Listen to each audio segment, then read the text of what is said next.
I want you to pause for a moment and reflect upon the circumstances that surround you right now in life. Are you content?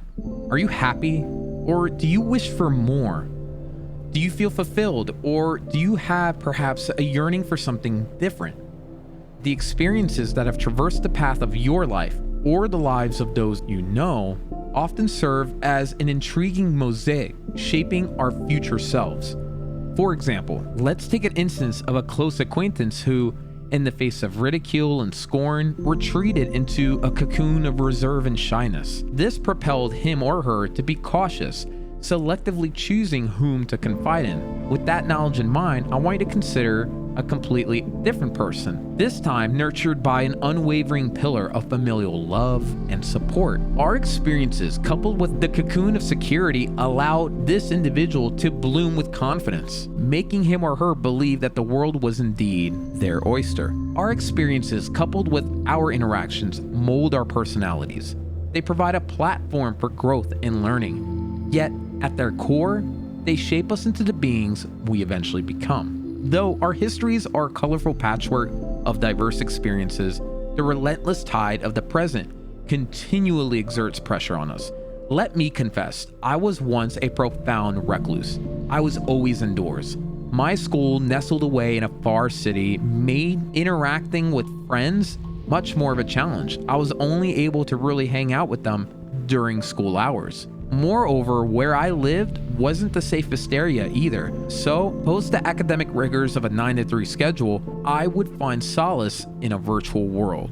And that world for me was Super Smash Bros. Brawl on my Nintendo Wii.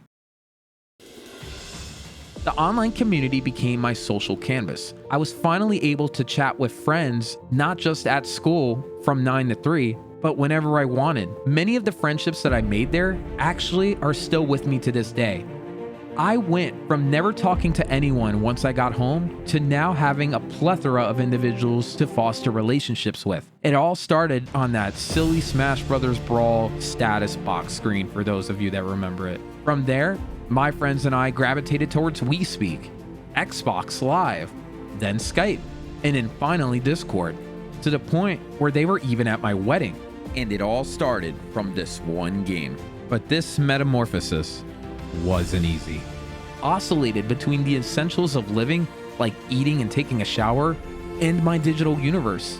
As unusual as it may sound, this cyber recluse, devoid of any substantial real-world interactions, further magnified my introverted tendencies. My skewed perception of social norms, coupled with missing things like nonverbal cues, often made real-world conversations a labyrinth of confusion for me. I was inside so much that interacting with anyone in reality was just a little more difficult for me.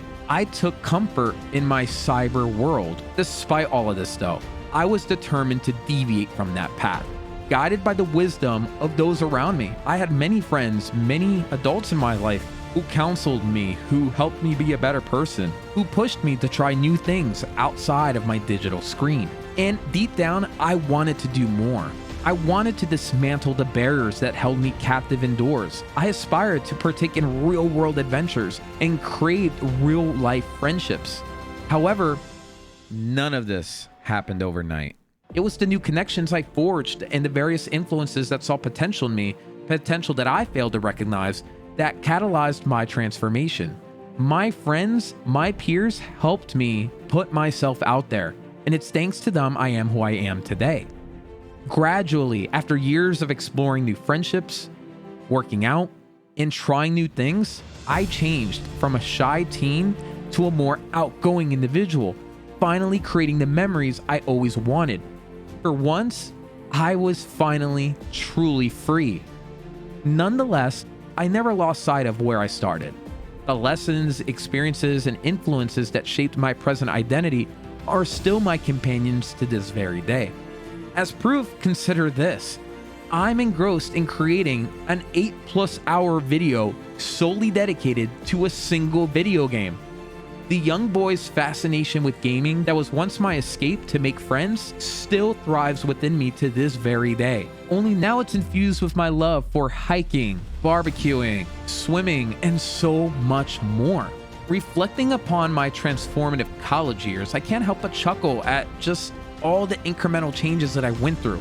It was an evolution, undeniably filled with moments of awkwardness, yet the progress was still there. And that began with an intriguing leap of faith.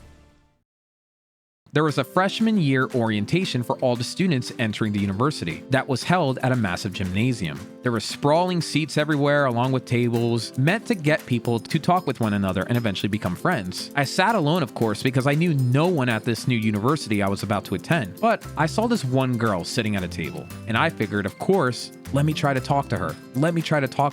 If anything, just be a friend. But I'm awkward. I'm not used to talking to someone in real life, especially a female, so what am I to do? Well, the only thing I could do, approach, say hi, strike a connection.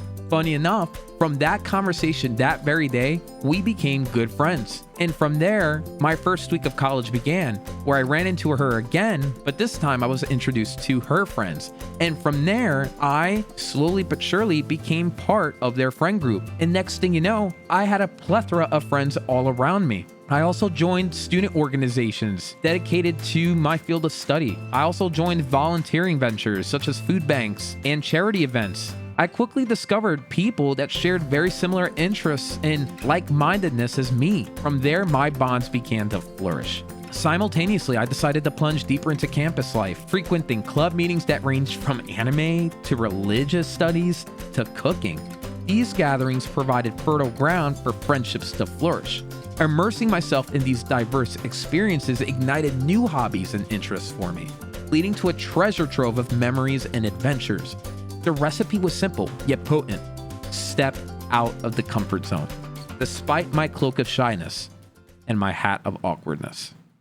Interestingly, this transformative journey from a toddler to a child to adolescence to adulthood mirrors the evolution of Pokemon.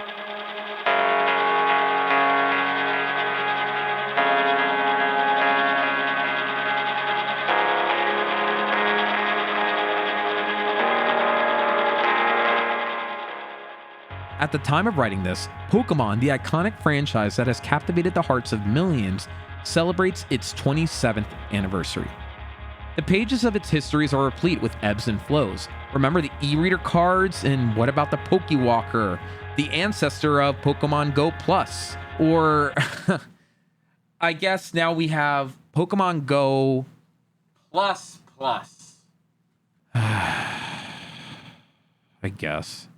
This journey through time emphasizes the inevitability of change and perpetual iterations, a law to which we, and even the media we cherish, such as video games, are not immune to.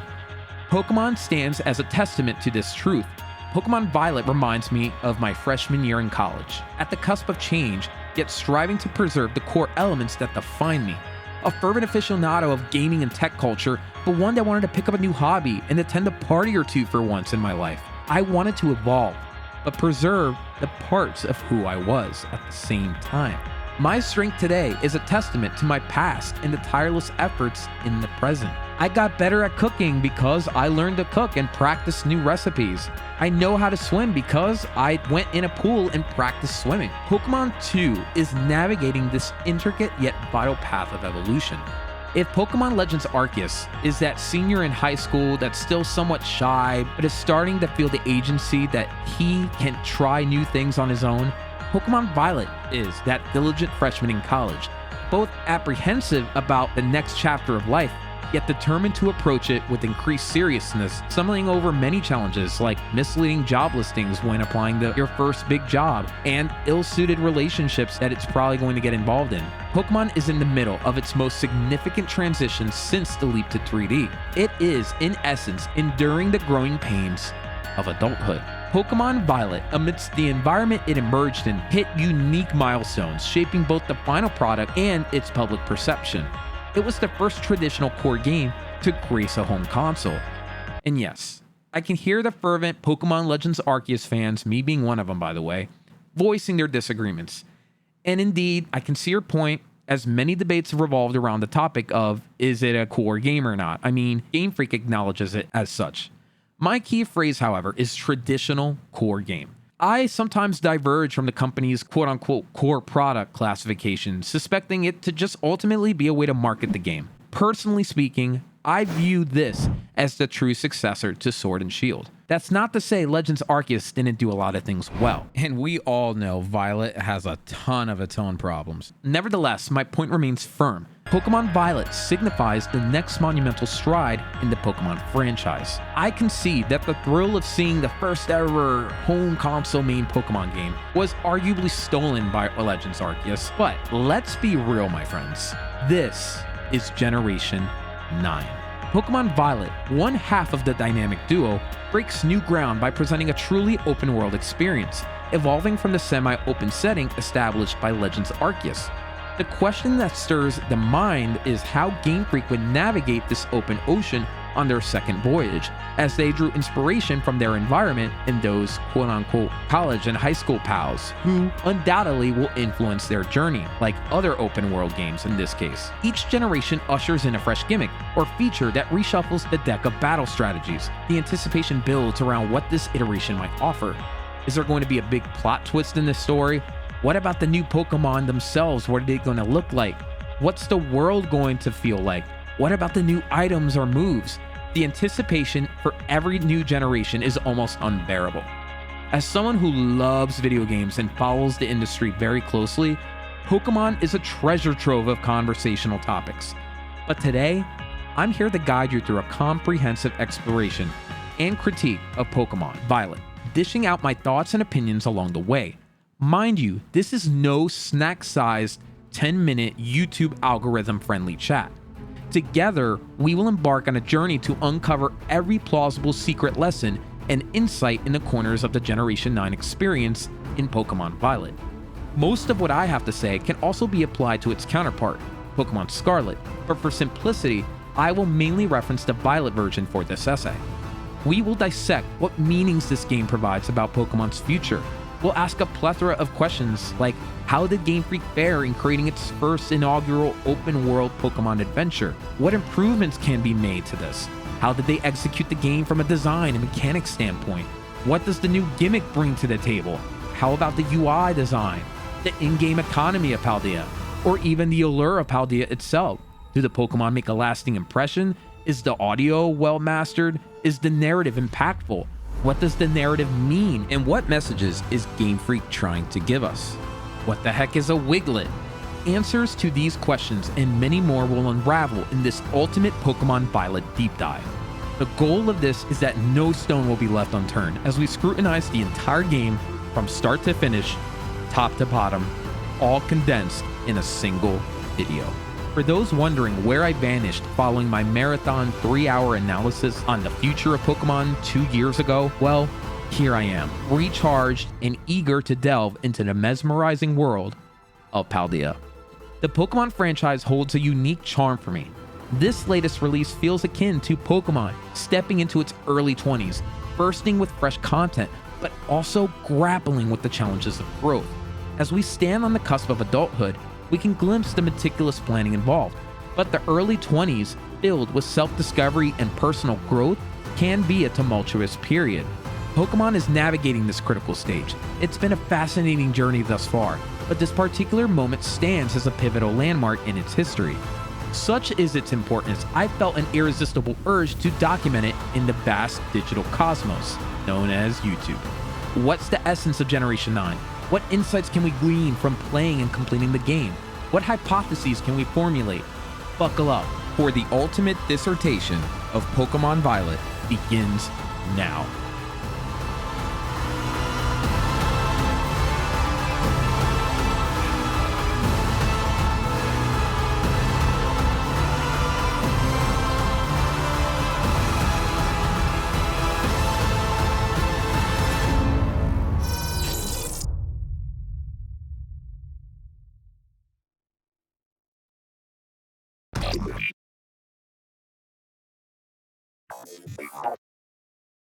Addressing the behemoth in the virtual landscape, the most coveted and buzzed about dimension in game design right now, and that fans have been urging Game Freak to explore in Pokemon, is of course the open world. And in this game, particularly, it's the region of Paldea.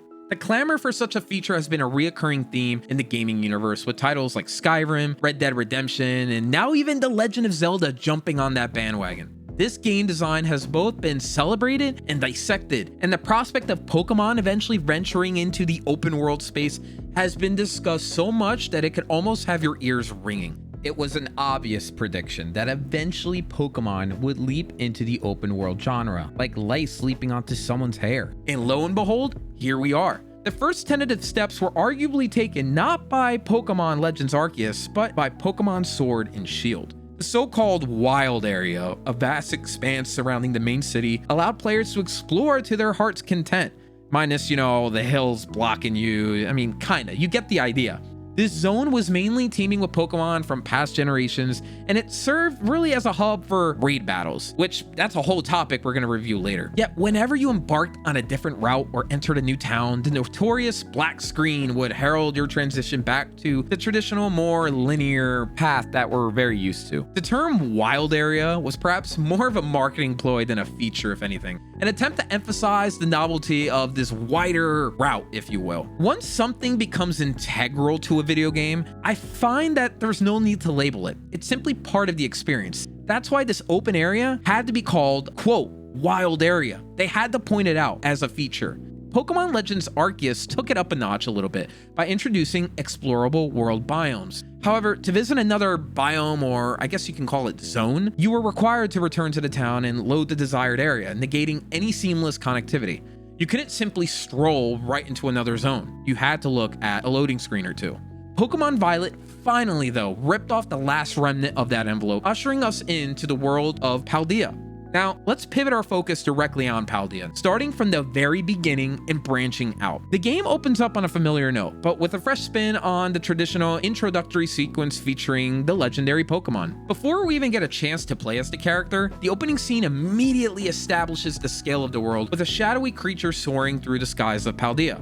When a game introduces a novel element like I mentioned earlier, developers tend to spotlight and underscore the heck out of it. A case in point being the interconnected world in this scene. This sense of boundlessness isn't limited to just what's out there in Paldea. It also pervades the interior and immediate exterior of our home in the game. In the beginning of the game, with a bit of camera maneuvering inside the house, you can sneak a peek at the second floor. This may not sound groundbreaking, but considering Pokemon's past, the possibility to observe a higher floor is such a wonderful welcome. I still remember the days when changing floors entailed a loading screen. Legends Arceus, from which many comparisons are going to be drawn, of course, evoked that similar vibe with its Galaxy Hall. Now, there's a singular aspect of any open world game that we've longed for, an ingredient so simple yet so revolutionary, and it's the ability to look south. Yes, we can now look south, baby. This privilege in Sword and Shield was limited to the wild areas, but with Legends Arceus, the chains on our vision and camera angles were shattered.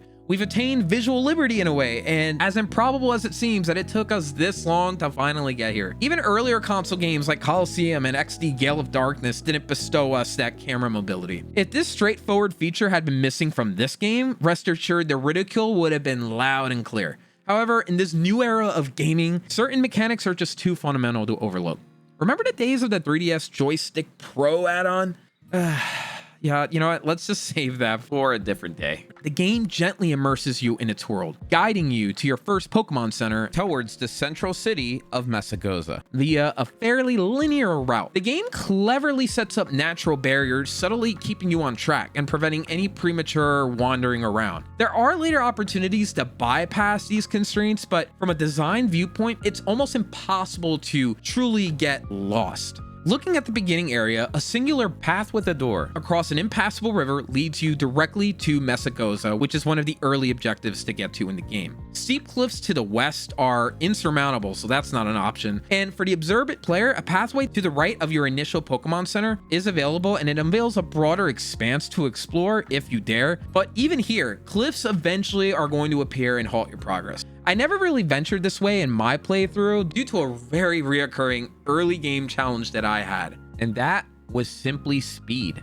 without any fast travel options, and not the type where you teleport to another city. I just mean going quicker. Without any of that in place, your exploration was subject to just a simple jog, and it was ultimately a test of patience for those inclined to inspect every hidden corner in the beginning of the game.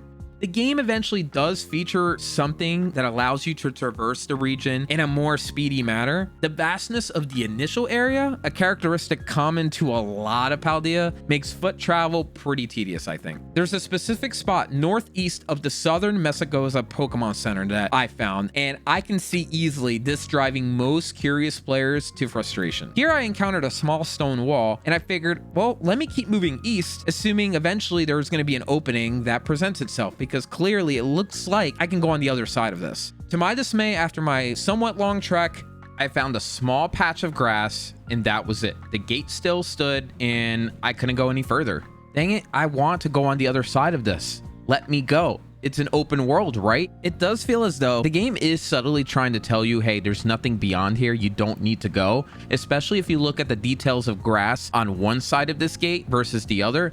But dang it, this is an open world. I want to walk on the other side. So what did I have to do? I had to backtrack the entire distance I just walked, and that started diminishing the enthusiasm I had for the game, at least its world. Eventually though, I found there was an opening in the very beginning. So what did I do? I crossed all the way over again. Turns out there was an actual luxury ball here, so my efforts were rewarded.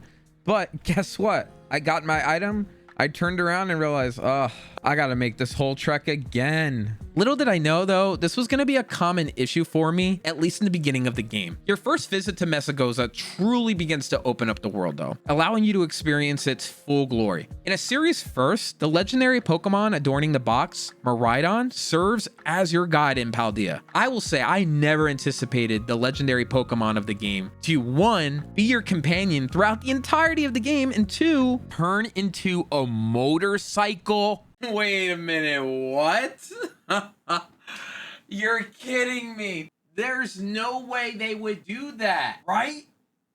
Oh my goodness. That was challenging my expectations of this game. I did not see that coming one bit. Now, I have to admit, I sometimes yearn for a grittier, more realistic Pokemon world, but then reality checks in like this. Bro, a motorcycle Pokemon that we ride for the whole game. And it reminds me really of the game's true spirit. It's a fun-filled odyssey with super-powered monsters in a fantastical world where anything can go. While initially it was quirky, Miraidon did eventually grow on me. And I have to remember, if I can accept the unrealistic confines of a Pokeball, I can't really critique this next leap in the game logic. But the thing is though, when you're exploring the world with Miraidon, it gets puzzling why no one else in the game expresses any form of astonishment at my futuristic jet-propelled mode of transportation. No one really reacts. And it's even weirder because Miraidon is the only Miraidon out there. It's a legendary Pokemon. Well, there's actually 2, but I'll get to that later on. Either way, once you get Miraidon and you leave Mesagoza, Paldea is at your fingertips. So what is this region like beyond the initial area? Well, vast and wide is the first thing I would do to describe the game. Now, everyone had their own interpretation of what this open world would feel like and look like, especially with the Pokemon themselves being in it. And of course, we've seen an array of video games attempt to navigate open world environments, each one of them inevitably fueling our imagination, our aspirations, and our predictions of what the next game is going to be, and for what Pokemon would do. But I need to say, there's one game that stands tall, a giant amongst its peers, a competitor that Pokemon indirectly faces, not in terms of revenue, but it faces it in critique and judgment. This game shook the gaming universe to its core, completely reinventing the series from the ground up. The title has become synonymous with comparison, and it's a game that most likely you've played yourself. It's none other than Redfall and Fallout 76, baby! Woo! Woo! Okay, obviously I'm kidding. I speak, of course, about 2017's Game of the Year, The Legend of Zelda: Breath of the Wild.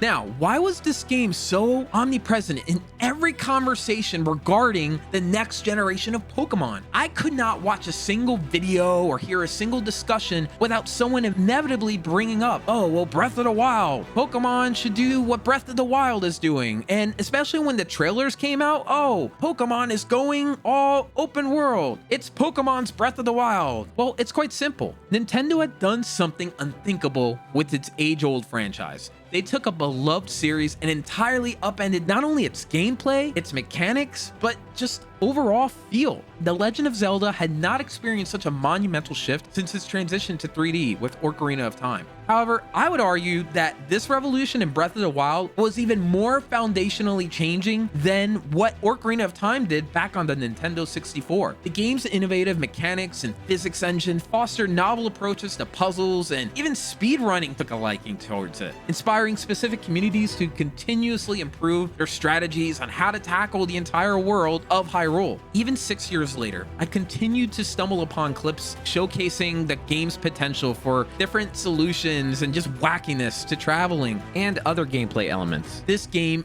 indelibly transformed The Legend of Zelda. Given its Nintendo pedigree and Switch exclusivity, Pokemon naturally became the next touchstone for comparison. And not to mention, it's huge. It's a huge franchise. Now, is that comparison fair? Well, I think so, but I'll let you be your own judge. As we delve deeper into the world of Paldea, our conversation's going to take divergent paths. I believe it's crucial to recognize the context in which a game is released and the dialogue it inspires. However, it's equally important to allow a game to stand on its own merits, without any comparison to some other game. It's all too easy to judge a game not for what it is, but for what it might have been. This is particularly true for me as I evaluate Pokémon Violet and its realized potential versus my personal vision. That said, it doesn't mean critiques are null and void. There's plenty to talk about. I do have to acknowledge that this is Game Freak's first foray into the open world genre. They did tip their toes in the waters with Legends Arceus, but as I mentioned, they segmented their open world into zones. But some of the elements of that game made it into Violet, while others were left behind, making Violet a fascinating case study of an evolving series. So let's start getting a little bit deeper into Paldea itself. So what's the verdict? What is Paldea actually like?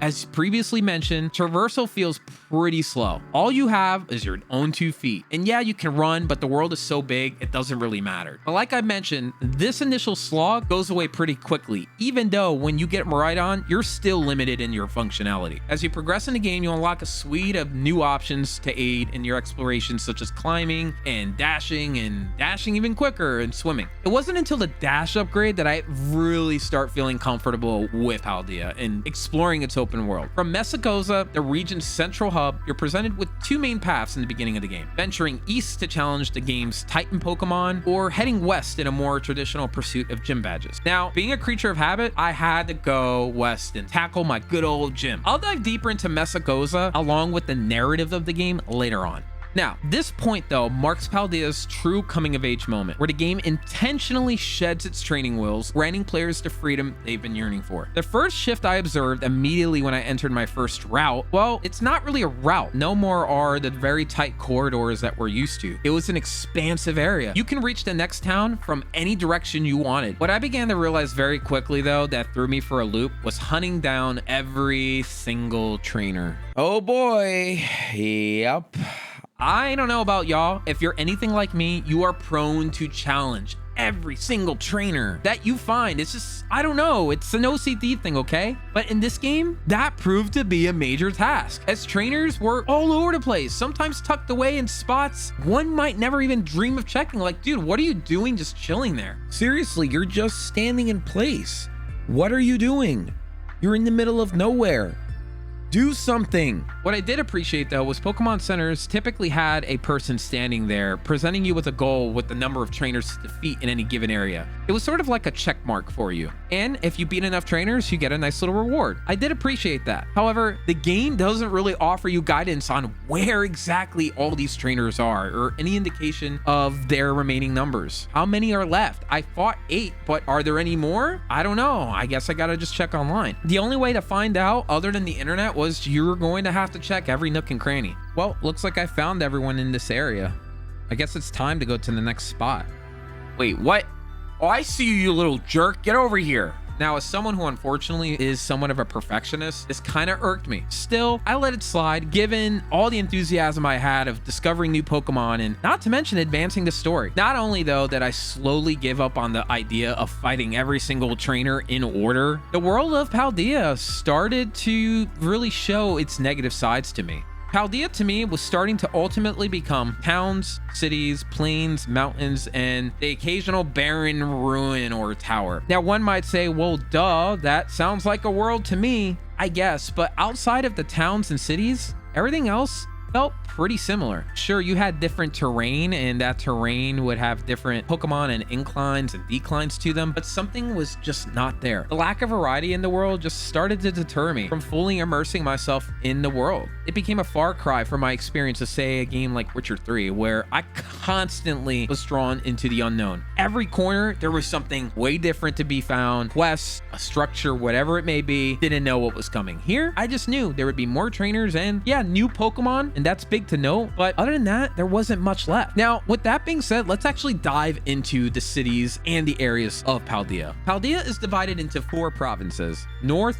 East, South, and West, with the intriguing Great Crater of Paldea located at the center of it all. From a bird's eye view, the map reveals similarities a little bit with Kalos from X and Y, with the main city squarely positioned right in the middle. Sword and Shield adopted somewhat of a similar design with Galar, although I would say that one's a little bit different because there's some split opinion regarding what its major city is. Is it Motostoke, Hammerlock, Winden? I think it's Motostoke, but again, up for interpretation. In most of these games, the player's journey tends to head north, an almost universal characteristic across almost every generation. Galar, Kalos, Hoenn, Unova, they all follow that pattern. Beginning from the bottom sort of suggests your ascension in the world as you progress through your adventure, climbing up to this metaphorical peak. I think it's all done on purpose. This idea is highlighted in the structure of Paldea a little bit too, where the level of Pokemon rises the further north you go. Not to mention you do start south, so it all connects. Each major province boasts distinctive design elements and terrains. The North Province, for instance, is dominated by a colossal snow-capped mountain, while a vast lake dotted with tiny islands characterizes its western edge.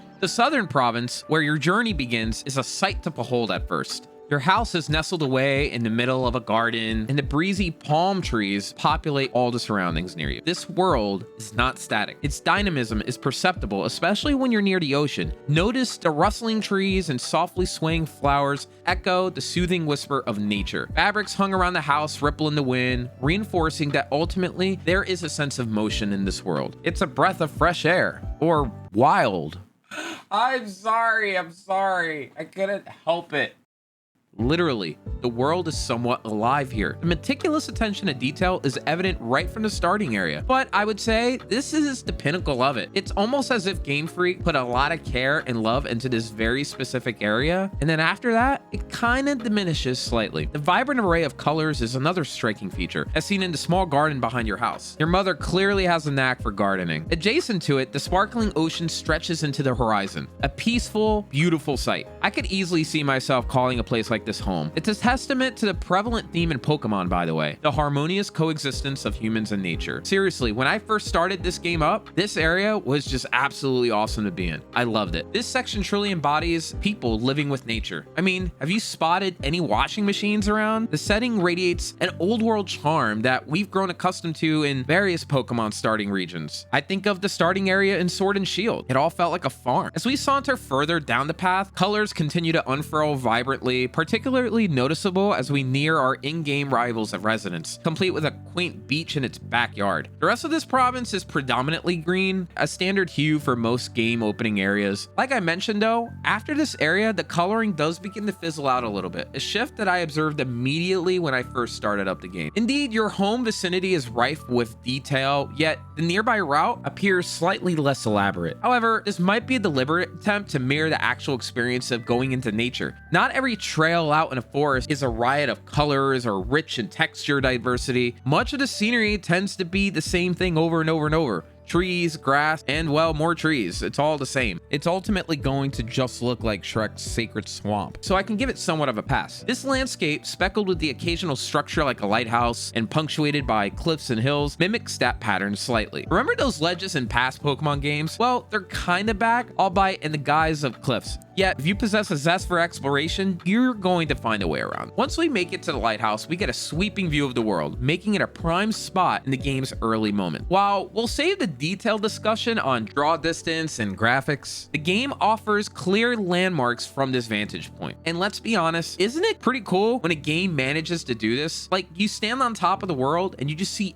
everything. Breath of the Wild did this in its first 5 minutes. It reinforces the idea of a single interconnected world. The game gently nudges you with visual cues that suggest, hey, you can actually visit this spot all the way over there. Pokemon Violet executes this beautifully, providing players with crucial reference points. From here, you can spot your first 2 Pokemon centers, and further north, the colossal Mesagoza. It looks pretty big, even from here. Squint a bit more, and you can glimpse the snowy mountain that lies in your future. The game's world remains consistent, ensuring every reachable location is represented. It's an aspect that I genuinely admire. If you see it, you can go there. While a significant part of this area is dedicated to your introduction to the world, there are also east and west portions worth exploring. Head east and you'll stumble upon a marsh-like haven that transitions into Paldea's rockier side, but it's still within the southern province. This landscape exhibits more winding paths, and unless you tread carefully, you may find yourself trapped in an aimless labyrinth. Once you acquire the climbing ability though, the world opens up massively, allowing you to navigate more freely from any angle. This encourages players to stray off the beaten path, securing the knowledge that retracing any steps that you just took is going to be a lot easier. During my gameplay, I found the convoluted paths a little bit disorienting at first, but with diligent map following, I managed to keep my bearings and make it to where I needed to go. Not to mention there are signposts around in case you really have no hope and you just need a guide to get out. Traveling west, which was my initial direction in the beginning of the game, unveils a sprawling version of Paldea, more so than the initial area. It's so vast, at first it was almost intimidating. Now, if you share my tendencies to explore every nook and cranny, heading all the way to the right of an area most likely means you're gonna have to go all the way back to the left to ensure you left no ground unexplored or any potential trainer out that wants to battle you, or even a rare item. I should make note of how items work here too on that subject. Similar to previous versions of Pokemon, players can find items with varying levels of rarity on the ground. However, in Paldea, these collectibles are easily visible due to their bright glow on the ground, allowing players to easily spot and collect them. If you see a little sparkle, don't hesitate to pick up the item, or even send out a Pokemon to retrieve it for you. There are 3 tiers of items you're typically going to find. The traditional red and white Pokeball, which gives you a basic item. The new gold tier Pokeball, typically featuring a technical machine, a TM of some sort, or just a small little spark. Usually it's some sort of healing item. It's my understanding that the sparkle items are the only ones that will respawn, and it happens every day, giving you a chance to expand your inventory consistently. At first I thought, okay, I have to collect every item in the area, but when I found this out, I just let that notion go. And let me tell you, these items are everywhere. I've never felt so stacked with items before in Pokemon. It makes the Pokemart feel almost irrelevant in this game. You get flooded with item after item. It's a good way to incentivize exploring the world, but I do wonder, are people really this irresponsible in Paldea to just leave their trash lying around everywhere? I mean, come on, just throw your trash away or sell your items. Stop leaving it for me to pick up. Seriously, in this one clip I've been showing you, I found 8 items. 8! Just by going straight. Dude, guys, clean up your trash. As you go through Paldea, you can also gather materials that wild Pokemon drop after battles, which are essential resources to creating TMs, which I'll touch on a little bit more later. Whenever I am presented with a sprawling location, I engage in a very simple strategy. Like I mentioned earlier, I go all the way right, I move up a little bit, and then I go all the way left. Rinse and repeat, left, right, left. However, Paldea, with all the different ledges around, threw me for a loop. As these ledges dictate alternate pathways, my grid method soon met its demise. And frankly, this left to right, right to left routine began to really wear thin. I couldn't really do it most of the time. The sluggish pace really didn't help. And the rewards for my effort, which just ended up being more trainers, more Pokemon that I already fought or knew about, and just more infinitely spawning items, it lacked the spark for me to keep doing this. Sure, it's always exciting to find new items, especially ones that disappear after you've collected them, but in Paldea, items get refreshed and the gold Pokeballs frequently contain duplicate items. So you're gonna find multiple copies of a TM, for example. So if you skip a few, don't worry, because they're like London buses. Another one will always be along shortly. Now, as much as I appreciate exploring, I wasn't keen on spending eternity meandering about. I wanted to move forward with the next part of the game's story. Seriously, this specific spot right here, I never visited in both of my playthroughs until I decided to record more footage. Sometimes the areas feel too big, but maybe that's just me. So let's keep looking at more of Paldea outside of just this specific spot. Just southwest of the region, rocky terrains usher you towards Alfornada's entrance. The caveat though is that you'll either need to defeat the lurking Steel Titan boss Pokemon, which grants the high jump ability, or the False Dragon Titan, which grants the ability to climb. Both are up north and require you to be at a higher level to obtain than where you're probably at in the beginning portions of the game. It's one of the only instances where I found the game sort of attempting to soft lock you in a way out of a particular area. I say somewhat soft lock because there is still a way around. With a dash of ingenuity and a little bit of curiosity, you can discover an alternative path to Alfornada around these lofty little cliffs here. Initially, I overlooked that little area because I just wanted to get to the Titan Pokemon that was nearby. The fact that the main route was blocked off is the game's way of kind of nudging you in the direction of, hey, you should probably turn around and face lower level trainers and work your way up. But that's what I love about open world games. Even though there might be higher level content later on, you can always, as they say, break the game and venture anywhere you wish, giving you the opportunity to navigate the terrain and bypass any roadblocks. And I appreciate that Game Freak added this little rocky path. That way, if you really wanted to get there, you can. Just make sure you don't fall like I did here. And it wasn't even my fault. Look, when you go up to a trainer and battle them, the game automatically teleports you. And of course, in this instance, I got teleported right on the edge of a cliff and fell. What the heck? I mean, I get it. The game doesn't want you to be right up next to a trainer while you're in the middle of a battle. But dude, this placement, why? Falling in Paldea while on your Miraidon doesn't necessarily spell doom. You'll merely land safely on the ground. However, if you jump off the cliff without Miraidon, you're dead. It's game over. You're done.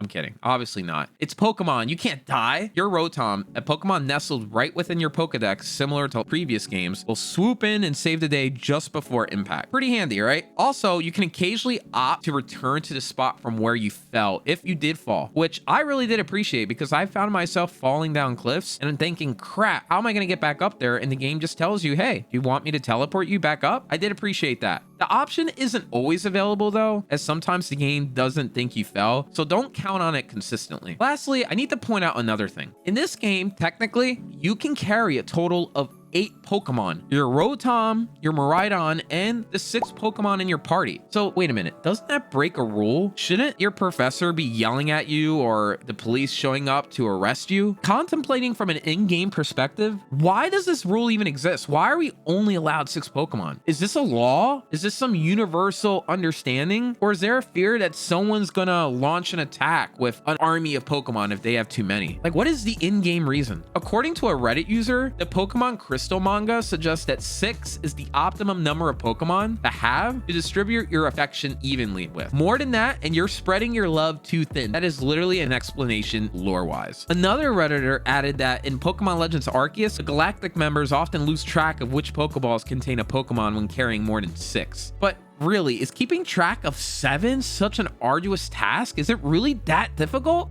Are they dumb? Anyways, now before I talk about the other provinces, I should devote some time to discussing the towns and cities nestled in southern Paldea. Let's start at the epicenter of the entire region, in the home to Uva Academy, the vibrant city of Mesagoza. Mesagoza, the game's most sprawling city, draws inspiration from the heart of Spain, namely Toledo and Madrid. Since Paldea in its entirety models after Spain, the parallels between the real-world region and the game are pretty abundant throughout. Moreover, the city also has a touch of Barcelona, particularly its academy, which which resembles the Sagrada Familia, Barcelona's monumental church. Upon entering Messagoza, you're welcomed by towering doors in which you have to seemingly open. Now, immediately I was left scratching my head. Why would any major city keep its doors firmly shut like this? Unless they're expecting some threat. And what about the guards? Shouldn't there be anyone outside if you have these massive doors? Why not just leave the doors open at that point? I don't know, it just bothers me. Is the city living in fear of some wild Pokemon attacking? Shouldn't the city welcome its visitors with open arms? It's the same story with the side entrances, by the way. What are we keeping out? Oh well, whatever, let's move on. Stepping into Messagoza for the first time, the sheer scale of the city was pretty striking. With Pokemon's transition to an open world paradigm, we can now explore cities without resorting to restrictive corridors or irritating loading screens like we did in previous games. Each generation only makes locations bigger and bigger, and Messagoza is continuing that trend. There's a lot of buildings in the city, but it ultimately leads to the towering Uva Academy right in the distance. The town soundtrack is pretty poppy as well, and you have to think, it's a lively city filled with people and Pokemon, so it matches the atmosphere pretty well. As for the Academy, it's underscored by intermittent bell chimes, remaining the city's crown jewel. Shaped like an oval, Messagoza features a sprawling town square at its heart, enveloped by even more buildings. Now, I have to also address a nagging issue that's become glaringly worse in Pokemon's journey in the 3D realm. An issue not exclusive to Messagoza, but it's prevalent in every city and town in this game. Unless it's a shop, the buildings are pretty much off limits. Pokemon Violet seems to suffer from this issue acutely. It bothered me back in the day in Sun and Moon, but it is even worse here. Barring the buildings with the red and white placemat, the universal sign of a shop in this game, all other buildings are out of bounds. And even if it is a shop, you technically never enter it. You're just met with a UI screen. Now, while I appreciate the scope of the world and the towns and cities, what if I wanted to dig in a little bit deeper? When I started realizing this throughout the entire region, my enthusiasms began to diminish a little bit. Whenever I enter a new town or city in an RPG, I love admiring the architecture and listening to the music, but I also want to check out people's homes.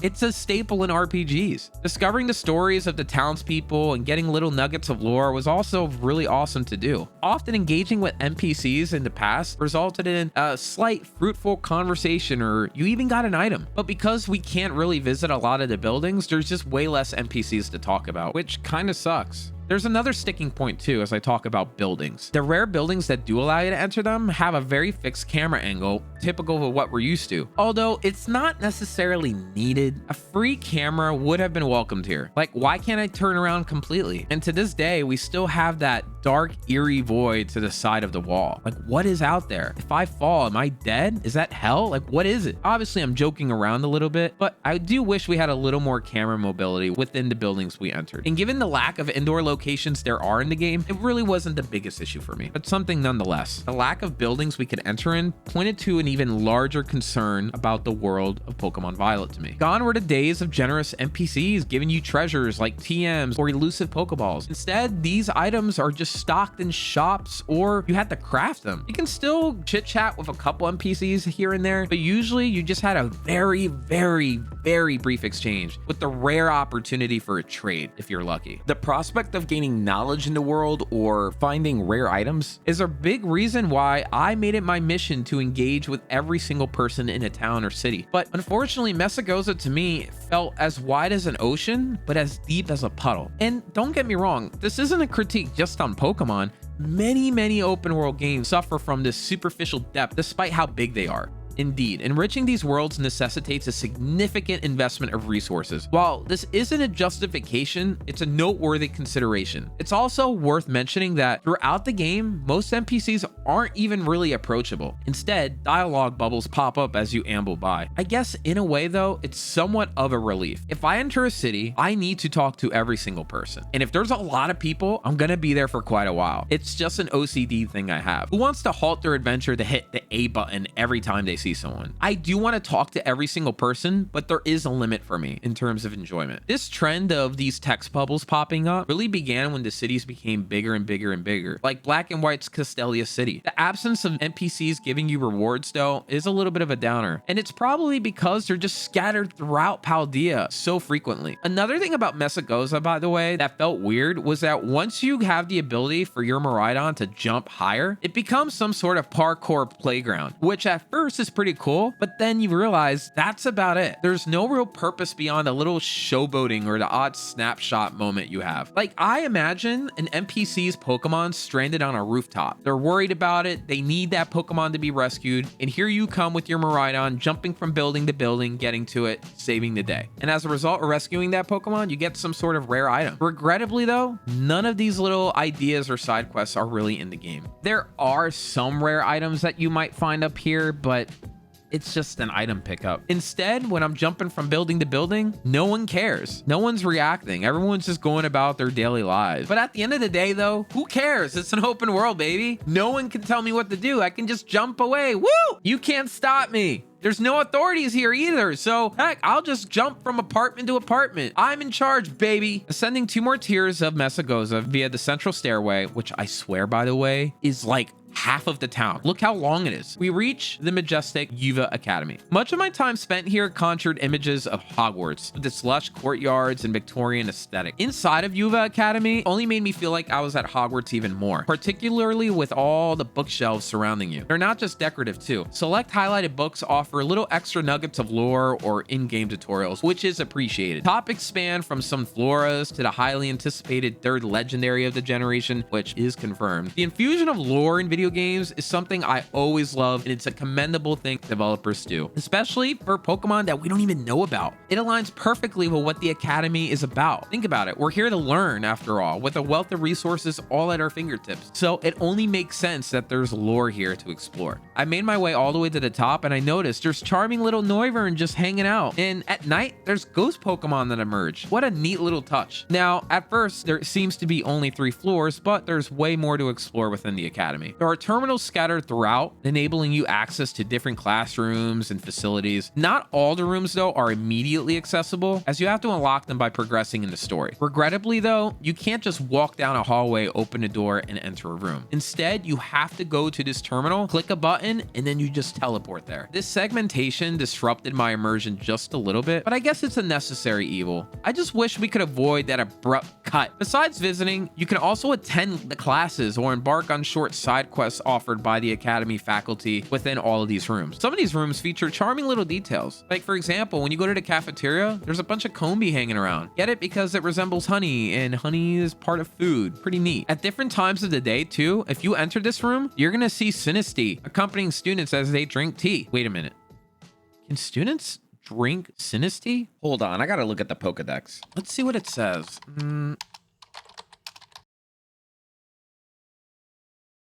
Sinistea gets into your body when you drink it, okay? And then it steals your vitality from within? Oh, goodness. It also tastes awful. Okay, so at least they wouldn't be drinking it because it tastes bad, but yikes. The Sinistea are like right there, right next to their cup.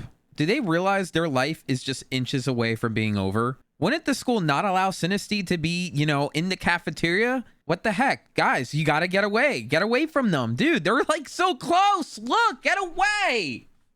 In the art room, you'll see a couple Pokemon sketches across the wall. I gotta wonder, are these actual drawings from the developers? And if we look at the left, there's a little color theory poster as well, which makes sense because it is, an art class. There are spaces dedicated to the faculty, like their main room and the director's office. And you'll notice when you enter these, there's a sudden shift in the soundtrack. We go from an energetic academy ambiance to a more serene, relaxing melody. These are adults after all. I guess we needed to subject them to the hustle and bustle that fills the rest of the school. They probably just want some peace and quiet. Also, can I just point out here that every time I move near the door, the game just thinks, oh, you're trying to leave. Where do you want to go? Where do you want to go? Where do you want to go?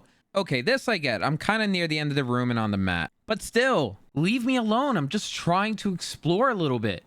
The threshold in which the game thinks you're trying to leave the room is way too low.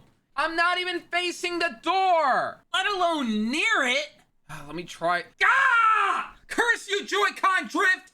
There's also the courtyard. What's cool here is that when you enter at night, the academy has a ton of ghost Pokemon, which is a neat little detail. Beyond the track that we have here and a couple students just hanging around, there really isn't much to do. Primarily, this area serves as a stage for key story developments later on. I can't help but wonder, man, shouldn't there have been a little bit more to do here? Perhaps some sort of anime style tournament or a Pokemon sports event of some sort. There is one side quest that does involve a running exercise with one of the teachers, but sadly, it just fades to black as you do so. Game Freak has a history of injecting novel gimmicks into each generation, so this felt like a golden opportunity to include some sort of academy activity. Something like, I don't know, a Quidditch or something wacky and crazy that can only be done in Pokemon. You can take classes, but that's as far as it gets here. And that encapsulates Uva Academy for the most part. And at large, Mesagoza. Despite its shortcomings, Mesagoza for me serves as a really good springboard to the rest of the world. It's an epicenter for significant story arcs and your home away from home. Now, while I wish there was more meaningful interactions with the surroundings and the people of the town, Game Freak undoubtedly nails the scale here. It's grand, it's open, it feels pretty cool. All it needs now is just a little bit more depth. From here, I want to explore two more southern province towns to discover, Cortondo and Alfornada. Cortondo, home of the Olive Harvest Festival. It's a quaint village nestled in the heart of the countryside adjacent to the Grand Olive Orchard, which is one of Paldea's 10 great sites. This village likely draws inspiration from Cordoba, a Spanish city renowned for its olive oil. Screen Rant also observes that Cordoba boasts 4 World Heritage Sites, more than any other city worldwide. A World Heritage Site is a landmark or area with legal protection, usually known for its cultural, historical, scientific, or other form of significance. Curiously, there's no reference to Cordoba's Mezquita in Cortondo. Try saying that 5 times fast. Though Game Freak has historically avoided any religious references within Pokemon. Cortondo offers a serene refuge from that urban frenzy that we saw at Mesagoza. Upon entering, the tranquility just engulfs you, instantly infusing a sense of calmness and making time seem to just pause for a little bit. Should the weather prove a little bit too barren or dry out here, you might be tempted to dip into the local pools here. I always find it funny in RPGs that you're allowed to just go into people's property willy-nilly without any sort of repercussion. In this specific case, you might want to jump into the water, but your Pokemon are going to come out and rescue you before you even get a chance to touch it with your toe. A little jealous much, wouldn't you say? You can't jump in, but if you wish to send your Pokemon in for a paddle, then that's entirely okay. One might assume that water would be pretty scarce in an environment like this, but I guess with plenty of pools and fountains, they seem to be doing pretty well out here. There's a treehouse-like structure that, to me, is the main highlight here. It leads to a battlefield you'll eventually face the town's gym leader on.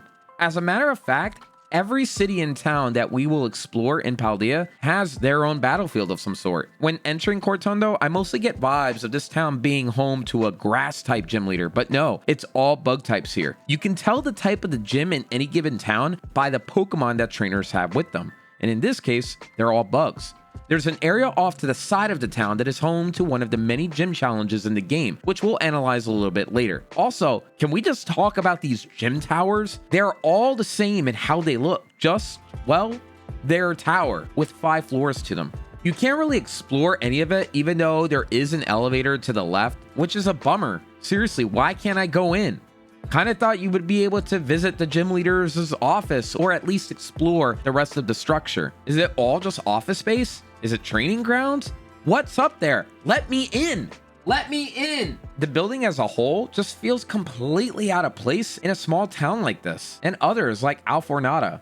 It's perfect for a bustling city like Levincia, but the vibe just doesn't fit everywhere. Every Pokemon League, though, has their style, I guess. There's no structure in this village you can go inside of, except the gym, too. That's just an issue that we'll keep running into, sadly, throughout the game. For our next town, you'll either venture into the cave introduced early in the game or navigate the hidden trail near the windmills. Either way, you'll eventually emerge to meet Alfornada. This town stands apart from the rest. Alfornada, home to the psychic gym leader, bears striking aesthetic qualities despite the lack of engaging activities here. Musically, I would say Alfornada stands out as the game's most singularly unique city.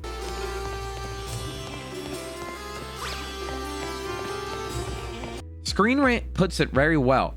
Alfornada's architecture, heavily influenced by the Moorish conquest of Iberia in medieval times, mirrors the distinct cityscape of Sagres, Portugal. The buildings, reminiscent of mosques, along with the desert proximity, evoke the Moorish charm. There appears to be a Delibird present factory near the gym here too, but it's hard to tell given that, you can't go inside! The intriguing structure ties into the chain stores that you'll find throughout Paldea.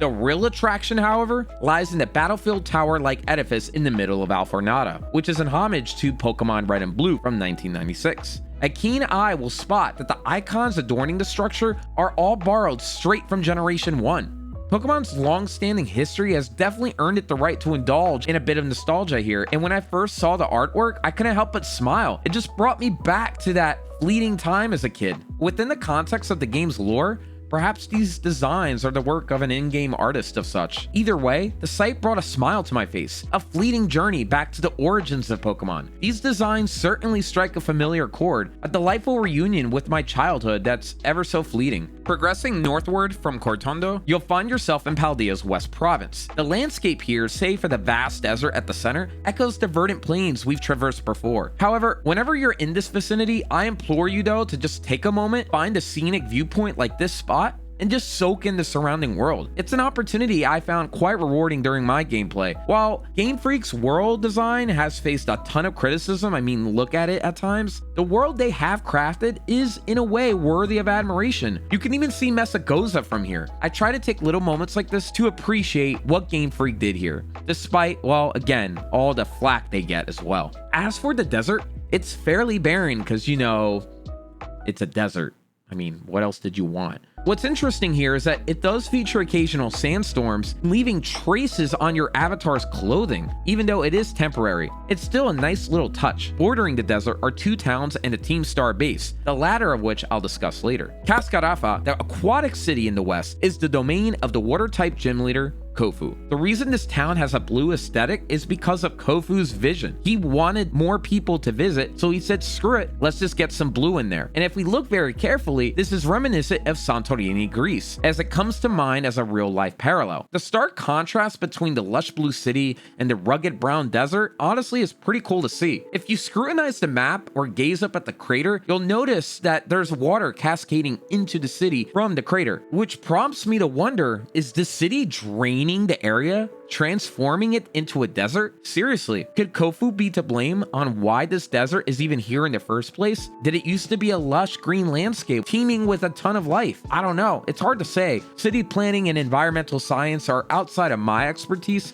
but I can't help but ponder what this place looked like before Cascarafa was even here. We can see that near the base of the town, the water does indeed interact with the desert in some way, so I don't know, beats me. Cascarafa itself is visually captivating, split into 3 primary levels interconnected by waterfalls and an elevator system. The cascades are a sight to behold, to be honest. The concept of waterfalls towering over the city is a pretty neat idea, giving it its personality. The town's scale and the waterfalls, I feel like you really get to enjoy it from the mid-tier level. If I lived here, I would undoubtedly spend many of my hours just hanging out near the waterfalls. Cascarafa features blue and white buildings and streets found in Portuguese towns such as Porto Novo too. My astonishment knew no bounds, by the way, when I discovered nearby that I wasn't actually the sole rider of a Pokemon motorcycle. As it turns out, Cyclosaurs seem to be just chilling out, presumably waiting for the return of their trainer. Curiously, these Cyclosaurs boast their own seat modifications, complete with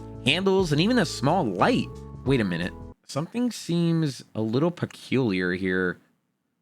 Wait a minute. Nah, no way. Anyways, next on our journey is Porto Marinada, the westernmost city in all of Paldea, believed by many to have drawn inspiration directly from the town of Porto, Portugal. GameRant describes it as follows. Porto Marinada, beyond sharing the Porto prefix typical of many Portuguese locations, boasts striped buildings reminiscent of Costa Nova in the Aveiro region. Open-air markets, much like the Mercado de Polau in Porto, are common sights in Portuguese towns, a feature echoed in Porto Marinada. The city's lighthouse is also notably similar to the one found in Nazaré. The city's main attraction is the marketplace, which, depending on your playstyle, can prove absolutely vital. Hosting an auction offering daily rotating items ranging from elusive Pokeballs and evolution stones to holdable and legendary items like the Rusted Sword and Prison Bottle, the market caters to an array of needs. An abundance of ingredients also feeds into the game's cooking mechanic. Although I personally rarely utilize this marketplace, save for the occasional item purchase, dedicated players who delve into the intricacies of Pokemon, especially those interested in competitive battling or legendary and mythic Pokemon, will frequent this hub. The auction operates via standard bidding, with certain items only available if specific Pokemon like Arceus or Hoopa are a part of your roster. A fourth vendor may appear, offering specific items linked to Pokemon in your possession. I gotta give a major shout out to Cerebi, who actually documented the precise formula that these auctions go off of, which can provide you an advantage in securing the desired item. Kudos to the team here for their insightful breakdown. Every now and then, the game rewards you with a stunning in-game vista, such as the view of Porto Marinara at dusk, a testament to how good the game can look. And that's me trying to be very generous, because we all know the game looks, yeah. Listen, I'm trying to be nice here when I can, okay? The quaint coastal town features floating boats and a boardwalk. A Delibird presence warehouse is also evident here, which makes sense given the significant trade likely flowing through this port town. If you amble down the boardwalk, you'll stumble upon a nice tranquil beach, an ideal retreat for basking in the salty sea breeze and escaping the noise of the town. Engrossed in this world, it's easy to veer off course from your initial objectives. In my case, I came to this town to finish the side quest to get Kofu back to Cascarafa, but next thing you know, I walked down the boardwalk, ended up here, and just kind of looked around for a little bit. I could have kept going further, cresting the hill and disappearing into the horizon, but eventually the desire to advance the in-game story took precedence. It's one of those rare examples that I did feel like I got lost in the world. As I continued my exploration, I began to recognize that beyond the rare item or elusive Pokemon though, there really wasn't much else to discover. Our journey across Paldea brings us to one final hamlet on this side of the region, the charming Medali. Balanced delicately on the fine line between small town charm and city scale, Medali presents an intriguing blend of vibes. The town's focal points are the popular treasure eatery and an enigmatic seating area by an impenetrable gated structure. Seriously, like, what is in there? It's calling out to me. What's in there? Again, another spot that I can't get inside of. The eatery itself nearby radiates a bustling best local diner aura with its food bar and bustling clientele, likely ranking it as the most intricately designed interior space in the game, rivaling only Uva Academy. What's frustrating though is this area off to the side that's inaccessible. I can't get in there. I want to talk to the people, maybe just see what's going on in the corner, but no, I can't get in there. Despite appearing welcoming, it just remains frustratingly off limits. A classic tease, if you will. Interestingly, this quaint eatery transforms into a full-on battlefield during the gym leader fight. When this happens, you'll notice that the diners just vanish. They disappear instantly. Did the arena just swallow them up? Did they get out of the way and help build the arena? What's going on here? More importantly, where did they go? I hope they're safe. The food bar isn't just a pretty set piece either, as it allows players to modify their Pokemon's Terra type, provided they have the correct Terra shards. That's pretty much Medali though in a nutshell. It's a quaint, tight-knit community. Now onward to the East Province. Coming from Mesagoza and heading east, you're likely to stumble upon the enchanting village of Artezon. Renowned for its fusions of florals and fine art, Artezon is home to the grass-type gym leader, Brassius. The village is an homage to Spain's horticultural side, bearing striking resemblances to Spanish cities like Murcia and Cartagena. The latter's maze likely inspired Artezon's own, although it's straightforward enough to cheat your way through with either your camera, looking at your map, or even just jumping over everything with your Miraidon. The village's charm lies less in tangible rewards and more in appreciating its overall artistic aesthetic. There's prevalent sculptures throughout, underscoring the whole art motif here. Although I'll admit, they often leave me scratching my head. For instance, there's a piece here known as meditative state, and it's lauded by a local NPC for its conceptual depth and contrasting modalities. Supposedly, we're meant to just chill here and think about life and the ultimate journey we go through. I don't know, I guess. Venture further and you'll eventually run into a playground, which is slightly tricky to navigate at first, but if you have the high jump ability, you're fine. I should say mostly fine. Oh, goodness. Someone get me off of here. Why am I stuck? Help me! Help! There's a specific spot that you would think you would fall down, but there's this invisible wall that games just can't help but do. Like, oh man, what is blocking me? Is there some sort of invisible Pokemon here? Dominating the town center is a grand windmill, which spins serenely and calmly, a nod to the ones found in Spain's La Mancha region. Overall, the town's pretty cool, but it's nothing I'm going to write home about. Our next stop on this grand tour is the humble hamlet of Zapapico. So small that you might even question if it's even a community at all. As an enlightening NPC informs us, Zapapico's name hails from the term for a pickaxe, quite apt for a town inhabited primarily by miners. Indeed, its location adjacent to an area brimming with caves fits the bill. As Screen Rant points out, Zapapico is perched atop towering cliffs reminiscent of Cuenca, a city nestled in the mountains of east-central Spain, originally constructed by the Moors as a strategic medieval fortification. Zapapico mimics this defensive architecture with its numerous internal and external walls. Interestingly, players have found that the developers left behind breadcrumbs indicating their initial intention to allow players to venture into Zapapico's homes, which is a feature that seems to have been regrettably discarded towards the end of the game's development. It seems Game Freak did have the intent for players to go into homes, but it just got scrapped.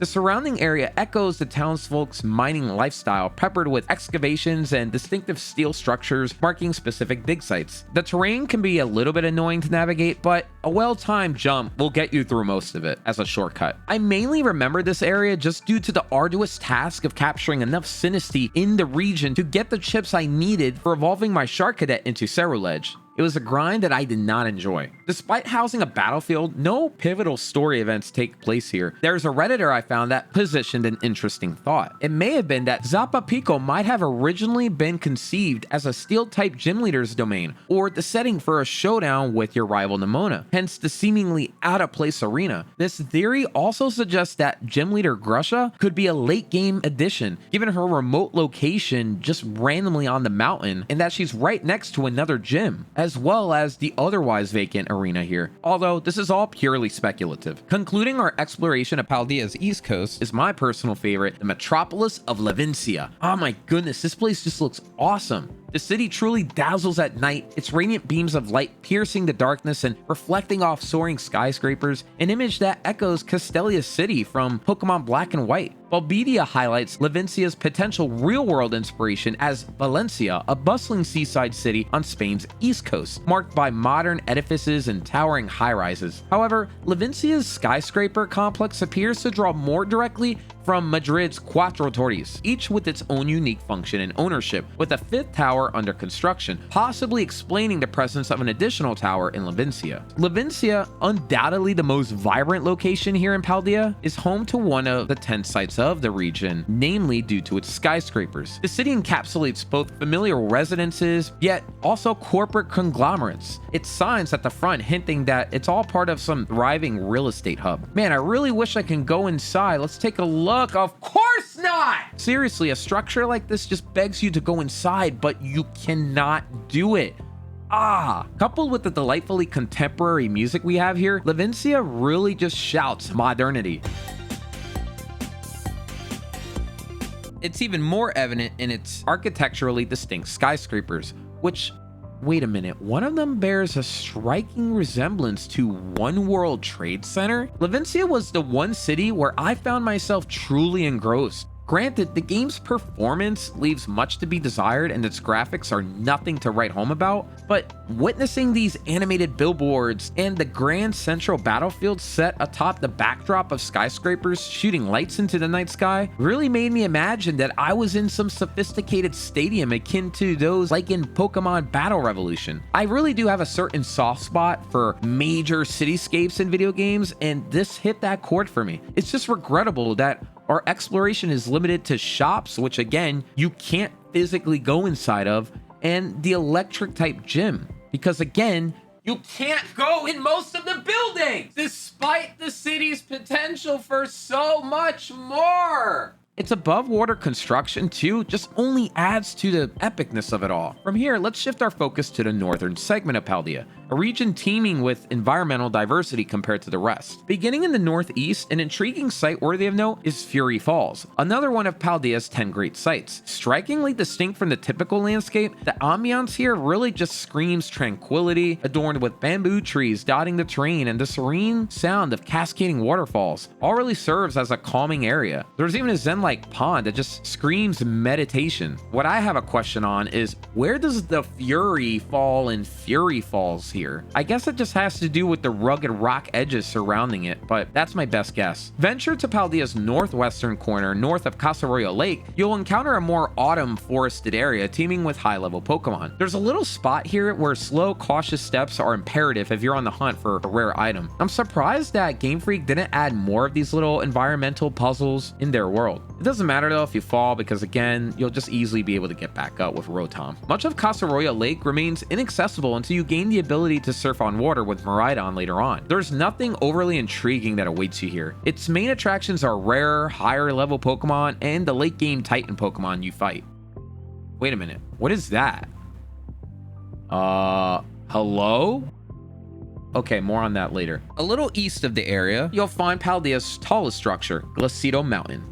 Multiple routes can lead you up this mountain, but the Dali Zappa passage just north of the Great Crater struck me as noteworthy. The way that it just goes upward in this rocky terrain is very reminiscent of Victory Road, and the Pokemon Center here only adds to that. Glacido Mountain mirrors its real-world counterpart, the loftiest peak in Spain's Pyrenees mountain range, both boasting snow-capped summits and similar geographical positions within their respective regions. Glacido Mountain is home to not just one, but two gyms, which was a surprise to me as I only expected the conventional ice-type gym, which is here. It was touched on earlier, but the ice gym does feel randomly placed. I would have thought that it was part of the nearby village, but instead, they have their own gym, a ghost type of all things, which seems kind of weird, right? You would think the ghost type gym is near something like Fury Falls, or north of Casarroyo Lake, or perhaps near some random graveyard, which only houses that gym. But I kind of like the fact that a ghost gym is out here. Not every icy village has to have an ice type gym. As for the ice type gym, it's just, I don't know,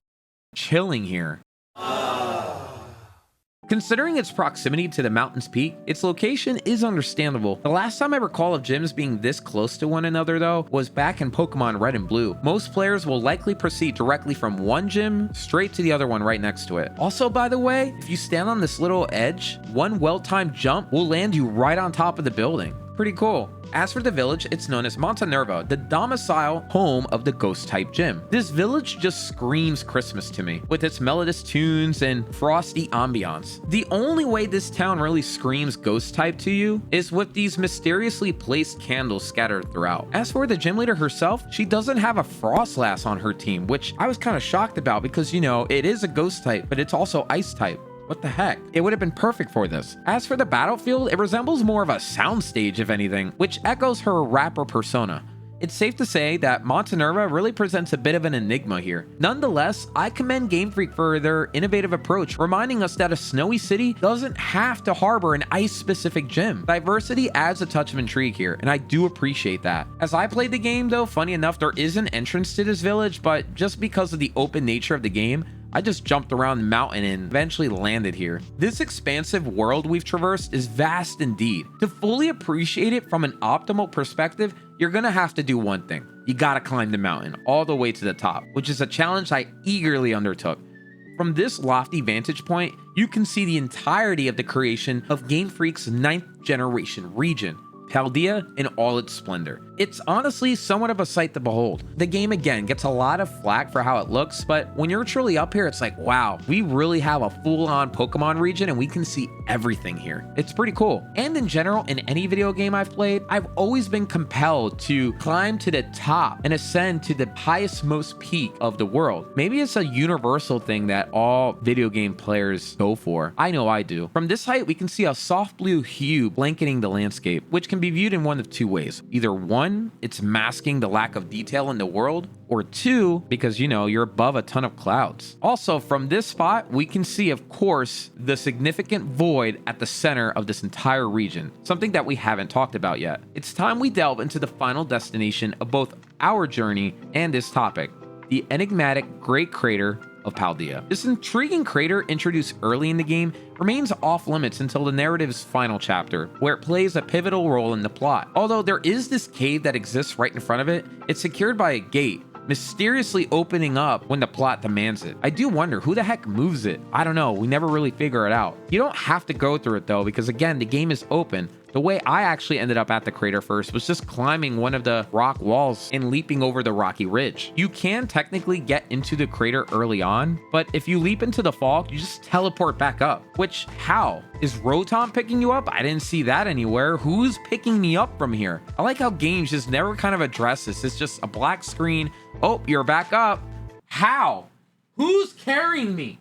At the crater's entrance, the Zero Gate stands tall, housing a defunct elevator that once shuttled visitors up and down. Even before going deeper into this crater, I have to say, just looking at it from this angle, I couldn't help but feel struck by the sheer magnitude of it all. You can even see the Academy out in the distance. This place is huge. Now, what about the crater itself when we go inside? Well, the main structures within the crater are going to be the futuristic labs, the only man-made structures present, hinting that there's definitely some scientific experimentation going on here, which is explored heavily once we actually get into the meat and potatoes of the story. The deeper you delve, the more these structures emerge. Post-game, when we come back here, the mood begins to feel like it shifted to more of an eerie calm with the faint hum of machinery, the only reminder that there was some activity here in the past.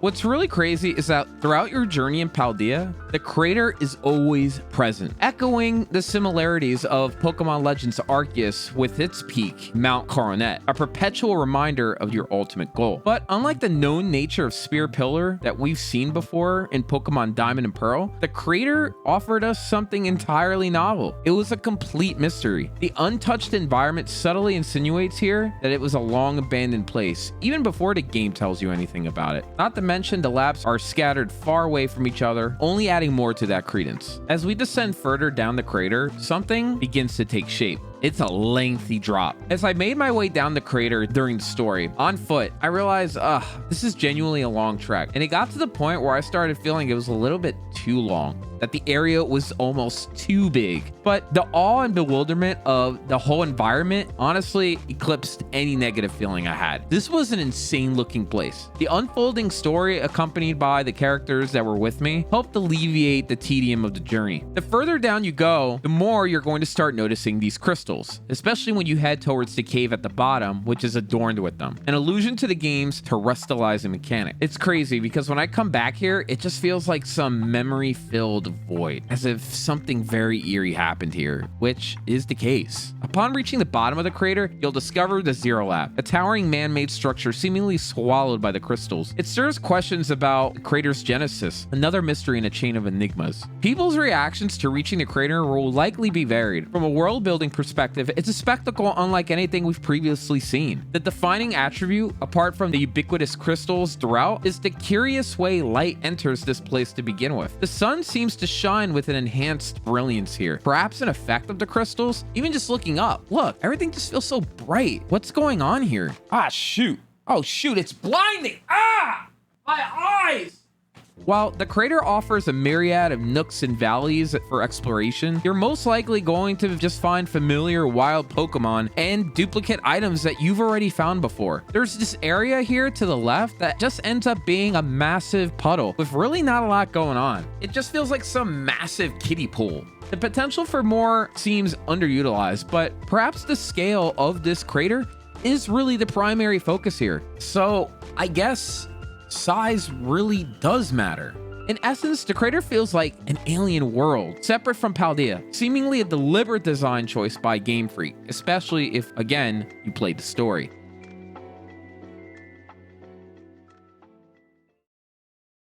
So, we've navigated through the 9th generation Pokemon world, Paldea. to vast world filled with a lot to digest. On one hand, it's impressive that Game Freak successfully embedded this expansive land onto the Switch. This achievement, considering again it's on a Switch, is remarkable. I'm not going to take that away from them. However, in juxtaposition against other games like, yeah, I have to say it, Breath of the Wild, but not just that, there's also Red Dead Redemption, or even a game as aged as Skyrim. Certain shortcomings become clearly apparent. How does this fare as a standalone entity though, on its own 2 feet? Well, Paldea does have its unique and well-curated locations like Fury Falls and Glacido Mountain and the crater itself, but a substantial portion of the region is merely just a grassy wilderness with sparse activity. Exploring a forest doesn't typically yield some massive surprise like an Ooga Booga Shrek coming along protecting his sacred swamp. It's mostly trees after all, but it felt like there was more that could have been done here. While Pokemon trainers and rare Pokemon sightings occasionally break the monotony, there's a palpable absence of quests and surprises. Imagining the first time traversing through the game, having prior knowledge of all the Pokemon in Paldea, one might question what's the point of even exploring if I've already seen all the creatures. Indeed, we're getting to a place where there's a more authentic version of a region. It's a vast and expansive landscape that encompasses various terrains and habitats. Reminiscing about my time with Pokemon Ruby on the Game Boy Advance, I recall feeling astounded by the enormity of the Hoenn region. However, the latest game seems to lack a sense of intrigue for me. But with that in mind, didn't previous games lack side quests and random events like Pokemon Ruby? Absolutely, but that doesn't mean we should refrain from wanting more. Given the progress we've witnessed in this beloved genre, it's fair to question why Game Freak isn't incorporating certain features or elements. After all, Pokemon is a huge franchise, and I'm going to expect a lot out of them. But it also brings into question my expectations. Maybe the older I get and the more video games I play, the higher my expectations. So maybe a game like Pokemon Ruby wouldn't do it for me today, but I don't know. I look back and I think there was quite a charm with Pokemon Ruby. Maybe because it felt more like a small game, because it was a small game, both in file size and in scope. Do you recall my earlier assertion about Pokemon continually grappling with its past? In Pokemon Legends Arceus, you could try your luck at catching a Pokemon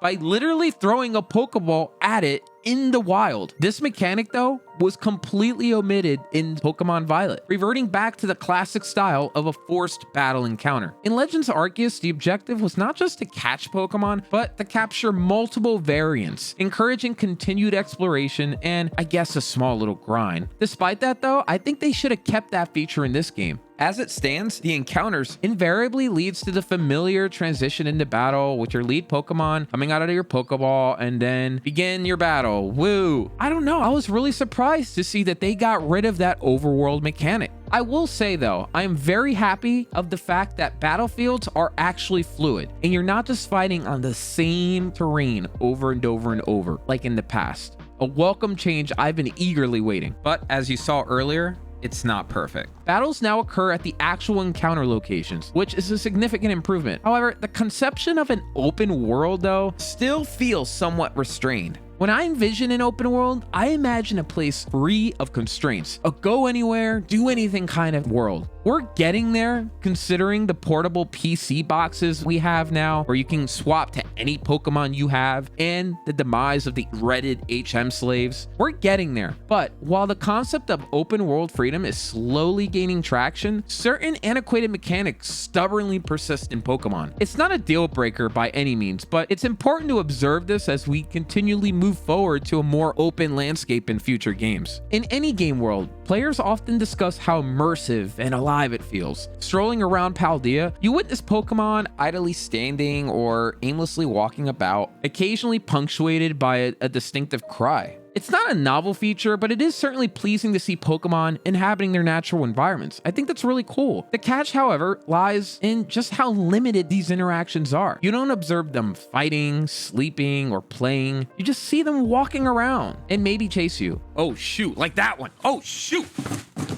Oh my God, get away! Game Freak, while resource bound, I'm sure, probably just decided to focus on establishing the world rather than infusing it with more unpredictability and variety. Sure, there is some variety in the environments, but if this world is supposed to feel alive, I would expect the same thing to happen with the Pokemon themselves. These elements are crucial in creating an environment that feels alive. And I get it, some may argue, well, Cybers, if you want to just hang around all the time and watch Pokemon and take pictures, why don't you just go play Pokemon Snap? And yeah, I get it, but I beg to differ. Why not incorporate these aspects into your flagship game? Pokemon Snap is filled with unique interactions, but dang it, let's do that in Pokemon Violet. Interestingly, the most vibrant part of this world isn't really the environment, but it is the Pokemon themselves, which at the end of the day might be all that truly matter. It's cool seeing Pokemon run about, especially when they're new Pokemon. As I traveled Paldea and found a new critter, I was like, whoa, what's that? And I approached it. It was awesome every single time it happened. When venturing into new generations of Pokemon, I prefer to avoid as much marketing material as possible. I don't see anything. This includes the music, the plot, the world, the Pokemon themselves, the main gimmick of the generation, even the title itself. I don't want to see anything if I can help it. I avoid it like DC Superhero Girls Teen Power. Yeah, that's a game on the Switch and it was in a Nintendo Direct. Why? Well, by doing so, I can get immense satisfaction from discovering the game for myself. Each new area I explored in Paldea promised the discovery of something I've never seen before, a terrain I've never looked at, or Pokemon I've never seen. It was a thrill that sustained me throughout the game. Remembering my first encounter with King Gambit near Fury Falls or bumping into Tatsugiri at Lake Kasaroya, it was exhilarating. I loved it. And those were the moments I remember the most when looking back on my adventure in the region. And I shudder to think, if I knew a lot of what was to come, especially really the Pokemon, I don't think I would have felt the same way. Looking back, I feel like a double-edged sword. On one hand, Paldea felt empty and boring, but on the other hand, anything that was new was still enjoyable to see. I guess the thing is,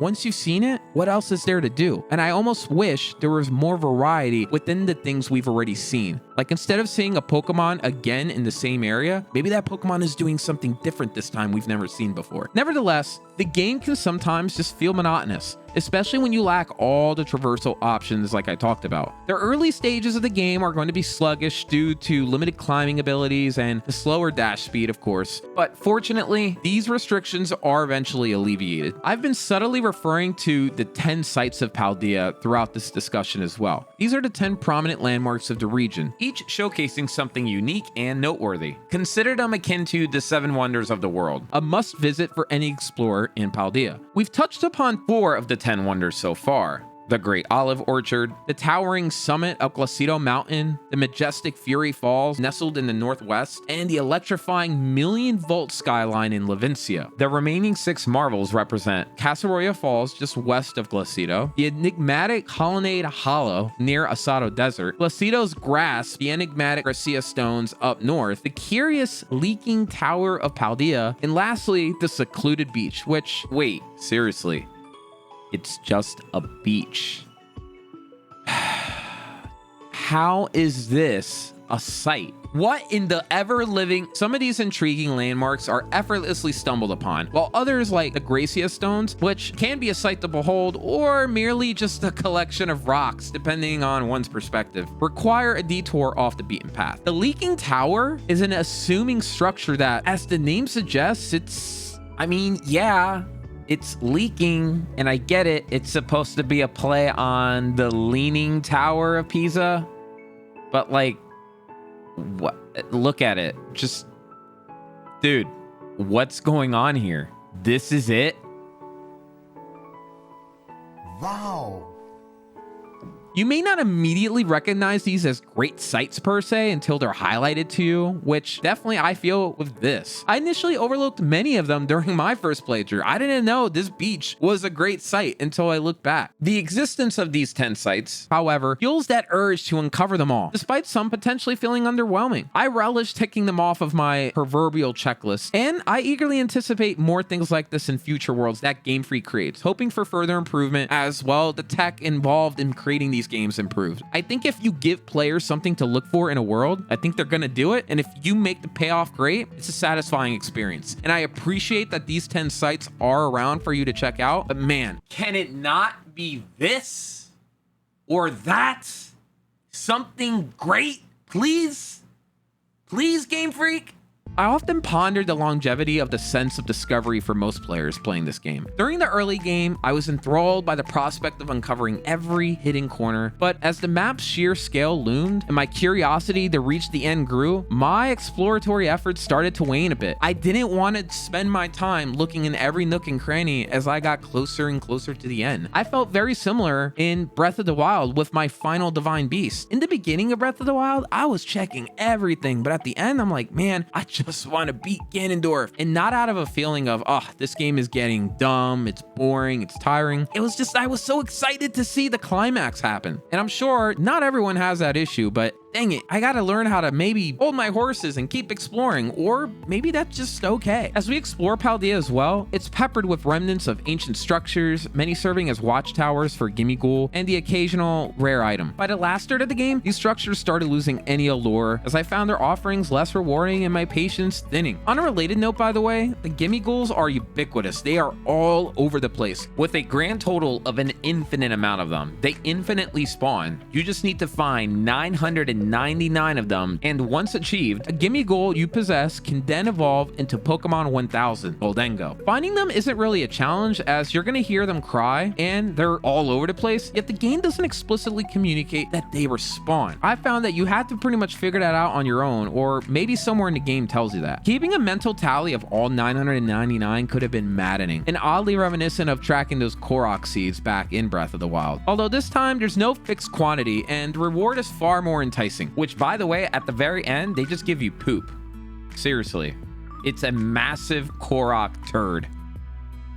Wow. Gimmighouls can often be found in predictable areas like route signs, watchtowers, or Pokemon centers. The anticipation on hearing one of them cry out in the wilderness, knowing that, yes, that means one of them is nearby, was pretty cool nonetheless. So whenever you see one, just pick one up. And remember, there's not only 999 of them out there. I mean, in reality, there's just an infinite amount, and you're gonna find them all if you play the game long enough. Game Freak has indeed accomplished a commendable feat by weaving these diverse areas together into a seamless, interconnected region. In the grand context, I'd argue that the world leans towards the smaller side of what I'm accustomed to, but that's far from a disadvantage. Video games can, after all, suffer from a case of being too big. Look at you, Assassin's Creed Odyssey. Yeah, that game is massive. Too big. The only transition that felt abruptly inserted was the desert region. It just kind of felt like it was there compared to everything around it. Generally, the journey across this vast world was devoid of loading screens, except when entering the crater, fast traveling to another location, or entering the one of two buildings out here. And because of that, I do have to give Game Freak a tip of the hat for being able to do that, and ultimately giving us somewhat of a smooth experience.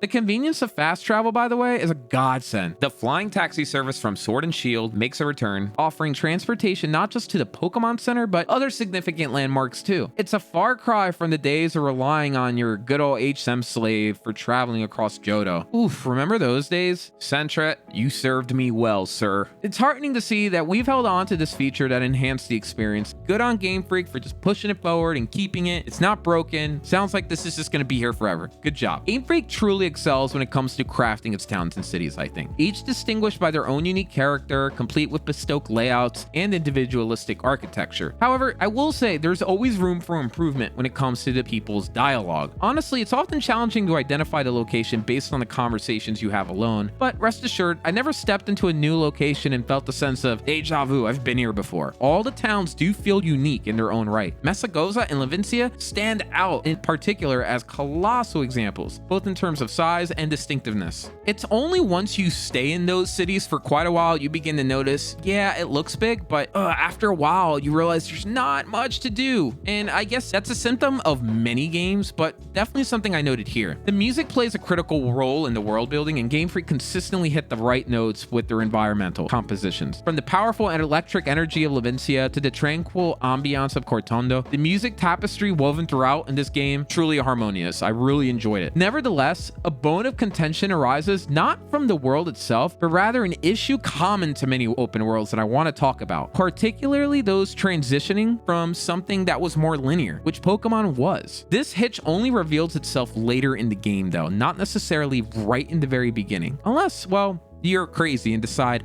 hey, for my first gym, I'm gonna go all the way up to Glacido Mountain. Or you head straight to the Pokemon League, which that example I'll show you later. You'll notice it pretty quickly. Its impact is more significant for those familiar with the previous games. The game presents itself as an open landscape. That is true, promising the freedom to roam wherever and whenever one wishes. In theory, this is accurate, but without guidance, one might inadvertently veer into a dicey situation. For instance, my first mission was to triumph over the bug-type gym leader in Cortondo, the initial gym I encountered. Emboldened by the success of that victory, I thought, all right, cool. Now that I'm done with this gym, why not continue westward to Alfornada? We previously touched on this area, showcasing this little tiny route leading to that town early in the game if you don't have your climb ability. However, during my playthrough, I was oblivious to this option, and I chose to tread carefully, not even approaching this area, because when I entered the cave, I noticed my Miraidon can't get up this ledge. I was stuck. So I said to myself, screw it, let me just turn around. I'll come back here another day. I think this obviously was a subtle way for Game Freak to get you to not go this way, because if you enter here, you're gonna fight Pokemon and trainers that are way higher in level compared to what you have in the beginning of the game. Either way, I ventured back north towards the windmills. At this point, an unsettling realization dawned on me. I decided to challenge one of the trainers, and immediately I was taken aback. Glancing at their Pokemon's levels, I was startled by the substantial increase compared to both my Pokemon and the previous trainers. Despite my initial shock, I soldiered on, but eventually, Despite my ample supply of healing items that I picked up from people that are littering all over the region, I tasted defeat, a rarity for me and I'm sure many people playing Pokemon, especially this early on in the game. This unexpected loss for me prompted a barrage of questions. Did I neglect to engage enough trainers earlier? Did I skip a couple? Should I be investing more time in wild battles? What was I doing wrong? Or was this game simply more challenging? no, that can't be. There's no way. No way. A reoccurring grievance among fans is the perceived simplicity of Pokemon. Did Game Freak heed these criticisms and raise the stakes? Usually the gradual rise in level scaling is observable from route to route, but this time, the increase just felt quite dramatic. It isn't like we went from level 10 to 12 to 15. It was more like, hey, we're gonna go from level 8 to level 19. Whoa, so what was up? Well, in essence, a swift dig through the web validated my hunch. As with preceding games, it seems certain zones boast Pokemon of higher levels. The unique twist, though, in this installment, however, is the newfound capacity to confront these high-level challenges much sooner. In predecessors such as Ruby or Sapphire and Sun and Moon, some contrived hurdle invariably thwarted your premature exploration. Sometimes you had a member of Team Magma or, I don't know, just a Snorlax getting in the way. You couldn't move forward. The game's constructed barriers, not only attributable to the storyline and the developer's prescribed narrative progression, but also because trainers, gym leaders, and wild Pokemon often vastly outstripped your current level. These obstacles nudged players towards a gradual advancement up the metaphorical mountain. In Sword and Shield, vestiges of these restrictions lingered as Team Yell members frequently obstructed my path, compelling me to retreat, a clearly deliberate design choice. But Violet transforms this concept. Its open world philosophy embraces not only geographical exploration, but the simple freedom to venture wherever, whenever. This raises a perplexing question though. How does the game guide the player without undermining their freedom? The game doesn't provide a so-called correct route because theoretically none exist. However, I contend that such a route does indeed exist. Upon concluding my initial adventure in Mesagoza, The game offers a choice: go left or go right. Yet what remains unsaid is that turning left confronts you with Pokemon hovering around levels 7 to 9, whereas heading right catapults you into encounters with level 10 to 12 Pokemon. Continuing past your inaugural gym towards the windmills escalates just further with Pokemon around level 14. The trainers too echo the difficulty level of their surroundings, as I discovered in this initial example. At this juncture, divergent strategies begin to emerge. I have a friend that played this game, and he chose to stubbornly plow through all the high-level zones for the sheer thrill of the challenge. However, this strategy eventually results in looping back, say, the Mesagoza's East Gate, only to find the zone ridiculously easy due to your escalated level. This circumstance does present an opportunity to experiment with lower level Pokemon, providing a suitable training ground for them, yet the initial trudge through advanced content is going to undeniably be challenging. It can serve as a rewarding testament to your tenacity if you decide to go that route, and I fully acknowledge that for some players, they're gonna love this. But what about the alternatives? I personally didn't want to play that way. I wanted to go from level 1 to level 2, so on and so forth, natural progression. I didn't want to skip anything, and that's what I noticed happened to me in my first playthrough. Certain games such as Octopath Traveler or Final Fantasy Crystal Chronicles Echoes of Time offer something called level scaling in alignment with the player. Personally, this would strike me as unfulfilling if Game Freak did something like this. Shouldn't the player be rewarded for grappling with high-end content? Why do all the enemies scale with you? That would suck, man. Imagine putting all this work into something and then you enter an area and all that work was kind of meaningless. I wouldn't like that. I would argue that Game Freak's chosen path is audacious. Pokemon has traditionally been an accessible franchise. Little Timmy could pick up any installment, thrive, and eagerly await for the next game. It's a prime example of an approachable RPG. Often the first and sometimes the only RPG many people ever play. Violet, however, poses that potential issue. It never explicitly suggests, hey player, Try this direction if you're struggling. A few pieces of dialogue from Nemona hint at this, but I don't think it's sufficient. undoubtedly, Game Freak must have dedicated numerous meetings to talking about this topic of level strategy. When the news broke that this game would adopt an open world format, I instantly pondered how Game Freak would tackle this vital element, a crucial puzzle piece to make this entire concept operational. Reflecting back, the Isle of Armor add-on in Sword and Shield pioneered level scaling, a novel concept for Pokemon. Regardless of your level, the Pokemon here mirrored your team's challenge, effectively averting scenarios where you're either over or underpowered. However, this was all post-story content. In theory, this approach could have been incorporated here, but the immediate counter-argument and likely a point of discussion in Game Freak's boardroom is the incongruity of encountering a level 55 Hoppip fluttering around or level 65 Fanfy. On the flip side, we've seen similar precedents shaped before. Look at Area Zero. There are Pokemon that shouldn't look powerful, but when you fight them, they're pretty high level. Personally, I'm not overly concerned. It may be peculiar, but it's the game's mechanics. There's another facet to consider in all this too. It's not always desirable for players to be perpetually challenged. Sometimes one might simply wish to unwind and play Pokemon without any stress. Others might crave a stern test and seek out high level Pokemon. If there was level scaling in Pokemon without any way to turn it off, it would easily curtail the game world's variety and ultimately player choice. Perhaps it's a matter of resource allocation, But my primary gripe was just the uncertainty regarding whether the next area was a subtle stumbling block. could I go there?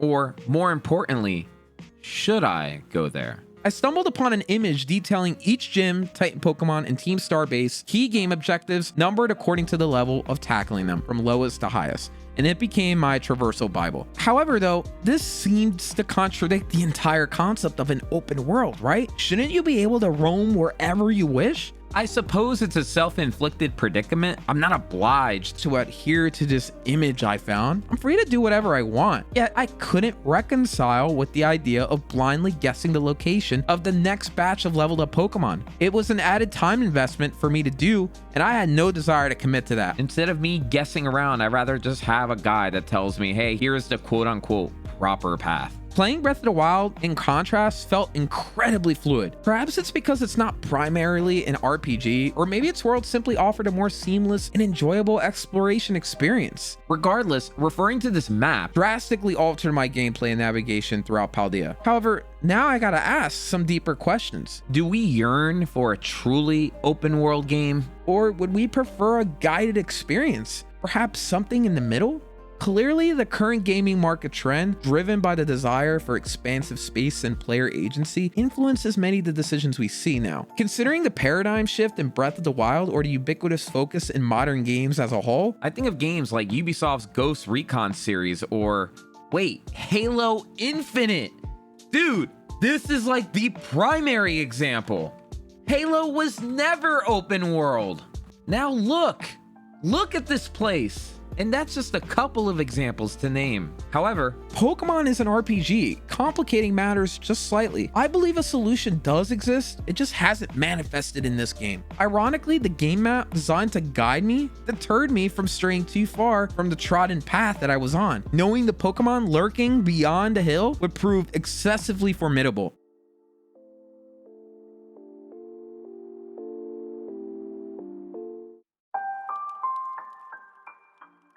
as I sauntered through Paldea, an intriguing object captured my attention. Evoking a sense of exhilaration that I rarely get in a video game these days, and that was the ominous stakes. The stakes offer a very modest interaction, inviting you to extract them from the ground before dissipating into thin air once you interact with it. Naturally, to save on animation resources, your character's actions are just masked by a blank screen. You never see him pull out the stake.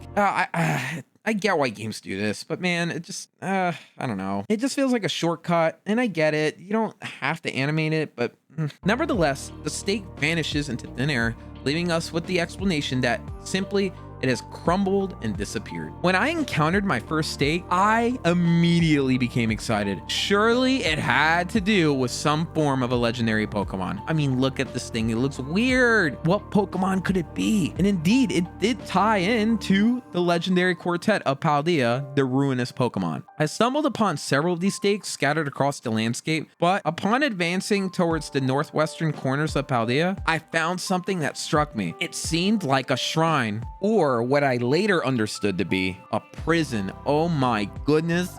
What is that? Bro, it's impossible to overstate the wave of fascination and delight that swept over me when Game Freak embeds these kinds of surprises in the game, rejuvenating the childlike sense of wonder I have within. What secrets does that stone hold? Why is it here? With 4 of these sites dispersed throughout the landscape, each marked by 8 individual stakes, it's nearly impossible not to encounter at least one of them during your journey. This straightforward yet enticing element implemented by Game Freak is truly enthralling, and I crave for more things like this. Why limit this though to just ominous stakes? Why not introduce more puzzles and intricate little details in the game world that lead to even more rare Pokemon? Typically, these are reserved for events like the Azure Flute or rolled out as DLC editions, I assume. Apart from the stakes that I just mentioned, the infinite gimme goals, and the hunt for the 10 sites of the region, there's really not much to do. While I'm appreciative of these elements, I'm convinced that Game Freak could push the boundaries further in future installments. Just keep going from here. Paldea, under the right lens, can be an enchanting world, albeit marred by bouts of monotony and repetitiveness. It boasts unique features, but these can be often ephemeral. Envision Paldea as an expansive mansion, but when you walk inside, there's no furniture. And if there is, maybe you get a chair or two. The walls of this mansion are not all diverse in nature. Some of them look very similar to others, while others pop out a little bit more. As for the paintings along the walls, some of them look exactly the same, some of them are remixes, and others are genuinely new and somewhat impressive. Yet all the corridors can often feel desolate and stretching. While parts of the exterior of this mansion might look grand, might look somewhat lush, maybe even pretty, many other parts of its exterior still leave much to be desired. Then again, you hardly need me to point out the look and performance of the game. Do you? Wait, look, this, okay, I'm sorry. Okay.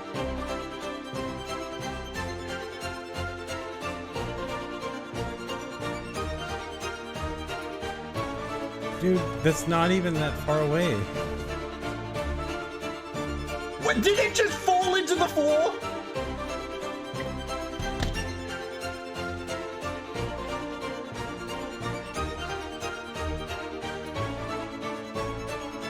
Where are you looking? Oh, okay. What?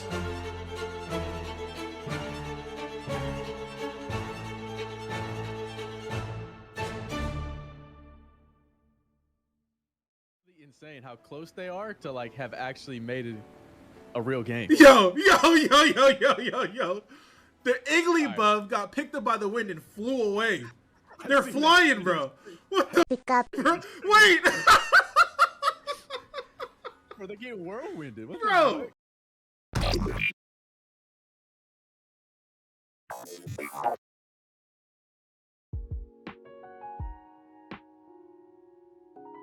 Perceptions of frame rate, resolution, and graphics are as unique as the individuals who appreciate them. As I grow older, I find myself ever more persuaded that gameplay reigns supreme. However, it would be an oversight not to delve into the graphical and performance aspects of this metaphorical mansion, or Paldea. Recognizing that we're operating within the constraints of a Nintendo Switch, a device with many limitations, isn't a revelation to anyone. Yet, I staunchly reject the idea of using this as a justification for mediocrity, given the numerous examples of extraordinary quality attainable on the platform. I concur with what's often stated and seen out there, and I'm sure you've heard it yourself. Pokemon has rarely been hailed for its technical excellence since its transition to 3D. Nonetheless, let's embark on this journey with some dash of optimism. Up close, the Pokemon in this game are impressively designed. There is an occasional issue where Pokemon appear as low-resolution versions of themselves from a distance, but this is barely noticeable unless one is observing closely. When going inside buildings, the indoor spaces look pretty cool as well, and they're somewhat aesthetically pleasing. While far from realistic, the detail level feels just about right. However, we have to remember, there's not a lot of indoor settings to begin with, so they probably didn't need to invest too much time into the interior, thus enabling greater detail in those that do exist. Where I stumble upon the massive disappointment is in the realization that while Paldea possesses potential for picturesque beauty, it just doesn't deliver. Too frequently, I found myself scrutinizing a landscape only to confront an endless loop of 2D JPEGs superimposed on the texture. I mean, look at this cliff. The further your gaze extends, the more pronounced the problem becomes, with textures deteriorating, shadows vanishing, assuming they existed in the first place, and in many instances, assets completely disappearing. I'm compelled to deem this as some of the worst, and I mean worst,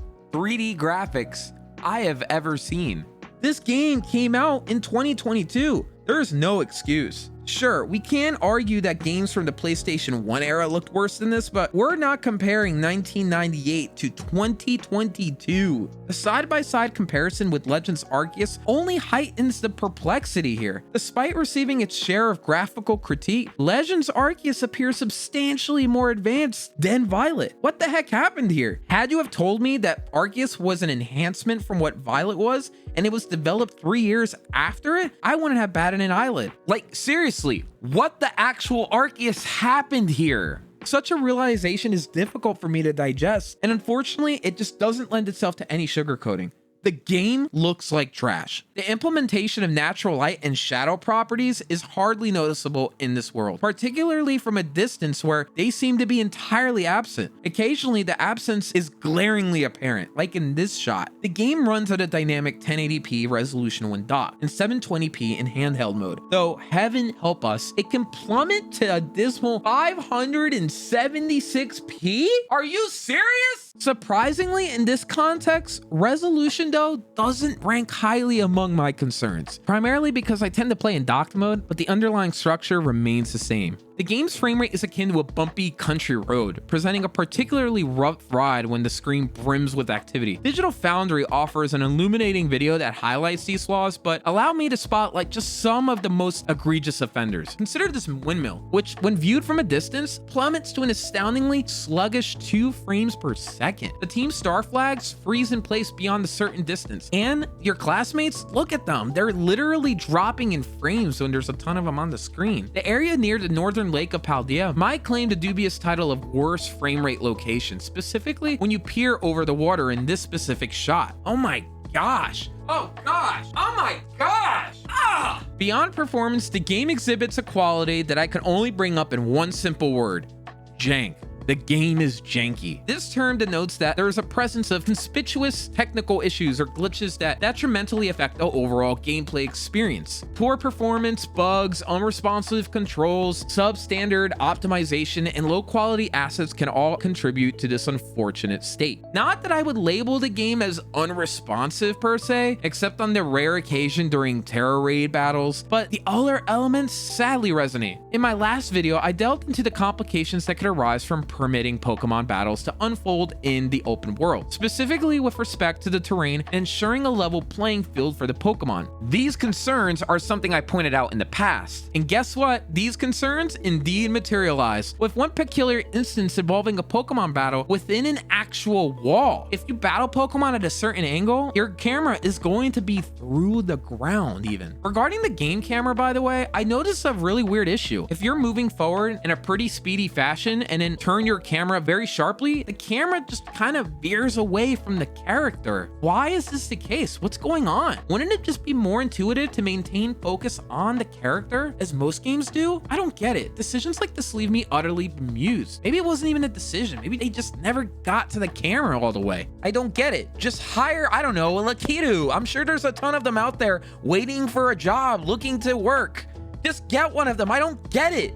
As with life, games bring forth the delightful and the disappointing. While many games possess the ability to not only perform commendably, but also dazzle visually, Pokemon seems to have pitched its tent in the less desirable camp. Confronted with the rigid development timeline of launching a new generation every 3 years or so, and hardware commonly recognized as the least powerful on the market, Game Freak does indeed face a steep uphill battle here. It's disheartening to observe the incessant videos that lampoon the franchise's reputation over and over on YouTube regarding performance and visuals over the past 3 generations. Let's not beat around the bush. It's a pressing issue that demands attention. It's shockingly bad. Am I alone in reminiscing about the days of black and white sprites when everything seemed to function seamlessly? It feels as if Game Freak has been embroiled in an uphill battle ever since. I even have friends tell me, you know what? Maybe Pokemon should have always stayed in the pixel realm, never entering 3D. And honestly, sometimes I agree. Despite the Pokemon Company boasting a staggering profit of $322 million in 2022, I find it hard to accept that they couldn't channel more resources into the core games section of their franchise. These games are crying out for some tender, loving care.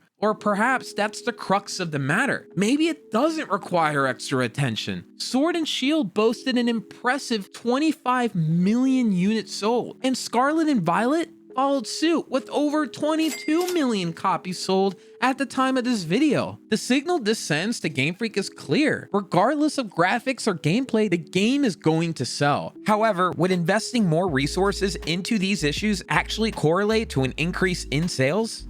Well, honestly, I don't think so. Pokemon fans keep running out in droves to buy the game, including me, a sentiment that Game Freak is clearly making note of. The performance and graphics of Pokemon unequivocally require improvement. We can't hide behind the Switch as a scapegoat either. It's a straightforward, no-frills fact we can all concur with, from a genuine place of affection for the franchise. I love Pokemon, but because of that love, I'm going to rip it a new one if I have to. We can't ignore the game's vanishing act either. This issue with the game crops up very often. It isn't an original sin of this game alone, by the way. The reality is that pop-ins are standard across many games that have a limit with how much that can be processed on the screen, particularly on portable devices like the Switch. I want you to consider, for instance, Horizon Zero Dawn, a 2017 PlayStation 4 open world game. Funny enough, there was a strategy that the developers employed within the game, where parts of the world beyond what you could see, usually outside of a 90-degree angle, were completely removed to conserve resources. A Reddit user offers an eloquent explanation. The technique is called culling, and almost every game does it. It keeps all the data it needs to render the objects cached in VRAM where it's quickly accessible, but will not bother rendering things that are completely out of the player's view. Less draw calls means a higher frame rate. In fact, some games like the more recent Doom have taken this a step further and are able to tell if an object is in front of the player, but another object is completely blocking it from view. If so, it does the same thing, but it's more on a fine scale. This is one of the many reasons that particular game runs so well, even on weaker hardware. It's a really ingenious solution to a common problem. It prompts me to wonder though how Game Freak handled their world, whether they had sufficient time to properly bake their game in the proverbial oven. There are plenty of instances where people evaporate,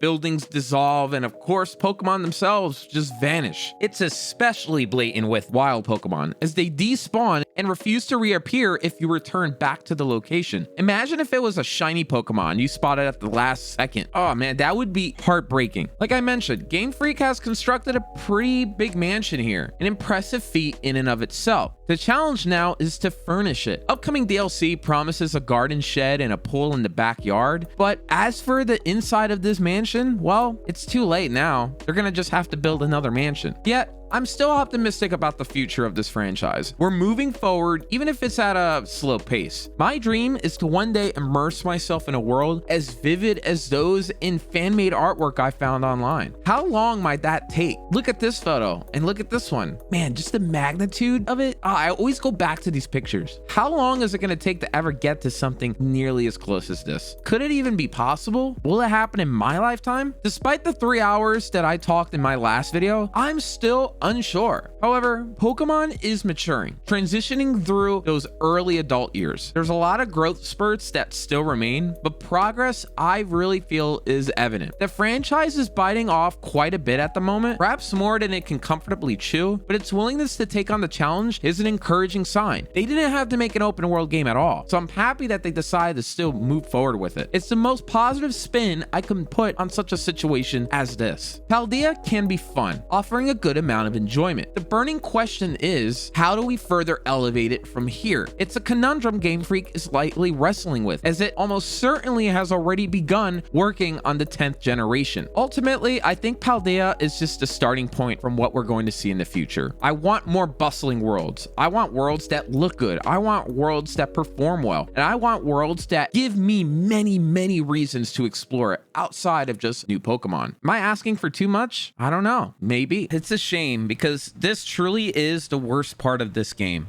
And by a long shot, I have never seen a major franchise game come out in a state like this. From that perspective, it's the worst I've ever seen.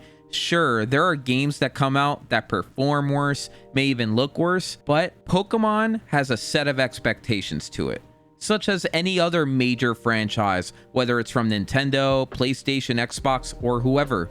The fact that this game came out in this state is absolutely appalling, and it just goes to show Game Freak needs more either A, time, or B, resources, or C, both of them, to give Pokemon its fair credit and its fair time to shine. And it's not just about the graphics either. As we've seen, the game has a ton of different bugs and various amounts of glitches that need to be resolved.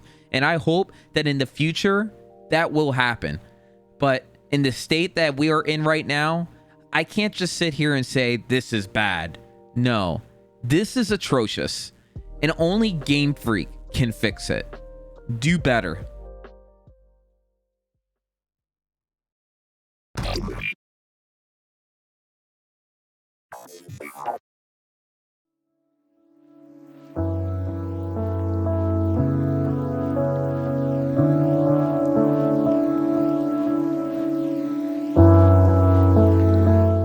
I've extensively explored Paldea, highlighting its strengths and weaknesses, its breadth and depth, its simultaneous uniqueness and familiarity, yet this is merely one piece of the Pokemon Violet pie. A significant reason I steer clear of spoilers isn't solely about the Pokemon, but also the narrative Game Freak weaves within their crafted world. How do the game's main elements interact with each other in a story? Does the exposition seamlessly blend in the climax, conflict, and resolution? What tale does Generation 9 in the 26th year of this multimedia franchise have to tell us? What lessons can we glean? What thesis does it put forth? What indeed is its story? Growing pains are typically referred to as common afflictions experienced by children when they grow up. These pains often manifest as reoccurring episodes, predominantly in their legs, and frequently occur during the evening hours. But I wish to encapsulate that into broader, more lifelike experiences, like the heartache of a first love's breakup. While the experience of a heartbreak feels akin to the world crumbling around you in real time, growing up isn't all rain clouds and sadness. The evolution of life has wonderful milestones, like like getting your first home, experiencing the thrill of being independent. Maturing can be an awkward dance punctuated with stumbles, yet moments of joy permeate throughout it. This aptly captures the essence of the game's narrative. The narrative is a teenager growing up, but as opposed to Paldea, in many good ways. This game introduces 3 main quest lines, which you can pursue in any order you want, but eventually they all will converge into a singular final mission. Legends Arceus introduced a far more comprehensive quest system, abundant with side quests yielding different items as rewards, but regrettably, Violet backpedaled on that to a more traditional format. For better or for worse, and I don't really know why. Maybe other than it was just more resources that they didn't have time to put into the game. I want to delve into the game's narrative, scrutinizing every detail from impactful dialogue to less impressive moments. We'll touch on nearly anything, but I will make sure to ignore redundancies or more of the boring elements of the game that have little impact, like the typical gym leader banter. I'll discuss the game's beginning, the branching paths stemming from it, the climax, and finally, the post-game content. The game's introduction, or as I prefer to call it, the prologue, sets the stage pretty aptly. It introduces the cast of characters, provides a preview of the adventures to come, and lays the groundwork for the main plot lines, all in a compact, well-executed package. For veteran Pokemon players, the setup is going to ring familiar, but it has an intriguing twist. We have our narrator guiding us through the Pokemon world and region as per tradition. However, this time, the spotlight is going to be on the Academy, offering a glimpse of the school life. The narrator is the Academy's director, Clavel, straying from the usual professor-led introductions from previous games. It's critical to note that the Academy is a major, perhaps the most prominent element in the entire storyline, so it only makes sense that it's Clavel leading this. As Clavel goes on, we get a remarkable view of the Academy, and also we see a bust of a faculty member. I didn't even notice that. Who is that? Is that the founder? I don't know. Either way, Clavel takes center stage, echoing his predecessors and introducing us to the Pokemon world. His Pokemon of choice for this game, though, is Pawmi, a subtle nod to Professor Oak's use of Pikachu in Red and Blue. As he continues, the game oddly transitions to images, which feels a little abrupt. Why not just use real gameplay footage? Are we really cheaping out here? I remember back in Sword and Shield towards the latter part of the game, how images were used in place of cutscenes for the story. It was pretty noticeable. I didn't really enjoy it. It's not as bad as that moment, but still, just use live gameplay. We see a scene where a battle is about to begin. And boy, if you're a keen-eyed player, you'll notice this is somewhat reminiscent to Red and Blue, albeit with different Pokemon. I'm looking at this trainer here, Nemona, as we'll later find out, and she just seems unusually cheerful in this scene. I mean, the scenario is about to descend into a full-on battle. Shouldn't there be some look of determination? Why are you so happy? I don't know. I'm left yearning to actually see this battle commence and actually occur, but unfortunately, the scene ends abruptly. Is Tauros gonna charge headfirst into Muck? Is Muck gonna just swallow him up whole? Remember that Charmander and Squirtle fight in Pokemon Origins? Now that was a battle. Oh God. Oh God! Oh God, no!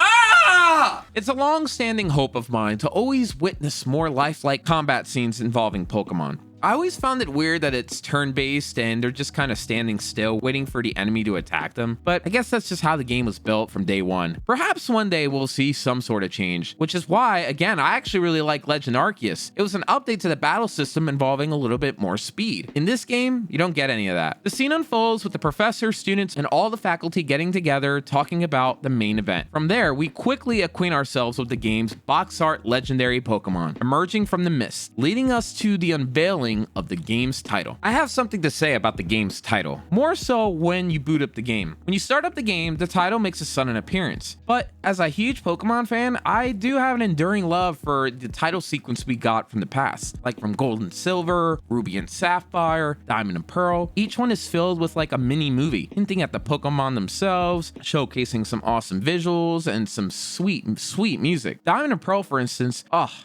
this one was really good. And many of them typically featured the legendary too. Just, oh man, just hear Diamond real quick. Seriously, listen to this.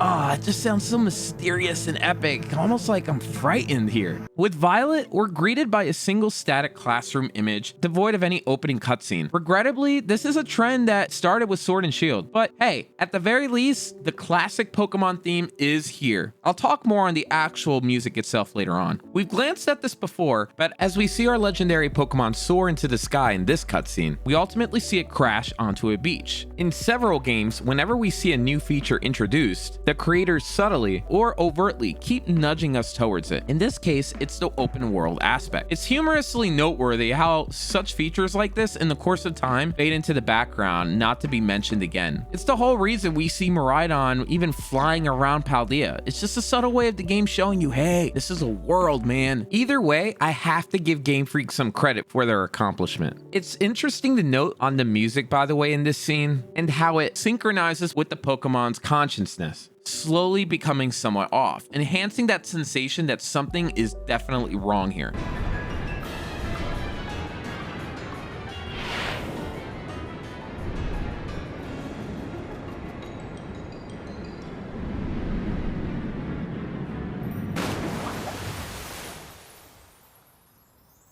As the cutscene concludes, we're greeted to a familiar sight, welcome home. Pokemon has always nurtured this childlike fantasy of embarking on an unforgettable adventure away from home, a trope that is preserved here. I love this transition here in the beginning of the game, where you just assume control over the character without some jarring cut, a technique increasingly favored in many video games today, blending cutscenes straight into gameplay without you even realizing, oh shoot. It's charming to see new players standing, just waiting, and then it dawns on them, oh shoot, I can play now. Each instance of this may be few and far between, but I appreciate when Game Freak does something like this. It doesn't happen all the way with their full-on cutscenes. We still get a black transition, but this is a start. Upon descending down the stairs, we're greeted by your good old mom, reminding you of your first day at school and awaiting a good old delivery. The backstory on why we're here remains cryptic. The most we ever got was in a game like Ruby and Sapphire, even though it was a little uncanny how you found yourself in the back of a moving truck. Another thing I want to make note is your home always looks nicer than anybody else's nearby. Does this imply that you're rich? But then again, I can't even tell because you cannot go in other people's homes. So, whatever, I digress on that front. Eventually, Mr. Clavel will enter your home, whose presence understandably astonishes your mother. The headmaster of the entire academy came here to see me? Eesh. Incidentally, if you have completed the game, there are instances of subtle foreshadowing that I like to spotlight here, as they might escape most people noticing it. Recall the scene with the legendary Pokemon Miraidon? Upon close inspection, frame by frame, you can discern the crystals that faintly indicate the location of the crater, which is a key plot point that only becomes evident upon going into the crater towards the end. Likewise, in the scene back home, Mr. Clavel states that he is, quote, responsible for the entire academy, including any failures on its part, end quote. This is another breadcrumb on the trail of foreshadowing that we're going to visit at some point, and it all has to do with the academy. Continuing onward, Director Clavel provides your mother enrollment documents, which I was actually surprised to literally see him hand something physically over. Most game developers employ a cunning tactic of camera cutaway, clearly sidestepping the need to design any asset or animate something, like in this case, the actual handover of the documentation. Game Freak does this very often in many of their games. Sometimes Game Freak doesn't even bother with that and they just show an invisible item being handed over. However, in this instance, very quickly we're treated to what resembles a shopping bag. And of course, I have to make note, in the next shot, that shopping bag is gone. It just disappears. So, you know, it's all about those tiny details, right? We're told to go upstairs as they continue talking about our enrollment. I do kind of wonder, like, what's going on? What's in that discussion? Are they talking about the finances? But oh well, we can't be privy to that. We gather our gear and attire ready for adventure. And as such, since this is the beginning of the game, anytime we encounter something new, we're always going to be barraged with a bunch of tutorials, which is okay. I don't really mind that too much. I'm just happy that you can spam A and get right past it. Soon we are escorted outdoors and we meet our trio of starter Pokemon in Paldea. We're advised by our mother to walk around with them, maybe getting to know something about them. She says, I'm sure they have lots to teach you. Okay, well, let's see. Taking her advice to heart, I actually decided, all right, well, let me walk around the house with them, eager to see anything unique about them. Like, you know, in Pokemon Legends Arceus, those trio Pokemon, well, for one, their main thing was they actually stood near their typing, like Oshawott hanging out by a little puddle, Cyndaquil near probably warm rocks, and Rowlet by some trees. It all accentuated their typing. But in this game, really nothing came out of my little stroll with them. They just meekly follow you around and occasionally wander away. You don't really get to interact much with them. The only time we really see their personality shine is in the upcoming cutscene. These are living creatures. You would think there's some form of personality in them, but it's so minimal. On the trail to the house up the road, we encounter some NPCs. The first NPC casually comments about where we live, Cabo Poco, a little speck of a community. After looking at the two houses and then the lighthouse up ahead, I actually was left wondering, if this is a community, where is everyone? Where are their homes? Is it really just us two people? Is it really just two houses? I always find it funny in Pokemon games that there's so many people around, but there's not nearly enough homes. It's not a big deal. It would take a lot to fit them all in their own building, but it's just something I always kind of laugh at in the back of my mind. The second NPC sheds light on Violet's major multiplayer and online component, the spanking new co-op mode. It's a plausible move to probably introduce the series' first feature early on, considering most players, unless closely following the game's marketing, might not even know that co-op is a thing in this game. So it makes sense that they talk about it this early. As we near the house on the other side of the road, we get a tantalizing glimpse of our starter Pokemon's personalities. Whenever Game Freak does cutscenes like this, I can't help but just smile.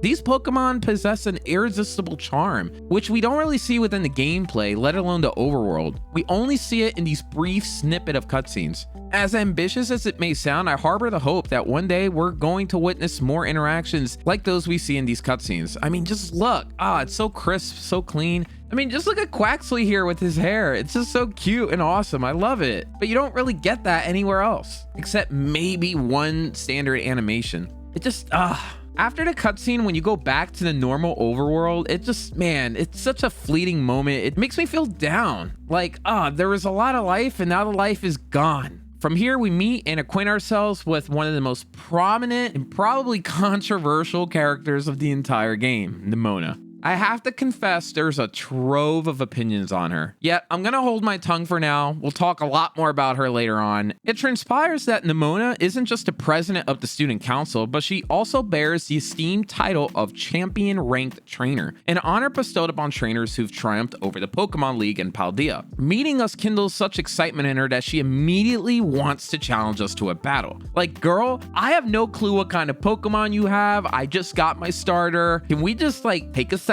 Especially since, I don't know, you're champion ranked? If it weren't for like some unknown regulation barring me from bringing in my formidable level 100 squad from past generations, I'd happily accept a battle against her. But unfortunately, I'm not allowed to do that. At least just yet, because there's some hidden fictitious rule barring me from doing so. Little did I realize that her obsessiveness with battling is here throughout the entire game. Once we pick a Pokemon, we get another cutscene which, so fleeting, and then in which Nemona compliments the Pokemon we chose. But let's be honest, she would have complimented me for any choice. I see right through your fake lies. From here, Nemona gets excited, as she always is, and wants to pick a Pokemon of her own. And this immediately draws a red flag for me. Didn't she get one already when she first joined the Academy like I am? Clavel thinks exactly the same thing, but it turns out she used entirely different Pokemon at the time. Wait, what? How? I want to do that. I have a team of my own from Johto, Hoenn, Sinnoh. I have so many Pokemon I would prefer to use. She never received any starter when she joined. Crazy. Could it be that there's an Academy rule that wasn't in place when she enrolled? Or is this a Pokemon League dilemma? Is there some regional task force that stops people from importing powerful Pokemon when they first move in? I don't know. I might be overthinking this, but what is the in-game lore justification of all of this? Do Pokemon require the 6 gym badges for you to obey them? Why is that the case? From a game mechanic perspective, when you bring in Pokemon, you need to have a certain amount of gym badges for them to obey you based on their level. But from an in-game lore perspective, why? When you bring in Pokemon, do they just look at your wallet and say, oh, darn, you only have 4 gym badges. Sorry, can't listen to you. And wait a minute, on an even deeper level, I guess they're not technically your Pokemon because every generation, it's a new trainer. But wait a minute, I'm the same person. I'm getting a headache just thinking about all this. Is it some primal instinct of theirs?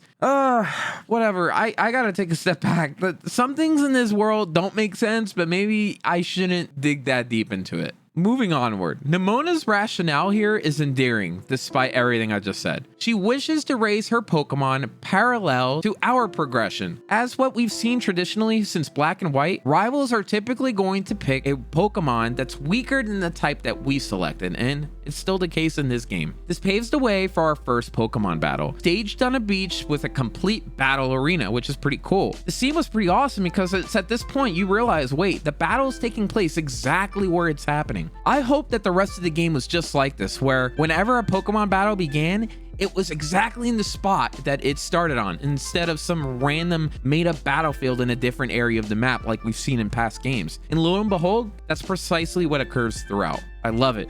Once the dust from the battle settles, Clavel prompts your rival to assume the role of your mentor, to inspire and guide you on your expedition. Now, trust me when I say, Nemona takes this to heart.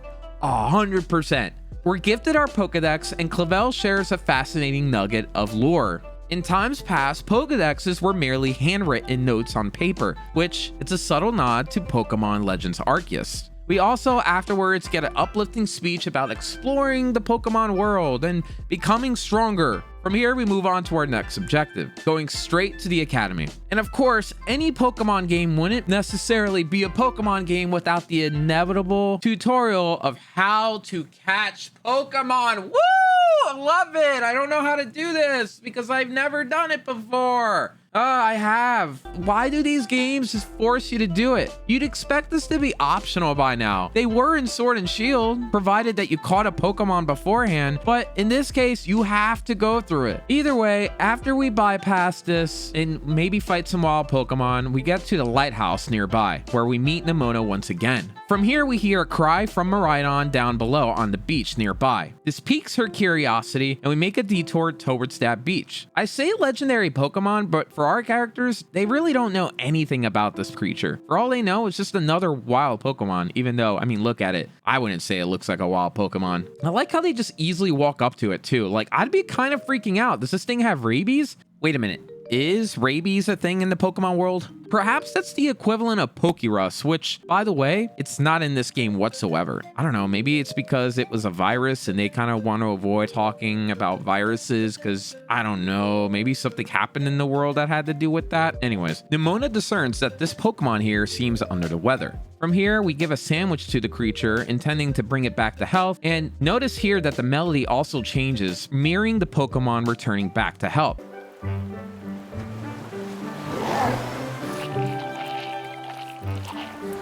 It's one of those subtle things that I do appreciate Game Freak for doing, weaving in music with its narrative. We're treated to another cutscene where Miraidon's full form is unveiled pretty early. Traditionally, we never get this early of a look at the legendary Pokemon's final form until a later stage in the game, so I was kind of surprised. I actually really appreciated the twist on the narrative. Again, we never see a legendary Pokemon this early on in the game, minus for maybe, you know, Sword and Shield. But this time around, this Pokemon is going to stick with you throughout the game, which I welcome that change. It was pretty refreshing. Legendary Pokemon for me are always shrouded in enigma, and I love it, as one typically stumbles upon them only in the later part of the narrative. Yet their image is graced on the box of nearly every single game, and occasionally the title screen. But we have to remember that Violet's intrigue lies less with the Pokemon and more with the reason behind it appearing here, and the crater at the heart of the region. That's the true mystery. And just because we have this legendary Pokemon with us doesn't mean that mystery goes away. It only makes it larger. And boy, when you see the plot twist at the end of the game, it makes the moments you spend with this legendary Pokemon so worth it. Kudos to Game Freak for ingeniously subverting the Pokemon story trope. I really do appreciate that. It's something different. From here, we find Nemona perched on a cliff as our next goal unfolds. We have to navigate the cavern and get out of here safely. This marks the beginning of our bond with Miraidon, who gallantly shields us away from the wild Houndour and Houndoom. Despite this amazing cutscene, we do notice something unfortunate. It is hit with frame rate issues, which unfortunately it's just going to be an issue throughout the entire game. Either way, after we take on the Pokemon, we get a breather at the lighthouse, and from here we encounter our second, probably most pivotal character in the whole game, Arven. His quirky appearance combined with the change in the music instantly signifies that he's a little bit of a zany type of person. It's evident here in this scene too that there is clearly a connection between him and Miraidon. There's knowledge he has, even telling us about the form Miraidon took and the first mention of its actual name in the game. Miraidon is in on this connection as well, as we see it wanting to enter the lab attached to the lighthouse, but unfortunately it's unable to because it's locked. Again, this is some subtle foreshadowing for later on that I appreciate. Why is it locked? I love these subtle moments where Game Freak just slowly inches us towards the end game. I love when a game just adds mystery after mystery without explaining anything to us. It just increases my investment in the game. It makes me want to know what's going on here. Game Freak uses this prologue pretty well to set the stage, even though it can feel slow at times. After battling Arven, we learned that he is also a student at the Academy. And now I have another question. Where the heck is his starter Pokemon? It was hinted earlier that every student receives a starter upon entering the Academy, yet again we don't see it here. What's going on? The intrigue of the game continues as we're handed Miraidon's Pokeball, adding another tile to the ever-growing domino chain of mysteries. At this point, one's got to assume that we should probably notify the director of this Pokemon and this strange connection going on between it and Arven, but where would the fun be in that? Letting an adult know and having them figure it all out. We're a 10-year-old child about to go off on an adventure in the great wild, potentially getting hurt or even killed, but hey, woo! Adventure! As Arven vanishes into the horizon, we ascend the lighthouse. She's keen to show off the school from a vantage point, which provides Game Freak an opportunity to flaunt the vast scope of the region. We can also see the details of the textures. Oof, it's a little rough. Nemona, if you haven't already figured it out, has quite a love for battling. Whether it's with us or against Arven, she just gets so much joy from it. In her own words, quote, "We're gonna get to battle so much. Help me, somebody, please." After taking in more of Paldea, our journey leads us to Mesagoza. Despite the world still being largely inaccessible, this is the most autonomy we've experienced so far. Upon reaching the city gates, we engage in our second battle with Nemona. This is where we encountered the terrestrialization mechanic for the first time. As someone who didn't really know what to expect in this game, I was quite surprised when I first saw it. Its significance as well unfolds towards the climax of the plot, akin to Gigantamaxing in Sword and Shield. Could this be Game Freak's new approach to game gimmicks, always involving them with the storyline? They did it with Mega Evolutions too, so it only makes sense. I have a lot to say on the Terra mechanic, but I'll talk about that later on. Eventually, we reach the grandest city in all of Paldea, where we meet our third crucial character and confront the game's antagonist faction, Team Star. Team Star? Really? That's the name we're going with this time? Who am I to judge, considering, we had Team Rocket. We fend off one of their members in a battle, rescuing our dual-colored haired friend from the recruitment attempts from the grunts. Throughout all of this, by the way, Nemona, our ever-present rival, insists that we should reserve our battles just for each other. Woman, leave me alone! I just got here! Yeah, she's obsessed, man. We discovered that as the head of the student council, it's her duty to curb any misconduct in the academy. However, I find myself wondering, where are any of the adults in this situation? Why are they thrusting this responsibility upon one of their students? Isn't it their job to stop any bullying or any harassment? Nonetheless, we acquired the Terra Orb, enabling our Pokemon to crystallize and partake in the in-game mechanic of the generation as we fend off the final member of Team Star here. At this point, we learned that Team Star is filled with a bunch of rebellious students, a rogue squad intent on wreaking havoc on those outside of its clique. They embody the quote-unquote defiant teenager trope in this game, shunning class and all authority. At least that's the initial perception in the game. We glean very little about the girl we've just aided too, by the way, thereby adding more mystery to our list of mysteries in the game. Finally, after a series of little mini adventures, we make it to the academy. We cross paths with Clavel, who asks us about our first journey to the academy and how it went. Our options are really polar opposite here. It either went really well or it was not so fun. I find it amusing how the game offers some semblance of player agency here, yet the narrative proceeds identically regardless of what option you pick here. I'm going to tell you, throughout the entire playthrough, I opted for every negative response I can just to see see if there would be any funny reaction out of the characters and for my own amusement. Maybe I just want to see the world burn. Funny enough, Clavel insists it's Nemona's high spirits that made it an adventure to begin with. I guess, yep, Nemona's great. Whoa. On my earlier point regarding the faculty involvement, Clavel promptly addresses that, reminding Nemona that it's the staff's role to manage any incidents with Team Star. Well, that's great. At least Paldea is not some lawless wasteland like I initially thought. We also learned that the name of the girl earlier is Penny. Notice too, by the way, that Clavel refers to everyone as Miss or Mr., underscoring an air of order and class, typical with traditional Ivy League schools, which is what the game is trying to set this place up as. With introductions complete, we finally attend our first class because, you know, this is school, baby. Is it my imagination, or does our homeroom teacher here, Jack, or is it Jack Q? Whatever. Does he bear a striking resemblance to Arven? From here, we meet everyone at school in what feels like that new kid at school moment that many people at some point in their life probably go through. From here, Nemona asks us a very heavy-hitting question. What dream do we have? Dude,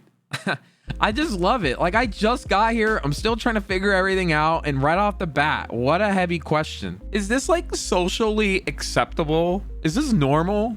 Anyone? Our next destination is the cafeteria, where we run into Arven once again. Oddly enough, he asks us if we remember him, with an option for us to reply, I don't think we've met. Dude, is our memory shot? We just saw him earlier. Maybe our character is just shy, I don't know. We glean more about Arven here as well. He's not much of an academic type, which at first I thought, is he a member of Team Star himself? But no, that's not the case. He also shares with us that he has a dream of cooking and exploring the great outdoors. And in turn, he mentions he's in a search for a recipe that can heal any Pokemon, a plot that becomes pertinent later on. Generously, he gives us a book about Area Zero, the game's final location. It's the first of the 3 key objectives we get. In this moment, we get our first of 3 key objectives, to obtain special herbs guarded by gargantuan Pokemon known as Titans. These herbs are known to have miraculous healing properties. Quite the change of heart for someone who was a bit standoffish earlier on in the game. Now he's all friendly with us, which I guess, after this interaction, we're soon introduced to the mysterious Cassiopeia. Funny enough, I looked into the name Cassiopeia, and I found out it's a constellation in the northern sky named after the vain queen Cassiopeia, mother of Andromeda in Greek mythology, who boasted about her unrivaled beauty. Ironic because later on, when we find out who Cassiopeia is, stereotypically speaking, doesn't seem like the archetype of persona that accentuates beauty per se. But we never actually meet Cassiopeia as well for most of the game, only hearing them via a hacked phone call. What is his or her main goal? Well, it's to dismantle Team Star, and we're the chosen ones for the job. Okay, so at this stage, I can't help but wonder, who is Cassiopeia? While I didn't feel confident enough to make a guess, I let this mystery, another one to add on our growing list, just get tucked away for now. Before moving forward, Clavel addresses us to keep our voices low while on the phone, suspicious that someone might be eavesdropping on it. Not unsettling at all. Initially, I didn't link the dots, but looking back, it's easy to speculate that Clavel could be Cassiopeia. His impeccable timing and concern about the call volume, despite us not being in a library, suggests there's something going on here. The next destination on our tour is a meeting with Pokemon champion of Paldea,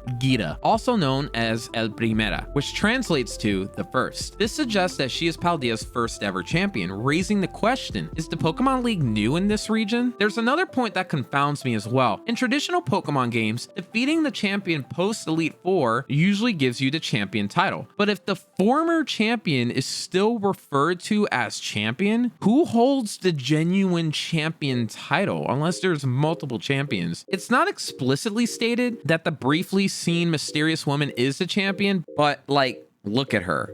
I mean, look at her. Does she not scream champion to you? From a lore standpoint, we discovered that the game indeed recognizes the existence of multiple champions, and that they are all designated as champion ranked, such as people like Nemona. We also get a familiar overview of the Pokemon League structure and how do you go about it, which is for sure placed here for newcomer players. I applaud that Game Freak, no matter what, always makes sure to revisit the basics for newer people. I think that games that have been around for a long period of time tend to forget the newer players, so good job, Game Freak. Don't forget about the new guy. It's a common issue in games like Destiny. I always hear my friends saying there's so much going on, I feel lost. I gotta wait for that game to go through a whole big reset before ever touching it. I feel the same way with League of Legends or World of Warcraft. There's so much going on that I just get scared to ever play the game. However, Pokemon excels in maintaining that simplicity, only altering that tried and true formula every so often. Additionally, we uncover the game's central theme, which is the treasure hunt, a quote, special independent study, allowing students to embark on adventures and learn in their own unique ways. Just imagine for a second That when you enter a school, your teacher announces that the whole objective for the semester is to discover your personal treasure in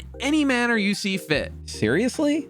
That's it? I can't help but wonder, is this going to turn into one of those things where it's the real treasure, where the friends we made along the way kind of thing? I don't know, but it's a common theme that we're going to hear throughout. Eventually, we get to the main plot of the game that centers around our 3 adventures, the Great Crater of Paldea, that will be watching over us throughout our journey in the game. In Clavel's office, via a television, we meet the regional professor, finally, who happens to be at the crater. Notably, in a first for the series, by the way, we encounter 2 professors, Sada and Turo, from Scarlet and Violet respectively. At first I just thought, wow, what a unique touch, and yeah, it makes sense because there are 2 versions of the game, right? Oh, I was so wrong. There is a clear reason why they did that. There are significant reasons behind this unique setup that will be apparent to us later on. We also learned that the Pokemon Miraidon, temporarily in our care, belongs to the professor of all people. The professor asks us if we can take care of it in the meantime, since he is unable to, but the options we get here are just hilarious. I love getting them because we can outright just refuse and say no. Like, do we really have a choice here? Like, what if I just wanted to focus on my studies, man? That's why I'm out here. I can't even hold on to my own father. He's gone. He disappeared. What makes you think I can take care of your bike? As we wrap up, Clavel implies that Turos' activities in Area Zero are tied to this Pokemon, adding yet another layer of mystery to our book. In this brief scene, the music halts as well, a signature Game Freak device signaling there's something wrong here. Funny enough though, there's no cause for alarm, right? The cheerful soundtrack comes back and we carry on as if nothing happened. It's clear Game Freak wants to let you know there is something going on, as subtle or unsubtle as it may be.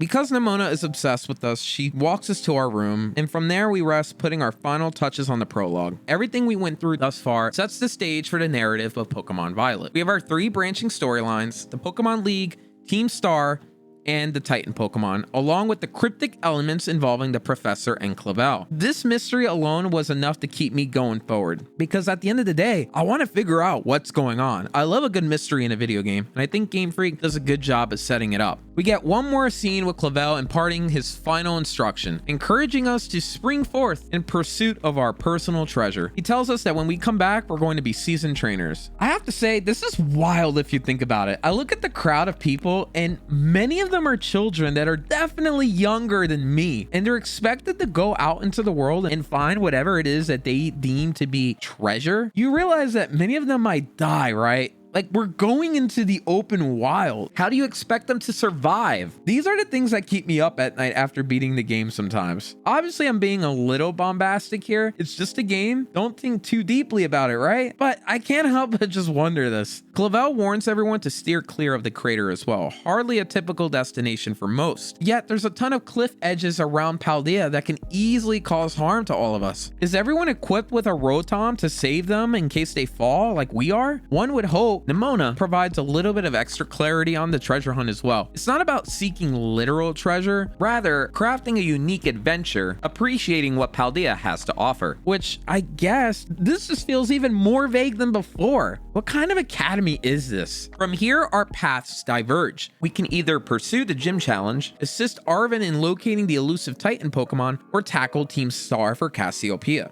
Finally, the game world unfolds before us, with the bonus of us finally being able to ride Miraidon. I must say that despite my best efforts to avoid any sort of spoilers about this game, I inevitably saw a glimpse of an image where I saw a player riding this Pokemon, which I suspected to be the legendary. I decided to ignore it, thinking, nah, there's no way the legendary Pokemon of the game is going to be a motorcycle that we can ride around. No way. That makes no sense. That's so silly. This little twist shatters any sort of illusion of realism or gravity that I sometimes wish Pokemon would have. However, when I did find out this was the case, it wasn't necessarily a deal breaker. But boy, you have a motorcycle!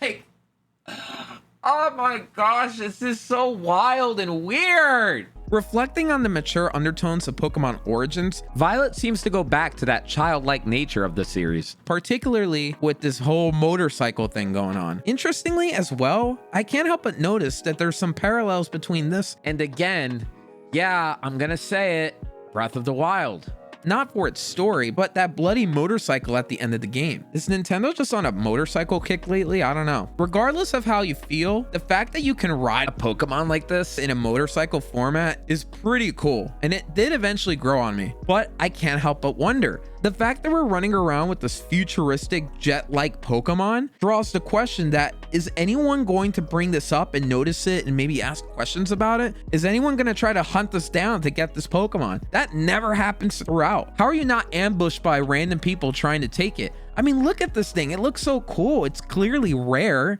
It's impressive that no one beyond the main trio seems to acknowledge this Pokemon in any capacity as you travel throughout. From here, the characters try to get us to tackle their own problems first, but it's up to us what we want to do first. We're going to tackle each of these 3 storylines, as well as the grand finale, providing detailed attention and analysis for each one. Our 3 quests are called Victory Road, Path of Legends, and Starfall Street. Also, another point I want to make here is when actual story beats occur that we should explore. Our discussion is primarily focused on the open world from a world building perspective, but the story provides another intriguing dimension to it. Open world games pose a unique challenge, maintaining an engaging, well-paced narrative despite the expansive world. The game has a primary objective, but the open world format seems to diminish spontaneous in-game events or unexpected story beats. For example, I think of a game like Ruby and Sapphire. In a later stage of the game, our character enters an area called Meteor Falls, where we get an encounter with Team Magma and Aqua at this very specific moment. Mount Chimney presents another instance where we confront the enemy team. In Sun and Moon, we even see more examples of things like this, involving the Aether Foundation and Team Skull. The reason I'm bringing this up is because these story beats were crafted to happen at very specific and key points in the game's singular story. Game Freak had control of almost every variable from a world perspective. They knew when a player would reach their destination and how. There was only one way to get into a cave or a town. They just knew where you would be. By knowing exactly where the player would be and exactly at what points of the game they would be there, Game Freak was able to craft a custom-fitted narrative and story the player would experience. In a way, making a linear game in this regard is even more difficult if you view it from this lens. Where should we have the player fight Team Magma grunts? Where should they fight the leader? What interactions should we make for them when they do? What spot is it going to be at? What level should we make the Pokemon? Well, that part is easy because we sort of knew what level the trainer will most likely be around when entering the fight. It was all planned out meticulously for a custom experience. Sun and Moon were great examples of this. Approximately midway through the game, after completing the second grand trial against Olivia, by the way, those were sort of like gems in the game, a new narrative beat is introduced, courtesy of our character Hao. We discover Hao has been invited to the Hano Grand Resort by a member of the Aether Foundation. We join him on this adventure, meeting Faba upon arrival, and are ultimately led to the Aether Paradise, the Foundation's headquarters. Here, we encounter more significant characters and experience a major narrative moment by meeting our first Ultra Beast Pokemon. All of this unfolds right after the second grand trial. After beating the first trial, we gain insight into the motivations of some of the characters, even though it's nothing earth-shattering. Upon completing the third trial, the plot takes a dramatic turn when our primary antagonist vanishes into a wormhole with the previously encountered Ultra Beasts, setting us on a mission to solve that mystery then and there. Each post-trial interaction felt very distinct and unpredictable, which unfortunately, I regret to say, is not mimicked in most of this game at all. And you'll see why, because as I played the game more and more, I started realizing there was an obvious pattern. So nothing really earth-shattering was occurring except maybe a revelation in the game's plot. Before we conclude this chapter though of the prologue, aptly titled Welcome to Uva Academy, it's only fitting that I delve into a little bit of what the Academy has to offer. Since it is an academy, you do have a variety of classes that you can take, like art, history, math, and more. Initially, I was like,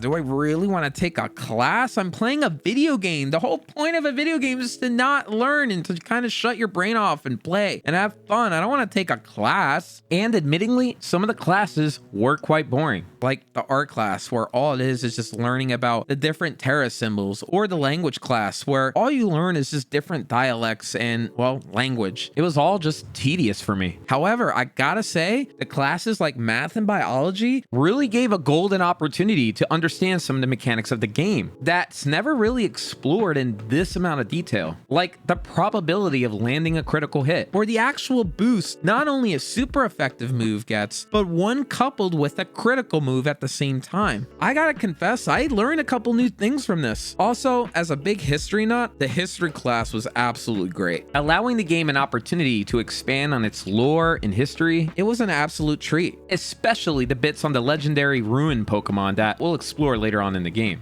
You have to make sure you pay attention though, because there are midterm and final exams throughout, though they are relatively easy and you can retake them. If you pass them, you earn a bunch of XP candies, offering a welcome boost in your XP grinding journey. On top of that, Uva Academy also offers opportunities for brief interactions with your teachers, fostering bonds that sort of remind me of, well, Fire Emblem of all things. As you complete these bonds, or quests if you will, you'll get different rewards, like a Galarian Meowth from Mr. Salvatore, probably the most impressive reward you get out of all of them, with the rest of the staff just giving you an assortment of rare items. As for the dialogue, they vary greatly. One of my favorites was with Miriam, who is studying to be a health instructor at the academy. You get to see her evolution as she eventually accomplishes her goal. For Thime's story, you embark on an investigation to find out who is watching her, and you ultimately discover that it's a super fan of hers wanting to know if she'll ever return to being a gym leader as a career ever again. It's a pretty small but heart-touching story.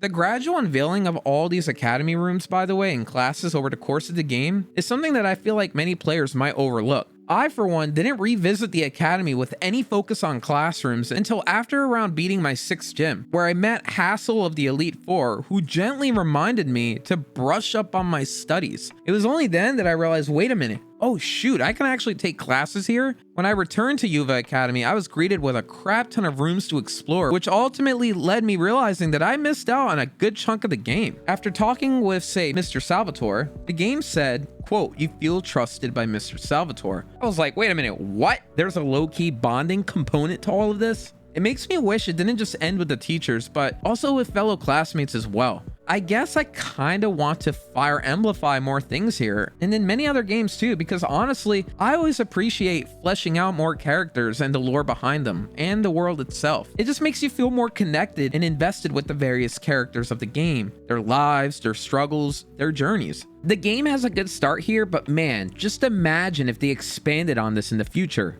Now I have to say, I promise everyone listening to this, I am not saying that Pokemon should turn into a dating simulator. No, no, no. Far from it. Instead, my suggestion is just to create more genuine friendships within the game that feel authentic and less akin to, I don't know, Nemona's approach. But either way, that's really it. That's Uva Academy, a place that you'll probably frequent pretty often.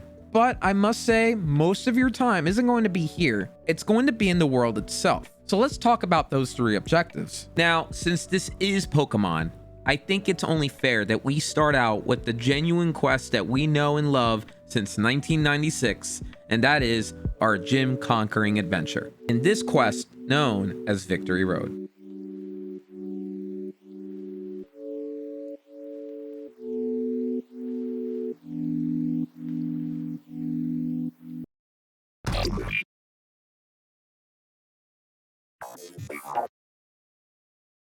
The latest chapter in the Pokemon League saga is pretty similar with games of the past. As a player, you have to traverse the region, take on an array of 8 gym leaders, compete in the Pokemon League, and finally emerge victorious over the reigning champion. However, out of all 3 narrative threads that we're going to explore, this is probably the least interesting, adhering to the tried and true recipe of gym battles punctuated by sporadic showdowns with your rival, and then eventually going to the Elite Four and beating the champion. To craft a fluid gaming learning experience where gyms can be tackled in any order in this open world, Game Freak cleverly tailored the game around the sequence of gym encounters, rather than tethering them to particular plot milestones or levels of progression. No matter which gym you visit first, second, third, or fourth, your face-off with Nemona will remain consistent. For example, whichever gym you visit first, you're going to face off with her then and there. In order to account for this, Game Freak created battlefields in every single town and city. And that is why, because the game doesn't know which gym you're going to tackle in which order. And there will be times you're going to fight Nemona, and the game has to assume that you are going to fight her in any location. An aspect that set Sun and Moon apart for me was the engaging and diverse encounters preceding the gym battle. In the game, it was called Trials, which provided a unique and satisfying hurdle compared to past games. This pattern was carried forward in Sword and Shield, but I would say Violet took it definitely a step further by elaborating on the groundwork laid out in Sun and Moon, introducing an assortment of challenge-oriented activities before each gym. Each gym in the game has its own distinct feature and mechanics behind the actual challenge, imbuing it with a sense of uniqueness and personality. Some of the challenges are while others are kind of fun and more endearing. Given the recommendation Nemona gives us in the very beginning of the game, most likely a lot of players are probably going to go to Cortondo as their first gym. Once we arrive, you'll find Nemona leisurely unwinding, briefly telling us about the impending gym challenge and the pride at our decision to face them head on, which makes me think, did we really have a choice here? This gym's challenge is tied in with the function of the town itself. Cortondo is home to the Olive Festival, so what better challenge than to push a massive olive into a goal? Our gym administrator tells us that we have to get over obstacles as we approach the goal, but in reality, the obstacles are really the physics themselves, which make no sense here. There's these small ramps, but they don't really do much. You also have trainers lying in wait to challenge you in classic Pokemon style, but they're really completely optional, as now in the game, you have to approach a trainer and actually interact with them to battle. They don't just come to you. If you beat the singular trainer that is here, you get the small live blocking your path to move out of the way, giving you a shortcut to your goal. The thing is, the shortcut is not really worth it if you're going for speed, because wouldn't it have been easier to just bypass him altogether, go around and move on? You would mainly want to battle him to level up your team, or you have OCD like me and you have to fight everyone.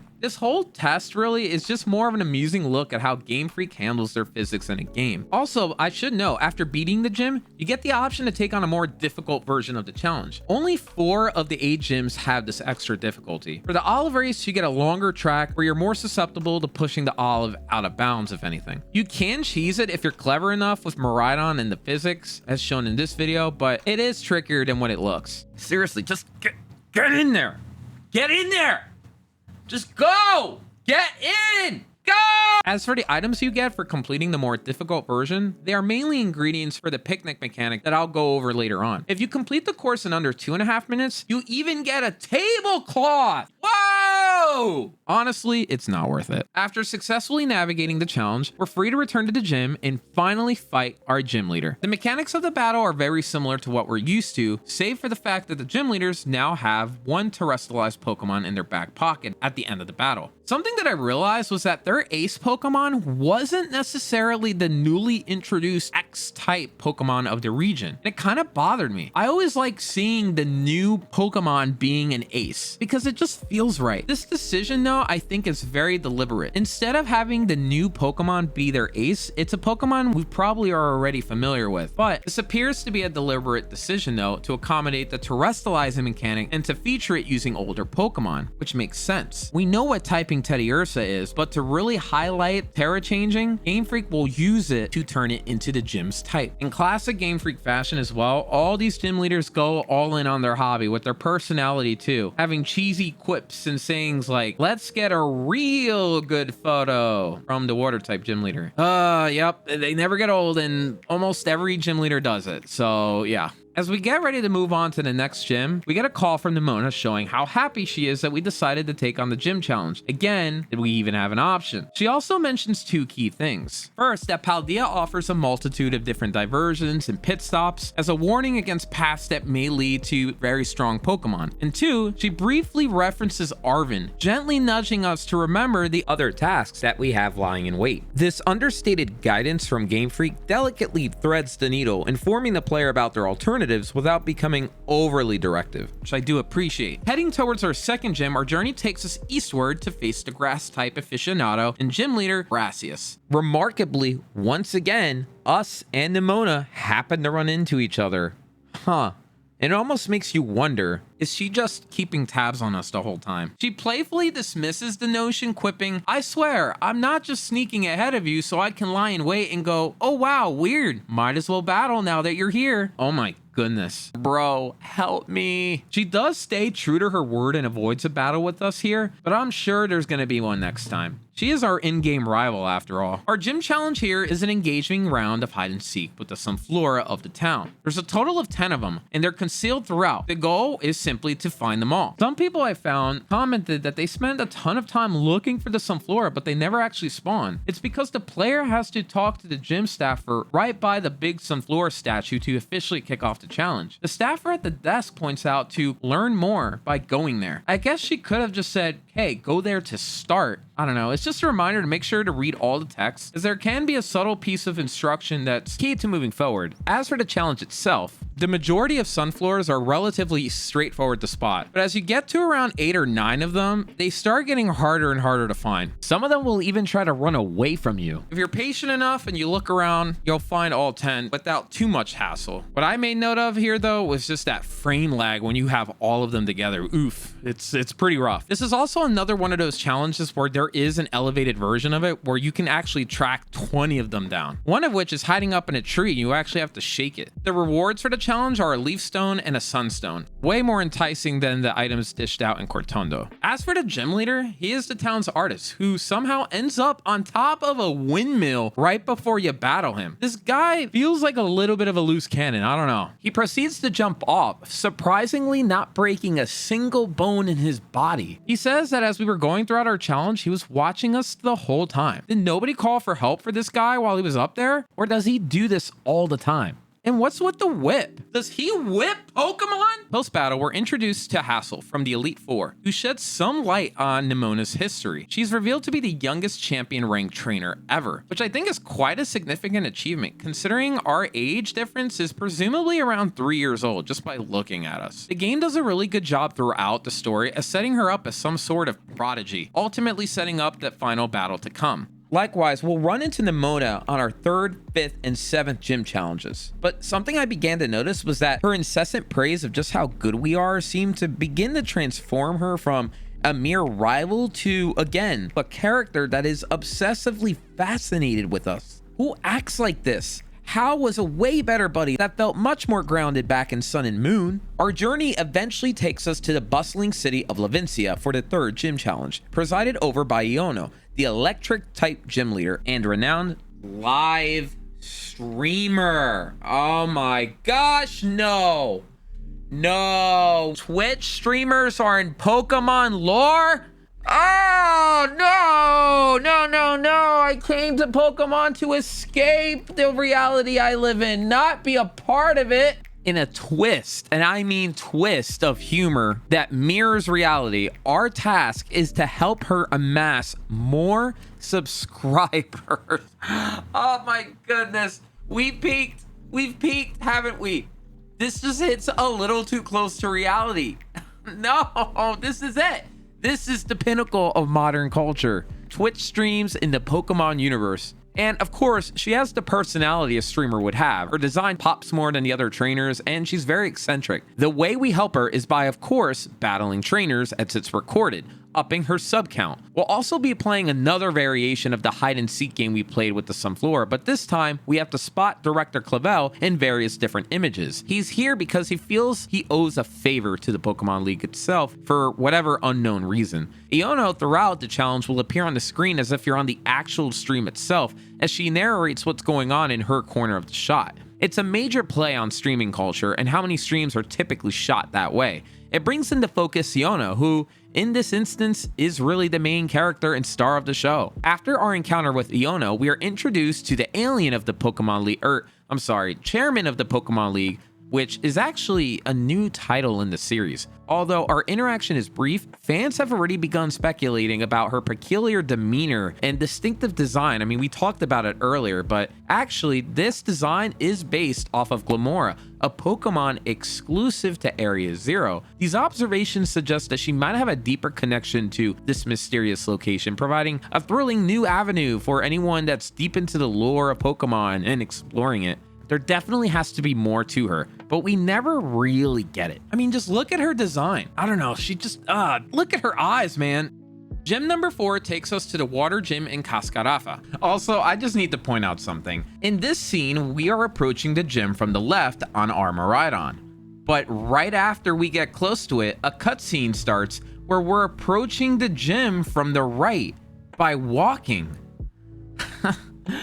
Oh my gosh, this game, bro. This game. We barely catch a glimpse of the leader, Kofu, as he storms off. From here, I actually found out he's very similar to me in that he forgets just a ton of his personal belongings all the time. We're told by a staff member that Kofu is childlike in nature and that for today's challenge, we need to get his wallet in Porto Marinada. Are you kidding me? This is the challenge? Is this what a typical challenge looks like for this gym? Is it always some child going after his belongings? Following a brief interaction with Kofu, we arrive at the port town and find ourselves participating in an auction for Wakami seaweed, which has caught Kofu's attention. Veteran players might recall a similar marketplace in Ruby and Sapphire Slateport City, where the same seaweed could likely be purchased. Interesting. The task here doesn't feel much like a challenge, given that no particular skill is required outside of one Pokemon battle. All we have to simply do is keep increasing the bid until we win. The lack of personal stakes, given that Kofu gives us the money for it, reduces all of this to just one battle and a simple walk. Eventually, we make our way back to the gym and run into another member of the Elite Four, Rika, who has a very calm, chill vibe to her. I wonder if trainers ever get this lucky on their gym circuit, getting to personally meet all the Elite Four members and the champion of the Pokemon League. I just feel we're always so lucky. It's revealed in this game that most trainers typically abandon their challenge just shy of earning their 4th gym badge. This fact actually deepens our understanding of the Pokemon League more than in the game's past. I never thought of how often people fail to actually complete it. Violet continues to set up that this Pokemon League and winning it is a major feat, even though, to be honest, fighting these gym leaders kind of pathetic. They're very easy, I think. Adding these little trinkets of information just adds more depth to the objective and increases the sense of achievement we're going to get by beating the league as compared to previous games. Or at least that's the goal. We eventually make our way to the 5th gym. Led by Larry, the normal type gym leader of Medali. His challenge is more of a culinary one. We have to order a secret menu item at the local treasure eatery restaurant. We discover that there are 3 other challengers who are also attempting the task, each armed with a clue to help decipher what the actual dish is. How do we get the information? Well, duh, we gotta beat them in a Pokemon battle. And whoever loses gives up their clue, assuming the person honors the agreement. But like, what if they just don't? Like, what if the other person just says, no, I don't care. I'm not giving you a clue. I don't care if I lost. I mean, I guess you have cameras in the town and I'm sure there are witnesses that can vouch for you, but it's just a thought that came across my head. The challenge essentially comes down to yet another scavenger hunt as we gather more and more information. The game doesn't explicitly disclose the locations of where the trainers are, but you can easily spot them as you get closer to them. There's going to be a prominent yellow prompt right above them. Each time you win, you get a clue to the location of the next ingredient. For example, one of the locations is in this very odd dark spot at the foot of the stairs I mentioned earlier. It seems empty, but apparently when our character goes up to this wall, he spots something. I kind of like this challenge because it requires a little bit more train of thought to figure things out. There's one secret dish that's at the ice cream stand, and I was kind of puzzled to how I actually find the ingredient. It's only when I realized, wait, no, you have to actually approach the kiosk and look at what's on sale. The odd one out. It's rice balls. Very clever. I didn't think I actually had to go into the menus. As for the bird clue, patience is key. You just have to stand next to this gentleman and eventually the bird is going to yap away and soon enough, you'll get that last ingredient. I'll say this again from what I mentioned earlier in the video, but it really is refreshing to see battles happen in real time in the exact spot the trainer confrontation happens. It just feels so much more immersive than what we've got in the past. I love fighting this trainer and immediately the battle takes place exactly on the street. It's awesome. This challenge does that feature justice. Once we go back to Eatery in order to write items, the dining room rumbles, engulfing everyone and turning into a battlefield. I already talked about this, but seriously, it continuously bothers me that everyone just disappears. Where is everyone? We finally get a formal introduction to Larry, the unlikely hero of the generation, I swear. So many people actually really like this guy, and it all just comes down to his relatable attitude towards, well, the monotony of work. It's known amongst a lot of millennials that just work sucks and no one really likes to do it, and he just embodies all of that as he regularly grumbles about his boss, the champion Gita, and he talks about the reduction in his wages even. What? Intriguingly, this is the first instance where the macroeconomics of the Pokemon League is ever brought up. The game explores this theme a little bit further when it's revealed that Gita actually audits all of the gyms. This leads to questions about the funding of the league. Is it subsidized by the Paldean government? Is there even a government at all? Larry's predicament is provoking a really broad range of questions than I ever thought I would be asking, but man, Larry, he's just great. Love him. Look at his face. He's just so done with everything. Dude, I get it. Gym 6 will be the ghost type gym leader of Montenevera, Rhyme, which clearly is a clever play on words as she's the resident rapper of Paldea. Rhyme herself is a pretty unique character that actually grew on me. It's not often we get a full-on female rapper in a Christmas village. Something about that just seems awesome. What I appreciate here is that this gym doesn't necessarily scream ghost type like I talked about earlier. Rhyme is wearing dark clothing, but that's as far as I can go in relating her or the gym to the ghost typing. Of course, we have these candles throughout town, but it's very minimal. Now, I have to say something. There's an issue I really do have with this character, and it's not really her fault, and it doesn't actually have to do with her per se. It's just more her function combined against the function of the game. What do you think it is? I'll give you a second. Take a guess.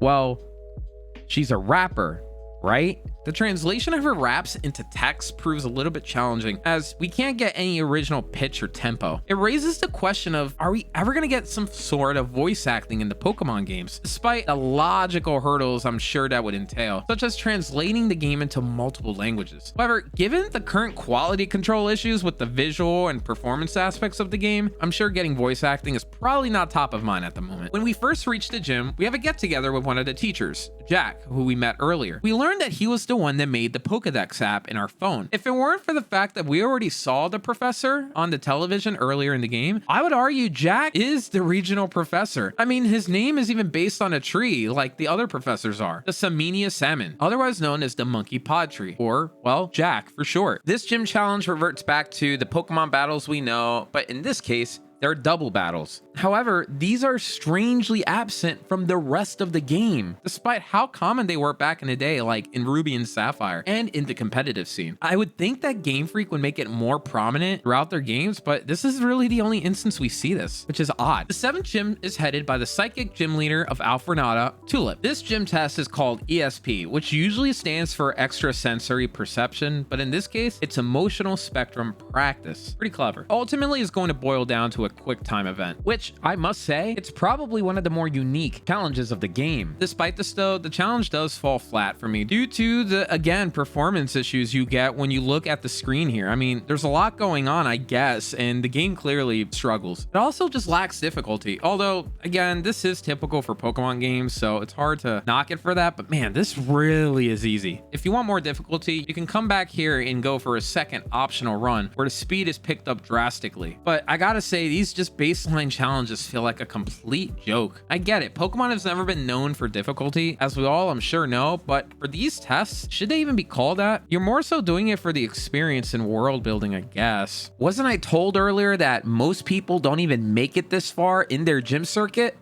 How? How is that even possible? Tulip's appearance and her discussions about magic, cuteness, and beauty here suggest that she probably is better suited as the leader of, I don't know, a fairy type gym. I mean, look at her dress. There's fairy wings on it, for crying out loud. Afterwards, we run into 2 members of the Elite Four, Rika and the new Poppy. Wait a minute. Okay, I need to address this. I really need to mention this. The presence of a literal toddler among the Elite Four raises a lot of serious questions for me. Like, how is Pei structured here? Where are her parents? How is she so good that she ends up being an Elite Four member? While a lot of games have often featured young child prodigies, Poppy sets a whole new precedent in terms of age. We've had young Pokemon League staff before, like Champion Iris, who is believed to be age 12, by the way, but this is a whole new level. Lastly, we turn our attention to the 8th and final gym, helmed by Grusha. She resides right next to Rhyme. What makes her unique is that she is the highest level trainer out of all the gym leaders. I also have to just question the thing we talked about earlier. Why is she right next to the 6th most powerful gym? It would arguably be more coherent to pair gyms 7 and 8 together instead of having the 7th located in the distant southeast, but I do wonder, Game Freak probably did that on purpose, compelling the player to depart from the mountain, get stronger, and then come back with even stronger Pokemon. It also just gives you a sense of progression, and it pushes you to explore the world a little bit more. I even mentioned this earlier, but there are theories suggesting that this gym was placed here as a last-minute decision due to time constraints with Zapapico. If it were not for the convenient fast travel system for many players, I presume they would have just bulldozed their way through instead of just exploring. Like, instead of going to gym 7 and 8, they would just do 6 to 8. I'm curious, how did you navigate Paldea on your journey? Did you do it in this particular order? Let me know. The test here involves a timed ski descent down the mountain. As with many of the challenges, it's not particularly hard as the trial is quite lenient as long as you don't bypass any of the checkpoint markers. Each time you do so adds about 5 seconds to your time limit. You should do mostly fine. I can't help but wonder just how bad you have to be to fail. I mean, look at me. I'm totally gonna fail.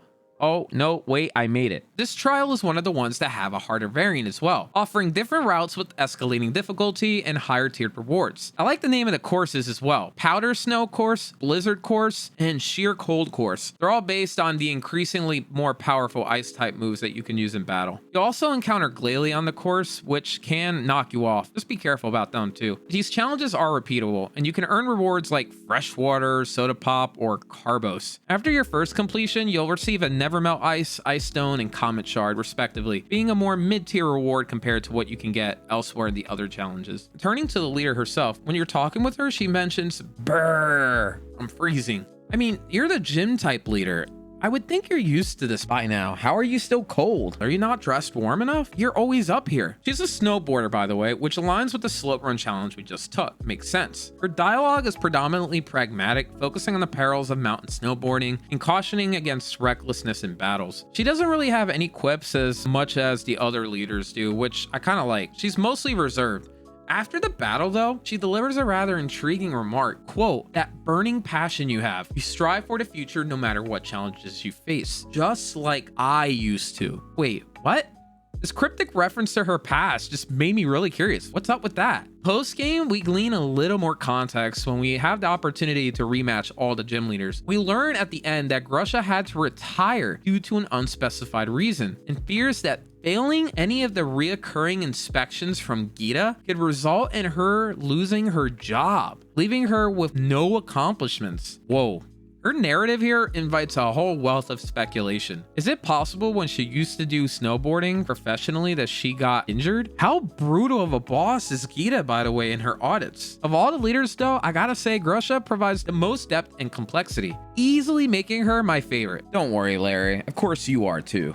After a brief celebration and kumbaya with Nemona and Gita, we finally set our sights on the Pokemon League. The thrill of approaching any league, having surmounted all the gym leaders and our entire journey, never fades away from me. I always get super excited because it's like, yes, after all this time, finally we're here. Even after all these years, it just continues to evoke excitement in me. And believe it or not, as much as I've been kind of making fun of her, the fact that I knew I would eventually battle Nemona made it a little more exciting. She's constantly alluding to the opportunity of facing someone worthy and ultimately this final battle. If anything, I do think she probably needs this challenge more than I do. I mean, I'm good. I don't need to fight you, but I think she really has to. All that remains is to get to the Pokemon League and win and beat not only the champion in Elite Four, but Nemona once and for all. Let's do it, baby.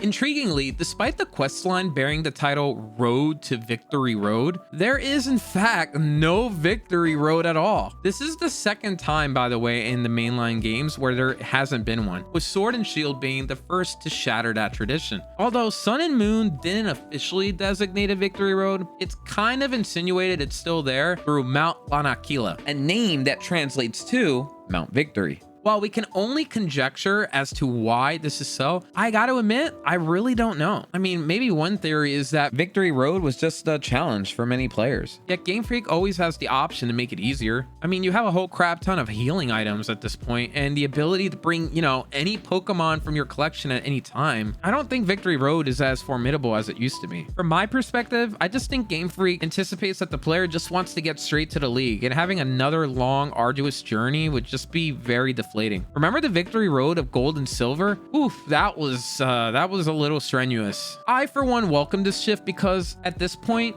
I just am solely focused on the league. I just want to get there. The last thing I yearn for is to battle another round of trainers and a bunch of wild Pokemon again. Personally, I just breathe a sigh of relief at the disappearance of Victory Road, though I do suspect the community might be divided on that matter. Perhaps Victory Road is a metaphor though, symbolizing our entire journey and the friendships we've made along the way. I must say, when approaching the Pokemon League, there are two specific trainers here. One of them has very low level Pokemon, but then the other one has extremely high level Pokemon with nothing else in between them. This is the best example of what I meant by the game just allowing you to challenge anyone at any point, and sometimes that might be a bad decision. As for where the Pokemon League is situated, it's in the northwest part of Mesagoza, accessible via a pretty large entrance. As we get close to the building, we can see Gita, followed by our first real look at the actual league itself. Rather than some fancy looking building, we're met with Stark simplicity here. After confirming that we do have our gym badges with the staff member outside, we go into what is probably the most distinctive Elite Four intro yet. Instead of going straight into battling one after another, we're greeted by Rika in what appears to be an office, where we learn of the final assessment before we can actually get to the battles. This league, I gotta say, more than any other Pokemon League in the past, adopts a more formal approach. Think about it. You have a chairwoman, you have assessments, you have these gym challenges, you have this building that resembles an office, and you even hear of Gita doing gym audits. It all feels like one big corporate atmosphere. In this assessment, I hope you have a sharp memory, or at least have some good Google searching skills, because any incorrect answer on any of these questions will necessitate you starting all over from the very beginning. I will note that some of the questions that you're going to go through here don't have a right or wrong answer. For instance, the first question you get is, how did we arrive at the league? And the answer in theory could be answered in 3 different ways. Other questions include, what's the academy's name? What led us to the Pokemon League? What's our ambition after we become champion? Some stuff on the gym leaders, and just other general Pokemon trivia. If anything, I found the gym leader series of questions particularly harder, as I completely forgot some of their names and the cities they were in. I failed twice because of that. The final question is probably my favorite. Do you like Pokemon? That's funny. Imagine just replying with a flat no. And guess what? That is an option here. The consequence for saying that really isn't much. All you get is, you failed, but can try again. No instant crazy reaction from Rika. But you gotta think, when you say no, what is Rika thinking? Also, a cool little thing to mention is that if you get all your answers right in the first go, Rika reveals that Nemona was the last person to achieve this feat, further elevating that she is the ultimate champion in the battle to come. I gotta say, Rika's laid back demeanor is truly endearing. As you answer her final question, she just has this posture and she just chills out, the camera subtly zooming in on her to reveal a gentle smile, followed by a simple yet heartening nice job. She's just so chill. She doesn't have any grandeur or anything like that. She just exudes an air of simplicity and tranquility, and I really do actually like that. Once we finish this assessment, we finally get to a more customary elite test, where we battle all of the Elite Four members. The encounters are rather routine if you've played any Pokemon game before, and on top of that, we already have an idea of their personalities because we met them throughout our Pokemon gym circuit. This room in particular, though, stirs up some nostalgia, as it reminds me of the Elite Four rooms back in Red and Blue and Silver and Gold with their more rectangular shape. All the battles are going to occur in this one room, which, I mean, I do appreciate the other rooms in previous games being all different, but again, not a big deal. After beating the first Elite Four member, I was kind of taken aback for a second because I noticed Poppy walking and entering the room. I thought, wait a minute, hold hold on. Can I not heal? Am I really about to battle all 4 Elite Four members back to back to back without any rest? In previous games, we always get a breather so we can heal our Pokemon. But no, right after she comes out, eventually you do get a moment to heal. Woo, I actually got kind of freaked out there for a moment. I was about to say, I definitely got bamboozled here, as you do have a second to approach and confirm the next battle. Wait a minute. Is that my boy? Is that Larry? I gotta say, reuniting with Larry of all people is an absolute delight. I love that they picked him as the reoccurring member here. This man just appears to have completely relinquished any worldly concern. This guy's just awesome. Quote, I serve as a member of the Elite Four too. Yes, ...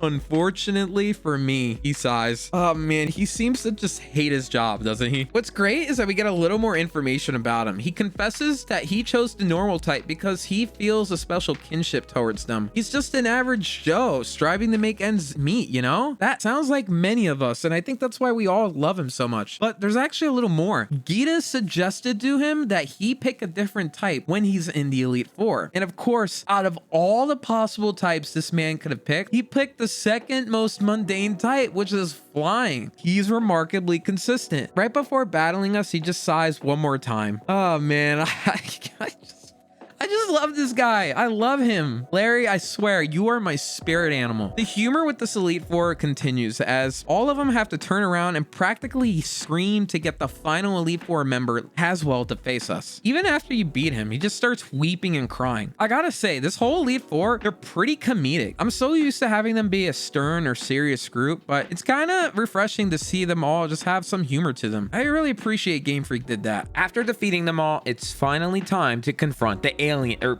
champion, who apparently coerced all of these Elite Four members, by the way, to take on the job. This, along with her audits, man, I just wish I was a fly on the wall in all of this. With Gusha also worried about getting fired from her job, the game just really employs that there is something very sinister and messed up with this woman. You never really see her upset. She's always smiling, but deep down, are you like a monster? She even seems like a villain, even though she officially isn't one. It's almost as if she would play this hypothetical villain in the 3rd version of this game, but we're never going to really get that because probably the DLC. Well, at long last, our Pokemon journey is finally nearing its end. We've triumphed over tests, quizzes, assessments. We've triumphed over bad frame rates on Flora, awful physics, a silly fetch quest. We've gotten all the paperwork out of the way, and now it's time to reap the rewards. The battle unfolds atop the Pokemon League, setting the stage for what promises to be a thrilling battle. In this moment, we're continually reminded of Nemona's exceptional training abilities, as it's revealed that she is the most recent to ever navigate the league. No one else has achieved it since her. Given that Gita is known as the first, it begs the question, how long has it been since someone other than these two have passed the Pokemon League test? Man, I feel like there could be a whole other plot in just that alone. It's no wonder Nemona is yearning for some challenge too. Frankly, she's never really had one. What's intriguing here in this moment is the game's designation of Gita as top champion. So wait, if there's a top, does that imply the existence of like a middle or like a bottom? What is Nemona in all of this? Is there some form of ranking hierarchy? If not, why adopt this title at all? I don't know. It's a weird choice that when you look more closely, doesn't really add up. And unfortunately, it just never gets elaborated on. Interestingly, this is the only region where the champion is referred to in such a manner. Weird. When you battle Gita, there's a very awesome moment that happens. She unveils a previously never before seen Pokemon,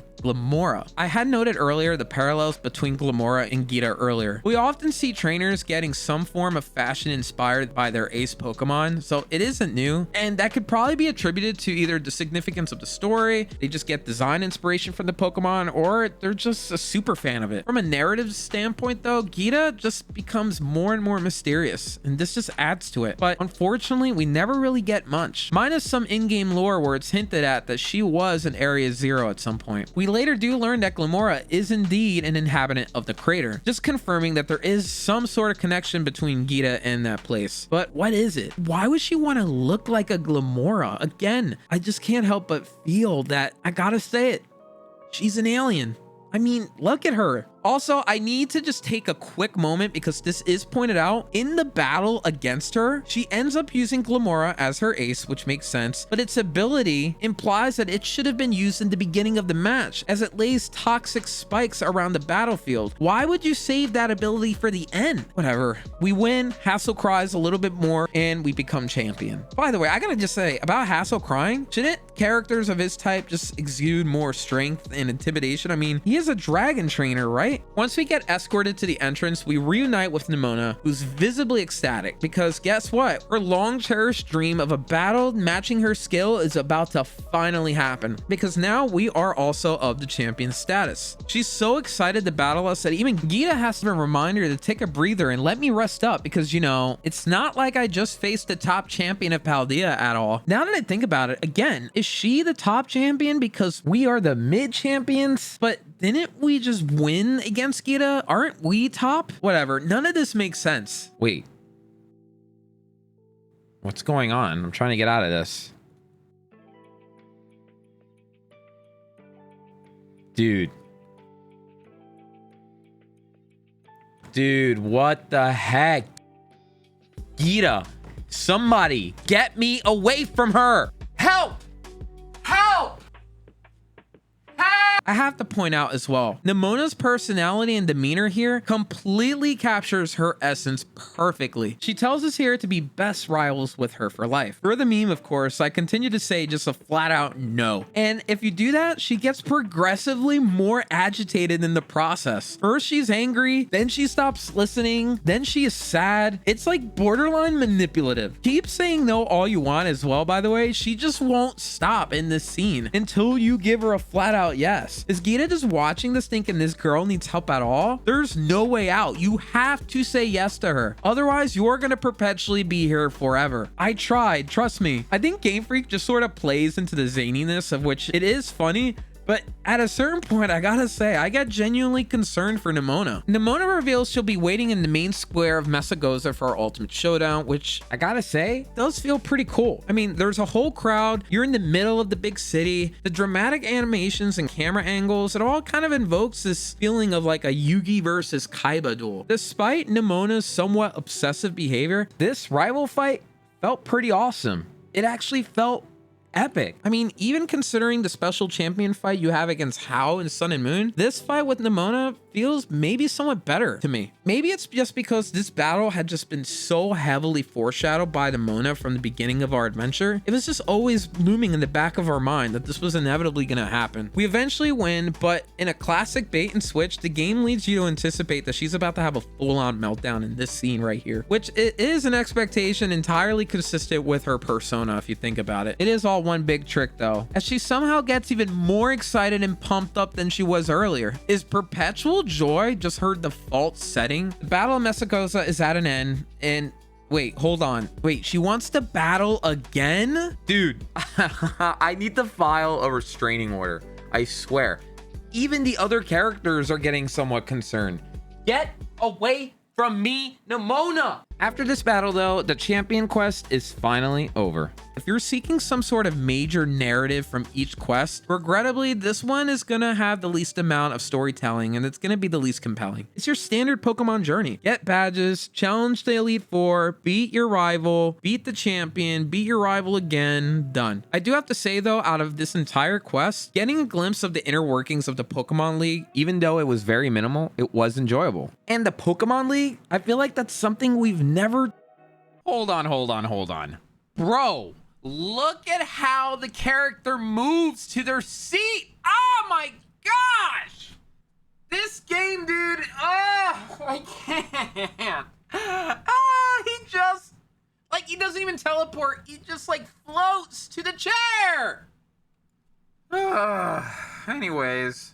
The Pokemon League, I feel like that's something we've never truly gotten some sort of backstory behind. Like, again, who funds it? Besides, I do pay taxes after all. I want to know where my money is going. I still have a lot of questions, like how does the league operate? Who else is on the staff? What is the selection process for the gym leaders? What about the Elite Four? While the game, being a Pokemon title, won't provide all these answers, It does at least offer us some sort of snippets of information on the background and intricacies of the league. I like that. It was quite the revelation finding out that Gita routinely checks up on these gyms and if they're meeting the standards she set for them. What those standards are, I don't know. I'm sure it's strength oriented, but like some of these leaders have level 15 and 20 Pokemon. How does that work out? Maybe she just beams them up into her UFO or something like that. I mean, I don't know. She is an alien though. Seriously. Look at those eyes. With that being said, before we move on to the next quest, I need to talk a little bit more deeply about the character that has been the center of this entire story so far. Oh boy, we're about to become psychologists, aren't we? Yes, yes we are. Let's unpack the champion rank trainer, Nemona.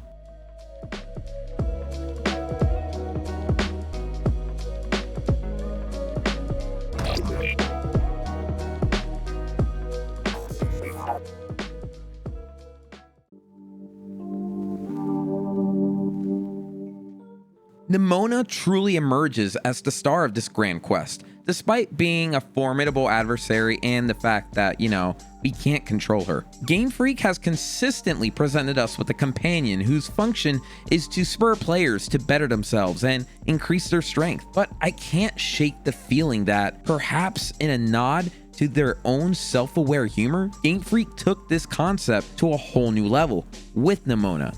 I credit this to Clavel of all people, who initially recommended that Nemona mentor us, a role she embraced with enthusiasm, fueling our journey towards victory. What's crazy in all of this though, is that I can actually somewhat relate to Nemona, given my own drive and my own competitive nature. In the past, I dedicated countless hours to one single game, and that was called Super Smash Bros.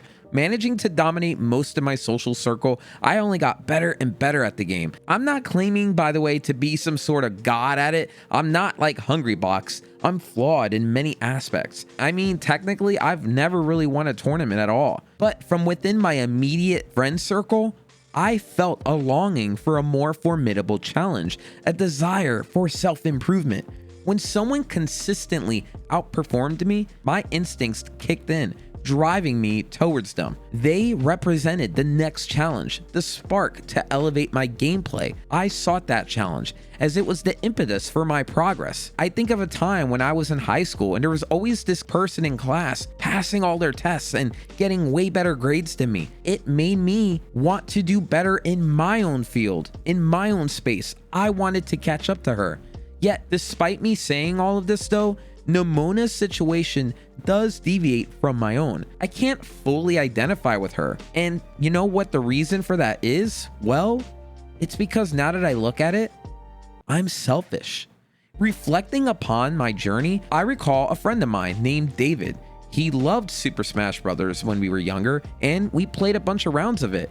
But as I played against him more and more, I started recognizing the skill gap between me and him. Before you knew it, I didn't want to play against him anymore, despite his consistent requests. I ponder now, actually, the missed opportunities I had to mentor and guide my friend David, aiding him in his growth and journey to success, even if it is just in a video game. Nemona's behavior is quite opposite. She's there to help, even if you are struggling, it seems. Nemona's behavior might be rooted in an intense hope that someone, anyone, will match her prowess. Or it could simply be her genuine wish to witness our success in this new region and her steadfast commitment to helping us become the best we can be. Now that I really think about this deeply, can I, or rather, can we all embody such qualities that she has? Can we strive to lend a hand to those in need? Can we be the Nemona in somebody else's life? Yes, we can. I believe that. But hold on. Obviously, with way less obsessiveness.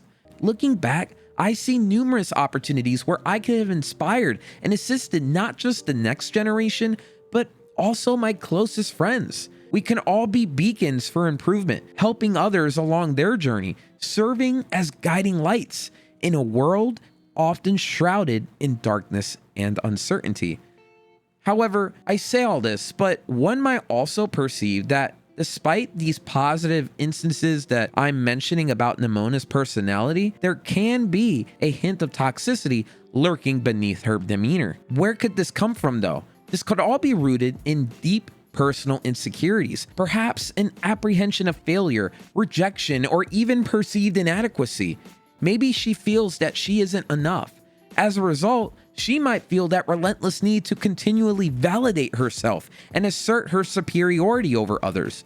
At times, this competitive instinct could be a consequence of societal or even cultural conditioning that overly glorifies winning and supremacy.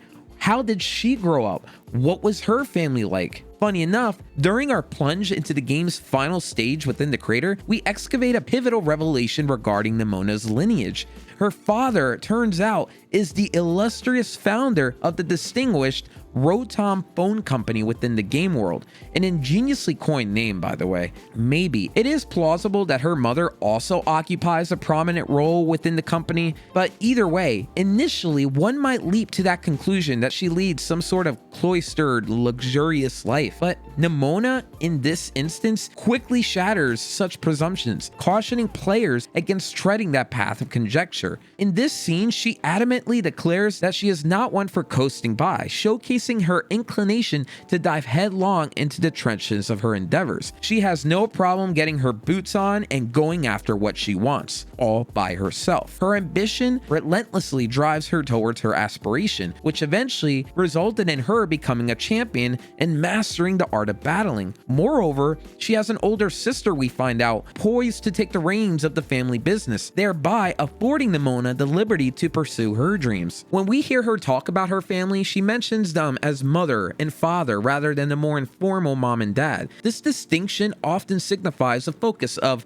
decorum and etiquette, but it is important to note that it does not inherently denote a lack of such in families using different terms, right? Could her family, though, have placed such high expectations on her, pushing her to be the best, or is it something innate within her?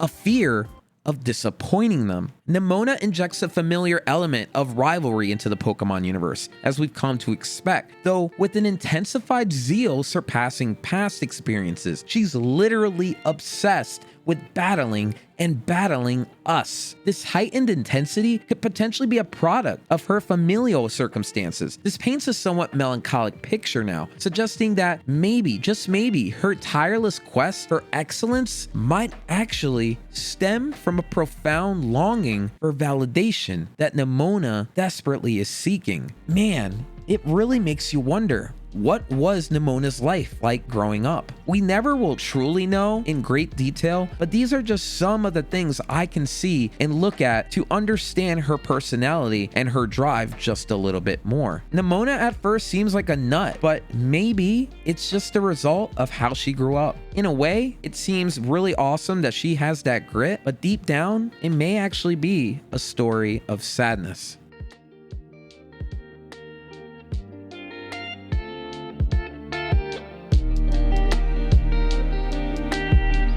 This is all merely just the first of 3 threads in our tapestry of interconnected narratives, all leading to the grand finale. The second one we're going to explore orbits around the enigmatic character of Cassiopeia and Team Star as a whole, the antagonistic organization of the generation. This story is one of the deepest and potentially most compelling that's ever been seen in a Pokemon game. So, what is this story of trauma and war?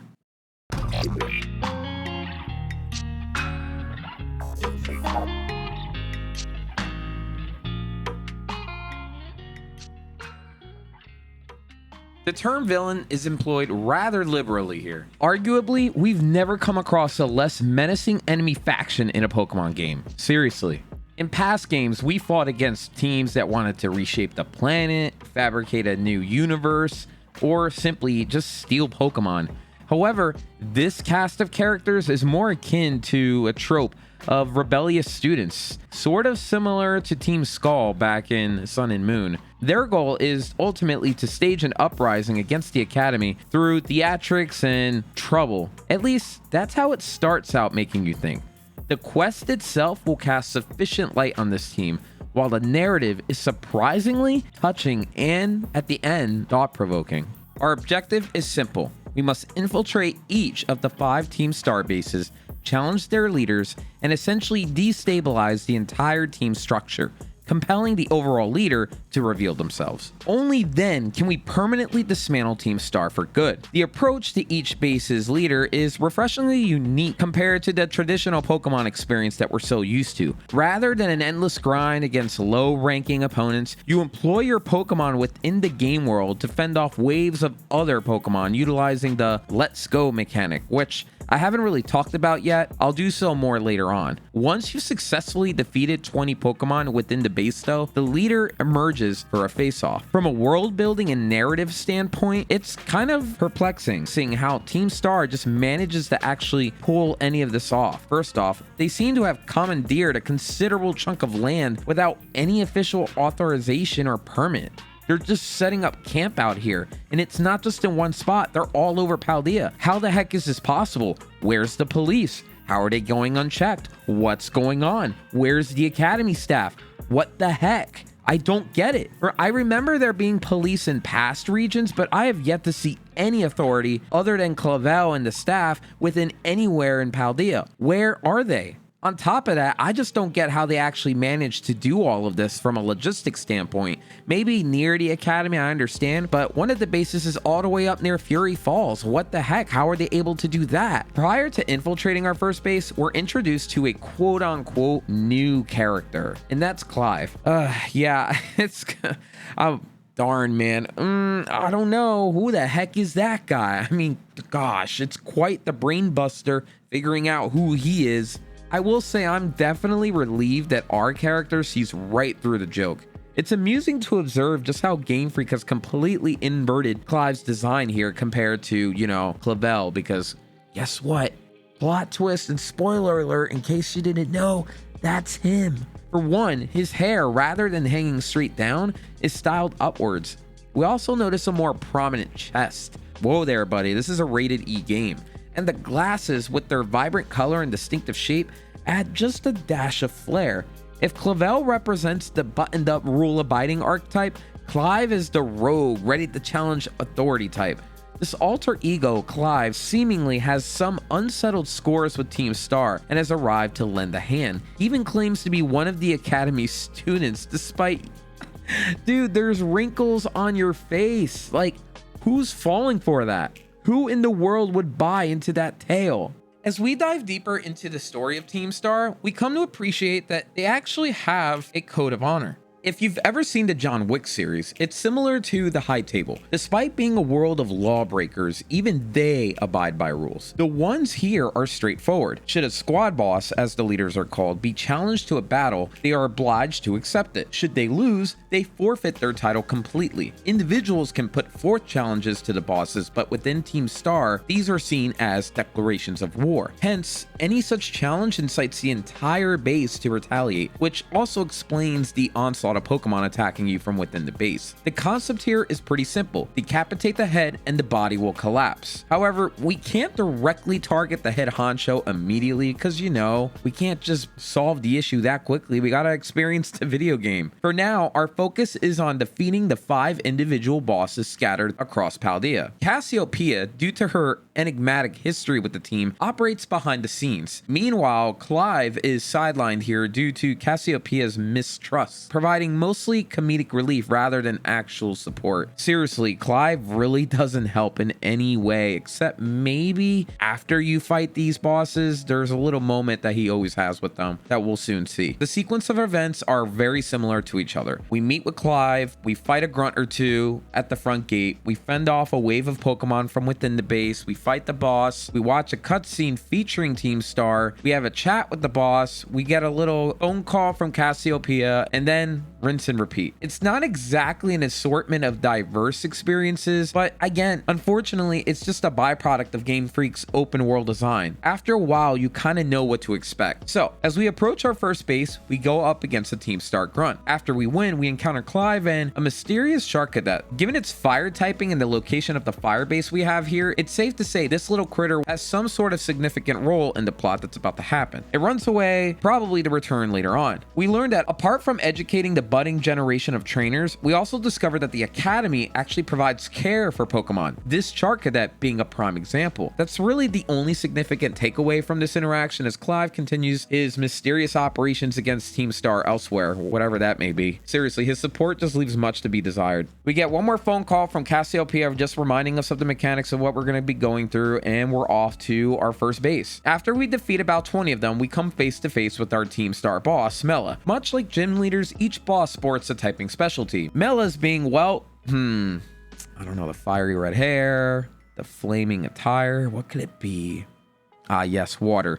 After each victory, we're treated to a flashback featuring all the bosses in a conversation, typically centered around a recently defeated boss. These narratives are all set, by the way, 18 months prior, each boss contributing their own unique tale. In Mela's flashback, she recounts how she had just evolved a bunch of Charcadets. This sheds some light on how they power the colossal machine known as the Starmobile, which each boss possesses and we fight against right after fighting their team. As we hear from the other members, we learn that there is not a full sense of camaraderie as one would think. We have to remember, Team Star is a breakaway group of students from the Academy, seemingly created to cause issues, not celebrate peace. We formally are introduced to the rest of the leading members of Team Star, who we will soon fight. Nevertheless, in this specific scene, we find out that Mela is actually the subject of envy amongst the Academy girls, and it's implied that she frequently has to stand her ground against their harassment. This revelation suggests that perhaps Team Star isn't the only rotten fruit in the Academy's basket. We also get a hint at this quote-unquote big event, aptly named Operation Star, not to be confused with our questline Operation Starfall. All we glean here is that the head boss has rallied all the bullies apparently in the schoolyard. What's the reason? Well, that remains a mystery for now, but Mela at least is quite excited for it. Something monumentous is undoubtedly on the horizon, as this serves not necessarily as a reward, but more of a carrot on a stick to get you to keep learning more about what happened 18 months ago. The game is just full of mysteries, and narratively speaking, it's a way the game makes you keep going. After each nostalgic dive into the past, we're awarded with a star badge?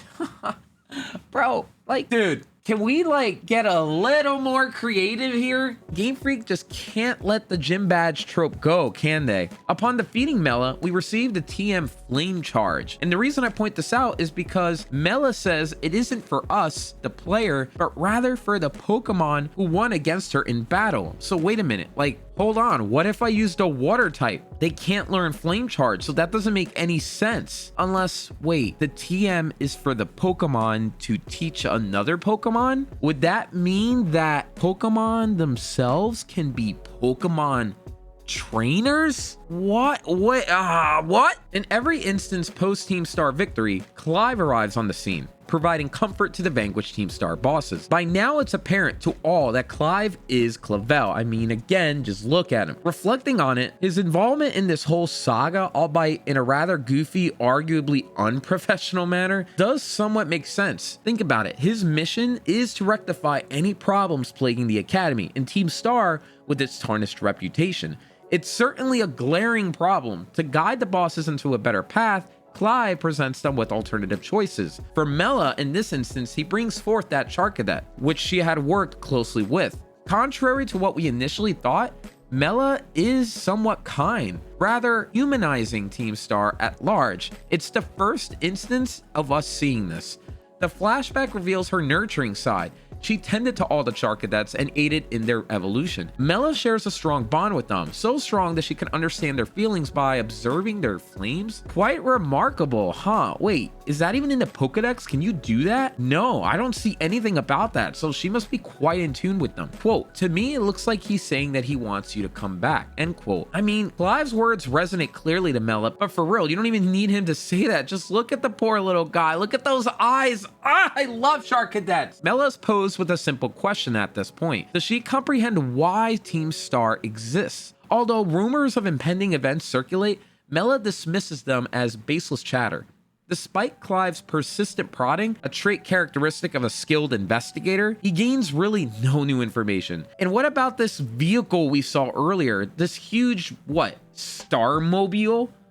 What the heck is that? Well, as we later discover, it was intended to serve a key role in a major confrontation. As we later discover, it's a tool devised to combat the Academy bullies themselves, a cornerstone of Operation Star, the very reason for Team Star's formation. Mela reminisces about this, acknowledging it as a memory she will forever cherish. And with that, she makes her exit, which becomes rather abrupt, by the way, I have to say. Seriously, she just talks about this and then poof, she's kind of gone. Is she returning to the Academy? What's Clive's next move? While it's clear that further revelations are in store, the sudden farewell from her just kind of leaves us pondering, like, what the heck? What's going on? It's a little abrupt. I wish there was some form of a better cliffhanger than this, but either way, we still have 4 more bases to go. This is all going to get elaborated on as we proceed. Our conversations with Cassiopeia follow suit, primarily consisting of, hey, good job, you did super awesome, you beat the boss. It's obvious that Cassiopeia holds a deep connection to Team Star, judging by the familiarity with which Mela's name is mentioned here. Between this and Clive's role, it appears Game Freak really isn't overly concerned with keeping plot twists and surprises under wraps. I mean, I wonder, how is Cassiopeia related to Team Star in any way? I don't know. Maybe it's the boss? I don't know. Why does Game Freak do this? Well, perhaps they just want to give players a fair chance to, as they say, quote, figure it out themselves, end quote. But by peppering in the narrative with increasingly apparent clues, such as Clive's true identity. With each base we conquer, we unlock more TMs available for purchase at Pokemon centers throughout Paldea, as well as garner League points, which is the currency used to acquire the TMs. It's pretty standard fare, you know, you got a new move, good job, awesome, you win. Before concluding the call, Cassiopeia mentions a supply unit representative will be meeting us to give us additional rewards. And guess who graces us with their presence here? It's none other than Penny. Not odd at all, to whom Miraidon just exhibits an enormous affection in this quintessential anime moment. Okay, seriously, at this point in the game, isn't it a little blatantly clear that Penny, I don't know, is in fact Cassiopeia? It's all clearly falling into place. Even discounting the sheer coincidence of Penny's appearance, consider the structure of our quests, 3 in total, each with its own champion. Nemona spearheads the Pokemon League, and Arven tackles the Titan Pokemon. So who's at the helm of Team Starfall? I mean, well, here she is. Her initial question, what our opinion is of the team, arouses even more suspicion. Why would she care unless she's been leading the team all along? She also provides us with the most significant insight into the team's lore. As alluded to before, Team Star isn't necessarily the aggressor. They're actually the victims. It's not quite as black and white as one initially would think. Think about it. Some people just struggle with social interactions. Sometimes they're awkward. Sometimes they just feel like misfits. Team Star is the misfit group, which formed their own clique, their secluded corner in the metaphorical cafeteria of life. This, as we learn, is Team Star's essence, a fascinating deviation from the stereotypical villainous team we're accustomed to. Now, don't get me wrong, while it doesn't exonerate the troubles that they're gradually inciting, like taking over chunks of land and coercing people into their borderline cult, it seems that their actions actually stem from a place of pain. Penny's distinctive character design, too, and unconventional hairstyle and attire setup could easily mark her as an outsider and a target for bullying if you look at it closely, which is something I'm sure Game Freak was going for on purpose. We all know someone who never quite fits into our lives or someone else's. Heck, I often feel that way. Team Star is the sanctuary for those that don't feel they belong. Yet, Cassiopeia wants it gone, eradicated. As Penny tells us all this, she senses that she's divulging a little bit too much, so she immediately attributes her knowledge to her social media hacking skills. Wait, there's like a social media in the Pokemon world? Like, what is it? Is it Twitter? What kind of app are we talking about? I want in. Can I make an account? She dodges further probing by hinting at the mastermind who recruited the 5 bosses we've encountered so far. I gotta say, nice try, Penny. You're really not fooling anyone. You are Cassiopeia. There's no way. Come on. Before we delve into our next Team Star encounter, I do need to go back and talk about those bloody Starmobiles. What the heck is that? Traditionally in Pokemon games, a boss fight meant battling the boss's Pokemon team. And yes, that is the case here, but at the end of the fight, we get a boss-like Pokemon with a full-on health bar, a feature we've only recently seen in Pokemon Legends Arceus. This boss Pokemon is actually a modified Reveroom enhanced with additional parts by one of the bosses, Ortega. This peculiar Pokemon possesses the ability to add on extra machinery to it. Remember those Shark Cadets we heard about earlier? Well, fun fact, they evolved to Pokemon that end up powering the Starmobile, which ultimately explains why Mela was so nurturing to them. There are also 2 Varooms on the back acting as wheels. It's actually kind of insane, which becomes indicative of Team Star's commitment to their end game, ending bullying or seeking some form of retribution. It's pretty rare to see a Pokemon modified in this way. I mean, the only other 2 Pokemon that come to mind for me are Genesect and Mewtwo. Makes you wonder if Pokemon Fusion will ever actually be fleshed out in a more official way one day. Well, at least we got this website. Oh my gosh, it looks so ugly! Okay, I regret looking at you. Let's dive into our second encounter in the Dark Crew leader, Giacomo. Okay, wait a minute, hold on. Wait, dude, okay, yeah, you're definitely related to Guzma from Team Skull and Sun and Moon. Look at them. Look at them. And actually, this whole team just reminds me of Team Skull. They're the embodiment of a ragtag band of vengeful teenagers, right? This all has me wondering if this was some form of an intentional nod. I must admit, it is quite gratifying to see your reputation permeating through the ranks as you continue to go from base to base. This time around in the second base, the grunts actually recognize you, having undoubtedly heard that their first base has been neutralized. Post-boss battle here, Giacomo's flashback shows him hinting at a recent meeting where the top dog had entrusted him with additional responsibilities. It seems the leader is harboring doubts about Team Star and subtly withdrawing from the operation, unbeknownst to the rest of the crew. Enter Giacomo, a former student council president, stepping up to the plate. Tasked with drafting a code of conduct for the rapidly expanding Team Star, he's meant to prevent any rogue factions from deviating from the team's original design and mission, which makes sense. You don't want people going off doing their own thing and splintering. But how did someone like Giacomo end up here? He alleges that his tenure as council president resulted in a plummet in popularity for him due to his excessive rule-making and enforcement. The irony is really not lost here, considering, I don't know, Team Star's current disregard for rules. It wasn't long before Giacomo was replaced. Would his successor be more lenient? What kind of rules are we even talking about here? The only example we're given is the fact that male students' hair had to not exceed 1.8 inches below the nape. What, dude? What kind of rule is that? This narrative of an oppressive authority and the underdog resistance isn't new, but it's playing out here nonetheless. Wait, what just happened here? Oh my gosh. Whatever, this game. Giacomo's strictness remains a mystery. Why was he thinking like this? Was it just a result of his upbringing? Or maybe it was a manifestation of his own desire for order? How did he even get the votes knowing that this was what he was gonna do? Is there even a democratic election process for the student council president? Okay, I gotta bring it back down to earth. These questions remain unanswered, but it's clear why Giacomo would be apprehensive about crafting a new code of conduct, given, you know, his unfavorable history in the past. Did the leader even know about Giacomo's past? If the leader is a student at the academy, Penny, they would likely be aware, right? It seems the leader appointed Giacomo simply because he was a former leader himself, albeit an unpopular one. Despite everything though, it is nice to see Team Star rallying around him and ultimately trusting in his leadership, persuading him to write the code of conduct. It's a shame though, because I actually want to read this code of conduct. We never get to see it. There's something incredibly touching here about witnessing the band of misfits stick together as they're all each other has left. They ultimately rely on each other for social survival in a way, with no one else to turn to. You see, Giacomo appears to be more of an open and less reserved type than Mela. He poses a question about the academy life, hoping to understand what it's like right now since he hasn't been around lately. As we see Clive step in for his next, well, I'll just call it counseling session at this point. The strong bond within the team is further affirmed when we learn that the key reason the team resists returning to the academy at all, risking getting expelled, is just their unwavering loyalty to their leader, affectionately referred to as Big Boss. Wait a minute, where have I heard that before? Huh. Despite no word from the Big Boss for 18 months, Team Star remains hopeful for their eventual return, even in the face of mounting pressure. Giacomo shows us signs of his resolve waning though, as he recalls discussions about the team actually disbanding even back then. Despite this though, it's clear that the deep affection they share for each other is the glue holding them all together.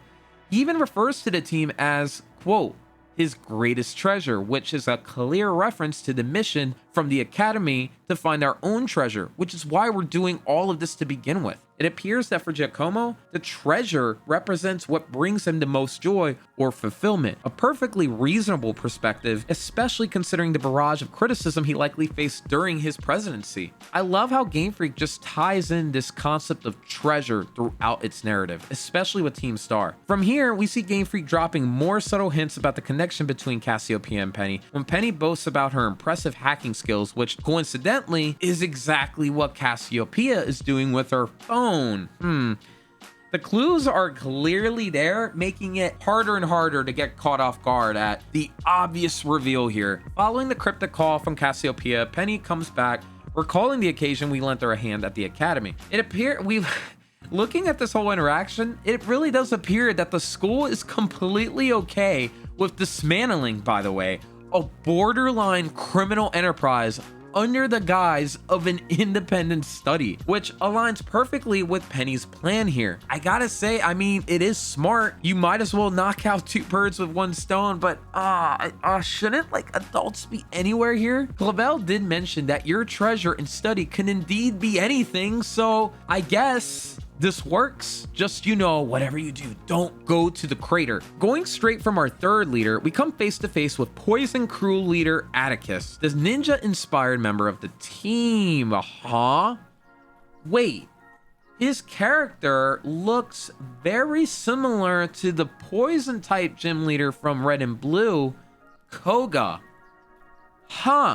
Can you spot that reoccurring ninja motif here? Is this on purpose? I don't know. But what is Atticus's backstory in all of this? As the team's designer, Atticus is the creative mind behind the crew's unique attire. His bullying story revolves around his affinity for vintage and old-fashioned items, which, although a ridiculous reason to target someone, isn't really surprising considering kids can be, you know, cruel and cliquey. But seriously, that's like a very, very dumb reason to bully someone. Old vintage things are cool, dude. Despite maintaining this brave facade, one can't help but wonder if beneath the surface of all of that, he's just really nursing some wounds. Enter Clive once again, who's accompanied by the younger student we fought to enter the base earlier. As it transpires, this student, like many others, fell prey to bullying, and Operation Star was their salvation. Operation Star was a rallying call against bullies, and judging by the accounts we've seen so far, it was successful. This unnamed child is here to remind Atticus of the potential consequences of Team Star's actions, which would be getting expelled. However, like their fellow members, they are committed to standing by their leader until the bitter end. The shocking revelation here is that Team Star has never actually met or seen the big boss. Their justification, or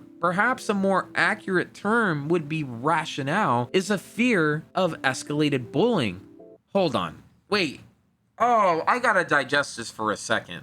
Hold on. Bullying has escalated to such a horrific degree that a group of individuals have rallied behind someone who is arguably so traumatized by bullying that they're now in hiding. The level of trust despite these circumstances is so profound that it created Team Star, a faceless leader with a simple mission. The extent of the trauma here that these kids have been enduring is actually heart-wrenching to contemplate. The courage you gotta think it takes to place trust in someone you've never even seen before as an ally is really admirable and poignant to say the least. Clavel in all of this is learning these details for the first time, even realizing that Team Star members have, quote, friendships they hold dear and reasons for acting as they do, end quote. His ensuing shame as the Academy's director is an entirely appropriate response here. He's left contemplating how he and his staff can improve how they handle the Academy. We conclude this encounter with Atticus affirming a reoccurring theme. Team Star is his treasure. Oh my gosh, dude, Team Star? I think things are deeper here than we once initially thought, or at least what Game Freak made it seem like. Penny reveals after this that her treasure is at risk if the leader isn't dethroned, and if we piece the clues together, we can deduce that her treasure mirrors that of the other members, each other. Because let's face it, Penny is undoubtedly the big boss, right? I think we've made that clear. It's why we're doing all of this to begin with, right? To save them from being expelled. They're her treasure. She doesn't want her treasure to go away. Holy moly, it's all coming together. Before infiltrating our fourth base, we cross paths with Clive again, who is engrossed in contemplating about Cassiopeia's true intentions. As we draw nearer, we catch a glimpse of what Berry crew leader Ortega is truly like. It seems from here he's been taking piano lessons from an elderly gentleman. We engage in battle against the older man, and then afterwards he just kind of goes away. Where is he? What the heck happened to him? Curious, isn't it? As it happens though, this gentleman, as we learn, was the former director of the academy. Quite the pedigree for a piano teacher of all people. If you remember Ortega, you can deduce that he's some sort of high society individual hailing from a wealthy family. This assumption is supported by his attire and perhaps his leadership style, which involves delegating most of the grunt work until his temper flares, at which point he prefers to handle things personally. His fury during the battle suggests that he's accustomed to always getting his way and struggles to cope with obstacles or challenges, an all too common symptom of a privileged life. Interestingly too, he's the youngest among the Team Star leaders and also serves as the group Starmobile mechanic. Yeah, he's a mechanic for a Pokemon.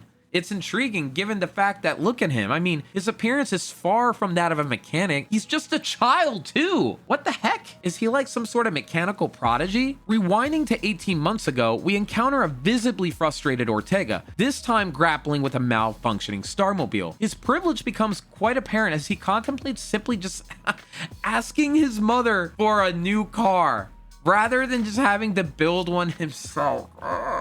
Dude, I wish I could ask my mom for a car just like that. Is this normal? There's a hint of severity in Mella's tone during this scene, but it's underpinned by affection. Team Star's new mantra is to avoid relying on their parents to bail them out, not just in this situation, but in any. This clearly links to the overarching bullying narrative that we've seen so far, where it seems no one really has intervened for these kids, leading them to take matters into their own hands. Honestly, I can actually relate to all of this, as when I was getting bullied back in high school, I never really felt the need to bring it up to my mother due to that simple thought. They're not going to either help or nothing's going to change. So in a way, I get this. And I gotta wonder, maybe these kids feel the same way. During this encounter with Clive, we're actually introduced by the piano professor, who subtly refers to Clive as an old friend, hinting at their shared history on the academy faculty. One thing that struck me about Ortega from the outset is his privileged upbringing. With affluent parents, one would wonder what could possibly be wrong with his life. Why would he ever want to associate with Team Star? This is precisely the question Clive raises. There's evidently a disconnect, but what's the key to deciphering it? Naturally, it all circles back to one thing: bullying. What could possibly provoke bullying towards a person like this? We're never given that information, but it could be just simply due to his wealth, or perhaps people simply targeted him because of his privileged lineage. Instead of being friends with him, many chose to just shun the rich individual, opting to align with the quote-unquote common folk and resist the often vilified 1% we hear about. It's somewhat relevant to our society, right? Sometimes someone being rich just might make them a target or bullying, even if they had nothing to do with getting there. Someone out there put it very well. I see now that the circumstances of one's birth are irrelevant. It is what you do with the gift of life that determines who you are. Greatest quote ever.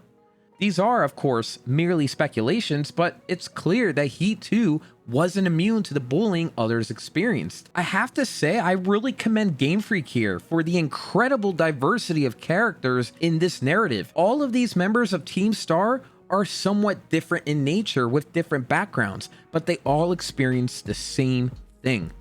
Team Star is a collection of misfits and individuals who might find it difficult to connect with others, but their backgrounds are all unique, underscoring that bullying is a widespread issue that affects people from all walks of life. In the most profound revelation yet, we delve into the past and uncover what actually happened thanks to Mr. Harrington, the previous director of the Academy. The Starmobiles, for starters, were a crucial part of Operation Star, a clandestine event where Team Star corralled their Academy bullies. The gathering soon escalated, though, into what Mr. Harrington vaguely describes as a, quote, altercation, which, let's just look up what that means in the dictionary.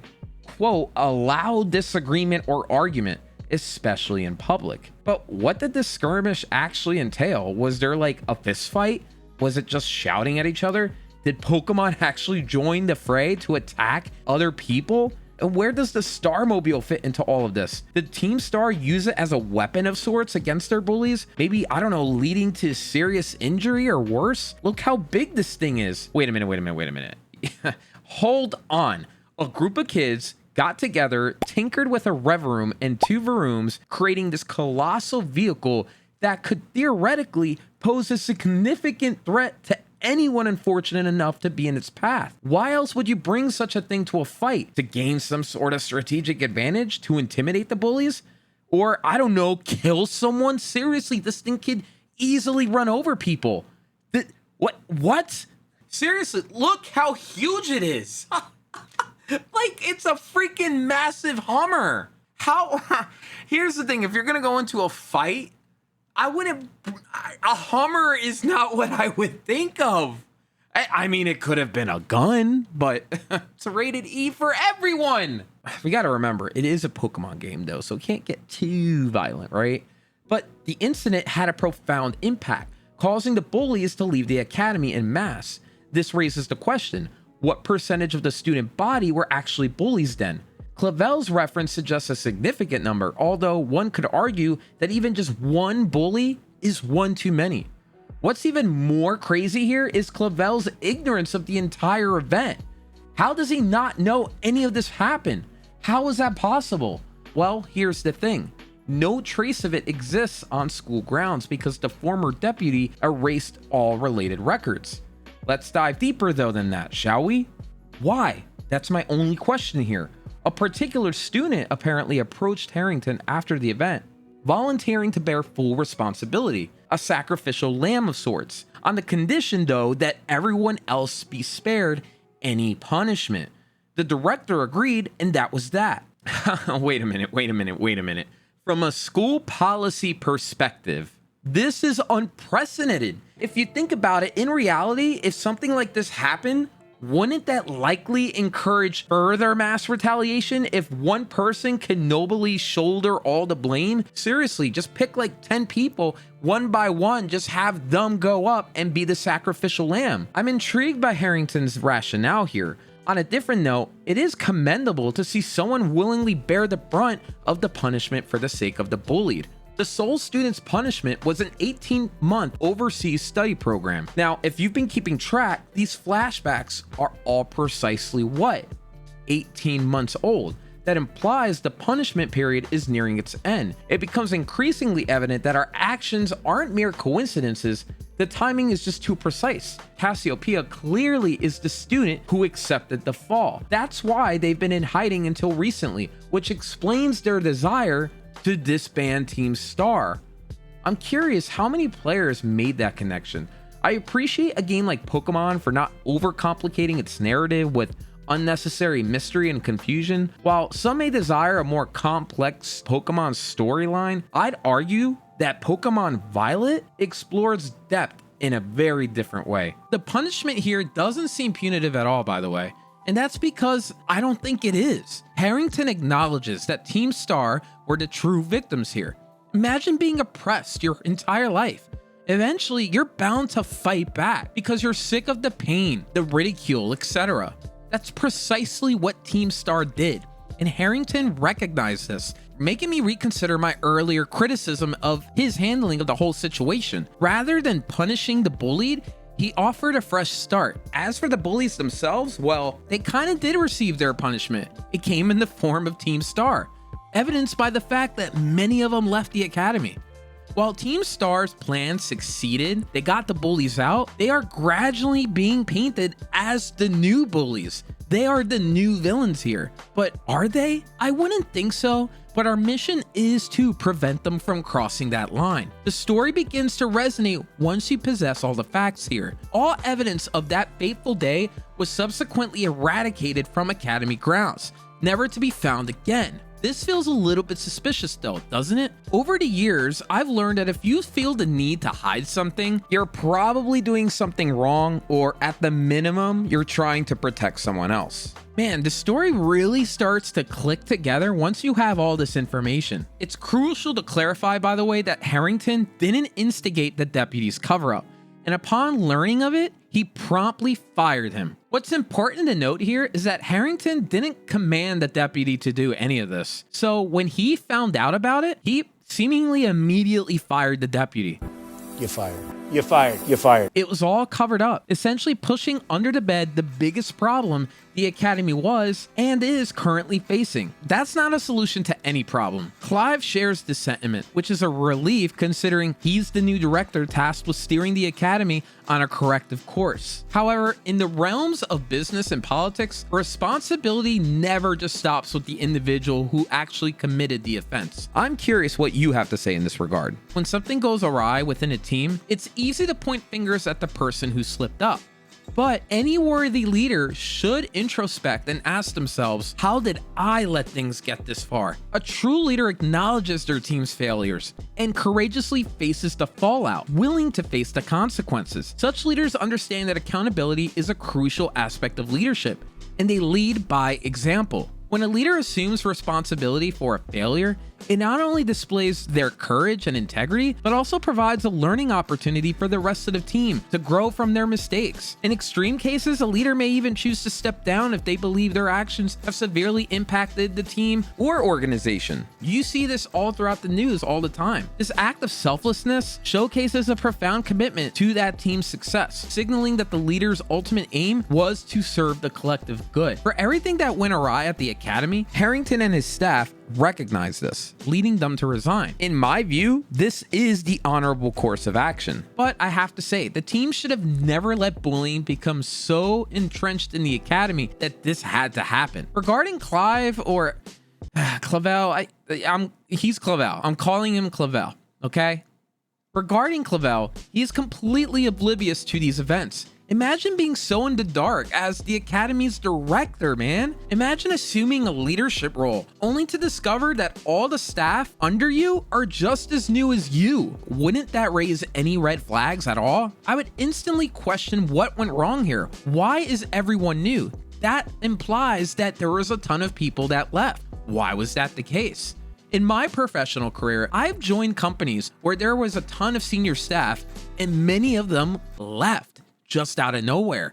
And I only found out post the time I got hired. Sometimes it would happen during the middle of my tenure at a company. You'll just hear of person after person leaving, and not just anyone, usually very high up individuals. If anything like that ever happens, it should be ringing alarm bells. People don't just abandon their position without a reason. Whether it's salary, lack of benefits, lack of respect, or some other issue, something is always at play. It's crucial to ask those hard-hitting questions like why. Only with honest responses, though, can you understand and gauge the magnitude of the situation that you're walking into. Geesh, I'm not trying to give career advice here, but it's something that I've run into and I see happen very often. You don't want to board a sinking ship in your professional journey. Maybe that's why people left. They just saw the writing on the wall.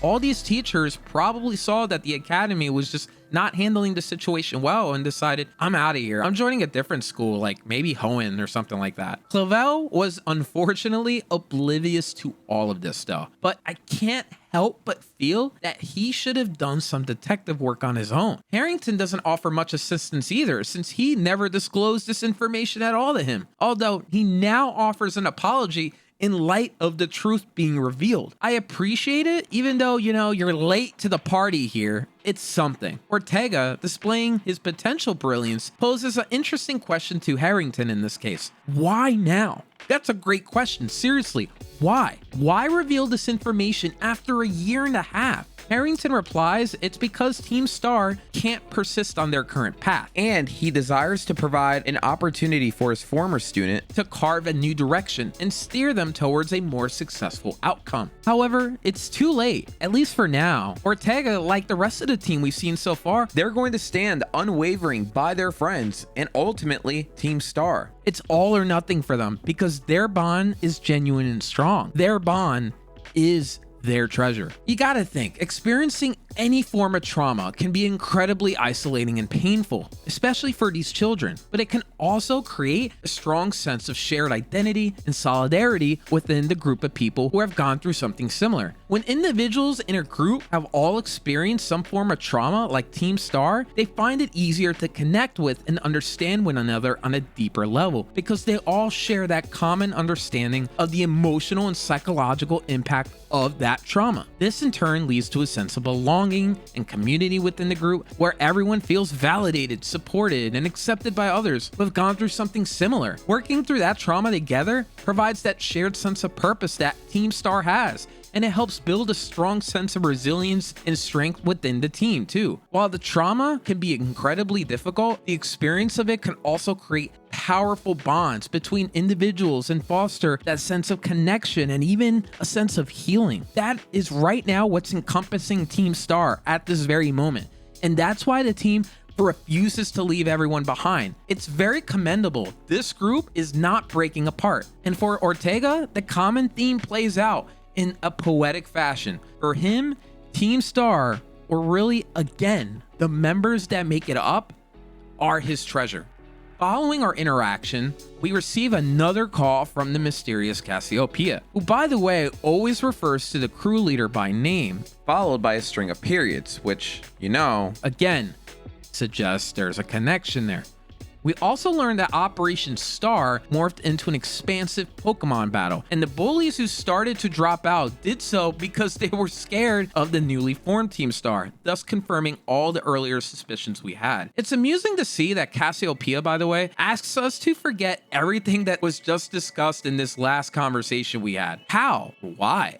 Surely they shouldn't have shared any of this if they were worried about their identity. Again, it's just all a big ploy for Game Freak to keep dropping hints for people, even if they aren't subtle. We're visited once more by the ever so shy Penny, as expected, who further elaborates on the unfortunate saga of the Academy and Team Star. She aptly puts it, if only one person had paid attention to what was going on within the Academy, things might have turned out different. like, yeah, no bleep, Sherlock. It wouldn't require a genius to deduce that there were definitely victims here, soon to become the members of Team Star. It's actually, honestly, really heart-wrenching to think about what these kids went through. It's sad. Penny criticizes the leader of Team Star for instigating a fight and forming the team in the first place, especially considering their knowledge of the Academy staff's history, which is funny enough because this sort of is in place to kind of throw the player off, but it's really hard to still not see the truth here. Unless I'm wrong?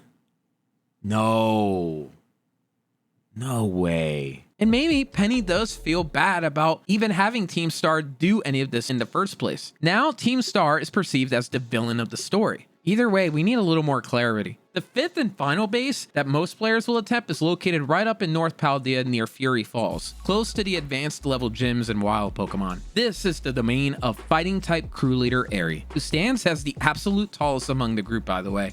Just look at her. She's huge. Also, I just need to say, it's pretty impressive that these children are able to set up their own makeshift base out here in the corner of Paldea, right next to this towering icy mountain. Like I said this earlier, but logistically speaking, it must have been ridiculously hard to get out here, even if they had Pokemon. They're all kids, right?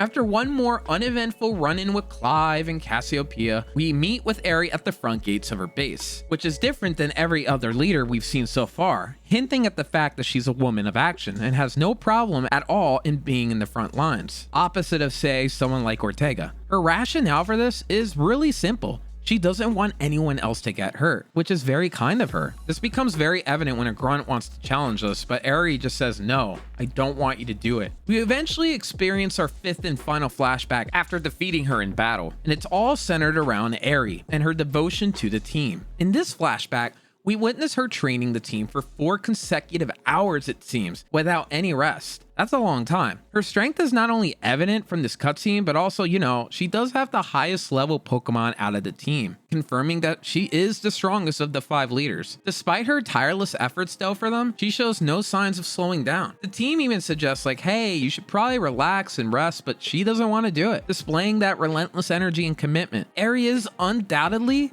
probably the team's most self-sacrificing member. Furthermore, she is also the most emotionally open too, rushing off before Clive can even talk to her. She's just a very emotional person at heart. She wears it on her sleeve. Our understanding of Aery's interaction with Clive comes courtesy of the grunt we just battled, Carmen.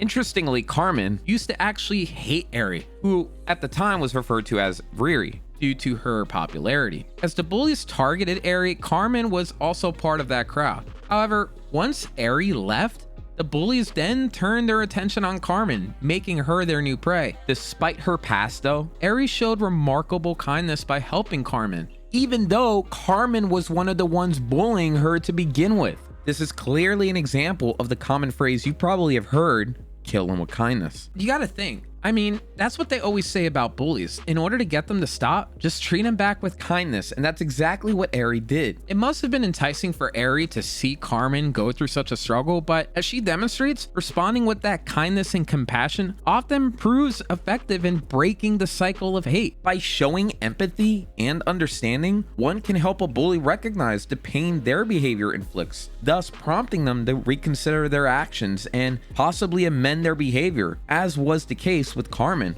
And I get it, it doesn't always turn out that way in life, but hey, it can help. It can be a solution, and I appreciate Game Freak for even throwing this little nugget in. While I may have suggested Team Star as the campus bullies early on, the narrative sees it differently as we progress. From Carmen's perspective, they are the victims. A truth, but only partially so. Team Star is indeed a victim, but it's a fallacy to think that two wrongs make a right here. Aspiring to be a hero doesn't justify becoming a villain in the process. While it's acceptable to bend some rules based on circumstances, at its core, Team Star seems to fit the mold of what we call an anti-hero. Anti-heroes are usually portrayed as cynical, flawed, or morally ambiguous characters or groups who usually engage in some morally questionable or unethical behavior. They often have some sort of complicated backstory or traumatic past that Usually informs their behavior and decisions. in which they ultimately may be motivated by personal gain, revenge, or other some sort of self-serving motive, rather than a desire to do good or serve a greater cause. Despite the lack of traditional heroism though, anti-heroes are often used to explore these more complex themes such as morality, power, and redemption. For Team Star, it ultimately comes down to getting revenge against a world that didn't want them. The pain is deeply rooted in all of these characters. You ever see a dog out in the street and it's just been hurt so often that it's hard for any person to get near it? Usually the dog is snarling at you or even attempting to bite you if you get too close. That's exactly what's kind of happening here. Team Star, all these children bear deep-seated traumas. However, within that shared experience, they find a strong bond that keeps them united. They are each other's, well, treasure. Their safety and camaraderie are what they cherish most. As we bid farewell to Carmen and the final base of Team Star, we are reminded of the precious bond that they have. Now, you won't believe it. You will not believe this. In probably one of the most shocking revelations I've ever seen in any form of entertainment ever, we discover at this very moment, indeed, Big Boss was Cassiopeia all along. Whoa! Oh my gosh! I can't believe it! Wow! That's crazy! It's almost comical to see the in-game reaction, by the way, to this revelation. All we get is a minor ding and a slight change in Clive's facial expression. Ah man, I don't know. I can't help but feel that Game Freak could have done so much more here. Where's like the suspenseful music or the build-up? Yet, I do also wonder, was anyone ever truly shocked by this? Was this revelation more for like younger players that didn't piece together the dots? I don't know. I guess Game Freak just assumed that most of their audience would have figured this out by now. So the lack of any dramatic buildup doesn't really surprise me. Maybe they just gave up and said, screw it. The fans probably already got it. Now we just need to uncover who Cassiopeia is in person. Darn, I wonder who that may be. The whole aim of Cassiopeia is to use the code created by the team against them to ultimately disband Team Star. Whenever you create something, you gotta have a failsafe. And Cassiopeia intelligently did just that.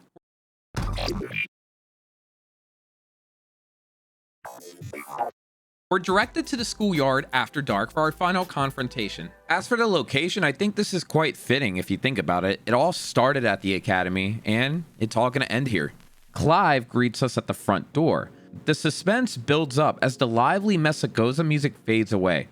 Then, oh boy, yeah, you thought you were shocked earlier?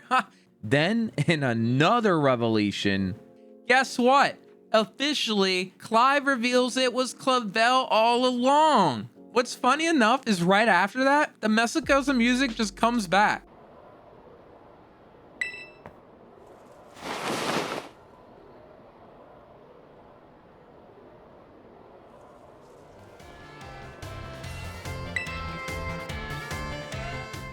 Why even bother with the silent music? what the heck, Game Freak? What follows is another unexpected twist. Okay, so here's the thing. When I played this game, Everything was like, all right, I expected that. Yeah, that makes sense. I get it. But what happens next actually threw me for a loop. Clavel afterwards reveals that he was actually the real big boss all along. And the instances that we heard Cassiopeia while he was around us as Clive were just all pre-recorded messages meant to mislead us. Whoa, okay, so in my initial playthrough, I was actually shocked. Not once did I even think it was Clavel this whole time, simply because he was impersonating Clive. Was he playing 3 characters at once? We begin our battle, which feels pretty intense because this whole time you're thinking, oh shoot, this is the leader, what? well, after we battle and win, it turns out Well, the lie detector determined that was a lie. Sheesh, man, I gotta give Game Freak credit here. I think they gave us so many easy mysteries that when they threw in one that seemed crazy, it made the player actually believe it, like me. Dude, I got double bamboozled. Oh my gosh. Wow, Game Freak actually, they genuinely got me good. The game is so obvious so many times that this one time I would think, oh shoot, they actually got me. But no, they like got me, if that makes sense. So that leaves the question, why the heck would he challenge us and just lie about everything, only to reveal it wasn't him? Well, the best answer we get, which I guess works out, is that this was all ultimately a test. Clavel feels that it's his responsibility to take down Team Star, not ours.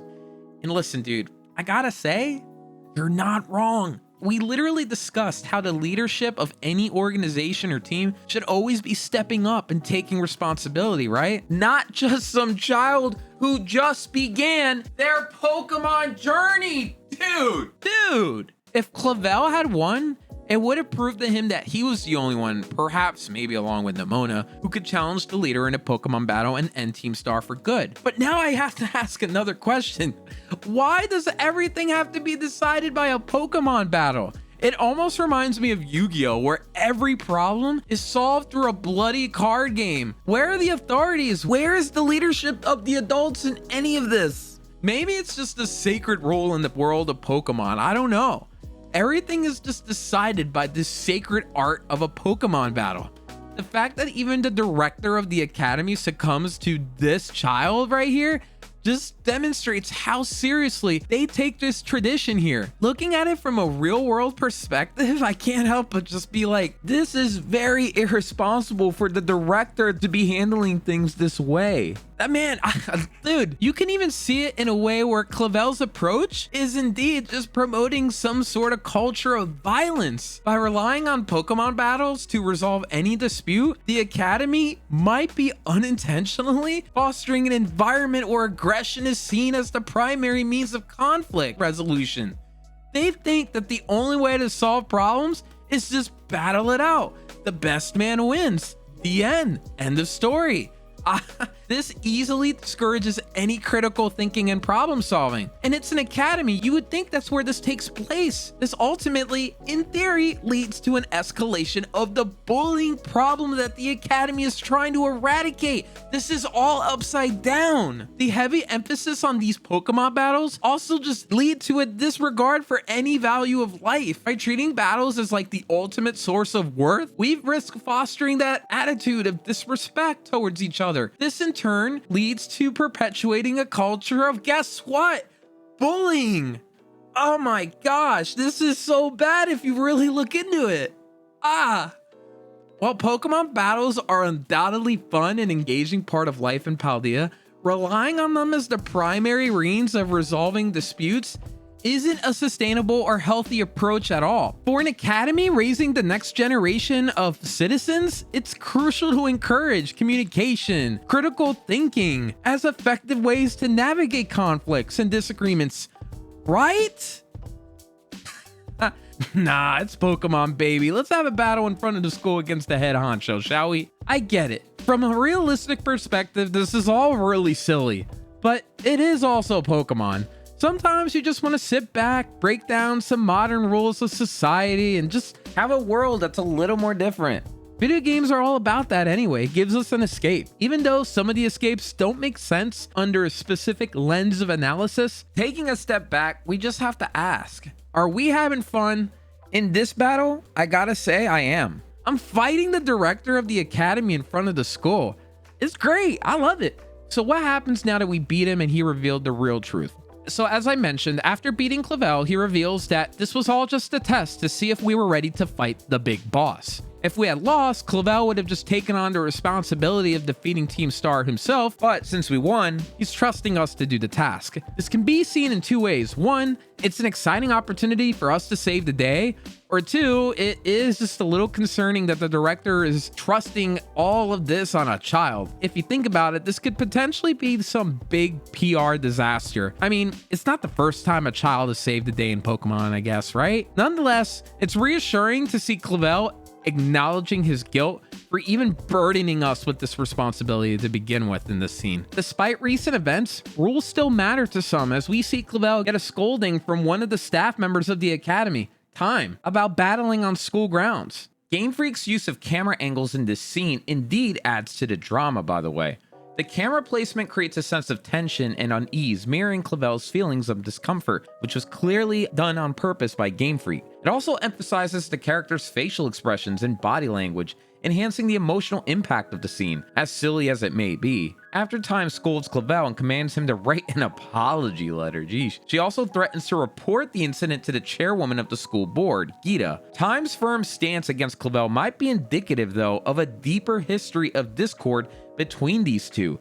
This encounter also raises questions about the overall working environment at the academy.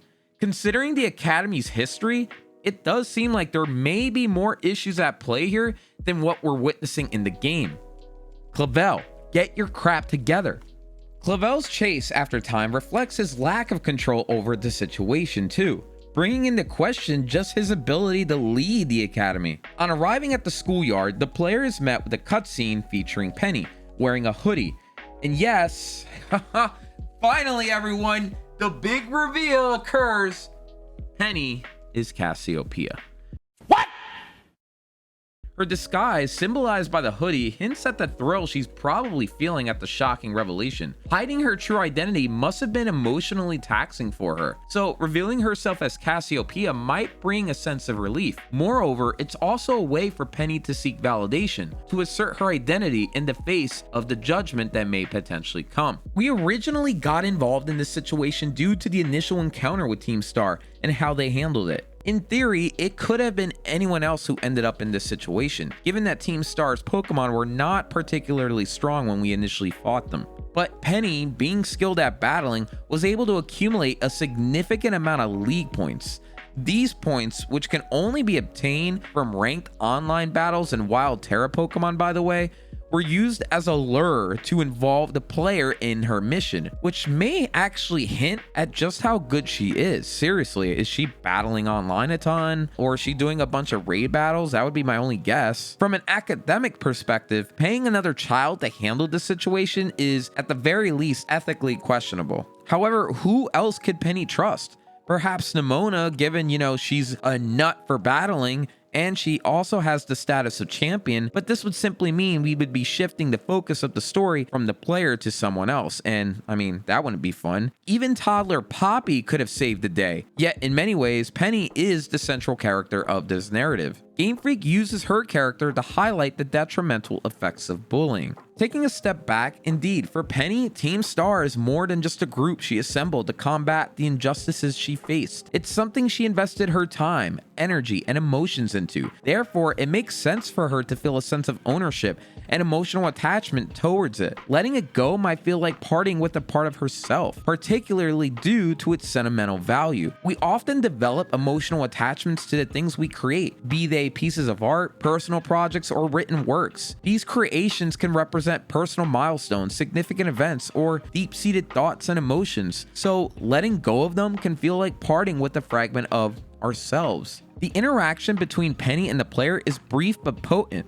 Despite being a person of few words, Penny communicates a lot with her silence.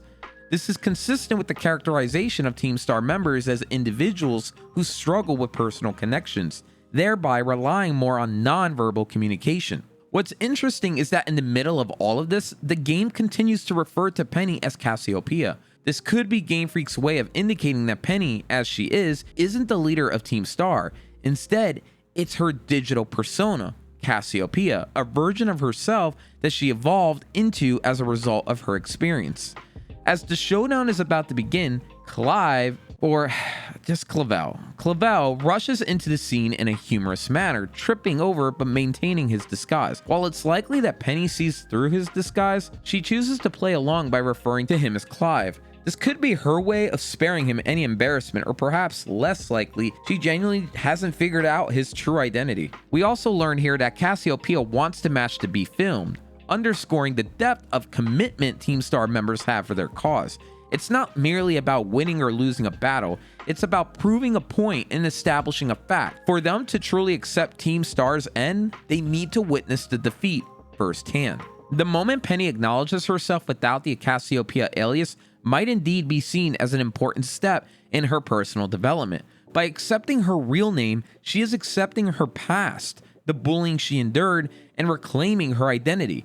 While using another alias might be a coping mechanism to distance herself from the painful experiences associated with her real name, it could also perpetuate feelings of shame, guilt, or self-blame. Penny's acceptance of her true identity could be seen as the beginning of a process of self-forgiveness and self-acceptance. This sentiment is echoed in her words to Sylveon as it terrestrializes in our battle, encouraging it to, quote, become who you really want to be. This battle might be the turning point, the moment that paves the way for her to finally break free of her past and accept who she is. The choice of a full team of evolutions for Penny's battle is indeed unique and fitting given her affinity for Eevee as reflected in her wardrobe. It's interesting to consider how the theme of introducing a new Pokemon actually could have been extended here, similar to Geeta and Glamora. Looking at her red and blue colored hair reminiscent of the old dragon type icon, coupled with receiving the TM Draco Meteor after we fight her, suggests a missed opportunity for introducing a dragon type evolution. I think that would have been sick, having that revealed in a fight like this. And the more I think about it, there really has been a long gap since the last evolution was introduced back in X and Y with Sylveon, so fans were likely anticipating a new one for this game. But it's unlikely that Game Freak would hide such a popular and marketable Pokemon behind a late game battle. Eevee sells, man.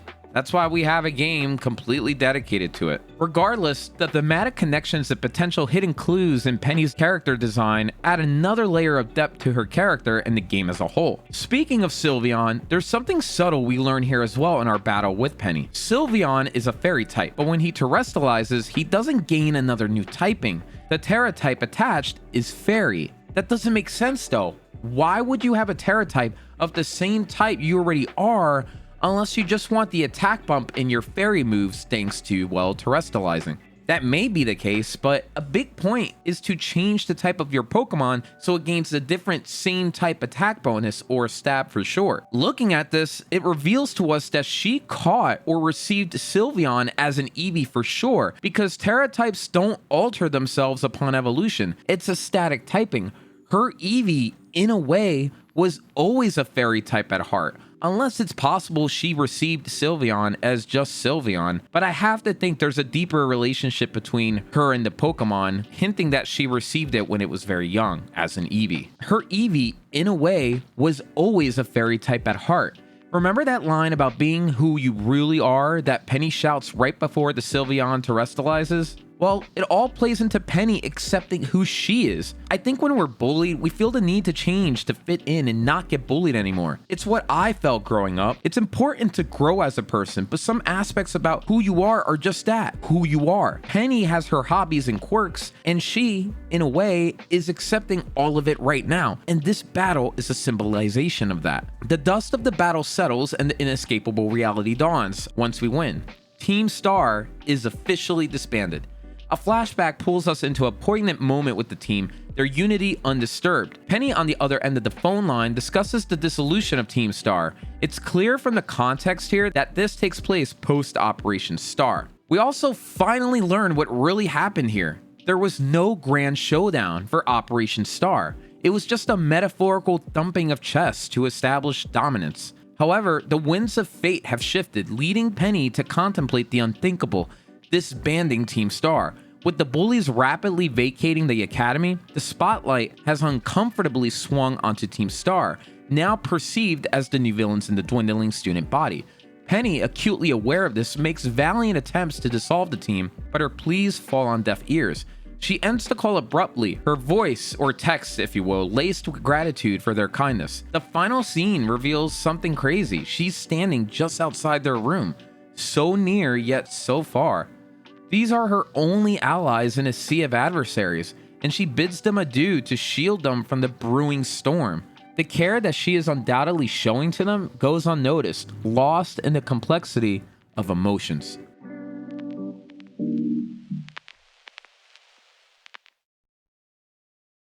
Bullying at its core is a perverse exercise of power and control, manifesting through repeated aggression or intimidating actions. Bullies wield their dominance like a weapon, manipulating others into submission. They use tactics ranging from verbal barbs and rumor spreading to physical violence to instill fear and bolster their control. In theory, Team Star is the antidote to this toxic culture. Their ethos is rooted in the principle of personal autonomy. No one has the right to impose their will on another person. This very principle prevents Penny from forcefully dismantling Team Star. Wouldn't that make her the oppressor she fought against? Notably, the team does have its flaws. Some members appear to compel others into their fold, as witnessed in Penny's initial encounter with the Grunts in the beginning of the game. Penny's adherence to their principles, even when it clashes with her personal desires, is a testament to her humility, empathy, and fairness. Her empathy shines through her sensitivity to others' feelings and needs. Her commitment to equality, ensuring every voice is heard, fosters a sense of trust and respect within the team, making her indeed irreplaceable. They refuse to let Penny's, or rather Cassiopeia's, legacy dissipate into oblivion. The team's principles serve as a double-edged sword, but Penny, the strategist she is, had foreseen the need for an exit strategy, leaving a deliberate chink in the armor. The narrative revisits its central theme throughout a question posed to Paldea's antagonist, or I should say anti-hero. What did her friends signify to her? The team that stood with her against the adversaries. They are, indeed, her treasure. Now, throughout all of this, Penny somehow, I don't understand it, is blindsided by the fact at the revelation of Clive being Clavel in disguise. How did you not know? Just look at him. How? One might argue that her surprise is justified, given that their interactions were mostly over the phone, but I don't buy it. No, I beg to differ. Even if it was over the phone, Penny had seen him on video calls, right? Oh, well, I guess it isn't facing her, but still. Is Penny really surprised? For a tech-savvy mastermind like her, This oversight really does seem rather incongruous. Perhaps her preoccupied mind overlooked Clive's similarities with Clavel. I don't know, man. That's a pretty big stretch if you ask me. It's so freaking obvious. Look at the wrinkles. The reason Clavel did all of this is based on the belief that students do not genuinely express themselves before authority figures, primarily adults. I actually do find some truth in this, particularly when trust is lacking between the parties involved. Considering the Academy's nonchalant attitude towards the bullying issues, why would there be any trust? Bullying often breeds feelings of shame, embarrassment, and fear, further muddying the waters. In this metaphorical game of chess, Clavel actually does the seemingly unthinkable. He unites all of the leaders of Team Star, Penny's allies from the beginning. He manages to convince them into this grand reunion, perhaps promising them the chance to meet the real Cassiopeia in person and witness a confrontation that could spell the end of Team Star. If I were in their shoes, I would have been definitely tempted to join in on this. A completely plausible move because, look, I've never met Cassiopeia. I've been following this person for like, I don't know how long. I gotta see them. This is their chance. For Penny, facing her team without the safety of her persona must have unleashed a torrent of emotions.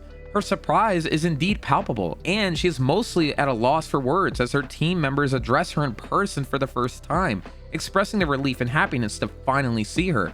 This is a crazy moment. Clavel seizes this moment though to confront Team Star, giving the most significant acknowledgement to date of the Academy's ongoing crisis.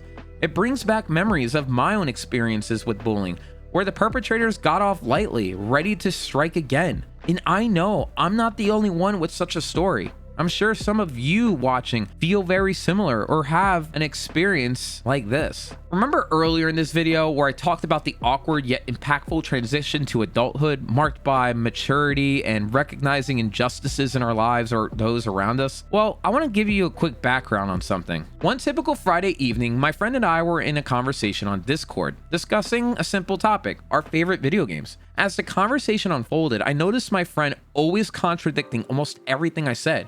What started as a minor disagreement escalated into full-blown arguments. Whether we were talking about game design, how games are made, the history of video games, there was always some sort of disagreement. Over the following months, these heated exchanges became more and more frequent, to the point where I felt my friend considered me unintelligent or simply wrong. It wasn't just about video games anymore, but also about life aspects such as job hunting or buying a car. My advice was constantly countered by opposing views from him, leaving me feeling perpetually, quote-unquote, incorrect. Over time, our interactions started to dwindle. I could sense something was off, but was clueless about solving it. No apologies were forthcoming either.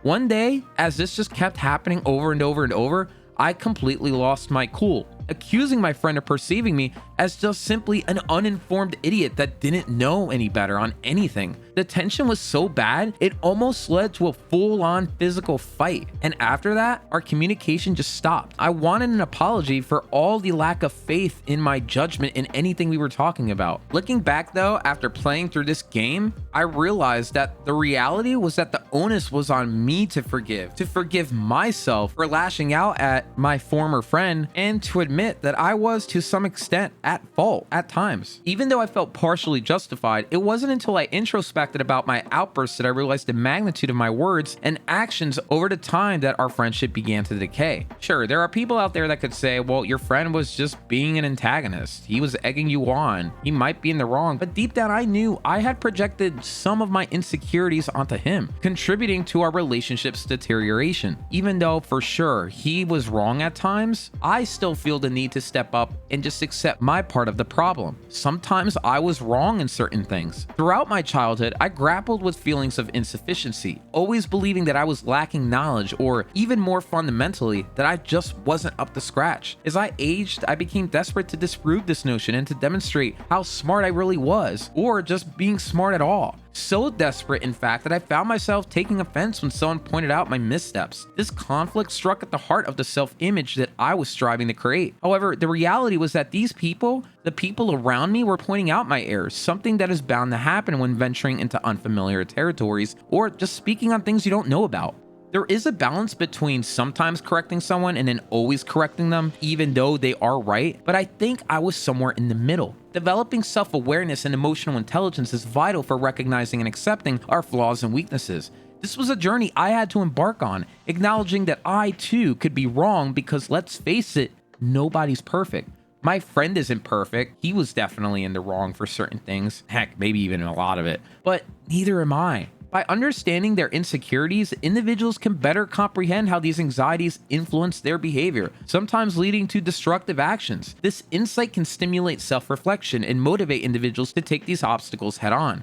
Moreover, admitting your mistakes can nurture empathy. When you recognize your own struggles, you are more inclined to see those struggles mirrored in others, thereby approaching them with compassion and understanding. Confessing your errors also just promotes responsibility, and accepting their missteps or acknowledging their inaction, as was with the case with Clavel and his staff, individuals demonstrate accountability for their actions, making them more likely to make amends for any harm they might have caused, whether directly or indirectly. Owning up to your mistakes is an undeniable sign of maturity and a key marker of adulthood. It demonstrates your willingness to accept responsibility for your actions and prioritize others' feelings. Game Freak uses Team Star not merely as power-hungry individuals, but as a group grappling with real-world issues experienced by many children globally. I've lived through it, and likely some of you viewers have too. Clavel in this story offers an apology for failing to recognize the true nature of the Academy situation. However, should the blame fall squarely on his shoulders? Well, I don't think so.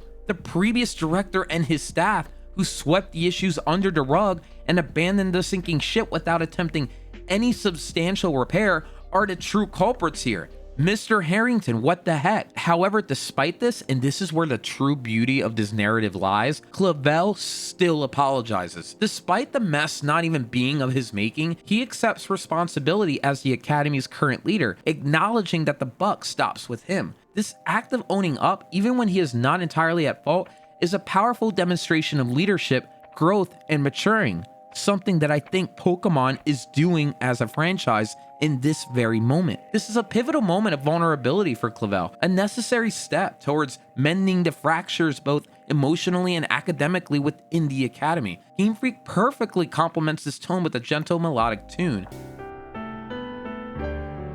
As Clavel demonstrates his acceptance and understanding of the situation, he revokes his prior decision to disband Team Star and rescinds his threat of expelling them. Honestly, he really becomes a true Chad here, redeeming himself. From here, Clavel reveals Penny's plan to the team, and they all rally behind her. They understand that her ultimate goal was not to dissolve Team Star, but to ensure its continued presence at the Academy. With all this being said though, things are not all sunshine and rainbows. After showing a level of understanding these students are not accustomed to, Clavel, well, in true silly fashion, just goes right back to being that quote-unquote adult. The music transitions back to the Academy theme as he just begins a laundry list of less severe violations, adding a little bit of humor to honestly an otherwise emotionally charged moment in the game's narrative. Game Freak shifts the camera angle in a similar way again to underscore all of this. I mean, man, a lot of this is very heavy stuff, so Game Freak just adding a little bit of this to kind of break the ice makes some form of sense. Rather than expulsion, the team will be required to perform community service. It involves managing the STCs, the Star Training Centers, which seem like a bargain compared to potential alternative outcomes. Those team star bases we were in, they all are going to now be centers, which clearly ties into the mechanics of the game too, as this service allows us to rematch the team star leaders and offers the trainers of Paldea an opportunity to improve their battling skills as part of a collaborative project with the Pokemon League. It's almost like a junior league of sorts, which is kind of a cool concept. And let's be honest, running your own spin-off of a Pokemon League, even if it's for free, kind of seems like a cool gig to me. It's a generous move from Clavel, very creative actually. From the Academy's perspective, it's a PR win too. The Academy can showcase their students engaging in real-world Pokemon battling with open programs led by the Academy students themselves. This will definitely attract more students to the school, showing parents that their child with enough hard work can also become a Team Star leader. Ha! And what a reversal, that's insane. It's a win-win, and it's super smart. Penny is assumed to be part of all this, but the crew invites her to join, perhaps feeling that she might not want to be a part of Team Star due to Operation Starfall. However, with no threat of expulsion, it would seem a bit odd to refuse. Her shyness and self-doubt prevent her from giving an immediate answer, but Clavel gives her time to consider. In his office, Clavel thanks us for revealing more about Team Star, thus helping them avoid a harsher punishment. It was our adventure throughout Paldea that showcased a more human side of Team Star and their original purpose. This makes me wonder, were the flashbacks a conversation between the protagonist and Clavel, or were they just peeks into the minds of Team Star reminiscing about the past? I would lean towards the former. It does make sense that Team Star would share their backstory after losing a battle, but it's never really explicitly stated. Shortly after, Penny enters and formally accepts her role within the STC. A quick decision, mind you, likely facilitated by the absence of her team. Sometimes a bit of solitude is all we need to clear our heads and make decisions independently. However, Penny carries a considerable burden of guilt for her actions and feels she deserves a sterner punishment. Those league points she'd been handing out throughout her journey were actually sourced from the Pokemon League's LP management system. It's actually quite a confession from her. She's essentially admitting, in a way, if we really look at it, to hacking what I assume to be government servers, as I doubt the Pokemon League operates as a corporate entity, even though, yes, I know it does look like an office. I gotta think it's part of the Paldean government, right? One might even wonder, why would you ever confess to something like this and just make the situation worse? You just got away scot-free. What are you doing, Penny? Well, for her, this situation likely brings a profound sense of relief. The threat of a severe punishment can be quite overwhelming. Now that she actually faces a lighter consequence and can finally drop her Cassiopeia disguise, she probably feels unburdened, more willing to delve into the specifics of her actions without looming fear of additional punishment. Moreover, Clavel's decision to lessen her punishment may have fostered trust between Penny and the school. She might perceive the Academy now as more inclined to seek resolution rather than focusing solely on retribution for her actions. This newfound trust could serve as a potent catalyst for her honesty about the events, as she might feel that the school is truly invested in aiding her change to being a better person. Clavel requests privacy, of course, to discuss Penny's confession with Gita from the League, determining the next steps. The fact that Gita needs to get involved, ooh, that would freak me out. I mean, we've seen how Gita can be. I don't know. Be careful, Penny. Don't get abducted by the UFO. Penny's honesty in all of this is commendable. It really underscores her inherent goodness despite her past actions. Later, we rendezvous with her at Mesagoza Center, where she discloses the upshot of the closed-door discussion. Surprisingly, no further punishment. Crazy. Instead, she's slated to work for the Pokemon League, likely focusing on enhancing the security of the League point system. They even extend the full-time job offer to her upon graduating. What? That's actually a really smart idea. Crazy, but smart. Primarily, it's evident that Penny possesses unique skills and knowledge that the Pokemon League can probably utilize for its own security and making it better. By making her an employee, the League can probably harness her expertise to fortify its safeguards against future intrusions. Penny might also expose potential security flaws too, overlooked by the League. It also kind of sends a strong message to other hackers maybe in the Pokemon world. By offering her a job, they're showing that, hey, we are taking cybersecurity seriously, but at the same time, wouldn't that just be incentive to hack the Pokemon League even more, knowing that, hey, I can maybe work for them? However, the decision to hire Penny over punitive measures isn't universally applicable. They have to balance the potential benefits against the risks here, given the significant impact such a decision could have on its reputation. Imagine Penny just joined the Pokemon League and did even more crazy stuff, I don't know, steal all their Pokemon or something. She's too nice for that, but I don't know, it was kind of a thought in my head. This kind of strategy, by the way, isn't unprecedented. Game Freak seemingly drew inspiration from real-life instances involving past hackers. A notable example is Hector Monsegur, also known as Sabu. Hector Monsegur, a former member of the infamous hacking group LOLsec, LOL, was arrested by the FBI in 2011 for numerous computer-related crimes. Rather than serving a prolonged prison term, he opted to collaborate with law enforcement, sharing critical information about his fellow hackers. His assistance led to the identification and arrest of several members of LOLsec and other hacking collectives, effectively disrupting all of their operations. In appreciation of his cooperation, Monsegur received a reduced jail sentence, serving a mere 7 months in prison. Post-release, he transitioned into a role as a security consultant and has openly discussed his experiences as a hacker and informant. Monsegure's case, among others, serve as some possible inspiration for Penny's storyline. We round off this chapter with a heartfelt note of gratitude from Penny, acknowledging her role in the preservation of Team Star and its members. She drops this cryptic hint about reciprocating the favor for a future quest, which clearly is a hint at what's to come. With that, she scampers off, leaving us with Team Star's now infamous tagline, which I've avoided talking about, but it's called Hasta la Vista. I have to reluctantly address this. Really, Game Freak? Oh my gosh. This is so... Is that our parting gift with Penny? I'm getting a headache. And by the way, this is mentioned multiple times. On the one hand, this narrative is among the most profound that Game Freak has ever woven into a Pokemon game. For over 2 decades, the Pokemon franchise has charmed players worldwide, from starry-eyed youngsters to nostalgia-imbued adults. The delightful characters and the deceptively simple yet thoroughly engaging gameplay captivated a global audience. However, as video games have evolved over time, mirroring the aging player base, there's been a growing demand for narratives with greater depth and intellectual stimulation. The Pokemon franchise, akin again to that young adult transitioning into maturity, is undergoing a monumental metamorphosis.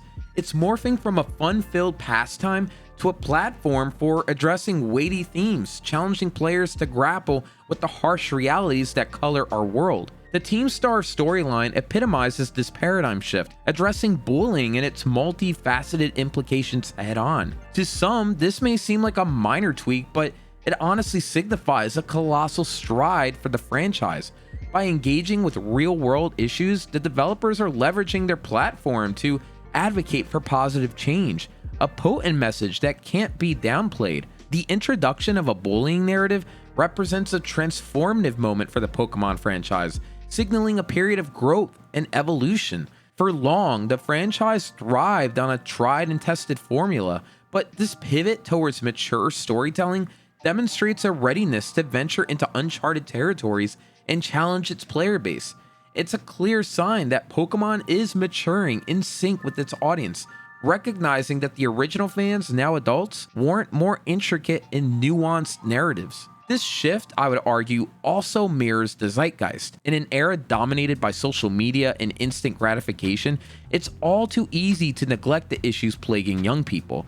By spotlighting the pervasive problems of school bullying, Game Freak is bringing a frequently glossed over issue to the forefront, something many of us have personally experienced. It serves as a potent reminder that even seemingly trivial actions can have a profound impact on our surroundings. Team Star serves as a poignant reminder that even the most cherished and familiar entities can evolve and mature.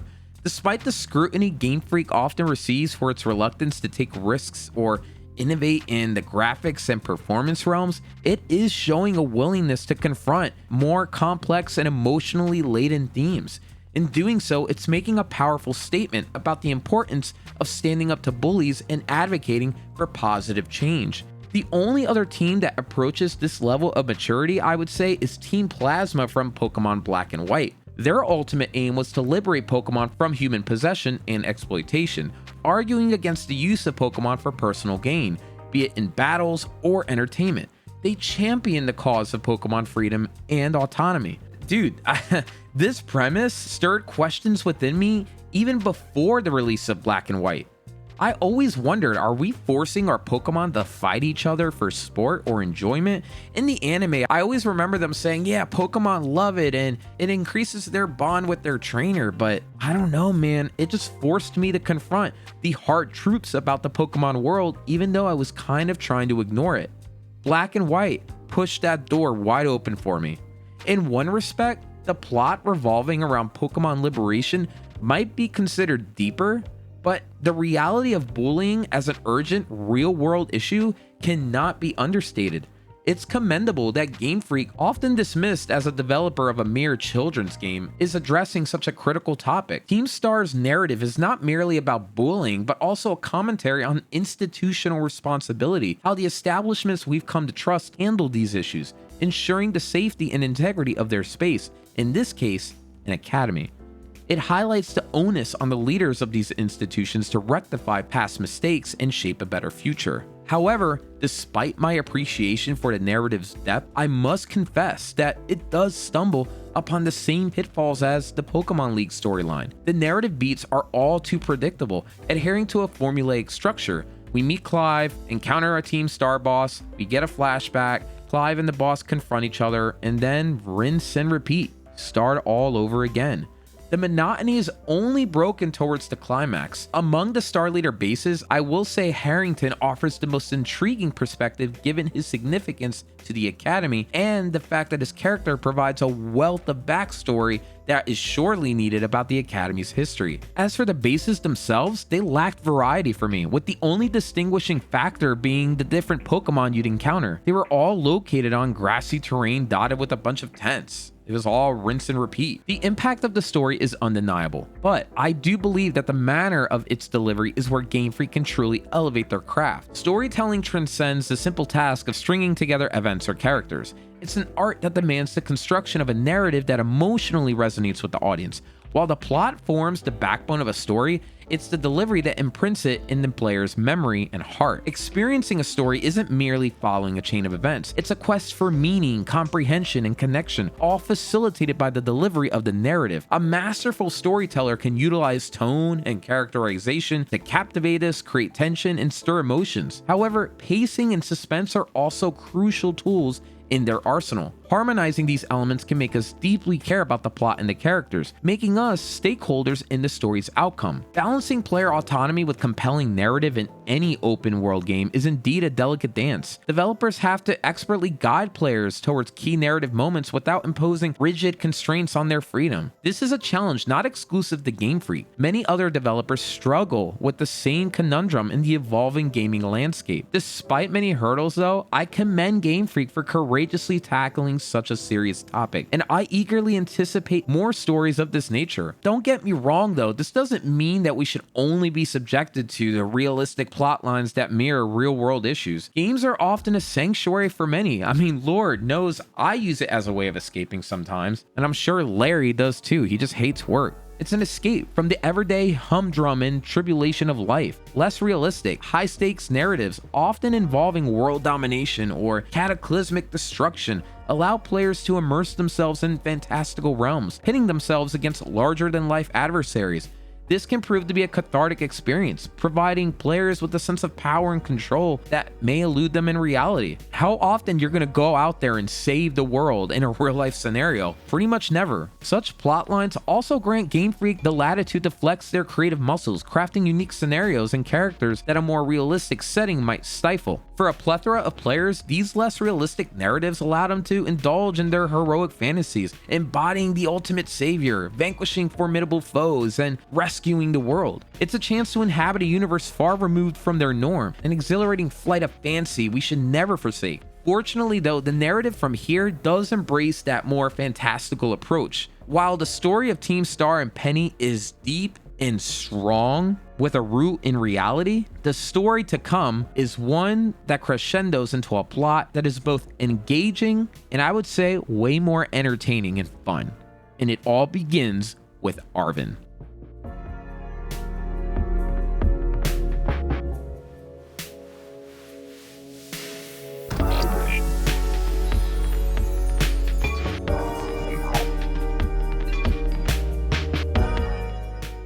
Arven, the third pillar character of our Paldea escapade, initially strikes us as a mundane character.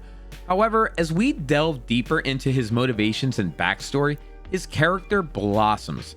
Our introduction to Arven transpires at the lighthouse as we originally looked at, following the rescue of Miraidon. Gradually, we learn that Arven is not just a cooking aficionado, but is also researching a unique herb, the Herba Mystica, known for its miraculous healing properties for Pokemon. It's rumored to enhance the immune system and even halt aging. These herbs are scattered throughout Paldea, and Arven has embarked on a quest to collect them all.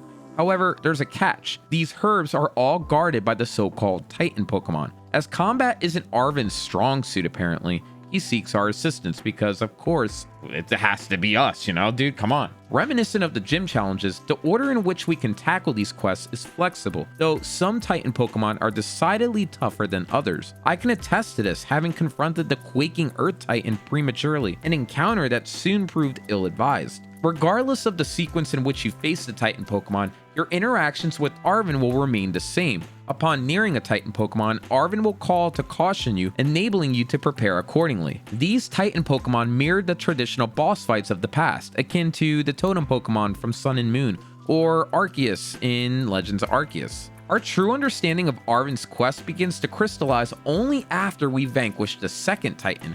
In our initial and subsequent encounters, Arven will prepare us a sandwich, and each time Miraidon springs out to devour it, harkening back to when we first fed it, thus deepening our bond. This marks the point where we begin to unlock new abilities with our Miraidon, with climbing and dash proving especially useful for traversing the landscape. Arven remains somewhat elusive in our first meeting, hinting at a Pokemon companion only after we embark on part 2 of our quest. All we hear is a Pokeball, that's it, making you want to figure out what the heck is going on.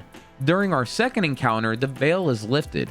Arven's motivation for collecting these herbs stems from his desperate desire to heal his Pokemon, Mabosstiff, injured in an unidentified incident. Initially, I wondered why he didn't just, I don't know, go to a Pokemon Center. They can heal the poor guy, but it appears that they've been unsuccessful in providing aid because, well, plot, man. It's the plot. We gotta make a reason here. The source of his knowledge about the herbs is revealed to be a book from his mother's lab. An examination of the book unveils further lore about the enigmatic herb, its origins, and its transformational effects on Pokemon. Arven's faith in the book's legends is unshakable, which, dude, I can kind of empathize with you because I've seen so much crap in the Pokemon world at this point that any sort of legend is probably true. As we defeat these Titan Pokemon and get these mystical herbs, we witness the miraculous recovery of Arven's dear friend, evoking a very touching moment between the two. Man, the bond between trainer and Pokemon here is indeed genuinely profound, and as you get deeper into this plot, it only becomes more clear why. In our third encounter, Arven theorizes that the caves we've been exploring are more likely storages for the herbs rather than their source. This notion aligns mostly with what I was thinking, given the fact that no one's really fighting over this territory or there's no commercial exploitation of such a powerful resource.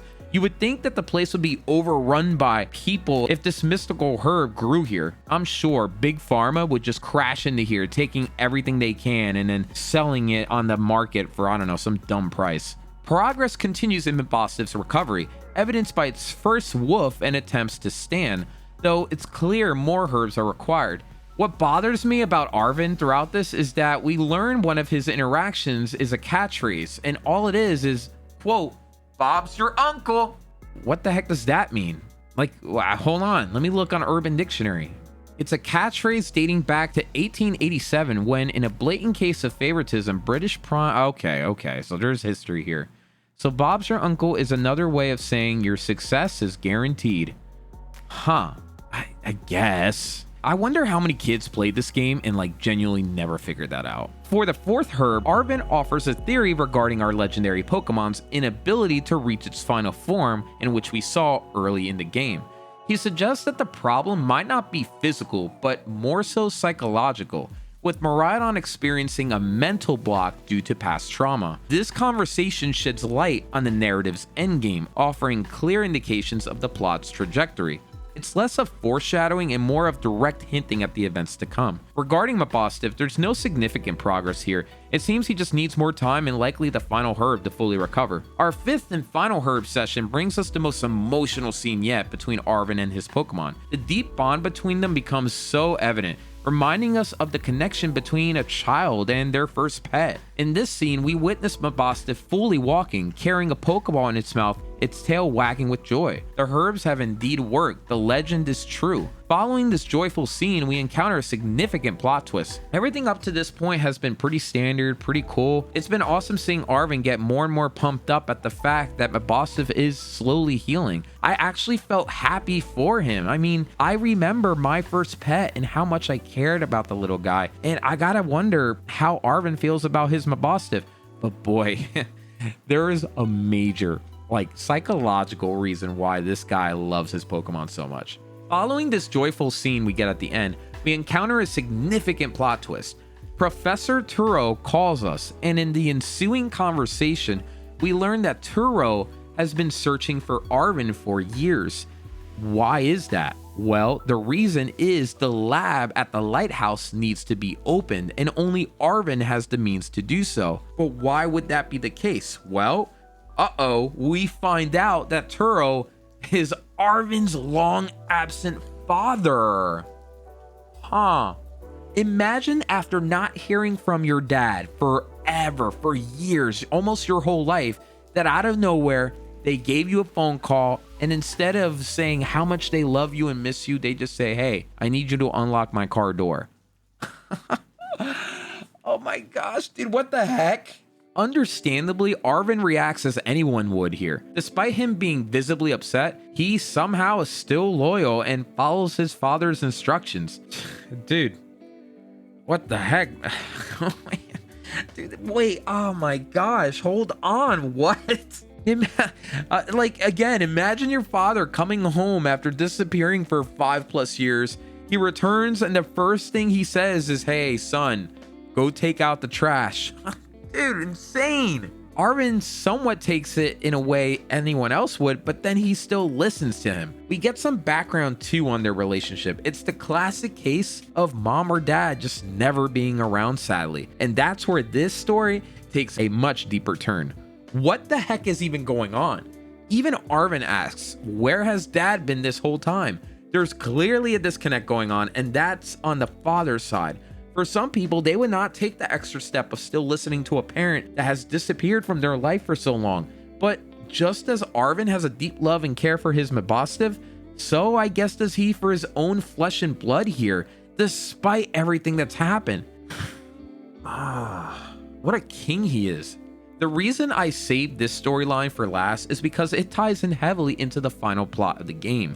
Upon reaching the lighthouse, we gain access to the lab, where Arven provides more context about his troubled relationship with his father. Turo is a renowned professor in Paldea, but his commitment to his work meant neglecting his own son. Arven's deep loyalty to his Pokemon and his willingness to risk his life for them starts to make more sense. Mabostiv was the only companion Arven had in his lonely childhood. Okay, now I get it. That just makes the whole journey we just went on to heal that Pokemon much more impactful. That was his only childhood buddy. Okay, but wait, where the heck is mom? Where is mom? Where are these kids' parents? I don't get it. Why are they never around? With his other parent absent, just like every other bloody child in this universe for some reason, Arven's deep-seated loyalty and care for those who support him, and even those who don't, become evident. Despite all the hardships he's faced, Arven remains steadfast, continuing to do what is asked of him. As we explore the professor's lab, it quickly becomes apparent that it has been neglected for some time. The lab is one of the smallest we've encountered in a Pokemon game too, lacking the grandeur of the labs in Sword and Shield or Sun and Moon. Located in a lighthouse, it seems like a makeshift workspace rather than a dedicated research facility. The sparseness of the room suggests that the professor was wholly focused on his research, potentially to the point of neglecting his personal relationships and even his own well-being. Game Freak does really well here with giving us a look into the mind of the professor, even if it's just through the environment. It's very subtle but noticeable. When we approach the computer screens, we receive a message from the professor who is currently in the deepest parts of the crater. Turo's third-person speech here provides a clue for keen-eyed players. There might be more to the story than meets the eye. He asks us to bring the Violet book to him in the crater, promising that it will be an experience worth cherishing. Okay, dude. However, this request raises several concerns. First off, why is Turo, a grown man, asking children, including his own, to venture into a dangerous, forbidden, by the way, area just to deliver a book? The presence of a vicious monster and a security system only heightens that sense of risk. Yet, despite the seeming recklessness of Turo's request, we can't help but wonder if the quote-unquote treasure he mentions might be our ultimate goal, adding a twist to our academy assignment. Oh my gosh, treasure this, treasure that. What is the meaning of treasure? That's what this whole game's about, isn't it? Game Freak has managed to craft a narrative that is intrinsically linked to the game's mechanics here too. Even though the urgency of Professor Turos' message might suggest immediate action, the game's structure requires us to complete other tasks first. This is a key plot thread leading to the finale, but we can't proceed until we finish the other quest lines. This could feel disruptive to the narrative flow depending on the person, but I think Game Freak cleverly weaves in the right reason. Turos suggests that we gather additional allies, specifically referring to our other main characters, Nemona and Penny. Arven too has a deep connection to the crater. It's where his Mabosstiff was actually injured. While one of our dialogue options suggests that we might find treasure down there, the real allure is just a promise of honestly confronting Arven's estranged father. Game Freak uses subtle animation here, by the way, to express Arven's inner conflict about this reunion. His hesitation is evident in his reactions, and it shows a degree of sophistication in character portrayal not often seen in Pokemon games. Even so, Arven agrees to venture into the crater, demonstrating his loyalty and resolve despite that personal frustration.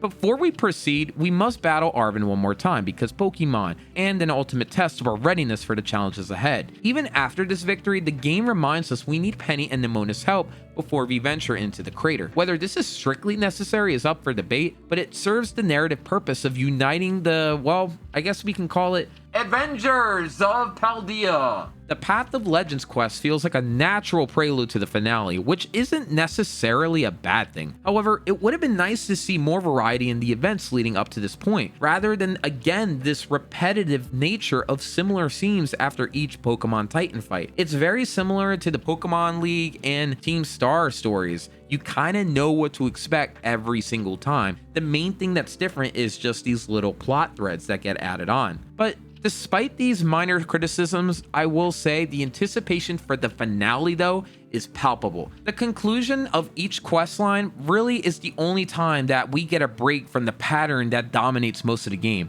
which builds that excitement for me for the final act. Every time you get to the last stage, you don't know what to expect versus everything else. And that's only amplified in this instance, the final quest of the game. With all 3 quest lines completed, we're ready to embark on our final journey, the way home. This last quest represents the culmination of our adventures in Pokemon Violet.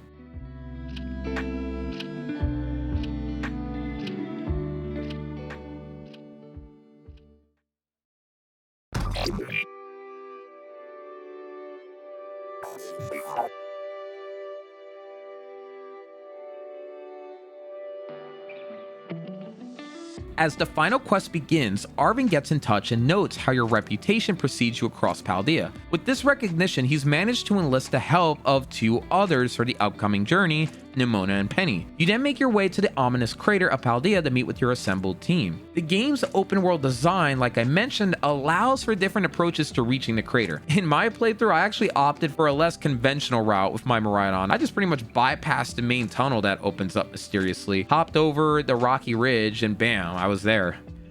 Wait, even when I land from the sky, the next scene shows me coming in from the cave! This doesn't make sense. Ah! Upon arrival, a massive lab-like structure is in sight with Arven waiting outside. The crater, also known as Area 0, is an environment that immediately catches your attention and sparks curiosity about what exactly has transpired there. I will say Game Freak really excels in creating such immersive settings in this final chapter of the game. Arven confirms that the mysterious Miraidon did indeed originate from Area 0, which was briefly shown, if you noticed, in the opening sequence of the game. As you enter that structure, you are greeted by the rest of the team, the excitable and Nemona, and the reserved Penny. The setting suggests some kind of scientific experiment has taken place here, further deepening the intrigue as we get further in the plot. The game uses environmental cues, by the way, to enhance the sense of mystery and anticipation. The structure is run down with lights mostly out until Penny switches them on. You also witness the first interactions between Nemona and Penny since their initial encounter with Team Star. Their contrasting personalities are on full display, with Nemona's outgoing nature clashing with Penny's shyness. I always like seeing people from different walks of life come together because seeing them interact is always just kind of a treat. It's like getting two different friend groups I have in the same room. I just want to see what happens. Following our brief camaraderie, the professor's voice rings out over the intercom, instructing us to delve deeper into the heart of the crater. Despite the absence of a conventional stairway or elevator, a detail that even the unassuming Penny points out only to be disregarded, we are not deterred. Our journey downwards is actually facilitated by none other than our trusted legendary companion Miraidon, and honestly a really awesome, visually endearing cutscene. Although Miraidon is clearly scared, we press onward, narrowly by the way, avoiding missing our extraordinary ride. Seriously, we genuinely could have almost died here, but we somehow make it. This moment right here is extremely dangerous. But wait, no, then again, I take everything back. Our Rotom phone will most likely save us, right? Or I don't know, some mysterious darkness will make us teleport back up here, like what happens throughout the game if you try to get here too early. Given due credit to Miraidon, by the way, it bears the weight of 4 individuals, which is actually commendable. To put this in perspective, I actually did a little bit of digging. A horse typically capable of carrying up to 20% of its weight without undue stress would struggle under similar conditions. For instance, a horse weighing 1,000 pounds should carry no more than 200 pounds, right?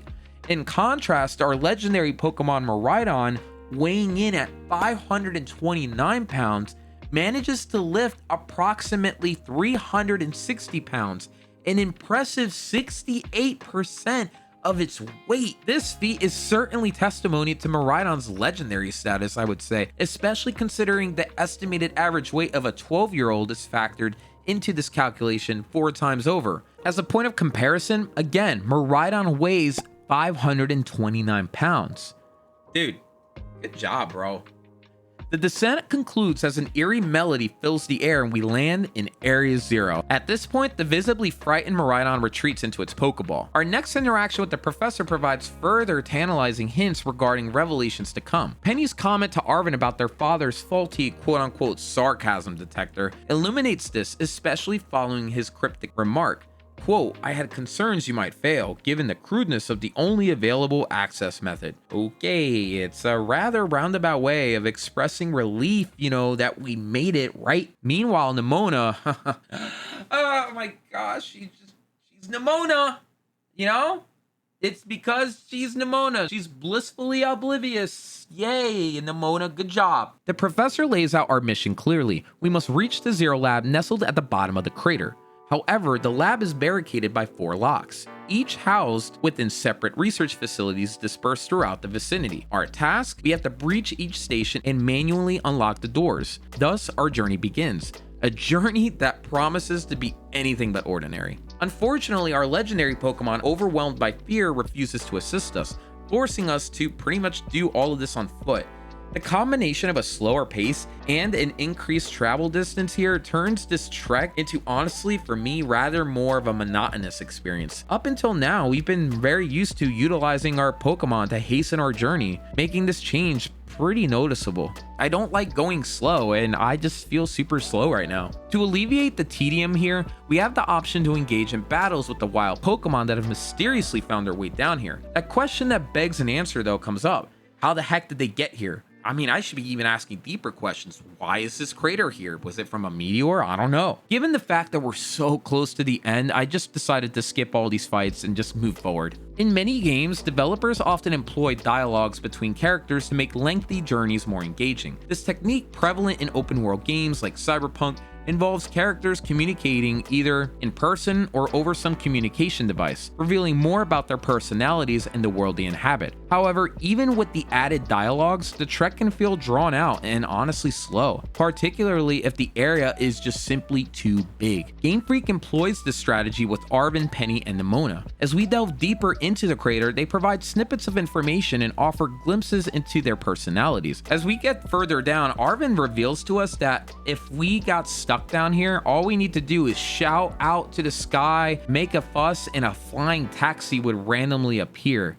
Wait, so has that been the thing that's been rescuing us? I mean, again, all we see is darkness if we ever come down here too early, but that's just so weird. You would think there's like some sort of other alternative rather than just screaming at the sky and hoping for the best. I guess that's why the Academy doesn't want anyone down here. Penny attempts to probe into Arven's relationship with his father as we go down, but Arven, you know, being sensitive about the subject, which I get, reacts very curtly. It begs the question, did the team, by the way, actually receive any briefing before undertaking this journey? The fact that Penny is asking Arven about questions regarding his father means that Arven really hasn't shared much at all. And wait, let's take a step back. How the heck did we convince Penny to go along with us? I mean, Nemona, honestly, just tell her, hey, there's a lot of Pokemon and you can battle them and she'll go anywhere. But Penny? Penny? We also learn more about how the player serves as the connecting thread between all of them, with each character sharing their backstory involving us. But it gets weird here because Arven here seems a tad possessive, asserting that his bond with us far surpasses any relationship the other characters have with us. Okay, dude, I mean, like, what? Like, dude, why are you so possessive? Like, who cares? Leave me alone, bro. We're friends, but like, relax. Why is he so jealous? Well, actually, at first I brushed this off as just comedic relief, but I think there's more here. Arven probably has a heightened need for love, attention, and validation from everyone around them if we look at this more closely. In a friendship, this manifests as possessiveness, as Arven feels a strong attachment to his friend and fears losing him. Why? Well, he's most likely unconsciously seeking the love and attention he never received from a parental figure. There's a lot of hurt in him for sure. Hurt not from someone, but really a lack of someone.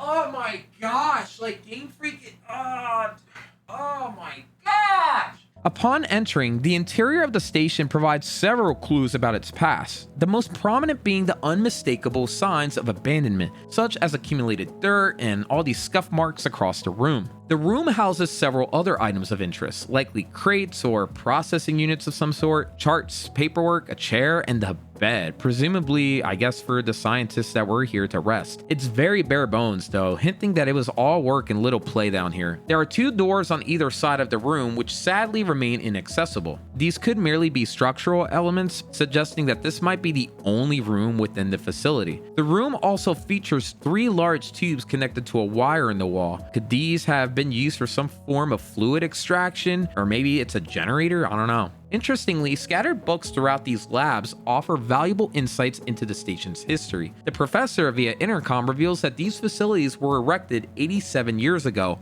as survey stations for Area Zero, which aligns with the evident signs of aging. Game Freak ingeniously left open books for us to delve into, shedding light on what transpired here. One such book reveals that a scientist had been studying the power of energy crystals, a phenomenon the player encounters at the lowest levels of Area Zero. Terrestrializing, as it turns out, isn't just a gameplay mechanic, but a pivotal plot device that provides context to the happenings at Paldea's crater. However, the scientist conveniently, of course, omits the name of the specimen from which the power originates. Fans have speculated about the creature's identity, hinted at in one of the Academy books too. Upon the game's launch, rumors were rife, but it has been since confirmed that the Pokemon is Terrapagos, introduced in the upcoming DLC, the Indigo Disc. Known as the third legendary of the game, Game Freak has gradually relegated such Pokemon to less significant roles, either as final bosses with scant information, like, I'm looking at you, Eternatus, or hidden entirely, like, dude, Zygarde from X and Y?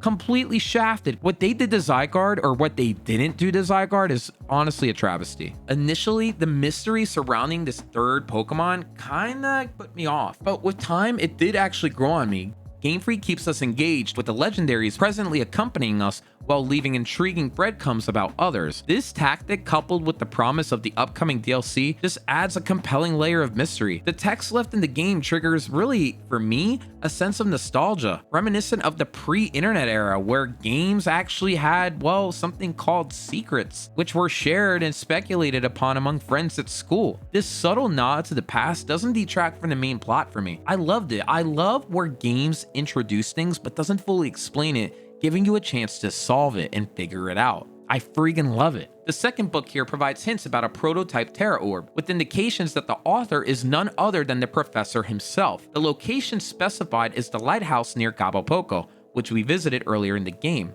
It was this research, it seems, that garnered the professor his initial funding, though from whom remains a mystery. Perhaps this secretive government of Paldea? Maybe the Pokemon League? My bet would be on the Academy, given, it has a whole focus on learning and research. I hypothesize that the professor in Harrington, of all people, had a partnership of sorts, which sparked this research. And maybe Gita was probably a part of it, explaining how, well, she has a Glamora, holy moly. However, considering these stations were established nearly a century ago, could there have been a predecessor to Professor Turo? This sort of lore building right here is what I love about Game Freak storytelling. The only thing we really need is just a good, satisfying climax to tie all these threads together. While we don't get everything explained up front to us, so far, this final chapter I feel is really delivering, even though, again, we're only at the very beginning of it. Let's dive deeper, shall we? We unlock the first of the 4 locks, which incites a brief but poignant reaction from Arven. He's visibly upset that his parents are still parent, because we don't know where the other one is. He's visibly upset that his parent is still solely focused on the mission. Despite the criticism often aimed at Game Freak, they certainly excel at using these subtle moments to convey character emotions. Earlier, I discussed the substantial time it takes to traverse Area Zero. Thankfully, Game Freak anticipated this and incorporated teleport platforms, akin to those seen in previous games.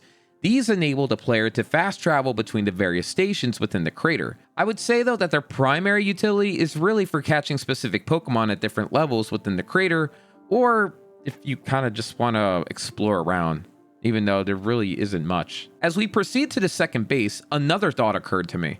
During my descent and engagement in character conversations, I actually found myself questioning whether I'd missed a research station. The anxiety of potentially needing to backtrack all the way up the crater became daunting to me. As for the teleporters, I avoided them during my initial playthrough due to the concerns of me being teleported to the top without any warning. Though, in hindsight, it turns out these platforms do give you a warning, which is nice to know now. I wish Game Freak had included toggleable markers to denote the actual station locations like 1, 2, 3, and 4. While it's not essential for all players, it could have been a helpful feature. Reflecting back on the journey, it's unlikely really you're going to miss any of them anyway though, because they are massive, so I wouldn't worry too much about it. As we continue our descent, the interactions between Penny and Arven begin to evolve. Arven begins opening up about his strange relationship with his father, revealing a more severe neglect than initially assumed. Throughout his life, the professor was barely present, leaving Arven to fend for himself, with his trusted Mabosstiff as his sole companion. This neglect extends beyond the occasional business trip too.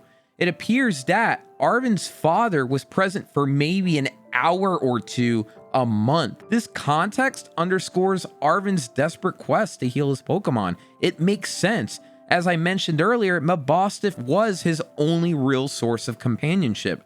Despite the fame of his father, Arven yearned for his presence, not the occasional, email from afar. Naturally, I'm left wondering about the mother's role in all of this, as I alluded to earlier. Thinking about this seriously, it's perhaps best to just let that mystery sail away and assume she tragically passed away, leaving his father as Arven's only surviving kin. This premise adds another layer to the narrative puzzle, making this entire journey just more enigmatic. After so long, the professor is now reaching out to Arven for assistance without ever truly acknowledging their connection. This only amplifies the suspense as Game Freak continues to construct not a story tower, but rather a pit of revelations. We also learned that Arven ventured to Area Zero in his quest to find his father, only to be attacked by an unidentifiable, decidedly non-Pokemon creature. He describes it as, quote, crazy violent and rampaging, an entity responsible for harming Mabosstiff. As a player, it's impossible to not wonder, whatever this thing was, is it going to be the final challenge at the pit's bottom? The tantalizing mystery heightens my personal eagerness to keep going, making the unknown depths even just more irresistible. I needed to figure out what's at the bottom. The game world starts to transform subtly as we proceed too. A nearby tree seems to be consumed by a crystalline substance, likely linked to the journal entry we read earlier. Okay, so I need to just talk about this. Approaching the second station, I found myself confronting one of the most mind-boggling revelations of my Pokemon career. I've been playing these games for a long time. This tops anything I've ever experienced. Even my enjoyment with XD Gale of Darkness or Coliseum didn't match this. I also have to emphasize my personal policy of total embargo on any spoilers. No advertisements, no promotions, no characters, no Pokemon reveals, nothing. I don't want to see anything until I experience them for the first time in the game. The reason I do this is for this exact moment. This approach for me keeps the thrill alive of the Pokemon world. The prospect of encountering a brand new creature around every corner or seeing a new town that looks pretty cool. It's precisely instances like the upcoming one that justify why I do what I do. The player will see what looks like to be a robotic Delibird walking by. Penny has a moment where she mentions it's cute, which by the way, in Pokemon Scarlet, it's actually a remixed Jigglypuff that roars. And in this version, Penny just gets frightened. I do have to say, I do appreciate the subtle differences in versions here. Back to Violet though. We enter a full-on battle with the Delibird. What? No. What? No. No way. Hold on. It's for sure some sort of boss fight, right? No, wait, what? The Pokemon is called Iron Bundle. As I battle and see the traditional battle options and UI appear on my screen, it begins to hit me. Oh my goodness. This thing, this is an actual Pokemon? Like a full-on unique Pokedex numbered Pokemon? No. Okay, like listen. Listen. I actually completely stopped playing for quite a bit. I put my controller on my desk and I just stared at my screen. I had to slowly accept and understand that maybe for the first time ever, we are actually getting remixes of Pokemon as their own Pokemon. Here's the crazy thing. Earlier in the game, I encountered the Titan Pokemon Iron Treads, an unmistakable remix of Donphan. However, I initially dismissed it as a plot-heavy boss Pokemon rather than a true Pokemon because it looks big, it's weird, it has a boss meter, you can't really catch it, it's gotta be some weird boss. I mean, look at the Starmobile, that's not a Pokemon per se. It's kind of a fusion, but you get the idea. The reality, though, finally dawned on me in this moment. Iron Treads, like Iron Bundle, was actually a real Pokemon too. Oh my gosh, it was a genuine surprise. A paradigm shift in my personal understanding of Pokemon, all courtesy of Game Freak. Here's the thing about Pokemon. Over the years, we all look at Pokemon and deem them to be under a certain set of rules. Some of these rules over time have been broken. For example, we've gotten regional variants, which shattered the idea that there can't be different, more outlandish forms of the same species Pokemon. We also then got Ultra Beasts, which design-wise were a little bit more out there because in theory, they were from other dimensions. But in this specific case, another rule was broken, as we're soon going to find out about. The name Iron Bundle is also a departure from the norm. That's a rule that was just broken here. I'm so accustomed to more traditional Pokemon names. Perhaps this could have been called Deli Steel or Robo Deli, but Iron Bundle? This right here was part of the shock for me, because when you see Iron Bundle, I'm thinking, okay, that's got to be some sort of boss name. No, that is the name of the Pokemon. It's unheard of. Pokemon has an established set of rules, one of which includes naming conventions. With the exception of Golem, we've never encountered a name composed purely of real words. This novel twist really made me contemplate what the heck else can happen in Pokemon. What other rules going to be shattered here? As players mature alongside the Pokemon franchise, they form certain expectations about the gameplay mechanics, narrative, and the game world. When these expectations are flipped on their head, it can incite a thrilling sense of intrigue and engagement. That is precisely the sensation I experienced here. I was absolutely exhilarated, yet perplexed at the same time. Surely there had to be an explanation to this. What the heck is this thing?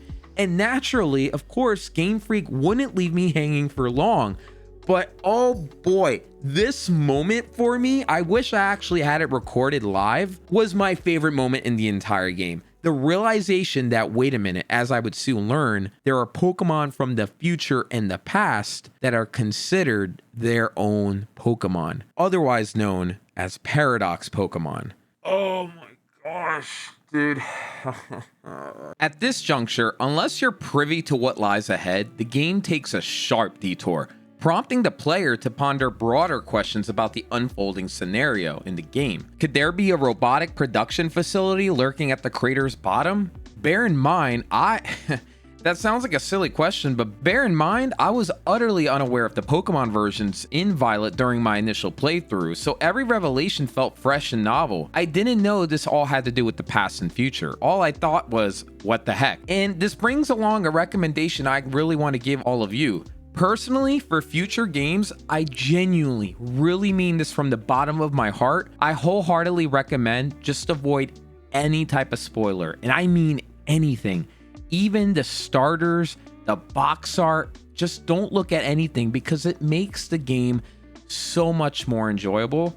And in my opinion, I think you should do that with anything. Movies, video games, books, just don't look at any trailers. Honestly, it kind of sounds a little crazy, but I genuinely think if you know you're going to play something, just experience it fully with no spoiler attached to it. I firmly think you won't regret that decision. Upon reaching our second station, we engage in more discussions about a recent encounter, confirming these are indeed variant versions of familiar Pokemon, as evident from the Violet book Arven carries. Nemona even poses a question here. Are these truly Pokemon? Now, initially, I was personally skeptical. I was like, really? Could this even be a thing? But the moment the traditional battle UI graced my screen, it became apparent that Game Freak does view these as distinct Pokemon. On top of that, Game Freak subtly nudges you towards this perspective too, presenting two response options to Nemona. Either I think they really are just Pokemon, or I don't think they're regular Pokemon. Regardless of your choice, notice something. You're not entirely dismissing them as Pokemon. For any skeptics up to this point, I believe Game Freak's objective is to dispel those doubts as swiftly as possible.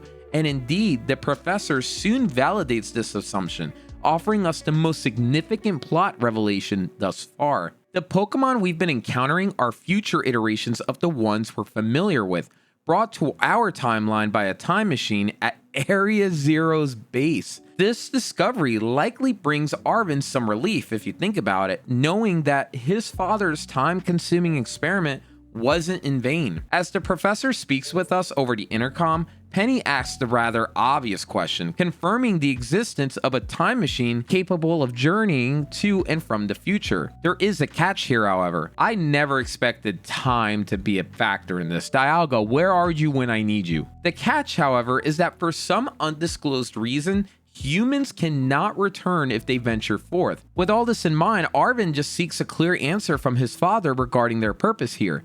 Yet, we must press on with 2 more stations to conquer. It's a symbolic gesture, Arven entrusting us with the Violet book here, implying that we alone can navigate the predicament. His reasoning remains a mystery, but perhaps it's just because we've been doing so great in Paldea thus far, and that's why he trusts us. You would think, it's his father, he would hold on to the book, right? We also stumble upon more lore here.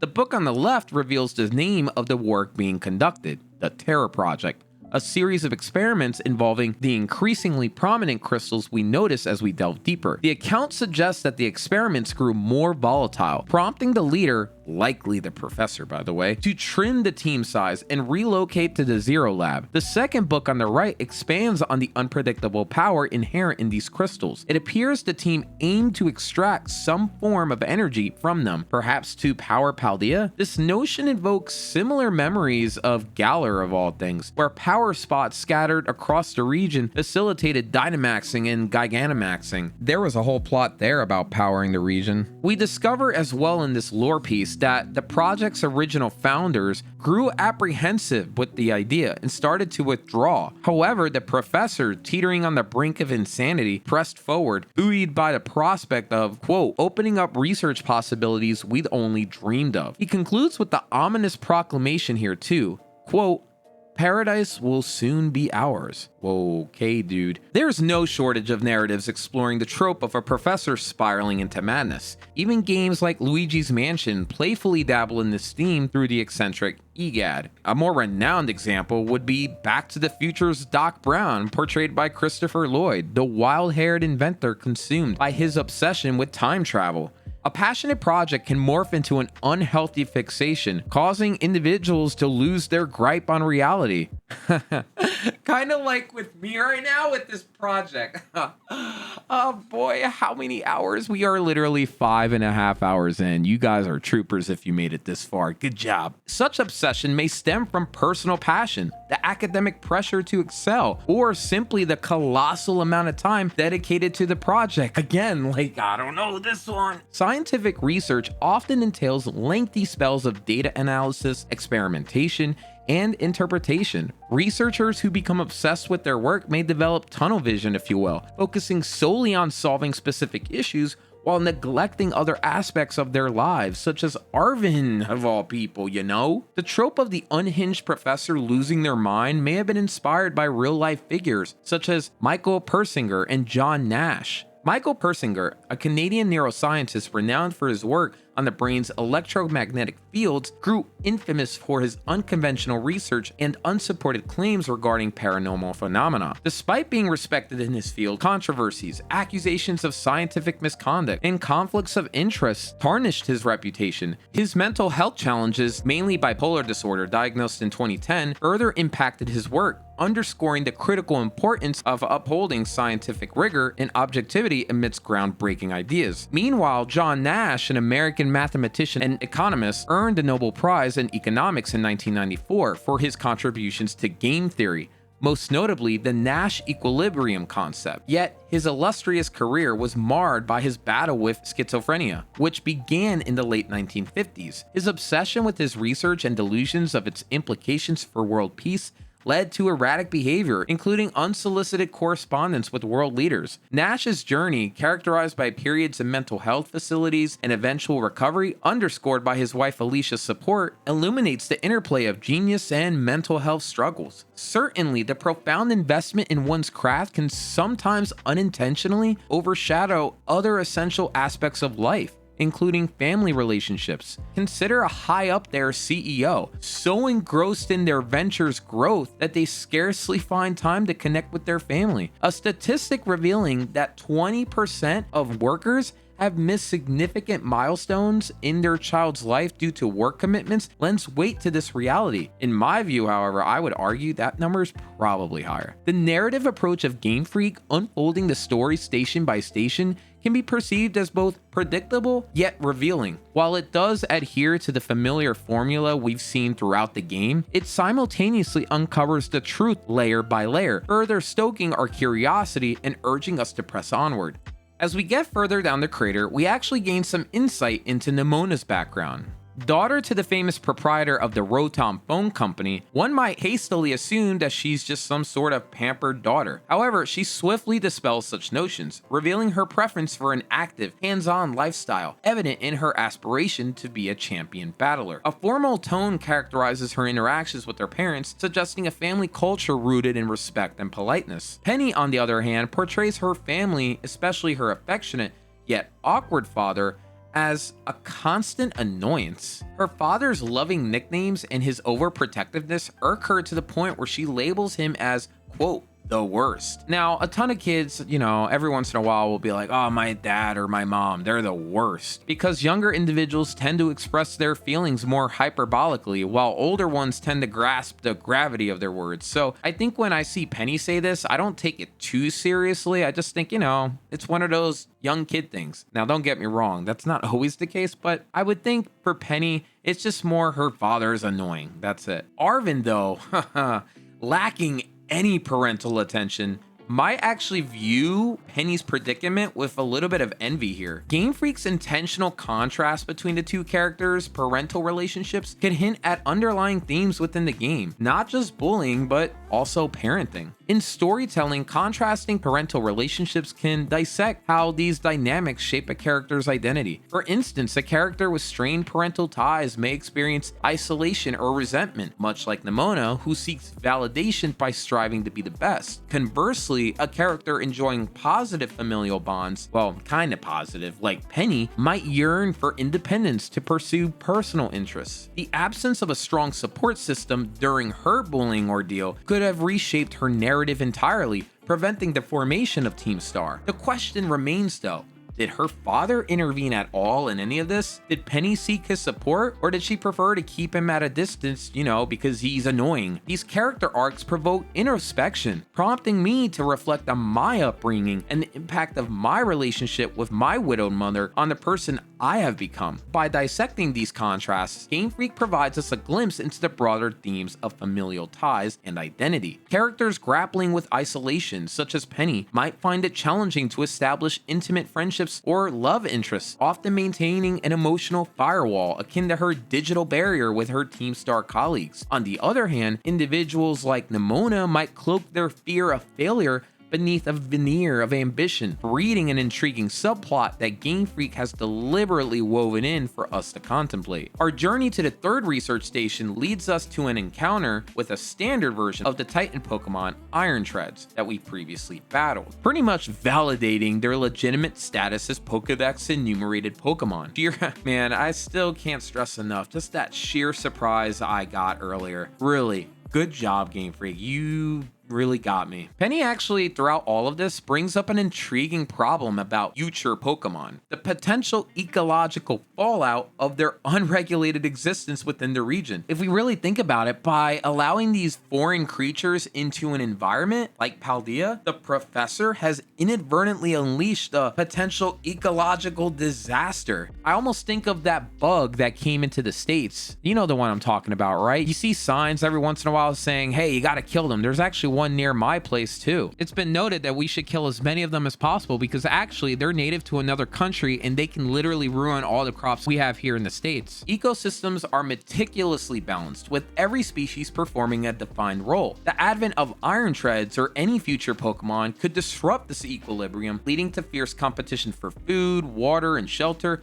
potentially triggering the decline of the indigenous Paldean Pokemon. The newly introduced predator, which in this case is Iron Treads, with its adaptive evolution could swiftly ascend to the top of the food chain, possibly causing a catastrophic population collapse and subsequently ecosystemic disruption. Furthermore, not just Iron Treads, but any Pokemon from the future, or in Scarlet's case the past, might introduce diseases or parasites that native Paldean Pokemon just lack any immunity against, possibly triggering rampant disease outbreaks, decimating the native population. There's also alterations to the physical environment through their feeding or nesting behaviors that can instigate changes to the landscape and water quality, spelling even more disaster for the region. It's a lot to take in from a simple deduction by Penny. Now that I think about this a little bit deeper, reflecting on it all, Game Freak's environmental concerns aren't new to the Pokemon narrative. In Pokemon Gold and Silver, players thwart Team Rocket's attempt to deforest the Ilex Forest, home to the legendary Pokemon Celebi. In Pokemon Ruby and Sapphire,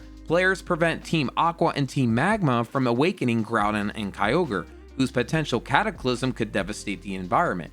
And who can forget Suicune appearing only to those respectful of nature, and Steven from Hoenn, who stated the balance between the land and the sea is maintained by the energy of life. If that balance is upset, the world will fall into disarray. It's a common plot device Game Freak uses, yet this time the twist is preservation from a somewhat alien species, not human activity. There's also another kinda semi what the heck twist that happens as we get deeper down this crater. We later get revelation from Turo confirming that Miraidon is actually a future version of Cyclizar. Why didn't I think of that earlier?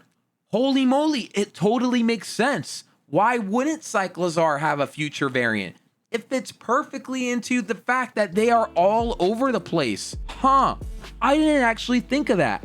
All of these Cyclozars were just serving as yet another foreshadowing element. Wow, that's actually crazy. They totally look alike, but I didn't catch that. We also learned that other Pokemon, including a second Miraidon, traversed the time machine, if you didn't catch that by now. I can't help but wonder, did anyone else really foresee this twist? What's really cool here, and I'll kind of jump the gun a little bit, is that Game Freak gives players an opportunity to get a second Miraidon because you'll eventually befriend this first one. And the main reason for doing this is that it allows players to trade with another player possessing their own second version of Scarlet's legendary, which helps aid trainers in their Pokedex completion. It's actually really cool because it's always been an issue in Pokemon. If I caught a Dialga, I don't want to let go of it, but how am I gonna get a Palkia unless I bought both versions? Game Freak actually solves this problem by weaving it into the narrative. I really like it. The Nemona throughout all of this, as we learn about the second Miraidon, just perceives it as a family reunion, although, unironically, it's actually quite the opposite. Yet, you know, she's always so positive and optimistic, which serves as, I guess, some sort of unexpected source of humor, bordering on comic relief throughout the adventure. 2 more pieces of lore await discovery, including a closed book unassumingly perched on a chair. Easy to overlook during an initial playthrough, this book reveals that the professor has harnessed more than one Pokemon from an alternative timeline. Scarlet symbolizes the past, Violet the future. We get a peek into the professor's motivation as he dreams of a paradise where, quote, "we 3 can live happily together forever." Well, okay then, so he's probably referring to his wife and Arven, right? Or could it mean that maybe he's talking about Miraidon instead of the wife? And wait a minute, whoa.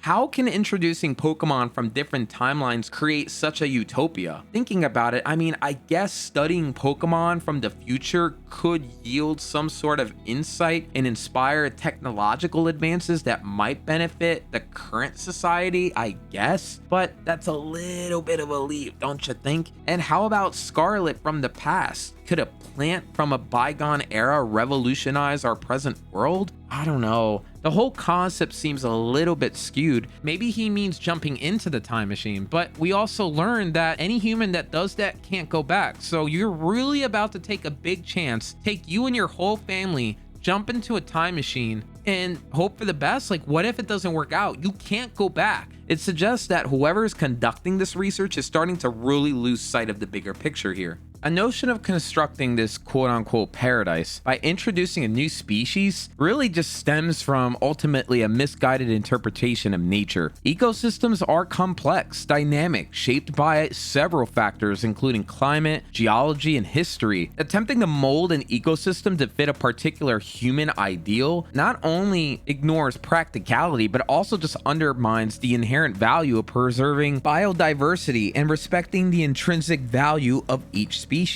The second book offers an astounding revelation. Our companion throughout this journey was the first Pokemon brought from the future.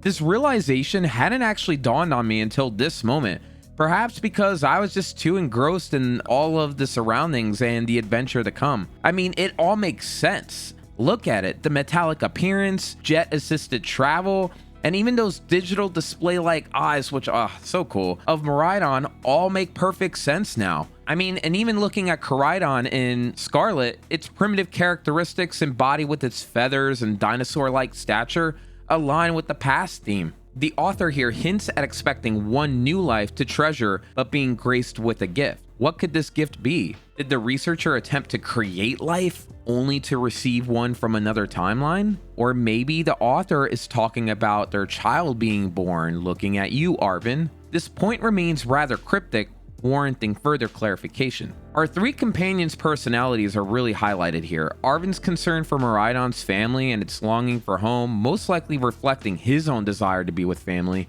Penny is overwhelmed by everything going on, and Nemona, well, yeah, I mean, she's eager to battle. That's it, just really battle, completely ignoring everything at stake at the moment. As we near the 4th station, we delve deeper into the history of our legendary friend. Arven's father surprisingly brought it home one day, and they live together as though it were an everyday occurrence. Now, if you bring in some rare legendary Pokemon that's from the future, someone's gonna notice, right? Well, this secret was kept between Arven and his father until at some point the Pokemon attacked wild Pokemon, drawing the attention of their neighbors. Left with no other choice, Turo had to return the Pokemon to Area Zero. This marked the last time Arven saw his father, evoking the initial game's events when Arven demonstrated clear animosity towards Miraidon. It makes sense. Game Freak subtly laid the groundwork for this story arc from the very start, masterfully employing foreshadowing, which was likely overlooked by many players. It's all starting to click. The underlying history was evident, but the specifics remain shrouded in mystery until now. Looking at Miraidon, it symbolizes the broken bond between Arven and his father, akin to a broken toy or shattered picture frame representing a child's relationship with an abusive or absent parent. In Arven's perception, Miraidon is the reason his father left. Remember, his father was obsessed. We discovered in books that the professor's pursuit of this so-called paradise, a utopia where he could live with his family in perpetual peace, ironically, actually led him to abandon his family. Miraidon was part of that utopia, even if he didn't know it. What a crazy twist of events, man. The journey towards the fourth station ushers the players into the pit's lowest layer, a cavernous expanse adorned with an increasing array of crystals and waterfalls cascading through its heart. From a particular vantage point, this landscape unfolds in all of its grandeur, and the observant player might discern the Zero Lab nestled at the cave's base. This locale is a departure from Paldea's typical vistas, bearing a closer resemblance to the colossal rocky caves east of Porta Marinara. Seriously, this place is huge, and it just looks kind of beautiful, but in a very eerie way, which I'm sure is exactly what Game Freak was kind of going for here. Arven's quiet self-assurance that his father awaits below, that everything will be fine in this scene, underscores the emotional enormity of his impending reunion. Think about it, the flood of memories and emotions long suppressed that such an encounter would trigger is palpable. His eyes shut in a moment of introspection, steeling himself to complete the mission. Subtle though it may be, the gravity of this impending confrontation seeps into the player's consciousness. It's hard not to really feel a flutter of anticipation, almost a sense of nervousness on Arven's behalf. He's about to meet his father. Dude, this is a big deal, and I'm feeling the anticipation myself. Arven mentions here that the cave feels like another world, almost like a place where one might already be dead.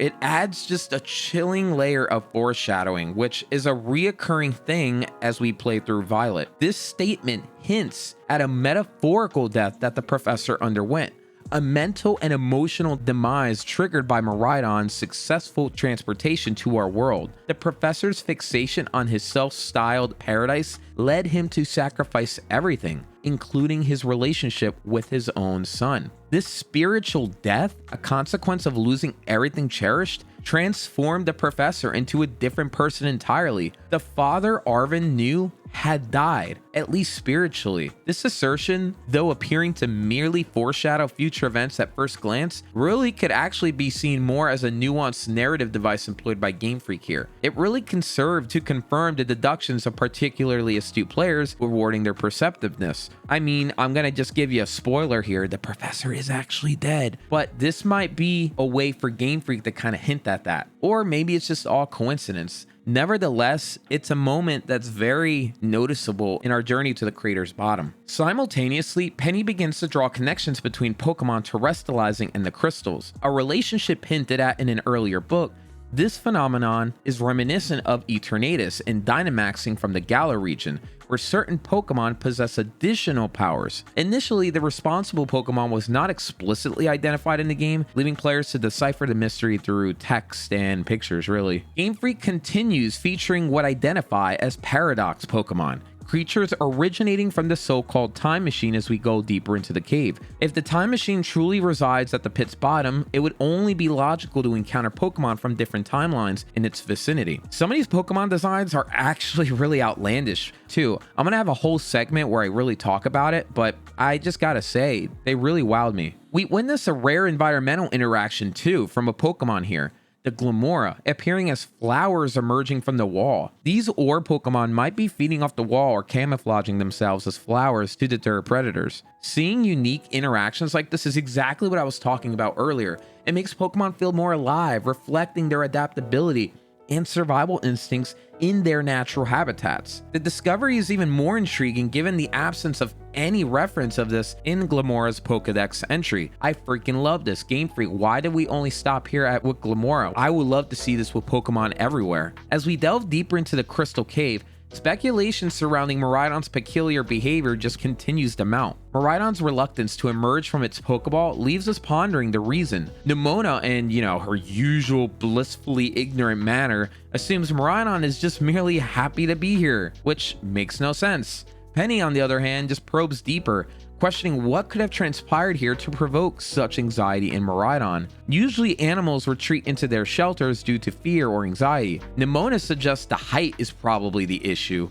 despite us, just having flown down the crater, jumping off the structure at the top with 4 people on top of the Miraidon. Come on, Nemona, think here. Clearly, Penny is the analytical mind here, making a connection between Miraidon's behavior and her own experiences with bullying at the Academy. This shared experience of seeking refuge from a hostile environment really fosters, if anything, a unique bond between Penny and Miraidon. Although Game Freak really never spotlights it more than this later in the game. It's crazy because Penny and Miraidon really actually have a lot in common. The 4th station, as anticipated, is adorned with crystals, being the deepest of the 4. Upon entering, we encounter that the place is absolutely in disarray, except for the bed and the 3 central tubes. Crystals are all over the room. Side tubes are overturned. The various containers are strewn about.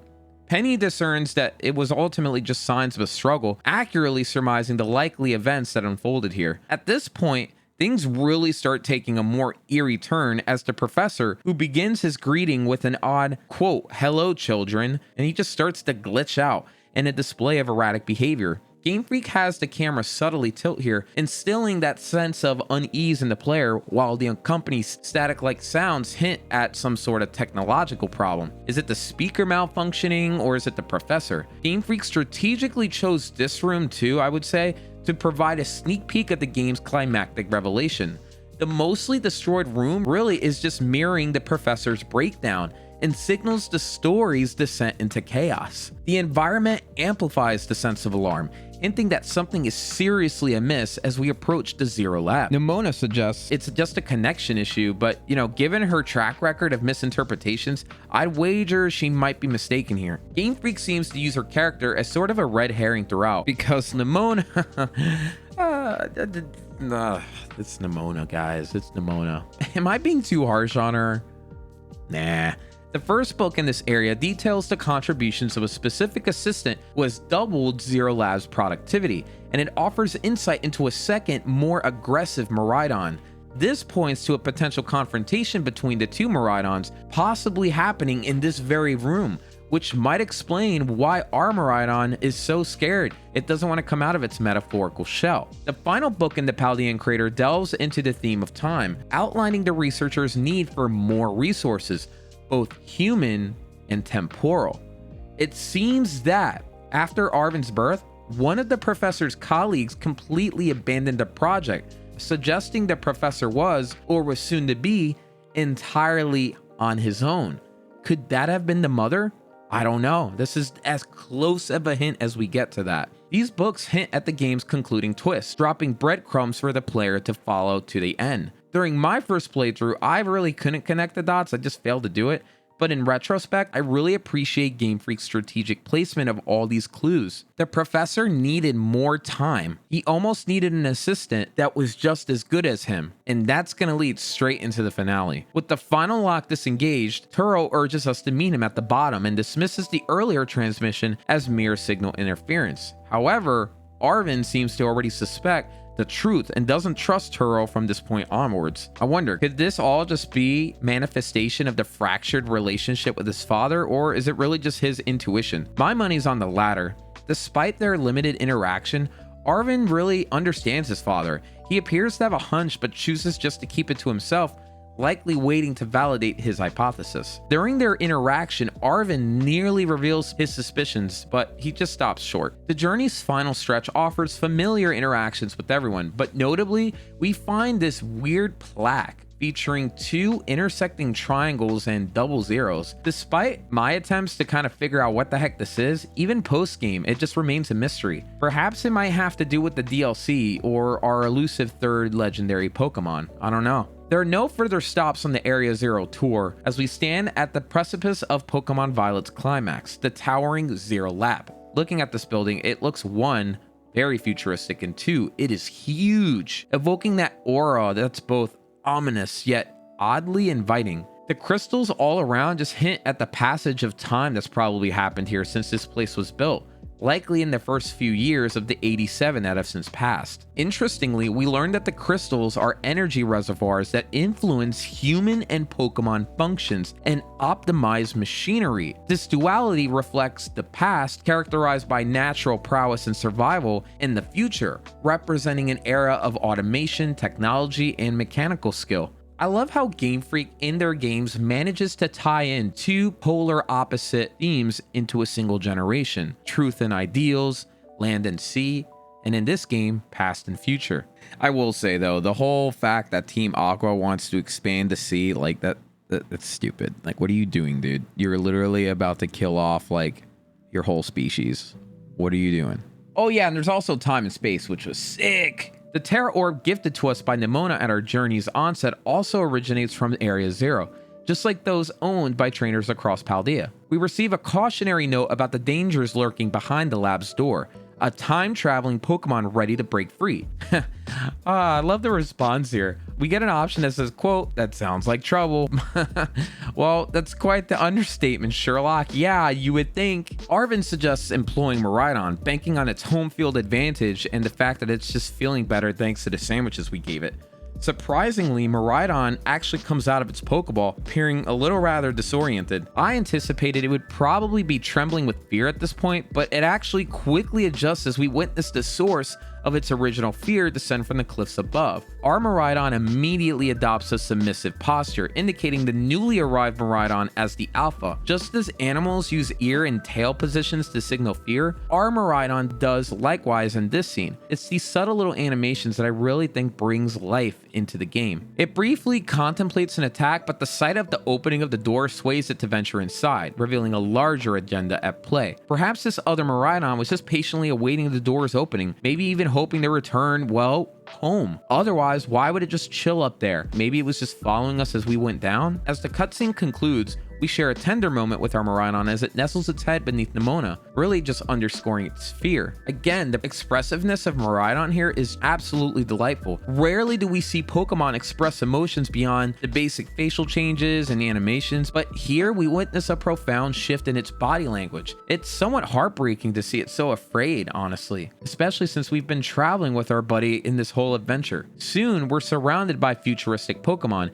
and engage in battle with 3 of them, one at a time, each partnered with one of our teammates. What's kind of weird here as we fight this futuristic Pokemon is our main protagonist actually tackles 3 of the battles while the others only jump in on 1 each. Now, I get it, it's just to make us the center of the game, but I kind of wish this was just an all-out epic battle with 4 trainers against 4 Paradox Pokemon at the same time, a true 4-on-4 showdown. That would have been sick. Penny and Nemona dash off to prevent the other Pokemon from fleeing the crater as we wrap up our final battle. What Arven dubs, quote, "the power of friendship." I didn't realize we were in a 4Kids episode of Yu-Gi-Oh! Taya, where are you when we need you? Arven holds the fort, keeping the other Pokemons at bay while we accompany Miraidon into the Zero Lab, which is an odd decision because shouldn't Arven, of all people, be the one going inside?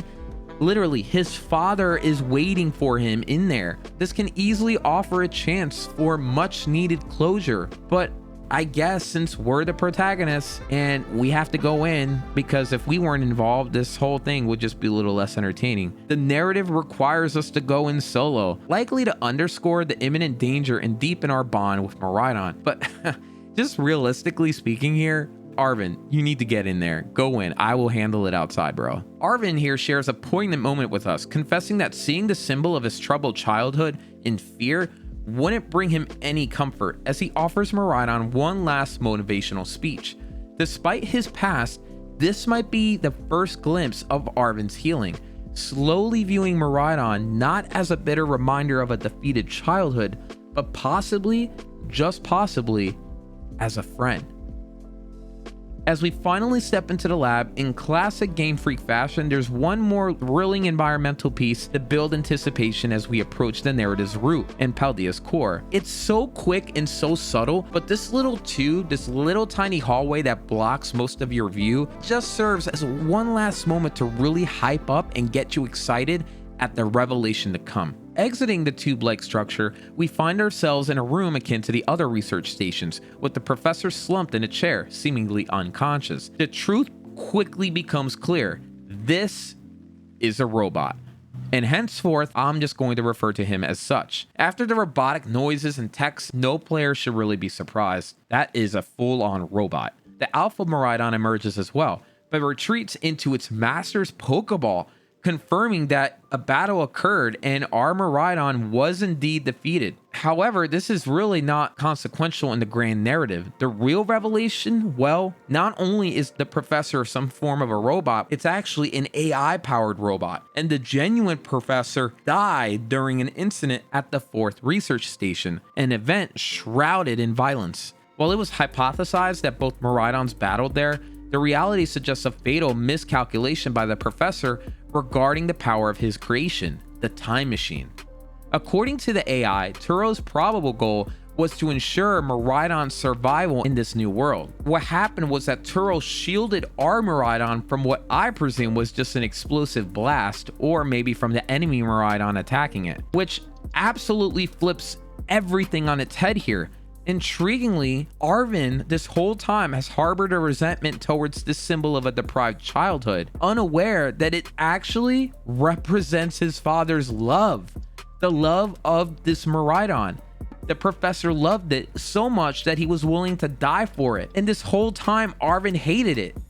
Oh, the irony here. So what happened here was that the AI contacted Clavel so that Clavel can get us in touch with the AI. And of course, Clavel can't tell it's an AI. He just thinks, oh, it's the professor, because again, they look exactly the same. But I have to ask, Clavel, did you not sense any danger in having a child partner up with a potentially law-breaking professor secluded from society in a crater that we're not allowed to go into? Hello? Kinda strange, don't you think? One final task remains. The reason we're all here. It's to stop the time machine from importing more Pokemon. But why would we be required for this? What will it entail?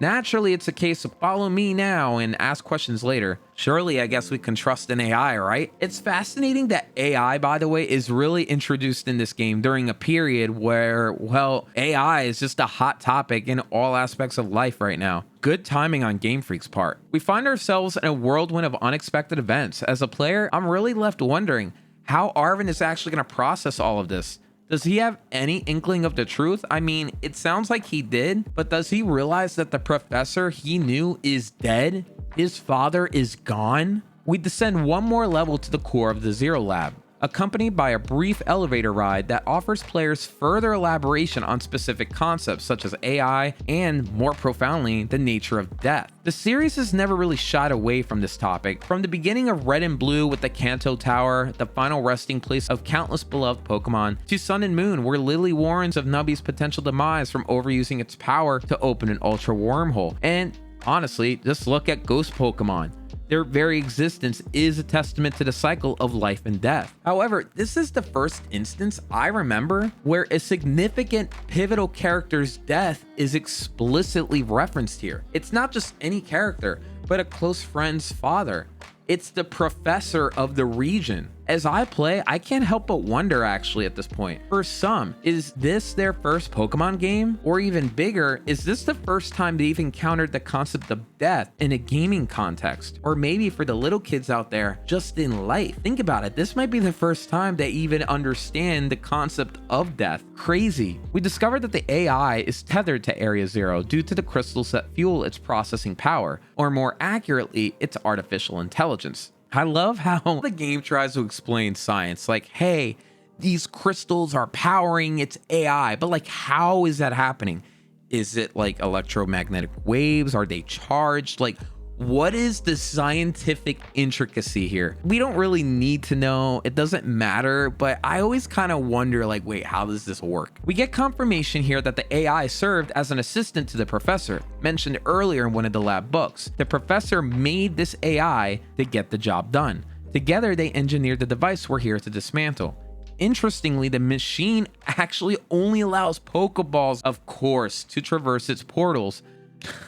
Why only Pokeballs? Like, why can't, I don't know, anything else go through? Is it really just Pokeballs? A Pokeball will capture the Pokemon and return to our timeline, which I don't ever recall that happening, by the way. When you throw a Pokeball and catch a Pokemon, the Pokeball just doesn't come back to you. So how the heck is this happening? Is the professor using some sort of magnet? I don't even want to get into the physics and science of Pokeballs. That's a topic.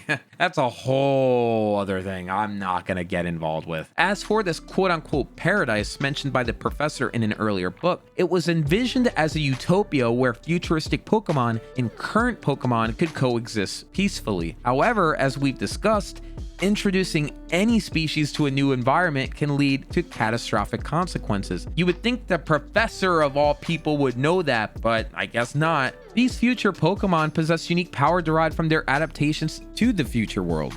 This power could be anything, but the simplest explanation seems to be a natural evolution. Not the Pokemon variety, but rather Darwinian evolution. These future Pokemon possess abilities against which contemporary Pokemon stand very little chance in the national selection race. With all that being said though, the AI brings up the counter argument from the professor. The professor viewed all of this as, quote, a natural part of life. He really did go mad. It's a highly debatable perspective if you ask me. Think about it. Bringing in Pokemon from the future isn't natural at all, but maybe, I guess, perhaps one could argue that the time machine, which was created by a natural human being, is in theory a byproduct of nature itself because it was created by nature being a human. That's a little bit of a stretch. I kind of don't agree with that, but I could see how a crazy professor would draw that conclusion. What do you actually think about that? I would argue that is not natural, but if we're going off of hard technicalities here, is it? Regarding Area Zero, a barrier is in place to prevent the Pokemon from escaping and wreaking havoc on Paldea. However, it hasn't been entirely successful Iron Treads that was out in the wild. The AI contradicting the professor's vision seeks our aid to actually avert the looming threat. To succeed, we have to conquer the greatest AI ever created by Turo, which ends up being itself. We reach the lowermost level, which ends up actually being a really huge room with crystals going from the floor all the way to the ceiling. At its heart lies the time machine, likely placed here due to all the energy from the crystals. To deactivate the machine, we need the original Turo's ID, which surprisingly is actually contained in the Violet book. Now I understand why the AI was insistent on us bringing it down here. I actually completely forgot we even had it. Imagine if Arven still have it. Hey, AI, I actually gotta leave, get Arven real quick. He has the book. I'll be right back. This book was a cherished possession of Turo's since his childhood, so it makes sense. Our task is straightforward. Position the book on the pedestal and triumph over the AI in a battle. The AI embodies Turo and his aspirations. His adoration for this experiment was so profound, and any threat to it triggers the AI's defensive code, launching an attack on what it perceives as the enemy, in this case being us. What's crazy here is that apparently the AI honed its skills by studying the tactics of past Paldean champions, making it a formidable opponent even for seasoned trainers, which is kind of wild if you think about it. I mean, the question is how many Paldean champions are out there, because remember, Gita is the first, so can't be that many, right? The game generously offers players one final moment to gear up before the ultimate showdown begins, which I always appreciate when games do that. Give me a chance to just get ready. I love that. Thank you, thank you, thank you. Reflecting on the narrative, it's striking how divergent this whole segment is from the rest of the game. We've pivoted from a tale of rivalry to one of bullying and abandonment to a saga of time travel and artificial intelligence. It's quite a twist, but I wholeheartedly embrace it. Game Freak presents us with a dual narrative here. The struggle between childhood and adulthood resurfaces, but this time it's a harmonious interplay. The game harbors profound, serious themes beneath its sci-fi veneer of time and AI. What I see here is a glazed donut, but when you bite into it, it's filled with jelly filling. Maybe not the best analogy, but I hope you get what I'm going for. This isn't just your typical Pokemon adventure. We witness an intense scene as the time machine strives to shut down, only to be thwarted by the AI, which erects a tower to keep the professor out of reach. This scene is spectacular. The music, the atmosphere, the dramatic camera angles, the final words from the original AI urging us to defeat it, and the appearance of the Master Ball. Everything here coalesces into honestly a rather stunning climax for the game's narrative. Also, I need to say this might mark the first instance I've seen in the franchise of an opponent trainer employing a Master Ball during battle. The only other trainer I expect to have something like that is Giovanni with Mewtwo, but the fact that he uses this in the battle got my heart racing because I'm just thinking, oh crap, if he has a Master Ball, what kind of Pokemon does he have? And logically speaking, the more I think about it, the more it makes sense. Master Balls have a guaranteed capture rate, which would be great in experimentation to catch future Pokemon through the time machine. Still though, either way, the sight of another trainer wielding one underscores the formidable power contained within. The AI's team is exclusively made up of future Pokemon, some of which have been encountered by the player until this point. I love it. I adore this approach of reserving Pokemon for key battles like Geeta and Glamora, and in this fight we get a couple new revelations. It just ultimately enhances the character depth and piques my curiosity. I want to see more of this in Game Freak. Keep things hidden. If tailored in a specific manner, the AI tends to prioritize aggression, which is a theme that sparks deeper discussion as our society increasingly intersects with the realm of artificial intelligence. Despite adhering to its coded protocols, the AI's text here devolves into a scrambled array of symbols and misspellings. Some might argue this signals less about the AI's obedience to its code and just more about a potential internal turmoil. The familiar AI may still be attempting to resist. Pair this with the AI's glitchy, erratic movements, and it seems here that Game Freak is implying to the player that we're facing a villain spiraling into madness, akin to the original Turo. This fight would feel a little bit less epic if the AI we were fighting against seemed normal, right? After all, when we label something or someone as crazy, we often correlate it with unpredictable behavior and a lack of self-control, typically shown in a villain. The AI here is in full attack mode, which may not be entirely a result of its coding, suggesting glitches could be manifesting themselves here as well. If the AI is engineered to interact with humans, emulating human emotions like empathy or anger, its erratic conduct could be a strategy to unnerve the player, something any good villain would employ. The erraticism could be interpreted as a malevolent intent, further solidifying the AI's role as what? The antagonist. This whole battle is simply awesome. I enjoyed every bit of it, but it only gets even better. Once we win in the battle, the obsidian-like tower retracts and the room descends into darkness, hinting at the machine powering down. Our group of friends re-emerge at a very convenient time, just in time for the final portion of the battle to begin.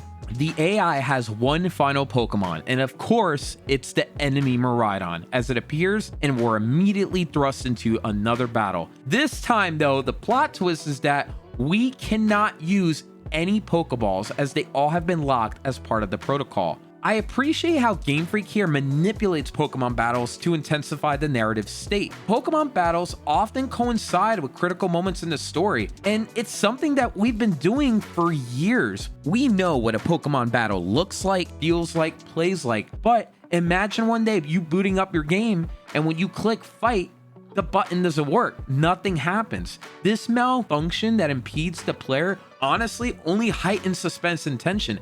How often are you going to click a move in battle and it just not work because either of a glitch or some other issue? It rarely happens. So when you see it here, it just throws you off. Game Freak is getting rid of our only measure of defense. It's at this point I'm thinking, well crap, what do?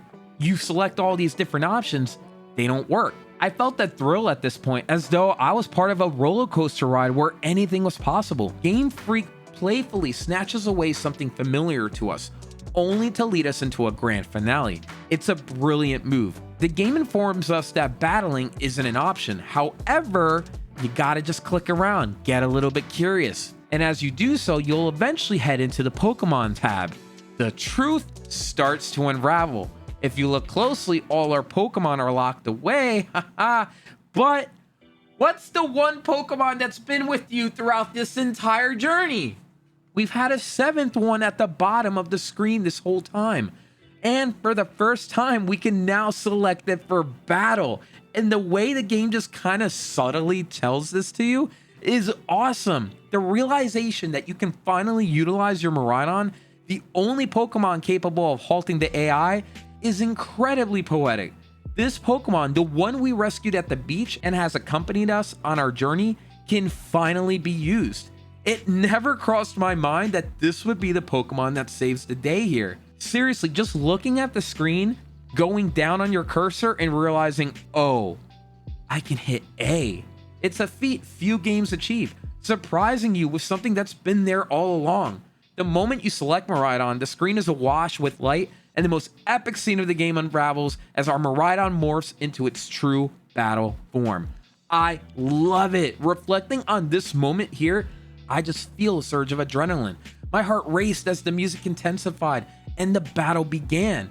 The ending battle here is really remarkable. The setting, the music, the Pokemon, the allies, it all coalesces into a thrilling finale. Honestly, worth experiencing. What makes it more impactful is the knowledge that Miraidon here lost to this Alpha Miraidon before. This time, however, we're by its side. We might just be the strength our Miraidon needs to triumph. In a way, this Alpha Miraidon is our Miraidon's true rival. And as such, Game Freak subtly incorporates another brilliant move here. And it all begins at the very start of the battle. Once the fight commences, the first thing that occurs is that the enemy Miraidon deploys a simple move, Taunt. That is so clever. It's a move that's also doing storytelling. I love it. This move sets the stage for a rematch of these two formidable rivals. The enemy Miraidon is evidently certain that it can repeat, winning again, sending our Miraidon into a quivering retreat. But this time, it's just profoundly heartening to see our Miraidon actually push forward, reassume its battle form, and stand in our defense. The mere thought of us being threatened by its nemesis spurs it to retaliate. I really think it's because of this journey we've had with Miraidon at the epicenter, it feels compelled to do this. It's able to do this. Perhaps the treasure we've actually been seeking all along has been under our noses. It's Miraidon, man! It's Miraidon, dude! You're the treasure, bro! Our companions rally us on as we inflict a barrage of strikes on the Guardian of Paradise.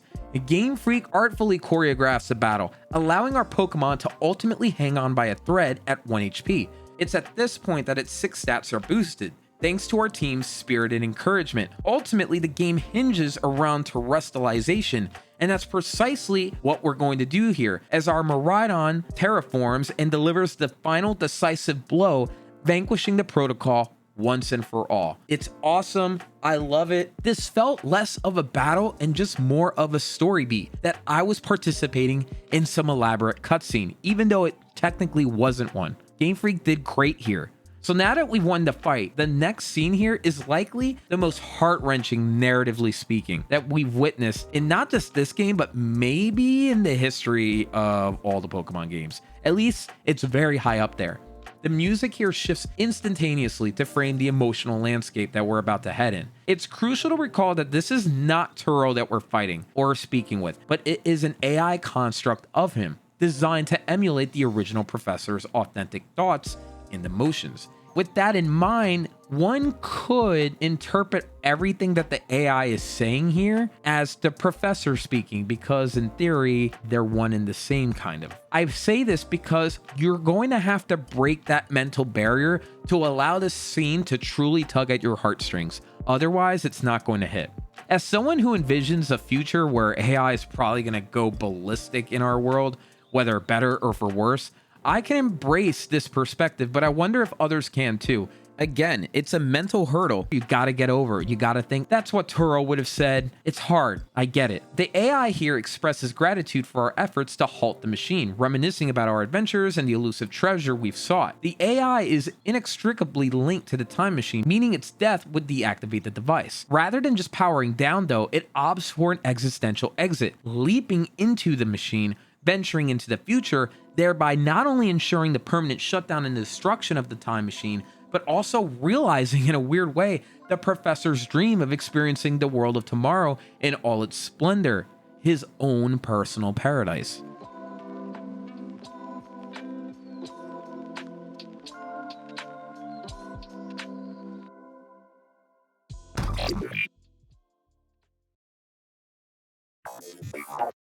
Now, wait a minute. I thought that only Pokeballs could go in this thing, not people. So what the heck? Amidst all of this, the proverbial elephant in the room persists.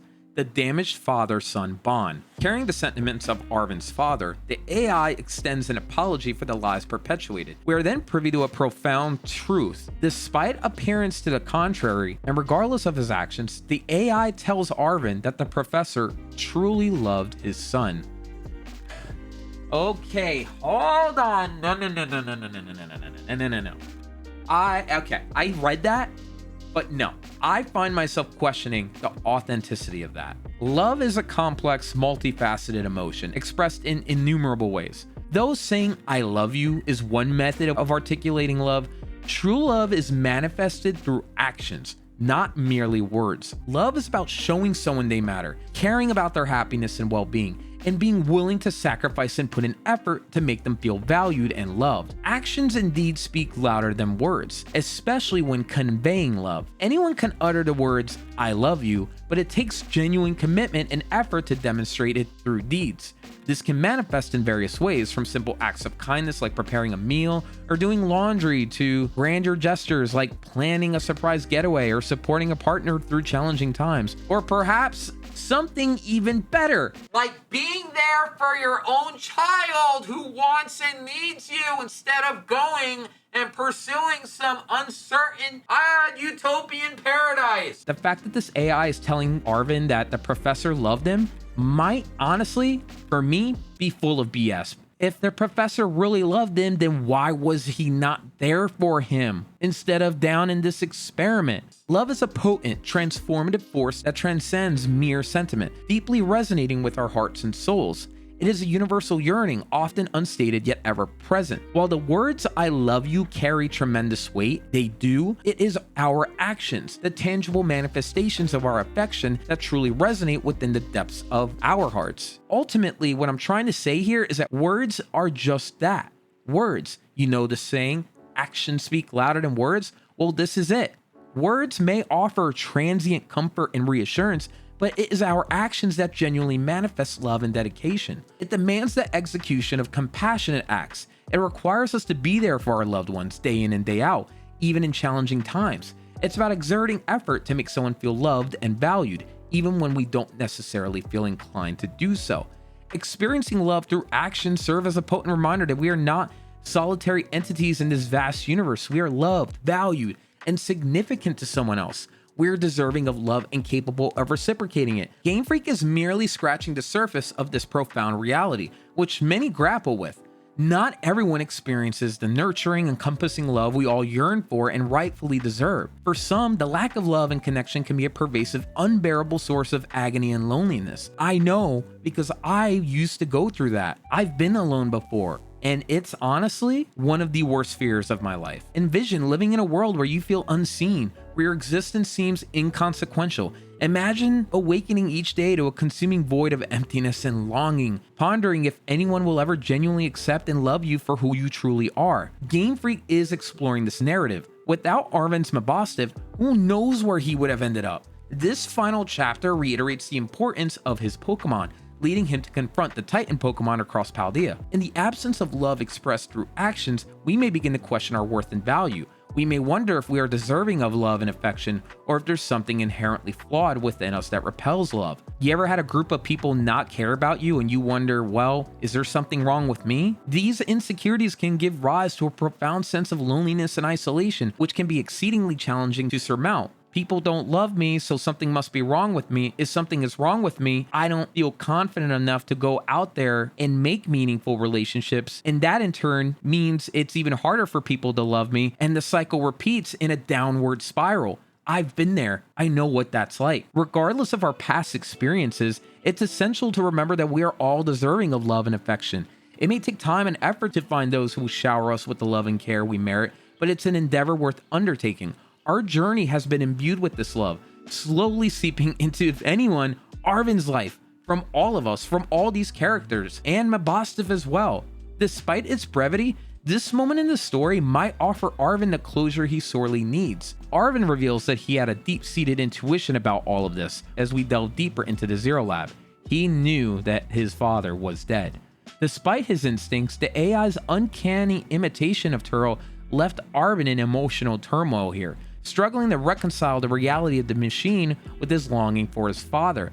This psychological impact is emblematic of not just what's going on in this game, but of the societal dilemmas we face in the age of AI. As technology advances, the demarcations between human and machine are becoming increasingly indistinct. This development can birth exciting prospects, but it also harbors the potential for harmful repercussions, especially in relationships, as evidenced by Arven's predicament. He hears his father's voice, sees his face, all too real, but it's all merely artificial reproductions.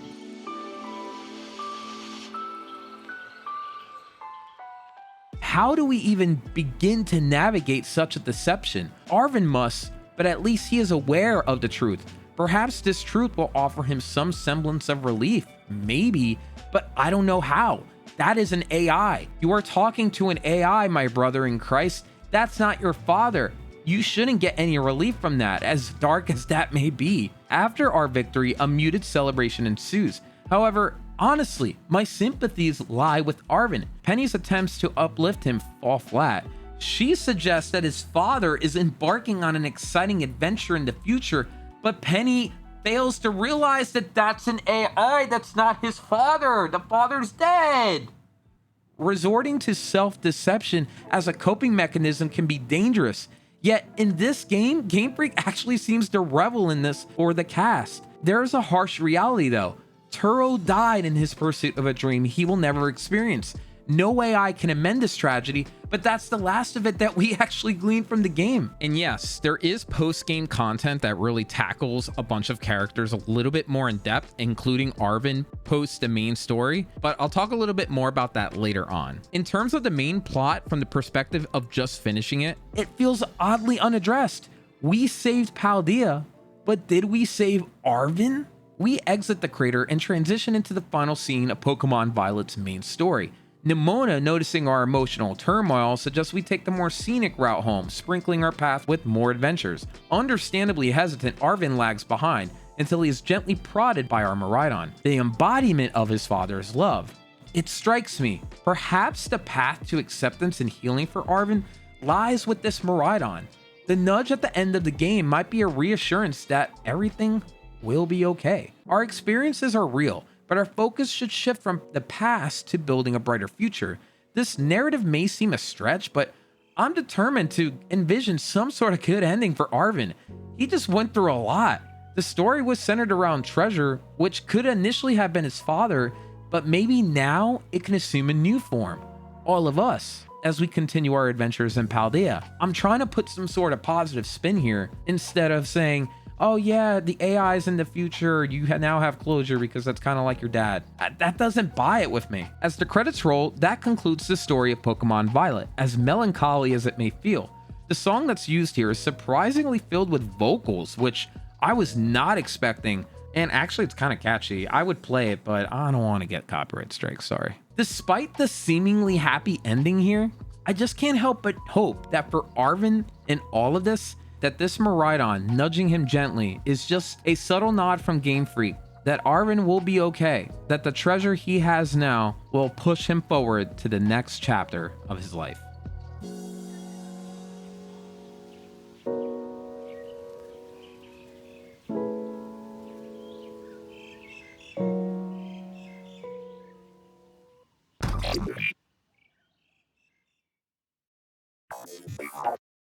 Historically, Pokemon's post-game content has presented new quests and enticing opportunities to capture legendary or mythical Pokemon. One reoccurring feature we've seen often is the notorious Battle Tower, a distinguished venue that permits trainers to lock horns with other formidable opponents in battle, and in turn amass an impressive array of rewards. The crown jewels, I gotta say though, are undeniably Pokemon Emerald along with Pokemon Silver, Gold, and Crystal, which are fondly remembered for their much lauded battle frontier and the opportunity to traverse an entire additional region respectively. Dude, the battle frontier, oh my goodness, so amazing, so good. The second battle frontier we got, we don't talk about that one. It's this first one. Oh, it's so good. And dude, Silver and Gold? Oh, you got to visit another region. Meanwhile, Pokemon Violet unfolds its post-story narrative by escorting players on an encore tour across the whole of Paldea. The adventure culminates in the newly created Academy Ace tournament.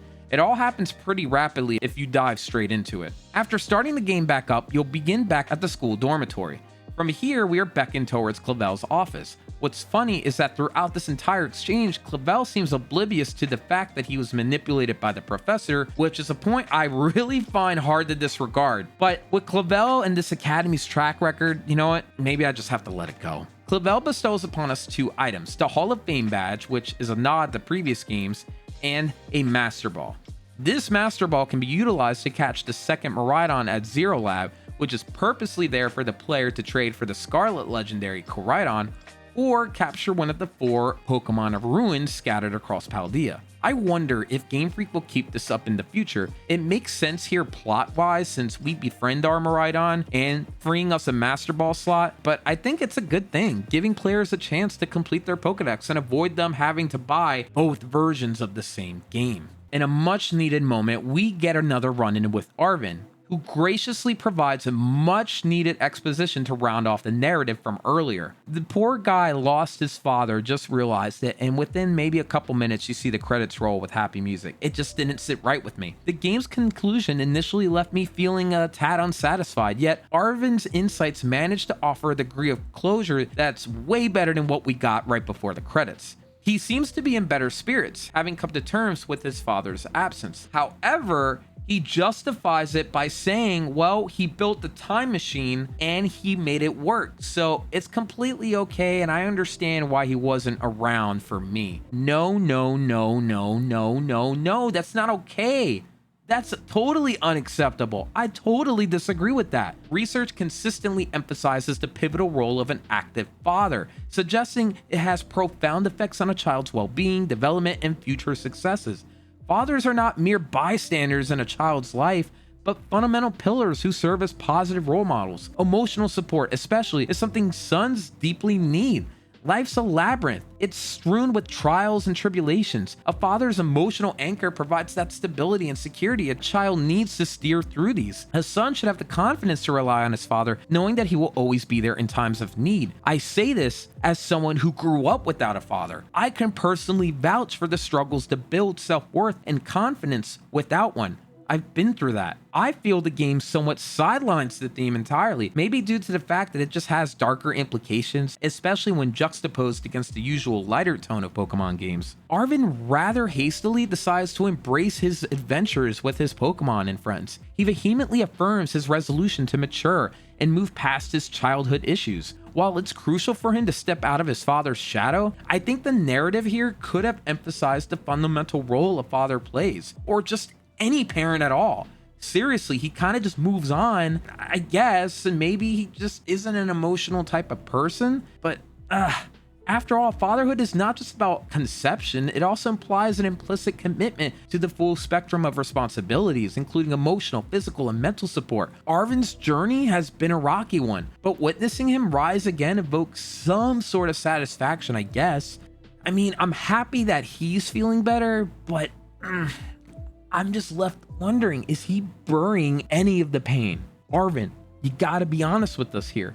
Maybe this isn't the place for it, and maybe, again, it's Pokemon. That's a little too deep, but you know, if I'm gonna analyze the heck out of this game, I gotta look at things like this and think about them, because it is what I thought about when I beat it. Nevertheless, the camaraderie of caring friends can be a potent antidote to feelings of loneliness, so it might just be that us and Miraidon really helped him out. Now, I would be really irked if this was the last we heard of it.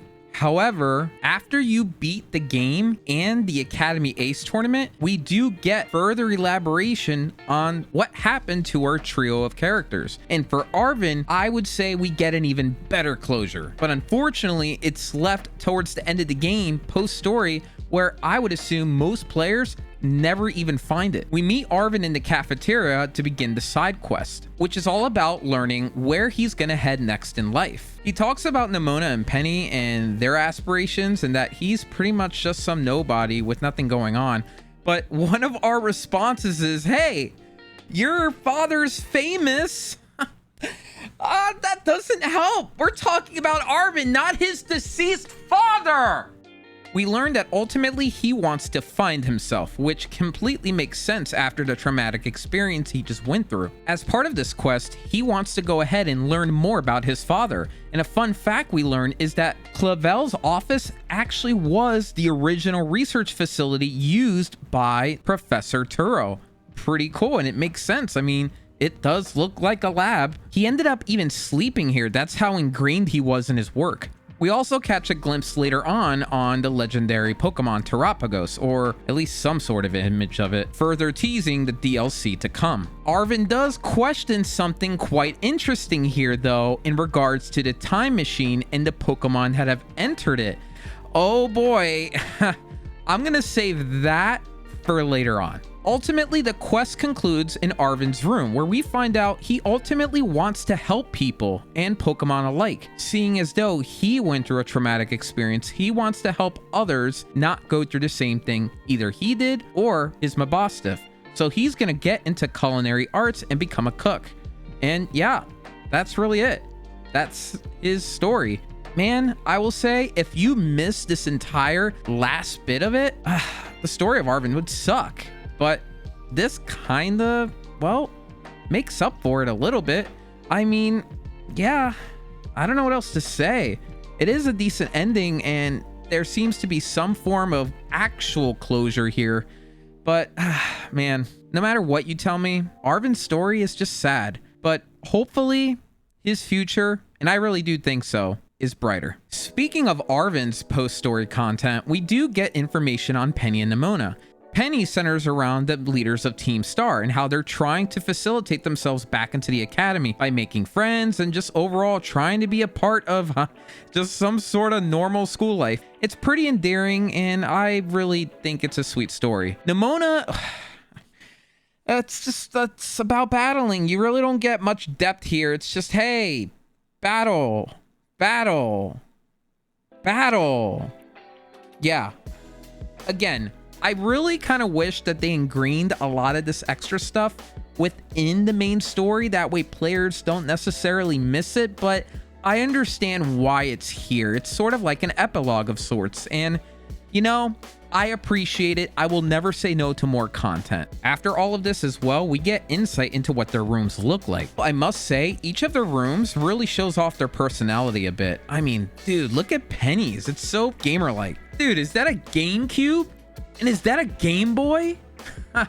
Don't you love it when Game Freak just sneaks little things in like this? It fits just with the vibe that I personally love with my room. But let me not get too far ahead of myself, because all of this occurs after the Academy Ace tournament. After our meeting with Clavel and the rest of the team, when we come back from the ending of the main campaign, we finally transition to the Academy Ace tournament. I mentioned we would be going all over Paldea again. That's because we, the new champion, are tasked by Champion Gita to assist with her gym audits. This allows Gita to participate in the Academy Pokemon battle contest proposed by the battle enthusiast Nemona. What I don't get though is, if I'm participating in the tournament too, which is confirmed, then shouldn't someone else be taking this on? Gita mentions that this is going to give her time for her to be in the tournament, but wait, what about me? That kind of doesn't make sense. What are the logistics here? Either way, Gita or I are gone.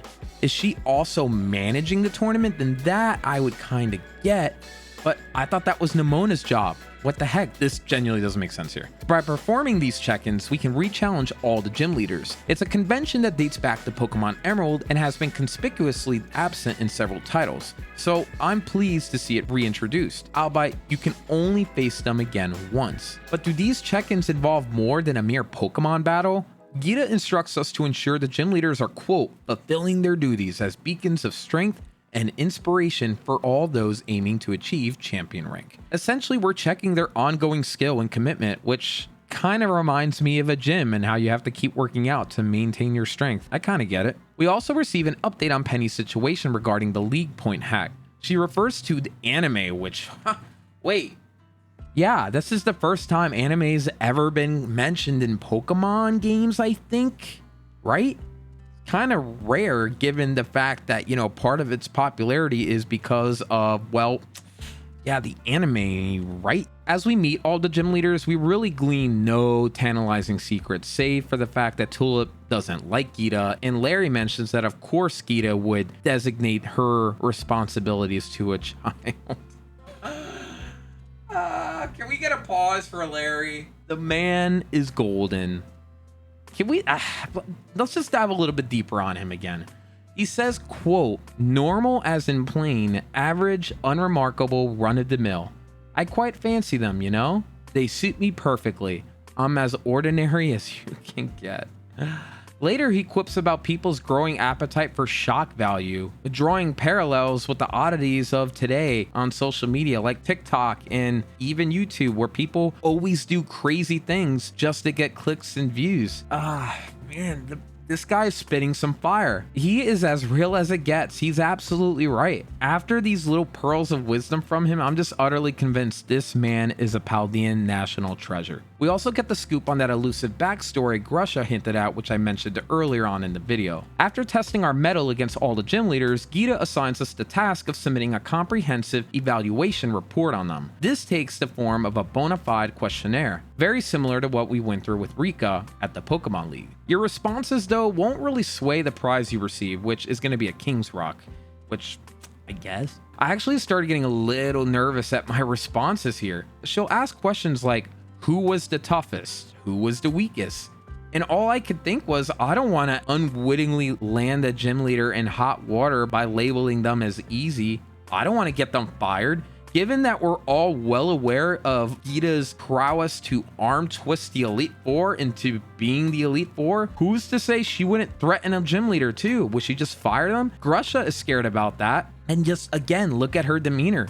It's just unsettling. I felt very concerned, but I had to answer away, I guess. Following a week's sleep in time, we find ourselves in the thick of the tournament because, of course, tournament art. Nemona shockingly opts out of the battle. Why are you what? Why isn't she in any of the battles here? Okay, maybe this is character development.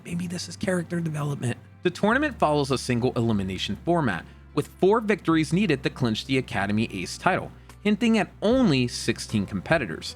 This might seem scant for a tournament, but they are supposed to represent the creme de la creme of the Academy, so there's not going to be too many of them. We square off against Arven, Wish.com Professor Jack Hugh, Battle Studies teacher Dendra, and lastly, Alien Gita, whose duel serves as the finale of the Paldean journey. The battles are pretty standard, there's nothing to write home about. I mean, these will be the quote-unquote toughest battles in the game, but if you have a good team, you're gonna fly through this. After we win, we get a nice little speech with an announcement that the tournament will be an annual affair, which leads to rapturous applause. So, now that we won in this tournament and we just beat all the toughest people in the Academy, what's our reward?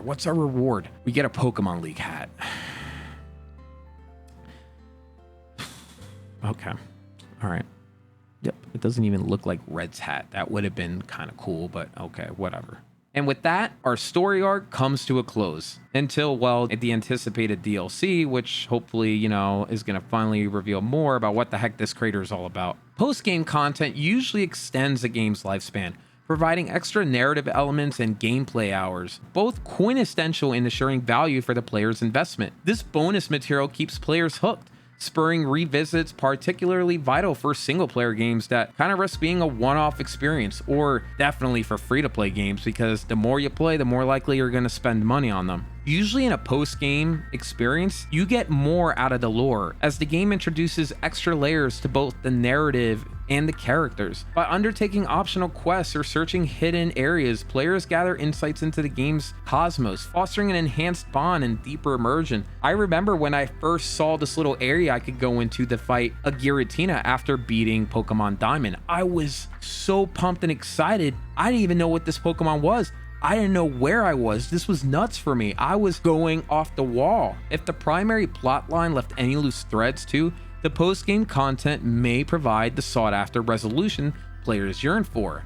Yes, Arven, I'm looking at you. On the flip side, poorly curated post-game content can lead to players feeling cheated. Redundant or monotonous material can turn gameplay into an unexciting slog, dampening any enthusiasm the player might have had. If there's no riveting challenge and weight, players might just feel that they're merely playing for the sake of it. In relation to this game, I appreciate the alternative to the customary battle tower, which I never really enjoyed, to be honest. The introduction of high-level NPC challenges is a welcome twist. I love that. Nevertheless, I do think that the post-game content here leaves a lot of room for improvement. I mean, we do have the DLC coming up, so that might alleviate some of what I feel here. And we seriously need more information on this creator in this third legendary. I'm so excited for that. The tournament arc resonated with me, but I genuinely believed Arven, of all characters, would have been our final adversary. Picture him reconciling with his past, adding more complexity to his character as he envisions a bright future,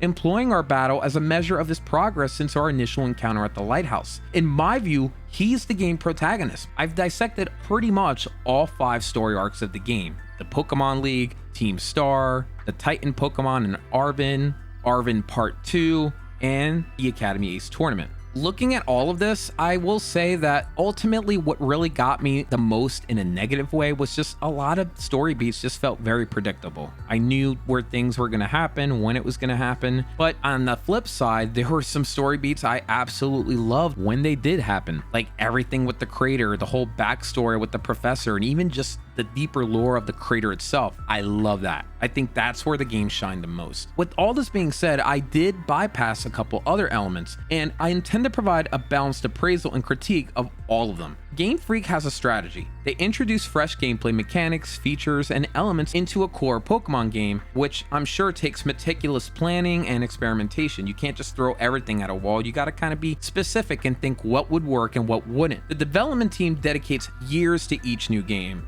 even though it kind of doesn't feel like it at times. I mean, look at the world anyways. They consider carefully what fresh features and mechanics they're going to incorporate and how they'll mesh with the pre-existing gameplay structure. Some of these additions are minor and some can be groundbreaking. So what does Violet and Generation 9 have for us?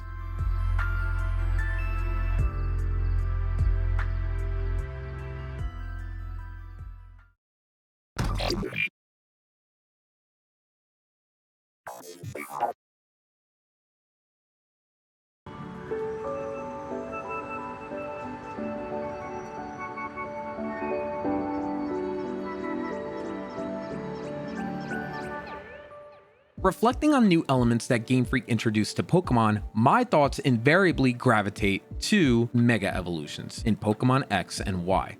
This unique mechanic presented players with an innovative way to amplify their Pokemon's power during battles, breathing fresh life into a slew of Pokemon we hadn't revisited in ages. Coupled with Pokemon Ami, a feature allowing players to connect with their Pokemon in novel and more intimate ways, these games marked a turning point. But how does Pokemon Violet diverge from its predecessors? Clearly, the central gameplay mechanic is terrestrializing. Explored extensively within the narrative, the terrestrial phenomenon, exclusive to the Paldea region, which is kind of their excuse to get rid of it in a couple years, bestows upon Pokemon a gem-like luminescence, during which a Terrajewel materializes like a crown above the Pokemon's head, and the creature's body glimmers akin to a polished gemstone. The main draw to terrestrializing is that it enables your Pokemon to alter its type. Every Pokemon possesses a unique Terra type too. When your Pokemon terrestrializes, they swap their initial type for their Terra type. The primary advantage of this during battle is to catch your opponent off guard by switching to a type they hadn't hadn't anticipated and gaining an edge over your opponent's Pokemon thanks to the same type attack bonus, stab for sure, and potentially putting up your Pokemon against a type that's strong against the opponent.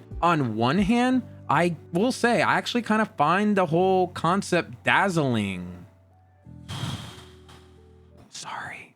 Okay, I'm sorry. Seriously though, I'm consistently amazed by how Game Freak revitalizes the traditional Pokemon battle paradigm by modifying or adding just slight elements to it. In this generation, it's all about Pokemon typing and the ability to outmaneuver your opponent with a surprise type change.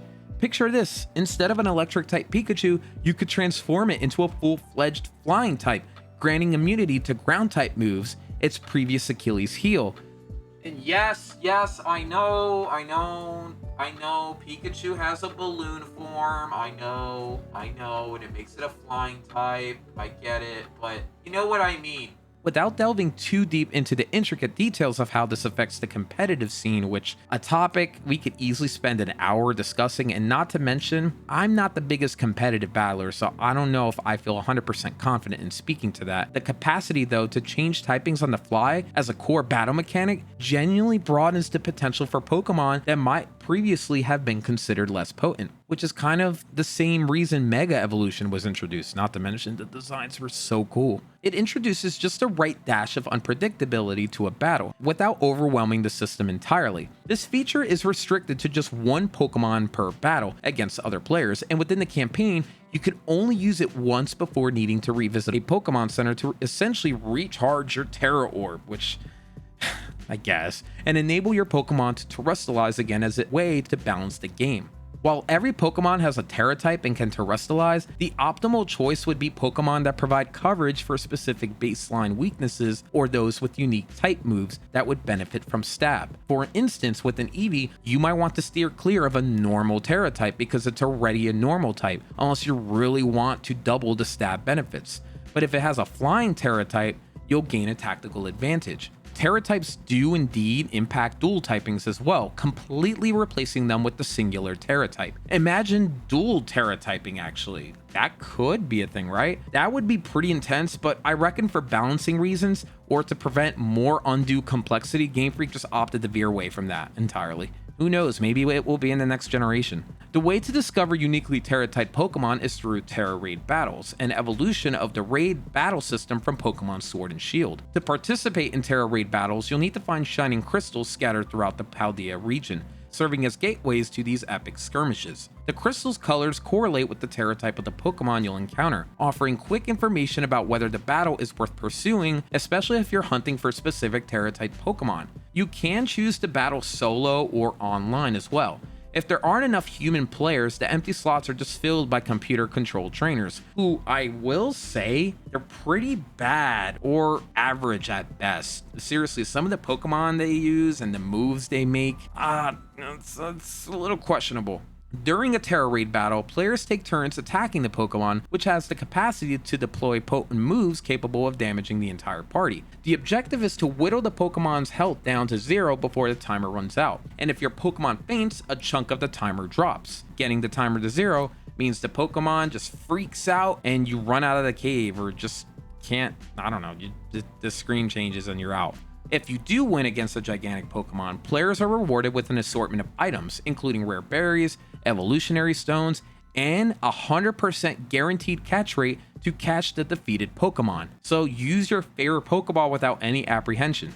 It's worth noting that Terra Raid battles come in varying levels of difficulty, denoted by the number of stars displayed when you approach the crystal. Dens with more stars house more formidable Pokemon, demanding players to collaborate and strategize to emerge victorious. Most of these battles are manageable, but once you venture into the domain of 6 and 7 stars, it definitely becomes a little bit more of a challenge. As I experimented with the event raids, I faced numerous defeats. However, they offer more variety, I will say too, such as stat negations and terrestrializing checkpoints to prevent the Pokemon from overpowering you.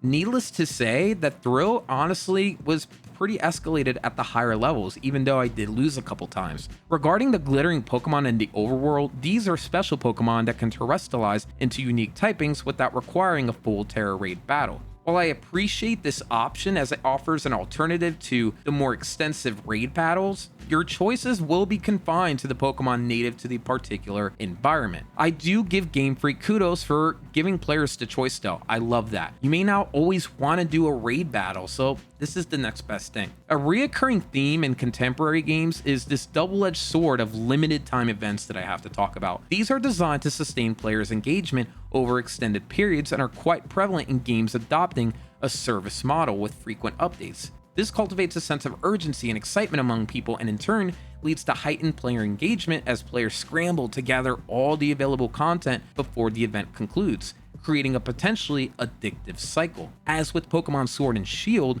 these limited time events revolve around Pokemon with exceptionally rare Terra types, like a Dragon, Terra Charizard, or a Fighting Terra Cinderace. The events vary in difficulty, with the most sought after Pokemon situated at 7 stars. However, they are time restricted, hence the term limited time.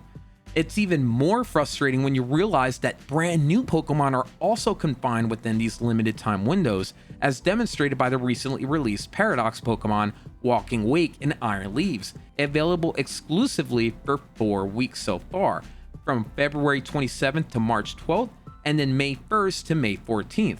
Game Freak has confirmed their availability in future events, but I will say it's still rather disappointing. I don't like having a limited time to get these Pokemon, but at the same time, it is somewhat akin to past events where you needed to physically go to a store like Toys R Us during a limited time frame to get, for example, a Mew in Pokemon Ruby. So limited time events have always kind of been baked into Pokemon, but I don't know.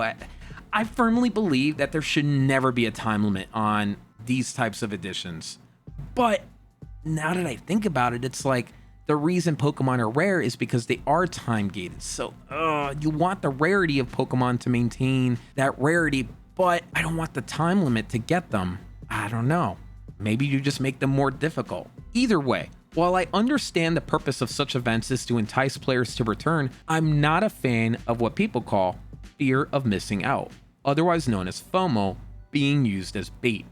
It imposes honestly unnecessary stress and feels particularly punitive if you're unable to play the game during a prescribed period. Now, I get it. I think Pokemon is somewhat generous. They give you 4+ weeks to get these Pokemon, sure, but let's say you just happen to miss that window, you're just simply out of luck until next time. Even though you do have plenty of time, I just still think the approach feels a little harsh, and I just never have been a fan. Frankly, I don't foresee players caring much about this aspect unless they're heavily invested in online battling, particularly in the competitive scene.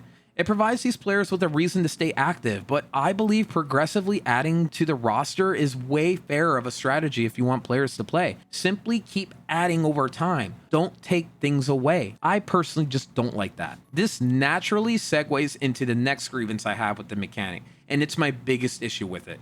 As a devoted Pokemon player, I've become absolutely frustrated with the fleeting nature of the latest fads, be it Mega Evolutions, Z-moves, or Gigantamaxing. These ephemeral trends fade as quickly as they arrive, leaving dedicated players like me feeling adrift in an ever-changing sea. We invest time and effort to comprehend and conquer these mechanics only to find them outdated by the time the next game comes around. This pattern feels not only exhausting, but also for me demoralizing, as if my investment in these mechanics and the Pokemon collection attached to them is kind of fruitless. I think of the times where I actually spent trying to get the Mega Evolutions of Pokemon, trying to get Gigantamax forms of Pokemon, but now it's all useless, it's all pointless. I yearn for a sense of continuity. I guarantee that my time and effort today will still have relevance in the Pokemon world of tomorrow beyond just 2 or 3 years. The fleeting nature of these mechanics feels as if the game disregards the effort that not just I, but all of us put into mastering these features and collecting all the different variations of the Pokemon tied to them. Man, I fondly remember the adrenaline of Mega Evolutions, and then came along Z-moves, which were kind of weird, but I guess. And then Gigantamaxing came along, but by then, I was like, well, wait a minute. Why should I care about Gigantamaxing? Because you're gonna just abandon it in a couple years. And guess what? It's nowhere to be found in this game. I fear the same fate awaits for Terra types. I get it. You don't want to just keep adding on because then there's maybe a balance issue of sorts. One could argue for a separation of sorts. Terra types are allowed from 2023 to 2025 until we introduce the next mechanic. And then from there, you just keep swapping them in and out. Yet, previous features should not be completely discarded. They should be kept available for players to experiment with. I understand the complexity that comes with continually adding new features, and Game Freak's decision to omit some Pokemon from Sun and Moon, and Sword and Shield, and even Scarlet and Violet is a testament to that. I remember a lot of people were very upset about that, but I do understand. It becomes either a resource issue or some sort of competitive or balance issue. But surely there has to be a way to keep past features alive. With the significant resources at their disposal, like, I don't know, the profit they make every single year, I have faith that they can manage it, but do they even want to? The transient nature of mechanics is why I find it challenging to fully immerse myself in the new battle mechanic of terrestrializing. There's this nagging suspicion in the back of my mind that just says, yeah, this too will pass. But if you're okay with that, hey, more power to you. I also hear the argument that it's just a game, enjoy it. I do enjoy it. But the older I get, the more I yearn for my investments to hold value beyond the immediate gameplay. Sure, it's just a video game. It's nothing physical that you can take with you for years to come, maybe, kinda. I don't know about that. I mean, I have Pokemon in Pokemon Home that I've had for almost a decade. Surely we can keep old mechanics around, right? Oh, okay.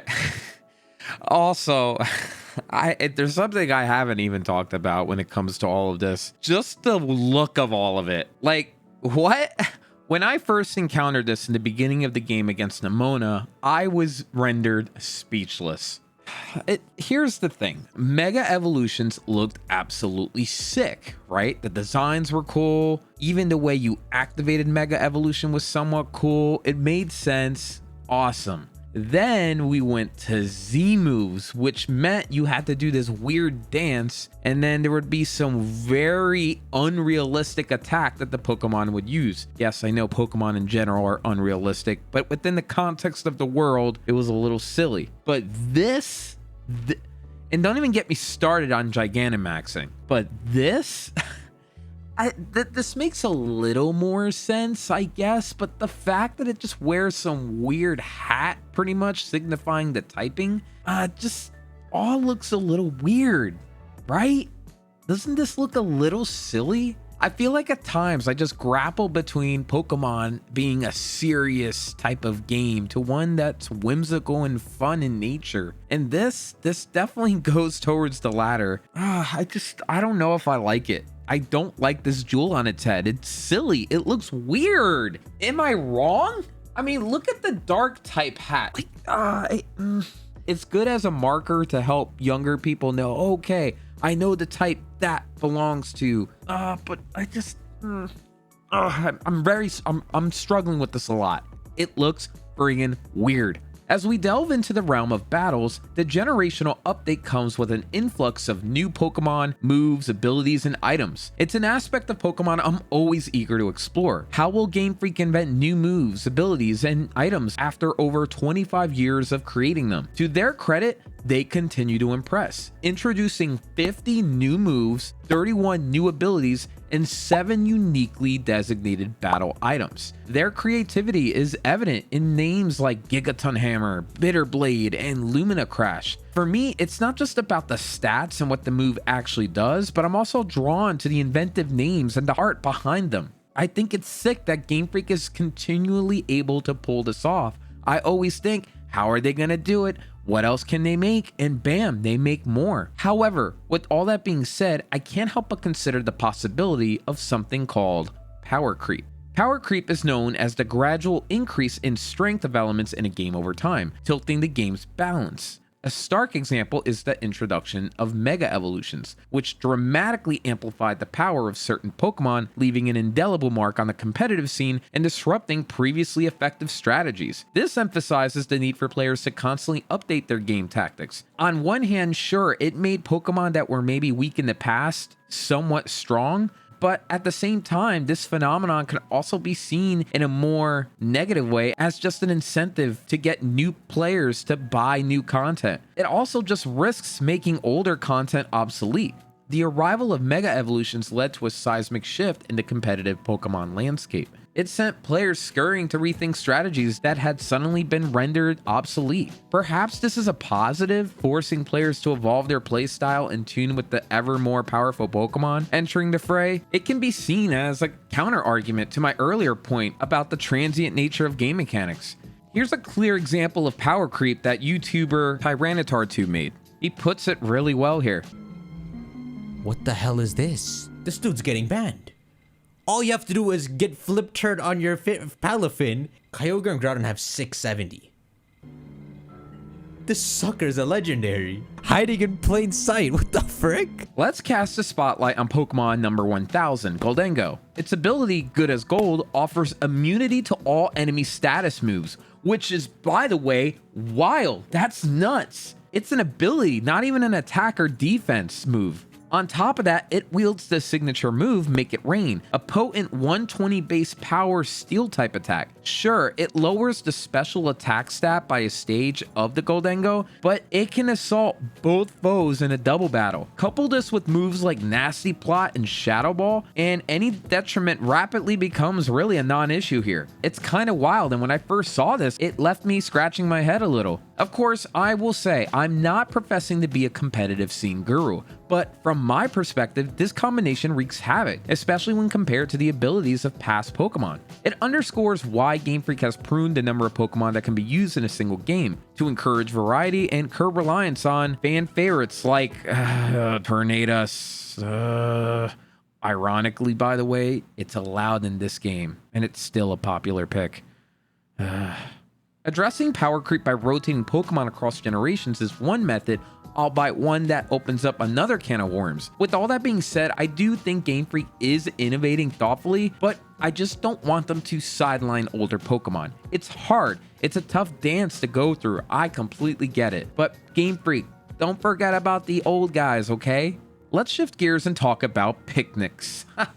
Yep, picnics, baby. Generation 9 introduces the picnic system. In addition to that, if I'm honest, I've tried to avoid as much as possible in talking about this and even doing it in the game. Remember the camp feature from Sword and Shield? It allowed you to establish a makeshift campsite where your Pokemon could unwind and play. While camping, trainers could engage with their Pokemon, play games, cook curry, and even create obstacle courses. These camps also served as Pokemon healing stations, where Pokemon would gradually recover health over time. But unfortunately, this camping feature displaced Pokemon and Me from X and Y, which was a cherished system that let players pet and clean their Pokemon, fostering a sense of connection with their digital companions. Yet in Violet, the only hint of Pokemon and Me, or its Generation Sun and Moon successor, Pokemon Refresh, is the option to clean your Pokemon post-battle, healing them and fostering friendliness. Despite the benefits, the feature honestly is rather bland. Unlike Pokemon and Me, the interactions here for cleaning your Pokemon just lacks variety, reduced to a repetitive wash and rinse cycle. Man, there was just something really cool about petting your Pokemon back then. It had certain spots that it liked, certain spots that it would get pissed off at you with. You could definitely feel the personality and vibes in there. And in this, it's just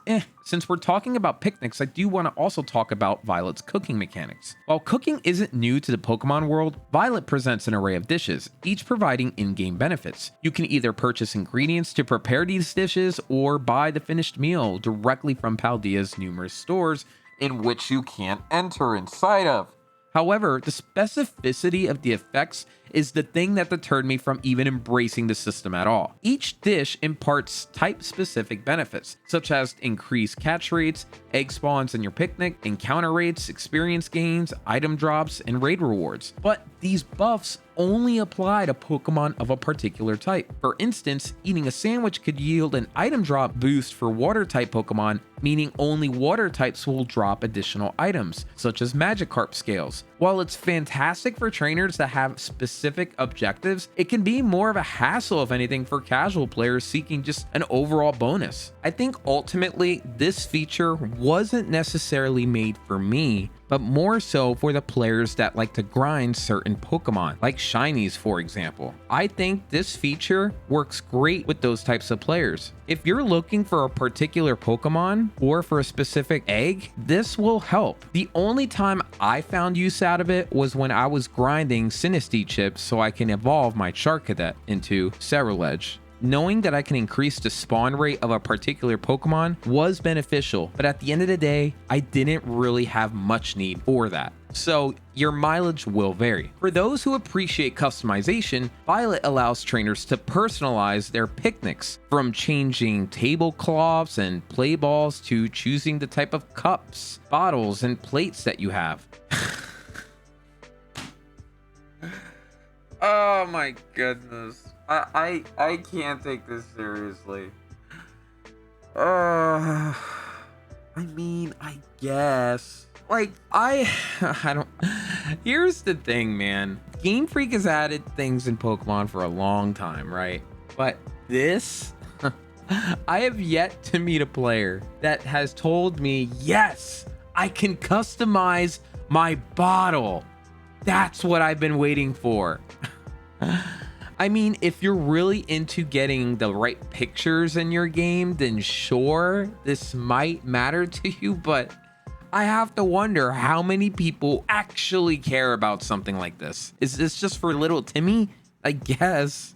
It's something I've just never touched on. And speaking of which, the primary reason trainers are likely to use picnics at all, though, is for Pokemon breeding. Gone are the days of Pokemon daycares. Now, trainers just need 2 Pokemon from the same egg group in their party.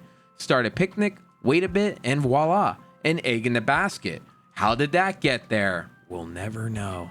Utilizing the egg power can even shorten this waiting period. In comparison to previous iterations, I will say that I think this method of breeding is a significant improvement. It's not only efficient, but it's also, well, free of charge. RIP to all the daycares. I hope you find another job somehow. Game Freak's perpetual drive to innovate and expand their games is certainly commendable. However, the key here is expansion rather than replacement. Occasionally, they hit the bullseye with new additions, and other times they might falter, which is a natural part of the creative process. But my thing is, why toss out what already works? Instead, they should consider enhancing what's already there. This issue plagues a ton of game franchises like Call of Duty, Halo, and whatever else gets a sequel after sequel. They always get rid of things that work or things that players like specific maps or guns. And when the sequel comes out, guess what? All that hard work, all the things you got before are just gone.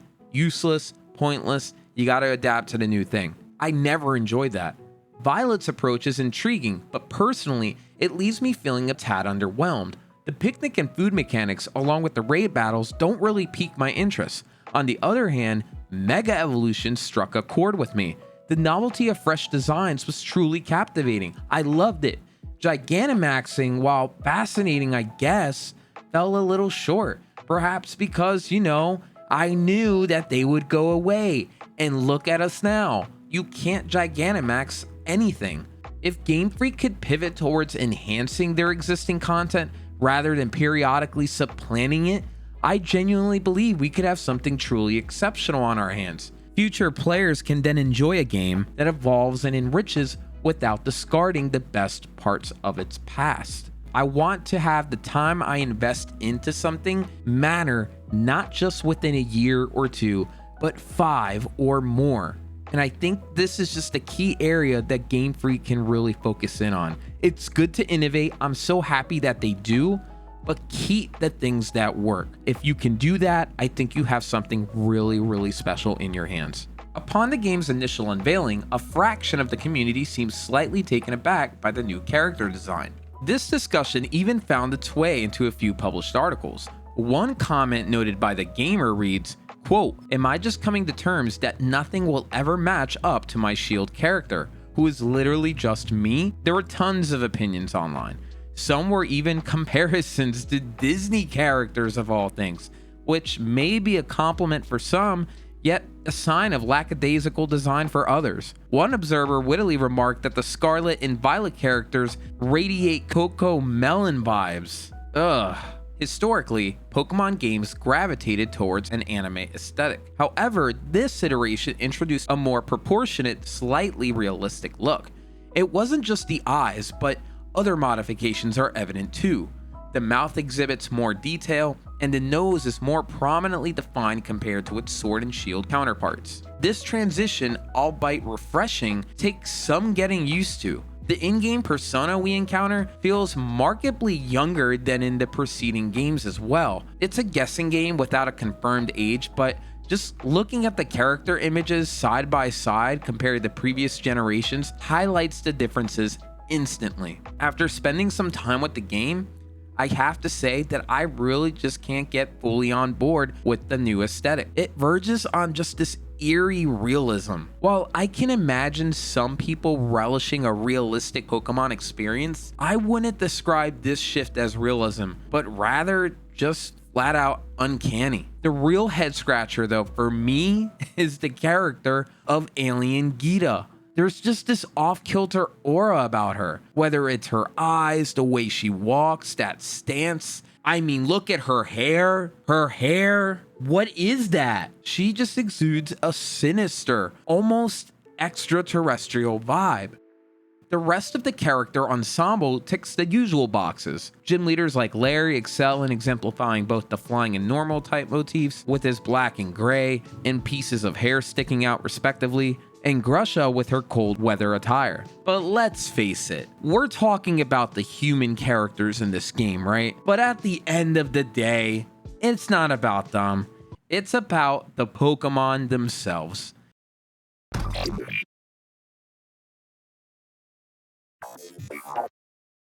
In Pokemon's 9th generation, we're introduced to a total of 102 new Pokemon in the base game, 109 if we factor in the DLC and event editions, and 110 if we acknowledge the anime's suspected pre-evolution of Terapagos as a completely new Pokemon. For this video, I'll be covering every known 9th generation Pokemon as of the time of this writing. The volume of new Pokemon introduced in this single game hasn't actually been seen since the 5th generation's Black and White, which ushered in 156 new species. Following generations consistently added fewer than 100 each time, so discovering that this game had an increase was a pleasant surprise. I love when there's just more Pokemon. My personal magic number will always be above, I would say, 115. If you can hit 151 like the original games, that is perfect. My enthusiasm though dipped slightly when I found out 15 of the new arrivals, excluding the legendaries, were Paradox Pokemon. Initially, it felt like a bit of a cop-out. After all, they're simply rehashed Pokemon, right? Either with a futuristic or primal makeover. With that said though, over time, they actually started to grow on me. My only gripe was their overly simple names like Fluttermane or Iron Thorns. Iron Thorns? Seriously? That's what y'all came up with? You're kidding, right? Iron Thorns. Dude, you have so much potential for this guy. Why not go for something catchy like Mechanitar or Robotar? This divergence from tradition may only irk specific players like me, but it remains a point of contention regardless. While I do have plenty of positive things to say about this Pokemon generation, my biggest issues lie actually with the regional variants. Well, actually, it's not regional variants, and I think that's where my issue really lies. Game Freak started to introduce these in the past, such as Galarian Meowth or Alolan Dugtrio. This concept is somewhat sidelined in this game, save for a few exceptions like Paldean Wooper and Paldean Tauros. Instead, we get Wiglet, Wugtrio, Toedscool, and Toedscruel. Wiglet and Wugtrio. Wiglet. Wiglet? Wugtrio?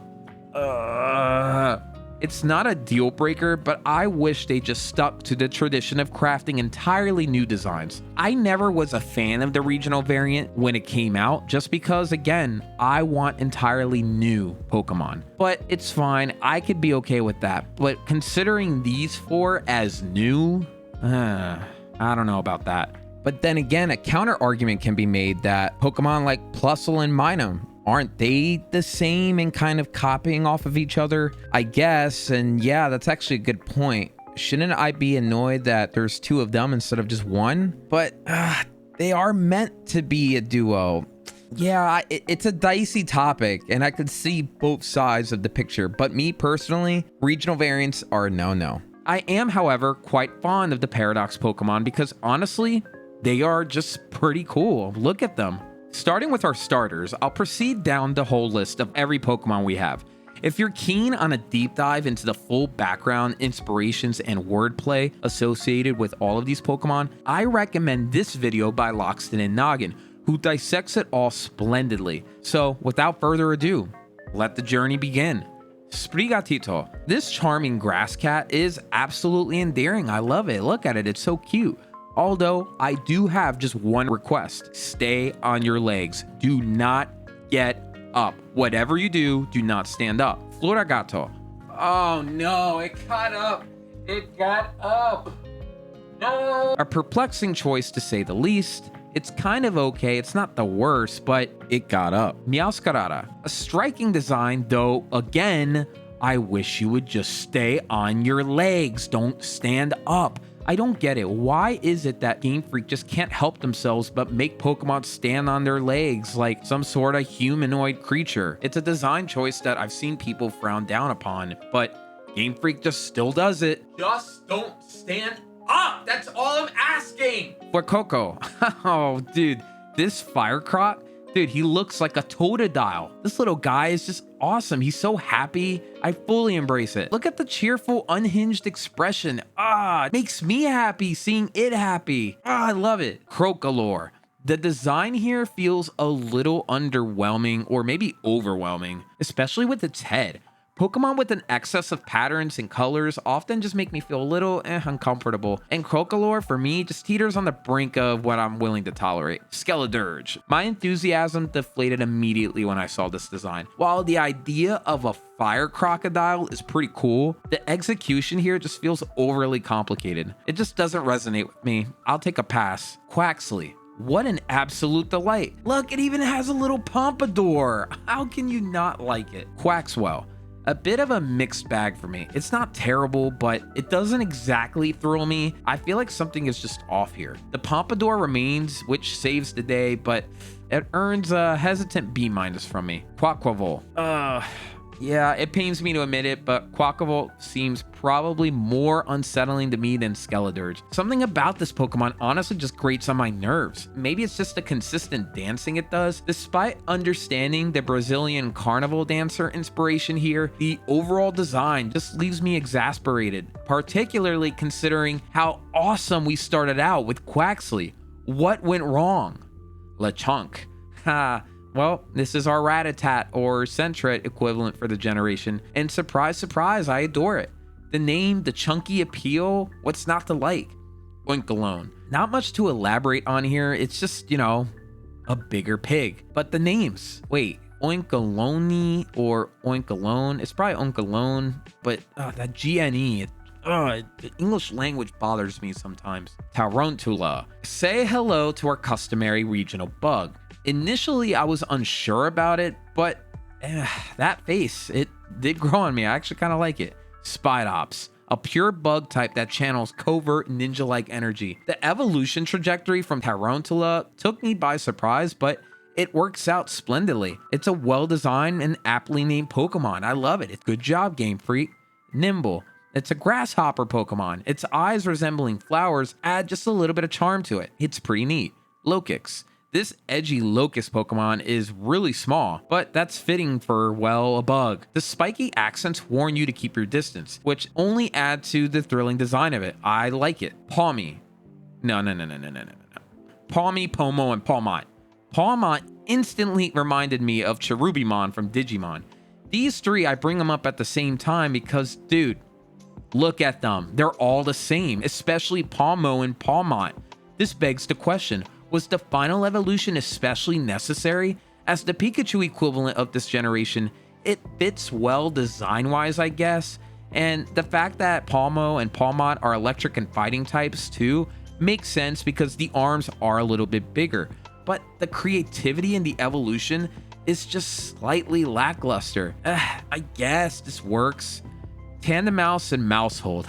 Oh, I love these guys. Not because of their looks per se, but what you have to do to get Mousehold. I am utterly smitten with these Pokemon to start. They're like adorable little white teddy mouse. Tandemaus share food equally and are known to be inseparable, which is absolutely endearing. Mousehold's Pokedex entry, funny enough, mentions that the two smaller ones appear out of nowhere. A mysterious biological event, or are they just spawning from thin air, challenging the laws of space and time? What's going on here? I think we know what's happening. Game Freak, just tell us the truth. There is no way Palkia is just spawning them. Regardless, it's a charming mouse family with a clear evolution process. I actually didn't realize this until reading up on it, but upon reaching level 25, Tandemaus turns into Mousehold without any evolution animation or battle requirements. Just reach it to level 25 and it just randomly happens. Seriously, you just walk around. Yep, you have a Tandemaus, all cool. You press pause, you go look at your menu. Oh shoot, you have a Mousehold. How the heck did that happen? I didn't see it evolve. That's the point. The two little ones appear out of nowhere. There's also two versions of them, one with one child and one with two, again appearing out of nowhere. These two these Pokemon are absolute delights, and the way Game Freak just incorporates them into the mechanic of evolution and how they actually do it, mwah, perfect. Fidough and Dowspun. They're adorable and they kind of make me hungry for some dessert. These cuties are the pet dogs of Generation 9, designed probably for younger players, but hey, I like them. Smoliv, Doliv, and Arboliva. These feminine looking grass types are lovely, though they prompt me to actually ask, why is it that every time we get a grass type, it has to look feminine? Or more often than not, they do. I kind of get why maybe, but I would like to actually see some more masculine grass types at some point. Arboliva, designed after an olive tree, has a sturdy design, but honestly, when it comes to its ability to battle, I really didn't enjoy it. I had one on my team for my playthrough. It felt weak, but maybe it's just I don't know what I'm doing with the Pokemon. Apart from this, these Pokemon are a pleasing trio. Squawkabilly, it's a parrot. That's it. Pretty cool. I like it. Knockley. Okay. This one immediately reminds me of the Super Mario Brothers mushroom. It excites me given the fact that we know if we're gonna get this rock Pokemon, it's gonna evolve into something awesome. Look at Gigalith, look at Colossal. I know this is gonna be cool. Knucklestack. Yeah, whatever. What does it turn into for its final form? Garganacl.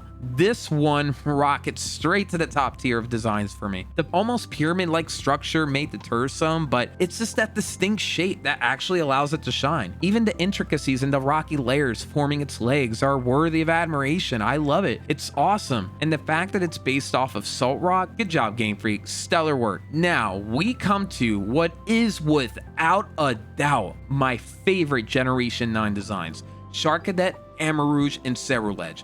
Woo! Yo! That looks sick! Oh my gosh! Yes!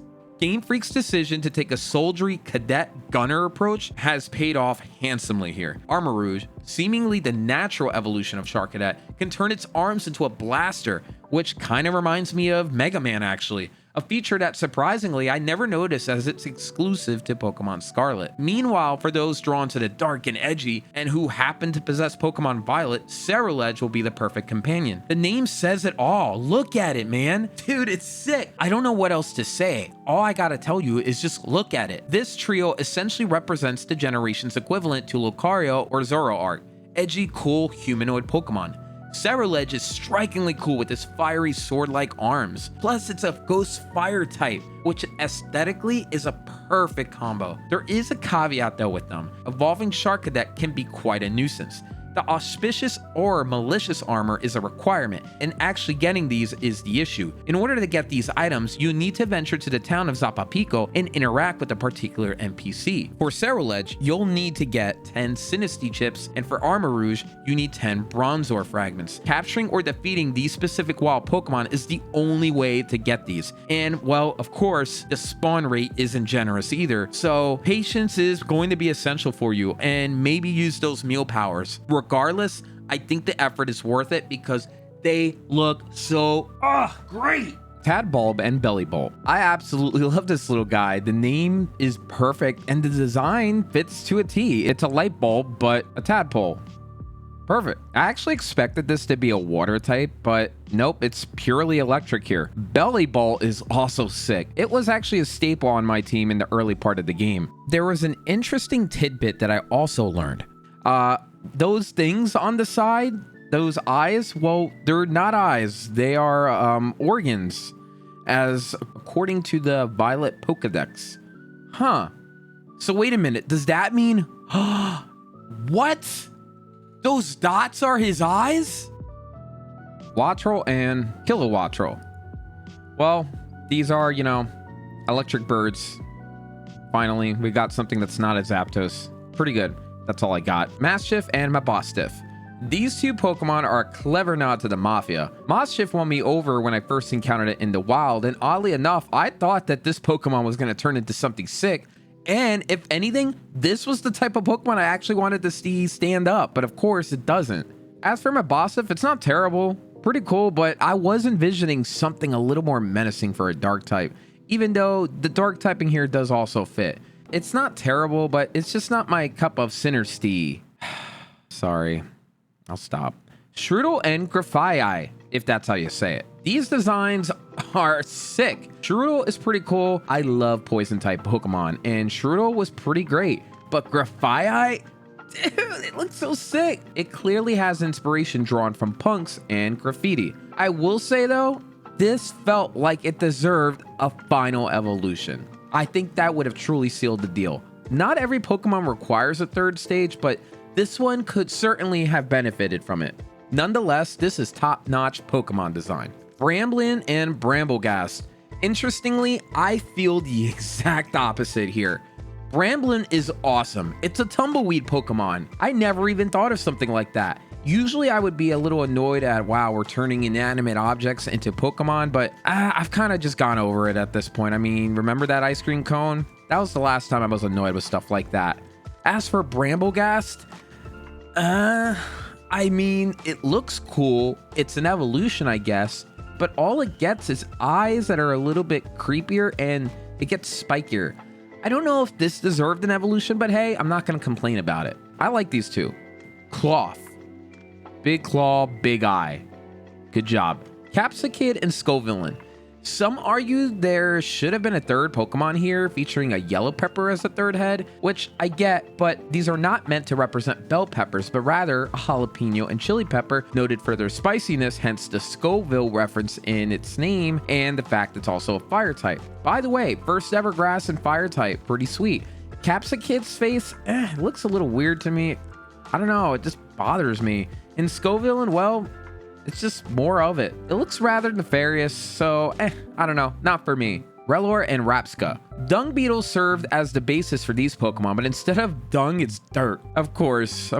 I mean, yeah, that checks out for a Pokemon game. The dirt eventually transforms into a sort of psychic ball, and the Pokedex amusingly questions if that's the actual body, while the entity carrying it is just a shell. That's a comical concept right there that flips things on its head, literally. But yeah, I like it. I think this is clever. I think it's unique. Good job. Flittle and Espathra. The latter clearly plays off of Cleopatra. Flittle is acceptable, but it doesn't particularly excite me. Espathra, on the other hand, has a pretty snazzy design. Tinka-Tink, Tinka-Tuff, and Tinka-Ton. These are Tinka awesome. These designs are absolutely S-tier Pokemon, hands down.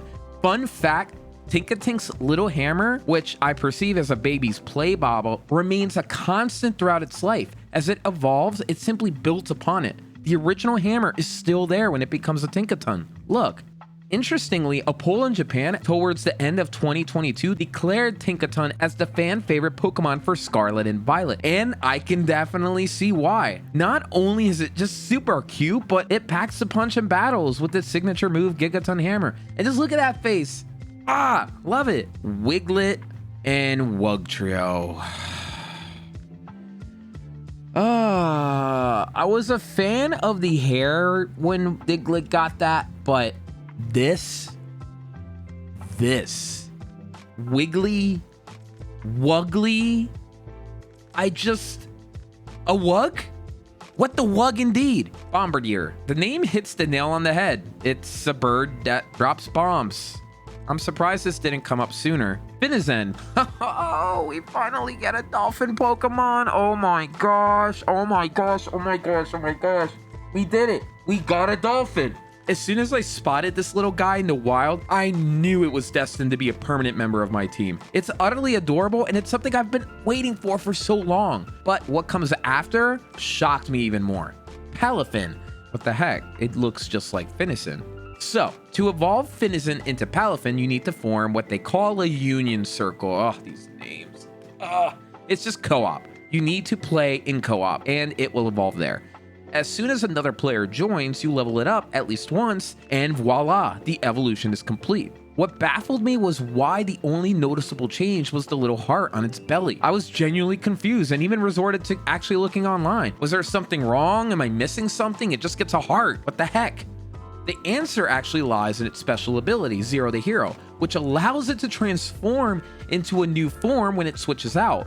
The strategy is to pair this Pokemon with Flip Turn and use it at the very start of a battle so you can get it away from play, and then eventually you can bring it back, and that's when you see Palafin in its true form.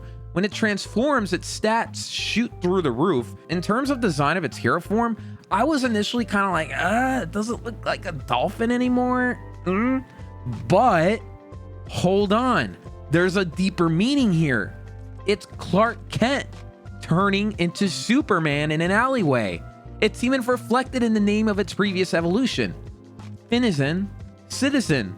Get it? And the whole point is when it goes back into its Pokeball, it's like Clark Kent running into an alleyway, and then when you switch Palafin back into play, Clark Kent comes out as Superman. It makes sense. Oh my goodness, this is actually genius. While I still wish the second stage had a more distinct base form, once you appreciate the whole narrative behind it, you can't help but fall in love with this Pokemon. Game Freak truly outdid themselves here with this thought-provoking and honestly top-tier designed Pokemon. Great job. I freaking love it. We got a dolphin. Varoom and Revaroom. These are the new mascots of Team Star, and it was about time we actually had a car-themed Pokemon. This design gets the green light from me. The poison type fits it perfectly because car, pollution, right? And again, I'm kind of over the whole object-based Pokemon. It's fine. I like it. Cyclozar. Who would have thought this was the surprise star of the Paldean story? I can't help but admire its sky-kissing design, part lizard and part motorcycle. It's awesome. Looking back, it's obvious that this was the base form of the two legendaries in the game. But honestly, Game Freak did an excellent job of throwing us a curveball, at least for me. One might even argue this probably should have gotten an evolution, but it kind of did. I mean, we got the two legendaries. Good job, Game Freak. You got me good here. Earthworm. That's the name. Not Earth, Orth. I love it sometimes. Naming Pokemon is a tough gig, but this one just hits the bullseye, I guess. I have to admit, I'm quite smitten with this Pokemon and its design just by looking at its face. It looks disconcerting a little bit, but yeah, I like it. Glimmet and Glimora. Game Freak's decision to unveil Glimora during the champion fight was pretty awesome, and I hope to see more surprises of that ilk. As for the design, they indeed feel extraterrestrial, which aligns with Gita, or their origin within Area Zero. This makes me ponder what other type of Pokemon might be down there that we haven't discovered yet. Could there be more? These designs get a thumbs up from me. Greavard and Houndstone. I kind of feel on Greavard. It's a graveyard-inspired design with a candle on its head. It makes sense, kinda, I guess. Houndstone, however, is fantastic. Its existence is actually a testament to love. According to the Pokedex in Violet, this love-bound Pokemon was mourned at death. Eventually, it was reborn as Houndstone, and the name, it just rolls off the tongue easily, making it an instant favorite. I love it. Flamigo. These names, man. A Flamingo Amigo. What more needs to be said? It comes across as a standard normal type, but it actually holds a dual flying and fighting type. That's it. That's all I got. Citadel and Cititan. This duo is stellar. Love the design here. Upon my first encounter, I couldn't help but be reminded of Kirby, actually. The resemblance is uncanny, particularly for an ice-type Pokemon, but I love it. It's nothing short of epic. Veluza. I tend to lump all the fish Pokemon together in my mind, like Basculin and Aracuda. Their names, I don't know, I just get mixed up after a bit. I can never remember who's who. Veluza has a distinct design, sure, but yeah, it's a fish. It looks cool. Sweet. Dondozo. Now, this I feel a little bit differently. Initially, funny enough, I thought this was an evolution of Wishcash, but no, it stands alone. And looking at the Titan Pokemon fight and just how close they are in the Pokedex, you would think, okay, well, Tatsugiri evolves into Dondozo somehow, but actually, Dondozo serves Tatsugiri. When you see that, it's kind of cute. I approve. Tatsugiri. Dude, let's look at it. It's so cute. It makes you just want to squeeze it, protect it with your life. Annihilate. Primeape's ultimate evolution. It's brilliant. The ghostly twist, owing to its unfortunate demise, is a perfect touch. It got so angry that it died. Kudos to Game Freak. This is a fitting farewell to Primeape. Clodsire, an evolution of Paldean Wooper. This Pokemon ranked second only to Tinkaton in popularity in that survey I mentioned. Considering how meme-worthy Wooper is, I'm not surprised it got an evolution here. Just look at that blissfully peaceful face. It makes you just want to hug this Pokemon too. For Farigiraf. Ever since Girafarig came out, I've been longing for its evolution. After a long wait, we finally got it. The head and tail have made peace, resulting in this splendid design. Now all we need is Girafarig to get a pre-evolution. Then I think the trio here will be complete. Perhaps in Gen 10? Dun Sparks. I absolutely love what Game Freak did here. So many people had such high hopes for an epic dragon-type style Pokemon, but at the end of the day, isn't Dunsparce just a simple, normal, boring Pokemon with no fascinating or interesting traits? That's why they just decided, well, screw it. Let's just add another one to it and make the name a little longer. Game Freak knows exactly what they're doing, and I think at times they just like to subvert expectations of fans, and Dunsparce is the symbolic Pokemon to show that. If you're lucky, you actually even find a form with 3 segments on it instead of 2. I'm surprised they didn't just make one more evolution and call it Dunsparce. You know? King Gambit. I was pleasantly surprised to see Bisharp evolve. This Pokemon had stirred quite a debate online. The seated posture might seem odd, but it fits the theme. A chess king, the grand strategist. The evolution process is intriguing as well. You need to defeat 5 Bisharp holding a leader's crest. From there, your Bisharp will evolve. While I'm content with the design, I can't help but think that there might be more room for more Bisharp evolutions. Maybe some sort of rook or knight design? Something to think about. But I like King Gambit. Frigibax, Arctibax, and Baxcalibur. As a dragon enthusiast, I'm thrilled to see an ice dragon. You'll love to see it. Frigibax is a bit odd, but I'll let it slide as it's a stage 1 Pokemon. Arctibax looks absolutely delightful, and honestly, I would have been completely content if it just stopped here. However, we get Baxcalibur, which is a dragon Excalibur. That's perfect. If Tyranitar had a little sister, I feel like this would be it. As always, Game Freak nails another dragon design. And yup, allow me to introduce you to Pokemon number 999 and 1000, Gimmighoul and Goldengo. Reflecting on the grand unveiling of Pokemon 1000 truly invites a sense of awe, considering the incredible journey we've embarked on since the games even began. Who would have thought? We made it. We got to this point. It's an absolute thrill to live in a time where I can see this. And, well, there's no stopping for sure. What will 10,000 look like? Examining the design of Gimmighoul, we find a delightful little goblin with a passion for gold, reflecting the gimme gimme vibe in its name. But here's the twist. To evolve Gimmighoul into Goldengo, you have to track down 999 of these little fellows scattered throughout Paldea. Admittingly, I just decided, no, forget it, I'm not gonna even bother. Thankfully, I learned that these critters do respawn, so it's not like you have to keep track of all of them because there's an infinite amount, which I didn't know about at first. That's a huge relief, because imagine trying to keep track and find the final 50. You would go mad. And about Goldengo, I mean, for Pokemon number 1000, this was definitely not expected from me. I was thinking of some sort of more epic design, but it just looks like spaghetti. I like it. It grew on me, but it's spaghetti, bro. Now, before I get on to the more legendary and mythic Pokemon of the generation, I want to just make sure, did I forget anyone? Oh yeah. These two. Toad's Cool and Toad's Cruel. I genuinely have nothing to say here. I mean, maybe with Toad's cool, the way it runs, it's kind of funny, haha. But Now, let's talk about the legendary quartet, the Treasures of Ruin. Wochine, Chinpao, Tinglu, and Chiyu, boasting names inspired by the Chinese language. Their backstory is undeniably intriguing. Long ago, these 4 treasures, originally inanimate objects, wooden tablets, a sword, a vessel, and beads, were corrupted by human negativity and morphed into Pokemon. These treasures found their way into the greedy hands of an ancient Paldean king, whose malice awakened the treasures, sparking disasters that led to his kingdom's downfall, hence the ruins we sometimes see while exploring the region. After ferocious battles, ancient Pokemon wielders managed to seal them away in shrines throughout Paldea.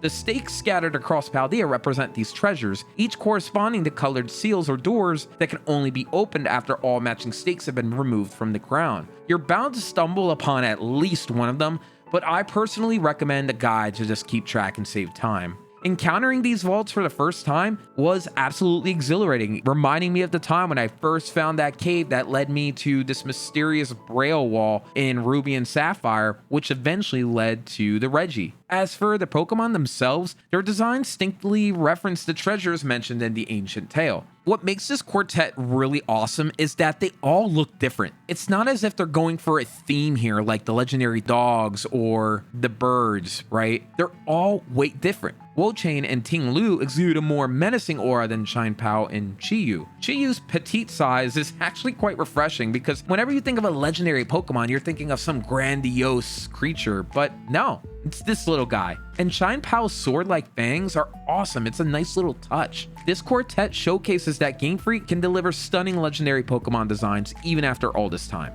You could argue they don't necessarily resemble typical legendaries, but I think that's perfectly okay. Let's now turn our attention to Miraidon and Koraidon, the stars of the game. Initially, the idea of rideable motorcycle Pokemon did not sit well with me. I thought that was dumb, really dumb. But the designs did grow on me. The wheel-like additions, which initially felt cheesy, made sense after understanding their connection to Zyklazar. I mean, who can resist a motorcycle Pokemon? It's almost as if Nintendo had developed some sort of fascination for motorcycles lately. Yeah, I'm looking at you, Breath of the Wild. Again, that game comes up. I'm all about tech and futurism, so Miraidon, of course, is gonna be my favorite out of the two. But when it comes to just grandeur and intimidation, I think Koraidon gets to win there. In addition to the main game, there are Pokemon planned for DLC releases as well, including Ogerpon, Okidogi, Munkidori, Zandipiti, and Terapagos. I'm hoping I'm saying these names right. I'm just going with my best gut here. First, let's discuss the trio heroes of Katakami, ancient Pokemon guardians.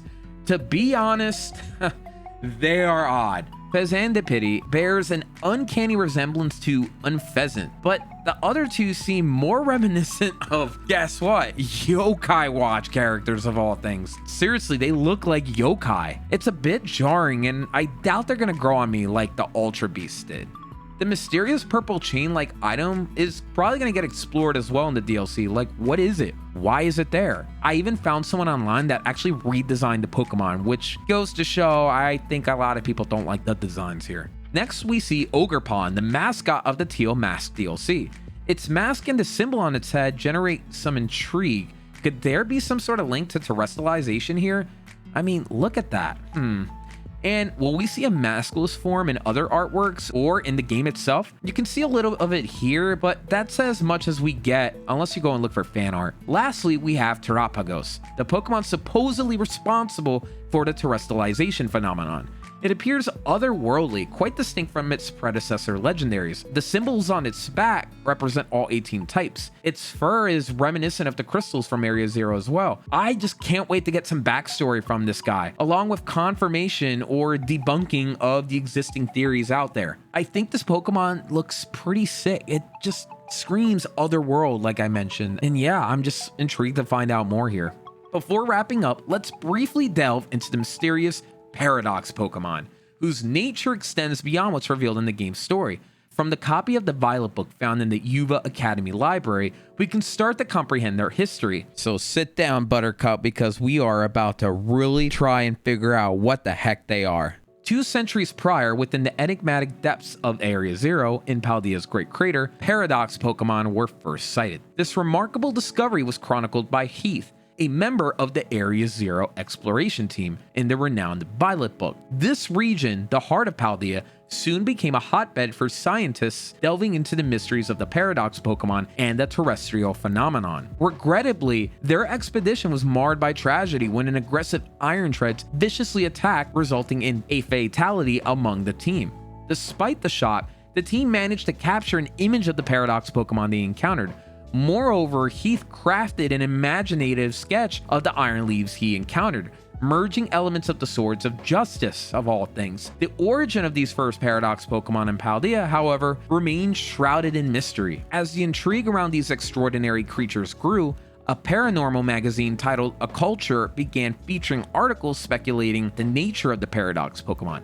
But in a twist of irony, these mysterious creatures were actually deemed figments of Heath's imagination, leading to the dismissal of his findings. Thus, the study of Paradox Pokemon fell into a temporary hiatus. Their existence faded into obscurity. Fast forward to the plot of Pokemon Violet, where a professor and his time machine come into the picture, bringing Pokemon from various eras into our current timeline. There's potentially more to this time machine than we initially thought, though. Now here's the thing. They're called Paradox Pokemon, right? Well, tighten those tinfoil hats, ladies and gentlemen. We're about to delve deep into the possible reality of Paradox. Let's talk about it. Now, I will say, these are just theories, of course, but they have gained traction among fans, and I'd be remiss to not discuss them. I also want to give a big shout out to Tyranitar2, who created a fantastic video exploring these theories in a greater depth than I will. So for those who really desire a more thorough analysis, do pay him a visit. The common narrative regarding Paradox Pokemon is that they were imported via the Professor's time machine, right? However, keep in mind that Heath documented these Pokemon during an expedition 200 years prior, presumably within the Paldean crater. His book is suggestive of ancient Pokemon residing in the crater undisturbed for millions of years. But what about the Pokemon from the future?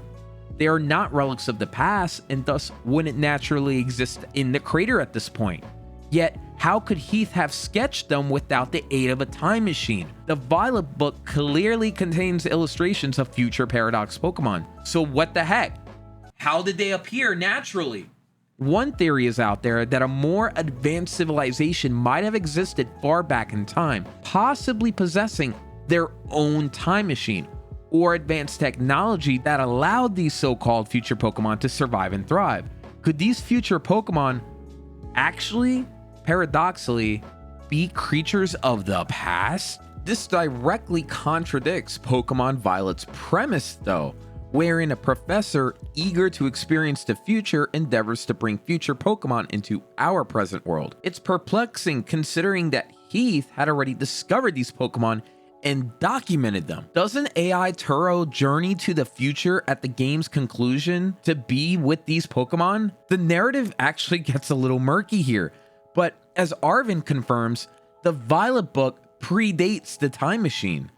Could he be mistaken? I doubt it, but these paradoxes leave us questioning the true origins of these Paradox Pokemon. Things start to make a little sense when we delve deeper into the game's lore, taking some Uva Academy courses to uncover the possible truth. Currently, there are 2 predominant theories out there.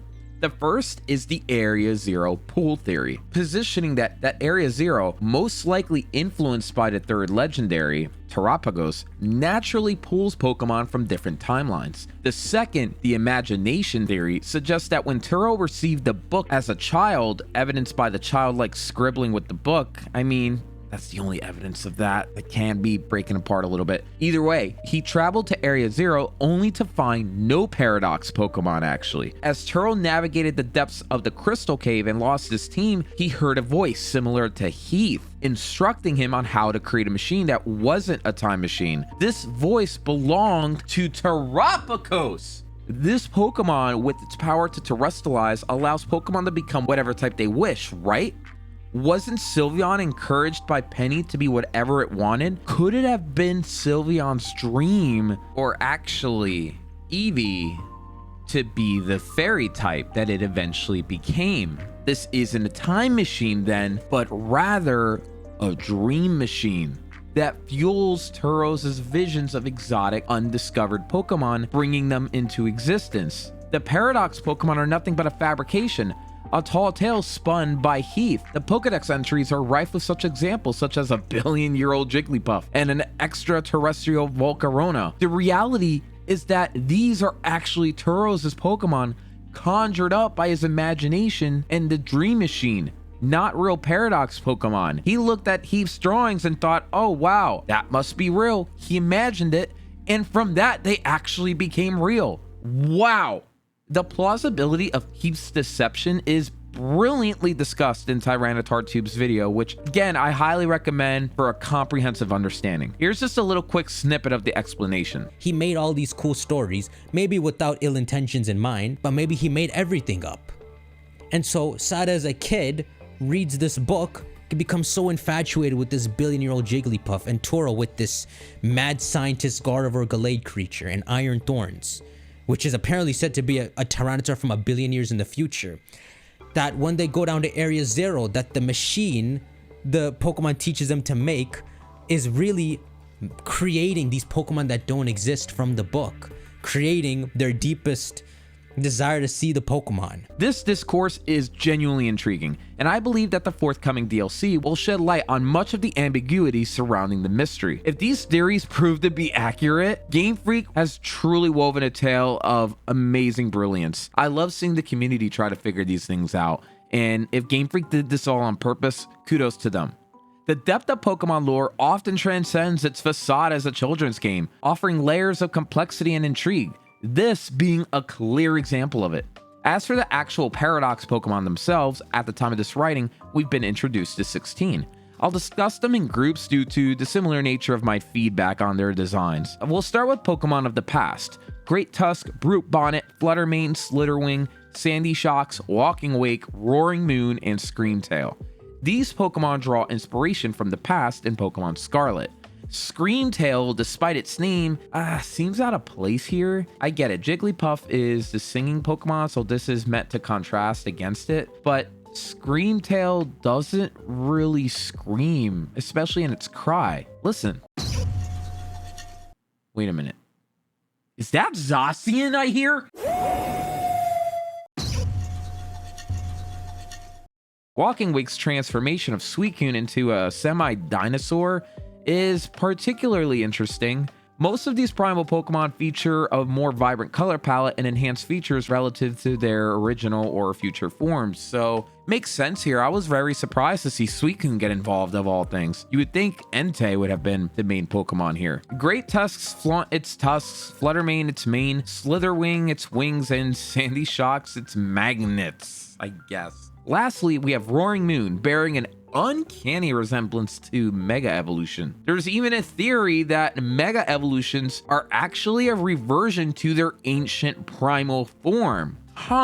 Maybe. Concerning the way these Pokemon look, seeing that they're remixes of Pokemon that we've grown in love, I think it's really awesome, and I'm pretty captivated by them. Adding a primal aesthetic to them really adds some more flair to them. But I also have to wonder, as it begs the question, aren't all wild Pokemon essentially, well, wild? I guess these ancient Pokemon are wild, but isn't their untamed spirit a defining characteristic? What makes our current Pokemon wild versus these Paradox Pokemon? And we have to assume that these Pokemon are real, not just someone's imagination. I don't know. I mean, as I continue to think this over, I would say that the Paradox Pokemon just mean that there was no human interaction to them, but at the same time, I mean, if we look at Legends Arceus, weren't a lot of those Pokemon not interacted with in the old Sinnoh region before everyone came over on their boats? I don't know, this actually leads to the credence that maybe these Pokemon are someone's imaginations come to life. Either way, I've grown increasingly fond of the remixes. I think they're well suited in the Pokemon world.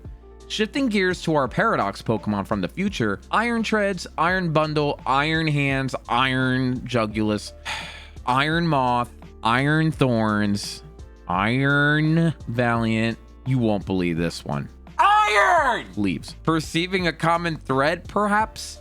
To be candid, I just a tad disheartened by, the whole repetitive iron prefix, suggesting a future dominated by these robotic life forms. Couldn't we have ventured beyond that? There's so much you can do in regards to advanced technology, like artificial intelligence, rockets, holograms, and so much more. Interestingly, despite the metallic moniker, only Iron Treads is actually classified as a steel type. Iron Hands, with its eerily floating appendages, is particularly intriguing here. There's a prevailing theory actually that Iron Hands might be a former athlete who suffered a mortal wound and was saved through cybernetic enhancement. Iron Jugulus, eerily reminiscent of Hydreigon, doesn't inspire much enthusiasm from me. I mean, it looks just the same, just maybe a little more robotic. This one was underwhelming. Iron Moth. Now this one, absolute stunner. Some theories suggest that its aggressive demeanor could signify its role as an extraterrestrial spy, awaiting the perfect moment to signal a full-blown invasion. That is somewhat creepy. But I find it endearing nonetheless. Of course, I can't overlook our Mecha Godzilla Pokemon, Iron Thorns. I mean, they could have done so much more with this name here, but as for the design, it's clearly paying homage to Godzilla, but in this case, Mecha Godzilla. So getting a futuristic Tyranitar only made sense. The Paradox Pokemon are a fascinating group that really deviates from the conventional understanding of Pokemon, both in moniker and design. Despite my initial pause, very similar to how people view clone fighters in Smash Brothers, that's how I viewed them, but I actually began to view them less of that, but more as Echo Fighters. But wait a minute, aren't Clone Fighters and Echo Fighters in Smash Brothers the same thing? Well, yes, but I would argue Clone Fighters were looked heavily down upon back in the day. But the moment Sakurai slapped the Echo Fighter nomenclature on some of these characters, people more so fell in love with the characters and accepted them. And that's how I felt with these Paradox Pokemon. At first, I thought they were pretty dumb, but they grew on me over time. Not to mention, these Pokemon, I would say, are a lot more different than your typical Echo Fighter. I do wonder, are we ever going to get more Paradox Pokemon in the future? Not even in Generation 9, but what about 10, 11, 12? After all, Generation 8 introduced additional Regis, and Legends Arceus brought forth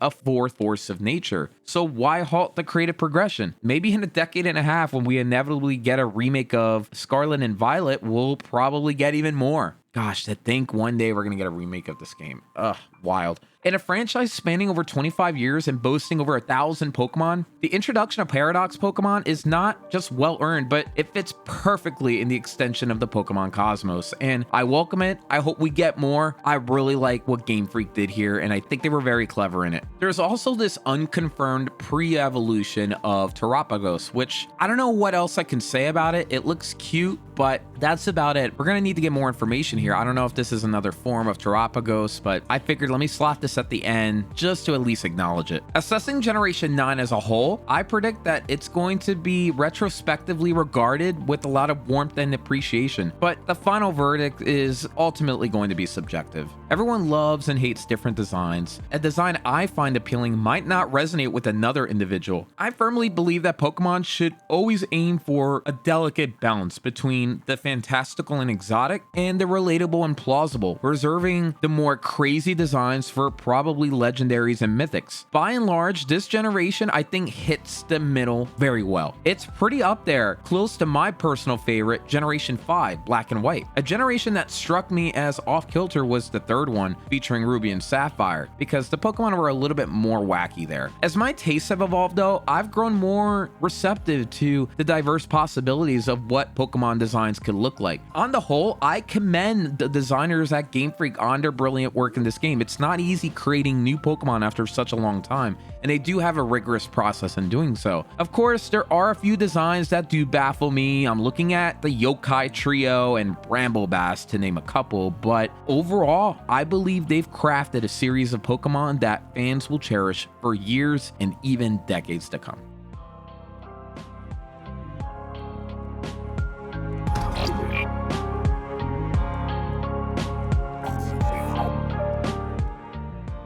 When news about a new generation of Pokemon games ripples through the gaming sphere, one of my first thoughts is always, what is going to be the music behind it. Odd as it may seem, the game's soundtrack often stirs a higher level of excitement than the actual Pokemon themselves. After all, you're probably going to spend more time listening to the same track over and over and over than looking at a specific creature like a Pachirisu, right? The tunes need to strike a chord, and for a franchise like Pokemon, they often do.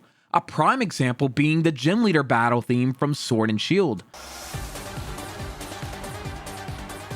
That took the world by storm. So how does the new game's soundtrack measure up? Well, before we get into this, I need to take a minute to just talk about good old copyright.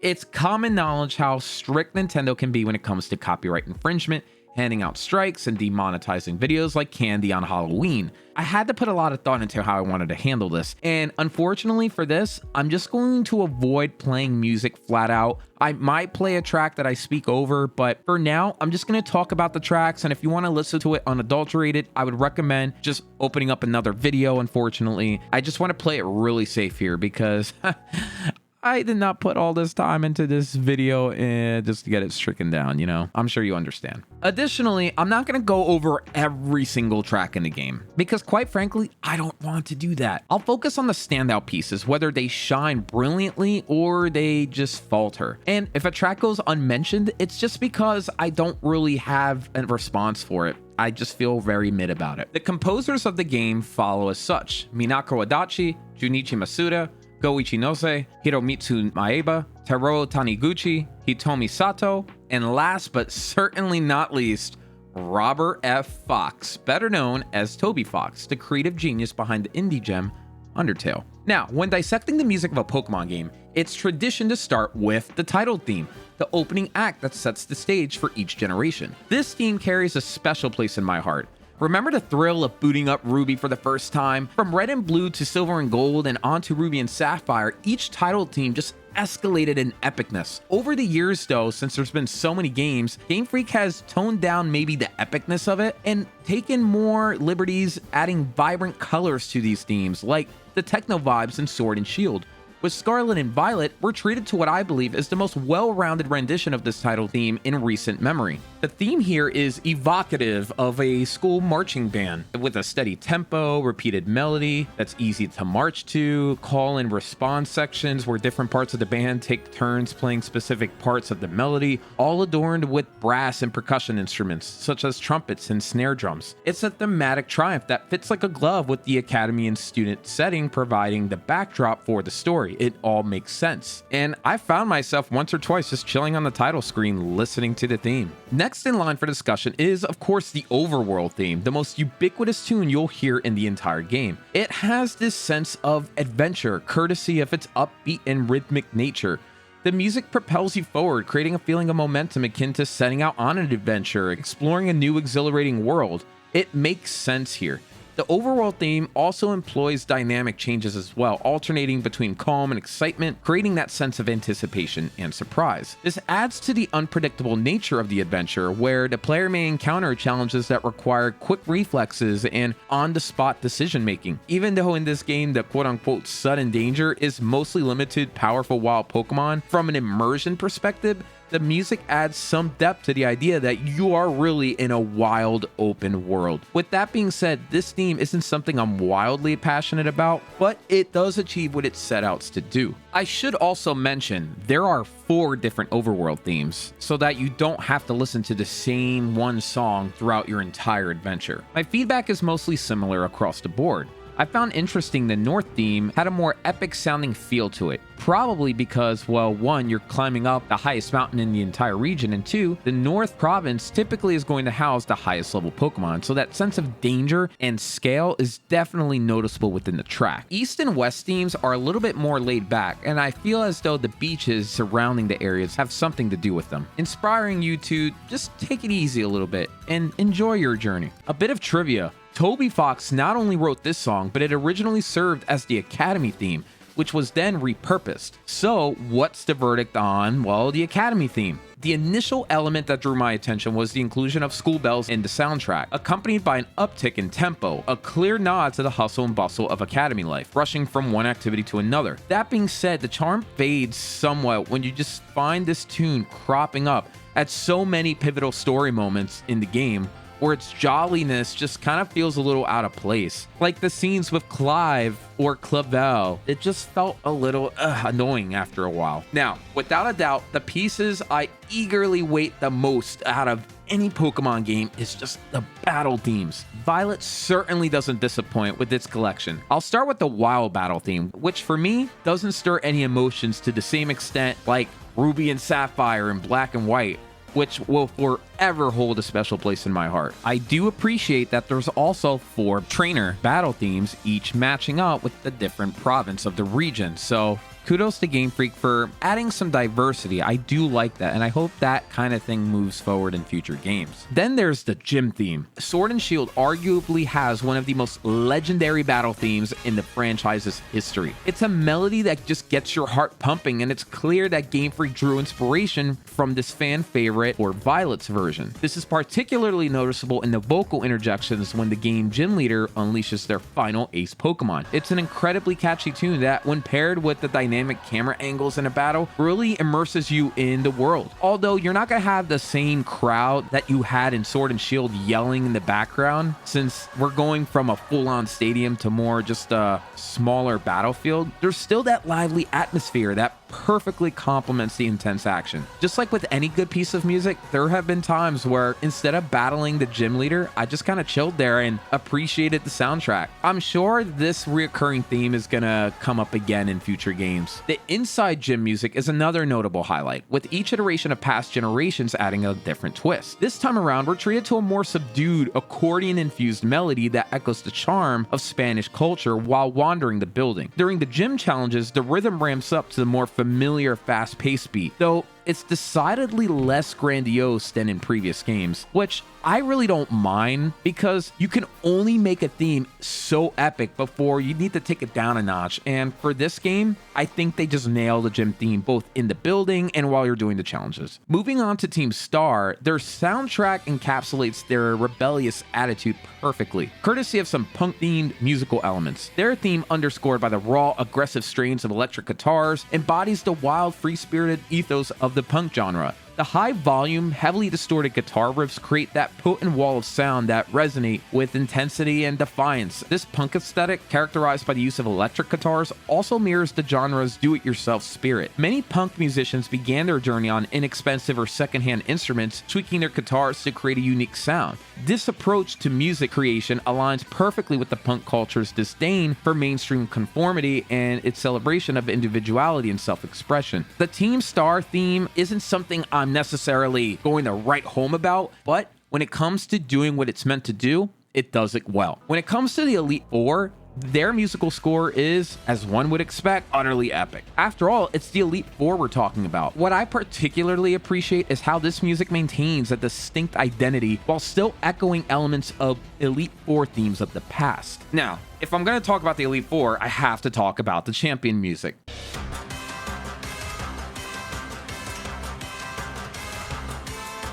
Does something sound familiar here? This particular score is a delightful homage to the battle tunes of Red and Blue. The more you listen, the more it grows on you. If anything, this beginning segment is maybe better than the whole track. Not to say it's bad at all, it's just Red and Blue are so iconic. The song captures the grandeur and excitement of a final showdown while subtly weaving in flavors of Spanish culture. Interestingly, the musical references don't stop at Red and Blue either. Keen-eyed listeners may also detect traces of Team Flare, along with hints of the Elite Four from both X and Y and Black and White. Major shout out to YouTuber Cage for drawing attention to these hidden gems. Now, why is there so many references? Well, who's to say? Pokemon has been around for quite a while, so maybe this is just Game Freak's way of giving a nod to the enduring legacy and rich history of the franchise. We did make it to Pokemon 1000 after all. Nemona's champion theme brings to mind the end of an adventure. In a sense, when you face her, that's exactly what it feels like, especially at the end, at least in terms of the Pokemon League. Her theme is a grand celebration, a tribute to the journey you've undertaken and the progress you've made. It just makes you happy and excited for the future, so yeah, that fits. I must also shine a spotlight on Area Zero.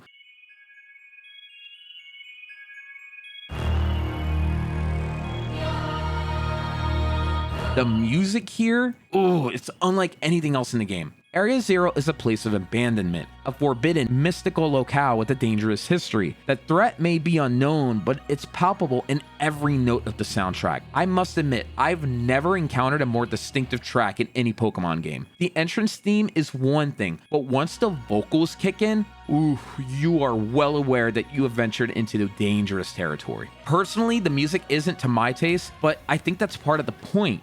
It's not meant to be liked per se. It serves as a stark warning. Game Freak, well done. When it comes to the battle music down here, the theme aptly layers futuristic sounds with ancient chants, creating that aura of mystery that reflects the nature of the Pokemon found here, past and future. If you listen closely, you'll realize the theme is a more intense variant of the Area Zero overworld theme.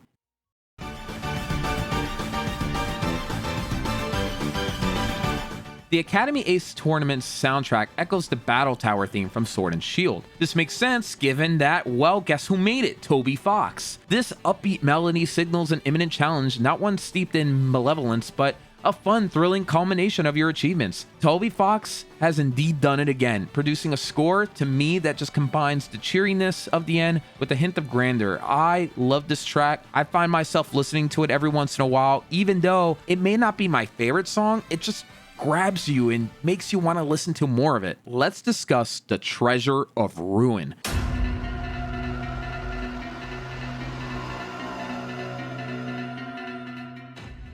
I can't help but feel a chill when I listen to that ominous score for these Pokemon. The music here is rich with Chinese influences, such as the plucked strings of the pipa and the bowed tunes of the erhu, fused with the characteristic epic Pokemon sound. The eerie opening of this perfectly mirrors your initial encounter with these Pokemon, where the game subtly hints at their dangerous past and the potential peril they pose. The voices in the track further amplify the dread they inspire, advising you to steer clear of them.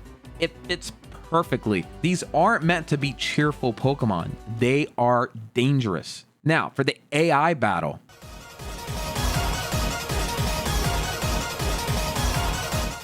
This track, masterfully created by Toby Fox once more, just assaults your senses with a swift tempo, likely serving as an indicator of the battle's high stakes. This music isn't simply suggesting it's a run-of-the-mill human adversary either. No, it hints at a showdown with a true artificial intelligence that has spiraled out of control. It fits flawlessly as a theme for the final boss. And while listening, I can't shake the feeling that this battle isn't solely our fight in parts of this track. It's Arven's as well. This confrontation symbolizes the last echo of his parental figure, and once it concludes, the connection will be lost forever. This section particularly drives that message home.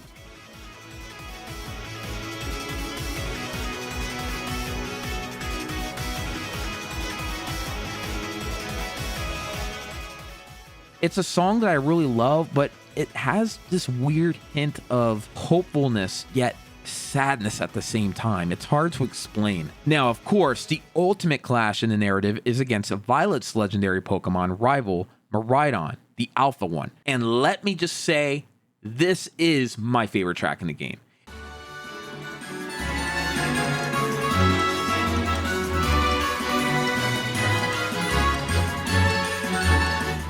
It encompasses that high-spirited yet grandiose tunes Pokemon is celebrated for, fusing a plethora of instruments into a melody that just screams, we've endured a lot, but this is it, we're nearly there. The initial note here just never fails to move me.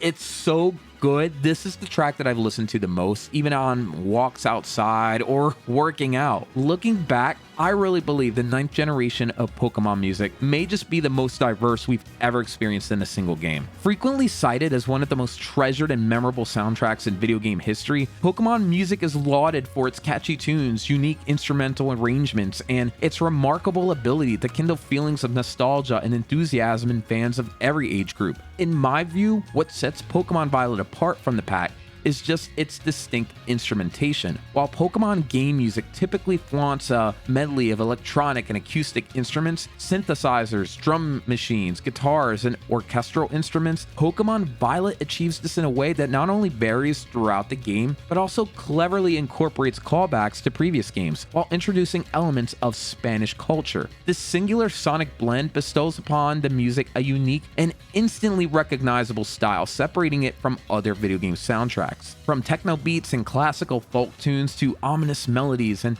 everything in between. The soundtrack for Pokemon Violet is a smorgasbord of auditory delight. A hallmark of Pokemon is the replayability of its music too, in line with the game's nature. You're going to be listening to some of these tracks very often, so they have to be good. And in this regard, it excels phenomenally, placing it among, for me, the pantheon of exceptional Pokemon music. While not every track is a hit for me, I still appreciate all of what it set out to do. The music is just one of those shining hallmarks of Pokemon Violet. From the fast-paced and adrenaline-pumping AI Professor Battle theme to the melodious overworld track inspired by adventure, the game's music is genuinely extraordinary. With its wide range of instruments, unforgettable tunes, and deep emotional resonance, it stands as a stellar example of video game music at its pinnacle. Whether you're a seasoned Pokemon aficionado or a novice in the realm of video games, the music of Pokemon Violet is destined to make what I believe an enduring impression, compelling you to listen long after you finish playing.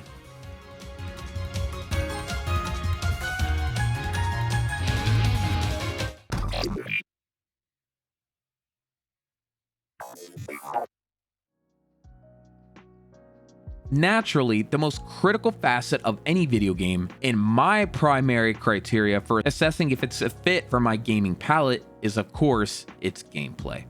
In essence, gameplay is the lifeblood of video game design, framing the complete experience and serving as the foremost catalyst for player involvement. It encapsulates everything from mechanics and controls to game pacing, level design, and the overall progression of the game. Robust gameplay is non-negotiable for a game to prosper, since it not only renders the game delightful to play, but also continually beckons players for another round. There's a lot of talk about graphics in video games, but at the end of the day, look at a game like, again, I gotta mention it, Legend of Zelda. The graphics aren't the best, even though I would argue it still looks pretty, but the gameplay just is absolutely phenomenal, and that's why people love it. So, how does this game hold up in that respect? Several aspects of Pokemon Violet resonate with past iterations. Players traverse a fictitious world, abounding with diverse towns, cities, and routes, stumbling upon both wild and often novel Pokemon on their journey. These Pokemon can be caught and brought into your team, or just added to your collection, where they can be trained for battles against other trainers in the future. The battle system in Pokemon Violet follows the tried and true turn-based format that we're used to, with players choosing a move for their Pokemon to execute in each round. Every Pokemon possesses a unique set of moves and abilities, complemented by an array of statistics such as health points, attack power, and defense.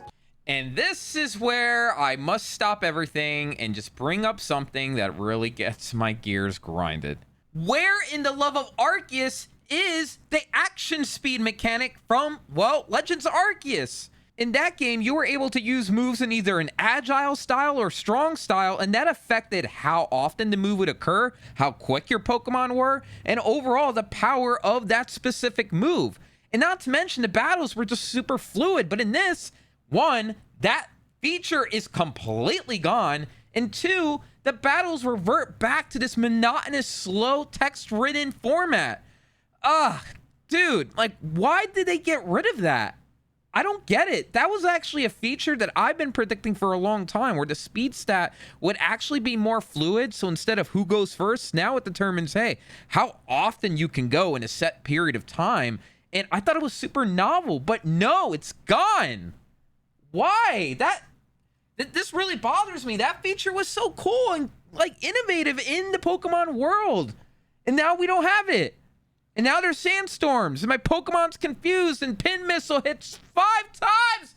I missed the new format! Go back! What was wrong with it? Players must meticulously plan their moves in each battle, considering their Pokemon's strengths and weaknesses, particularly in more sophisticated content like multiplayer. But I will say, if you're playing single player, I mean, you don't have to truly plan so hard. Just get a good typing and you're pretty much good. I mention this because after breezing through all 8 gyms, 5 Titan Pokemon, 5 Team Star bases, AI Turo, re-challenging the gym leaders, and the Academy Ace tournament, I gotta confess, it's all a cakewalk.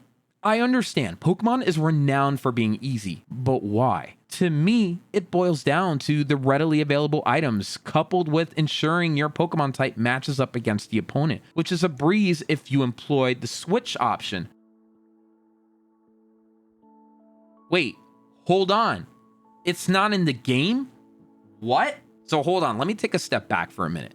The Pokemon Set and Switch system refers to the two options players have during a Pokemon battle to select their subsequent Pokemon. In the Set system, when an opponent switches out a Pokemon, it's deployed instantly to replace the Pokemon you just defeated, but the game doesn't warn you of what they're going to send out. This leaves players without the liberty to choose their next Pokemon, forcing them to swap Pokemon on their turn, effectively forfeiting their move. In contrast, the Switch system, which is on by default typically, empowers players to select their next Pokemon when the opponent's one faints, armed with knowledge about the NPC's forthcoming Pokemon. This enables players to choose the Pokemon best suited for the ensuing situation, such as opting for a Pokemon that outclasses the opposing Pokemon's type. The Switch system was the default in many previous games, designed to infuse accessibility into the challenge of battles and prod players to strategize and ponder their team formations a little more prudently. The Set system, on the other hand, was a lot more stringent. It appears, though, that this game just entirely gets rid of that feature. As a player who actually likes a little bit more of a challenge, I enjoyed the Set option and actually turned it on. So it sucks to see that it's actually gone. And instead, what I have to just do is continuously say, no, I don't want to switch. No, I don't want to switch. I'll just switch on my own turn. It's a minor inconvenience, but I can't help but question why get rid of the feature. Was it really that much of a resource hog to incorporate it? I've always been critical of games getting rid of things like I talked about, and this is just no different. I guess for Game Freak, they just figured not enough people used the feature, but hey, I was one of them, man. What bothers me about gyms is the oversimplification. Acquire one Pokemon with the type advantage and you triumph. It's almost effortless. I can merely bulldoze the first gym by selecting a fire starter and monotonously tapping the same button. Wouldn't it be more intriguing if gyms offered more diversity and weren't just exclusively type-based? Personally, I'd welcome such a change, though I understand that gyms, at the end of the day, I think, serve to educate players about type advantages while bestowing each gym its unique identity. Returning to my initial point, though, the availability of items and switching makes the game ridiculously straightforward, especially the items. If you want a challenge, you do have the option to not use items and not switch out before your opponent does, so it's fine, I guess. You can still do that, and it's a choice that I actually largely exercised on my first full playthrough of the game. A rising trend in games that particularly gets on my nerves, though, is the slow pace of the battles. I dread scenarios involving multi-hit moves or worse. A Sander hailstorm. Oh no! These events trigger additional text or animation that, from my perspective, just squanders precious time. I'm fully aware that the sandstorm is damaging my Pokemon. It needn't be reiterated every single time. It's arguably there for immersion, yet I think there needs to be a workaround. There's the option of maybe employing the skip animation feature from past games, I guess, but my qualm remains the same. Firstly, I don't mind viewing the animations per se, it's just they're sluggish and the sporadic text impedes the flow. Wait a minute, not to mention, that setting is gone too. What the heck? Game Freak, what's the rationale? Did it really take a lot of time to add in that setting?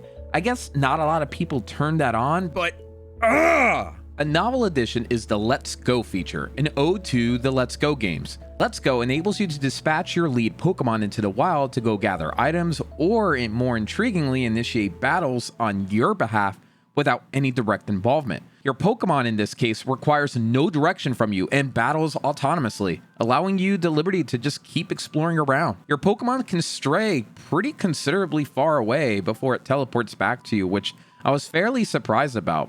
The distance is pretty far, seriously. It's an excellent tool for grinding XP, offloading the task to your Pokemon while you just chill out. It's a fantastic feature that I think reduces the grind somewhat, making it a lot more manageable, as if, well, it wasn't really that hard to begin with, but still, anything to get rid of it, I'm a fan of. I envision this feature persisting in future iterations owing to its convenience, time-saving aspect, and the sense of shared adventure it imparts on your Pokemon. I'm glad it's back. I just wish you can actually summon your entire team. Imagine ganging up all of your Pokemon on one little Hoppip. Yeah, go get him! This feature also complements the game's Star Barrage, a lengthier variant of the Let's Go mode. Star Barrage pits you against minor waves of Pokemon within the Team Star bases, harmonizing with the theme of that base. However, this time you deploy 3 Pokemon in total, precisely the first trio in your party. As long as you utilize 1 or 2 Pokemon with super effectiveness against the base's type, you're in the clear. Either way though, you're probably just gonna sail right through regardless, because thanks to Clive, there's a convenient Pokemon Center at the front of the base, which is him. He just heals you all the time. You do have a time limit, but it's so high that unless you're just standing still or you have severely underpowered Pokemon, you're going to finish before the timer hits 0. Remember those Magikarp scales that I talked about earlier in our discussion on picnics? Well, they're plentiful and serve as an integral component to the TM crafting mechanic. The technical machine mechanism situated at the Verdant kiosk in Pokemon centers enables you to craft a diverse array of TMs, an inventory that expands as you defeat more gym leaders. Additionally, you can transmute material into league points as well, an additional currency required for TM crafting, or alternatively used as a substitute for Pokédollars in stores. Engage in frequent battles with wild Pokemon and be smart with your meal powers, and you'll have a multitude of choices at your disposal. It's not just Magikarp scales either. Depending on the type of Pokemon will dictate the type of item you get from them. In my first playthrough, I found myself using a lot of different moves, and this TM machine actually helped in giving me a variety of different moves to try out. What's awesome here is that in theory, there's an infinite supply. However, I don't like to grind, and immediately just dampens any enthusiasm I have in a game. Sure, you'll often naturally acquire what you need, but there have been instances where I found myself lacking, leading me to just kind of ignore the mechanic entirely, given the whole necessity to hunt down specific Pokemon to get the required materials. Nonetheless, it exists for players who need it. And I suspect that those that are really into raid battling and competitive scene will probably frequent this machine often. Regarding elite points, Terra raids will serve as your primary source. I should also make note of the game's emote section, a feature many games seem to unfortunately incorporate these days. I say unfortunately because more often than not, they're pretty pointless. And here it makes a little more sense. Primarily, it's an avenue for player interaction with your friends that join you in co-op, but the novelty just really fades away. Although useful for screenshots, unfortunately, you have to rely on Switch's native screenshot function rather than the in-game camera, which provides a more limited range of expressions given that you're wielding your phone. I mean, couldn't you just have a free-floating camera? Why is it that I have to be holding my device? This isn't real life. Heck, just get a Lakitu or something to hold your camera. Why is it that these games just want you to have a smartphone in the world? But I get it. Smartphones are a thing, so maybe I'm just a boomer. Segueing to the topic of the camera, you have access to a range of filters reminiscent of those found on Instagram or Snapchat. Truly a sign of the times, right? Some are whimsical, others are more conventional. The fisheye lens injects a dose of humor, ideal for accentuating elements in your shot. Blur aids in spotlighting a single target or event. Starburst, which is a weird one, just makes things glow very brightly, and it's somewhat inconsistent too. I don't see why anyone would honestly use this, unless you wanted to blind yourself. The film reel effects impart a vintage charm, transporting players to an 1800s cinematic setting. The toy camera casts a somber hue over everything, underscored by an even darker border. It's eerie to say the least. Standard options such as monochrome, sepia, cool, and retro vivid are available, directly borrowed from contemporary apps, with dreamy offering a more lighter touch. If you're feeling whimsical too, you can tilt your camera for more creative shots, but why restrict yourself to just a certain angle here? It only goes halfway. Go the whole way and just flip your camera upside down. Regrettably too, there's no option to zoom in and out. If you want that full-fledged photographer experience, I think there's gotta be something out there. I mean, if only the Pokemon company would just come out with a game already where you can take photos of Pokemon. Seriously, does anyone know of any game like that? That would be such a cool idea. Anyone? Anything? Selfies, of course, indeed make a comeback, albeit with a caveat like I mentioned earlier, which is the range of emotes that are limited in comparison to what you could execute in the overworld. Again, I wish you didn't need to have a camera per se. I wish we could just suspend reality a little bit and just have a floating camera, but it's fine.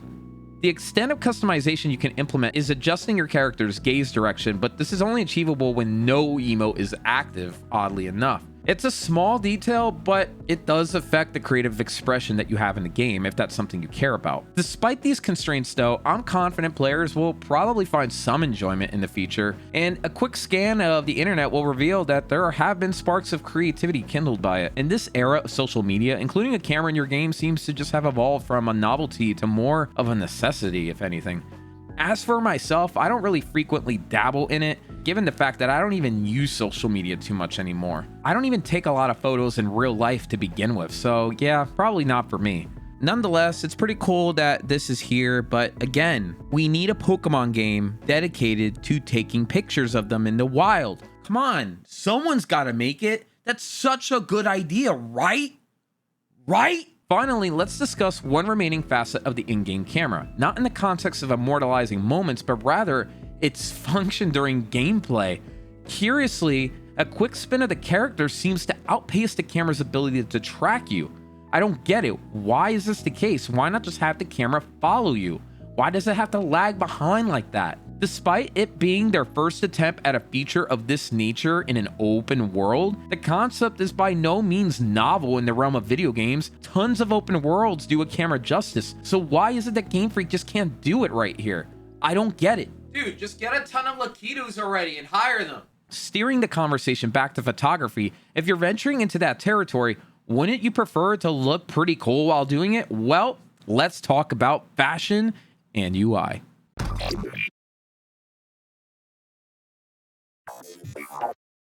Many Pokemon games, beginning with X and Y, which debuted in 2013, have recognized character customization as an integral aspect of gameplay.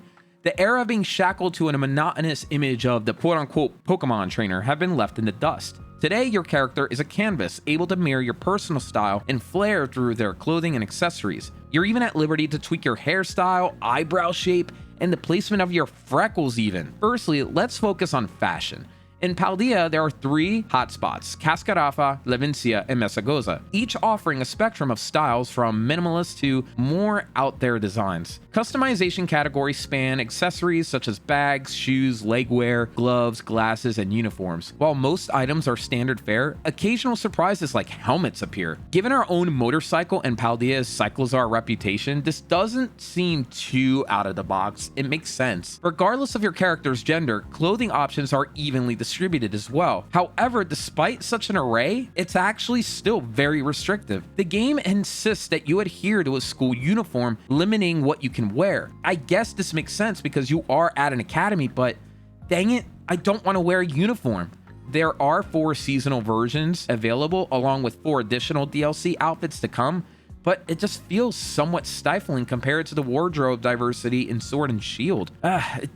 I don't like it. We could only hope that in DLC we get more options, but yeah, they dropped the ball here. On starting the game, you can select from a wide range of skin tones, a much appreciated feature, though you can't change it after the fact, so choose wisely. The limitations in clothing are somewhat counterbalanced by the appearance options too. You don't really have a lot of clothing options, but when it comes to changing your eye shape, the color of it, your eyebrow shape and color, your eyelash length and color, the freckles, your lip color, your mouth shape, and even beauty spots, there's a lot to pick from. It's pretty in line with previous games, and it's always kind of wild to see Game Freak get a little crazy with the eye colors, even though I personally don't really go outside of the usual brown or so. I personally lean towards a more simple design that somewhat mirrors what I look like, which was very hard in this game because, again, that dumb outfit. Players can also customize their Rotom phone, much like a smartphone case. There's a ton of different patterns and designs, each with its own distinct flair, although here I just never truly saw the point, especially if you're going to play mostly in single player mode. If you're in co-op, I guess it makes sense. The Arceus phone caught my eye the most, though it's only accessible if you have a Legends Arceus save. In summary, customization feels rather underwhelming in this game. The reduction in choices, though justified by the in-game lore, coupled with limited opportunities to flaunt these changes beyond co-op and online battles, just feels frustrating. It's that thing I mentioned again, don't get rid of things, just keep adding. You had outfits in the past, why remove them? But I guess every 3 years we are reincarnated as a new protagonist, so maybe it makes sense. And it is a new region, but dang it, Game Freak, do better. Shifting gears, let's discuss the game's user interface, otherwise known as UI. If you've played Pokemon before, a lot of this is going to look very similar, but there are a couple things I want to make note of. First off, a persistent issue is the convoluted organization of different items when it comes to the clothing. Why not a color-coded system or some sort of customizable list where I can choose my own color? Instead, we're left scrolling to find the right color we want. There's like 8 versions of the same item, and it takes a while to actually preview it too, too, as the game struggles here to showcase it, adding a touch of irritation, honestly, to me. While some aspects of this game are a step back, others just feel stagnant. I say all this, but man, at least we don't have microtransactions for individual outfits, because there are games that do that. Though, who knows what Game Freak will do in the future. Ugh, I shudder to think of that. The UI isn't all doom and gloom. The bag is thoughtfully organized, though I would have preferred further categorization, such as separating battle and XP items, but it's not a big deal. One significant improvement I found in this game is the ability to heal a party member with a single button press, eliminating the need to navigate to your bag for a potion and then apply it to the right Pokemon, which this feature, it has been increasingly common in recent RPGs like Tales of Arise. Switching your leading Pokemon is equally streamlined. All it takes is a press of a button. The goal of UI is simple: make it quick and easy to use. And these changes certainly help achieve that.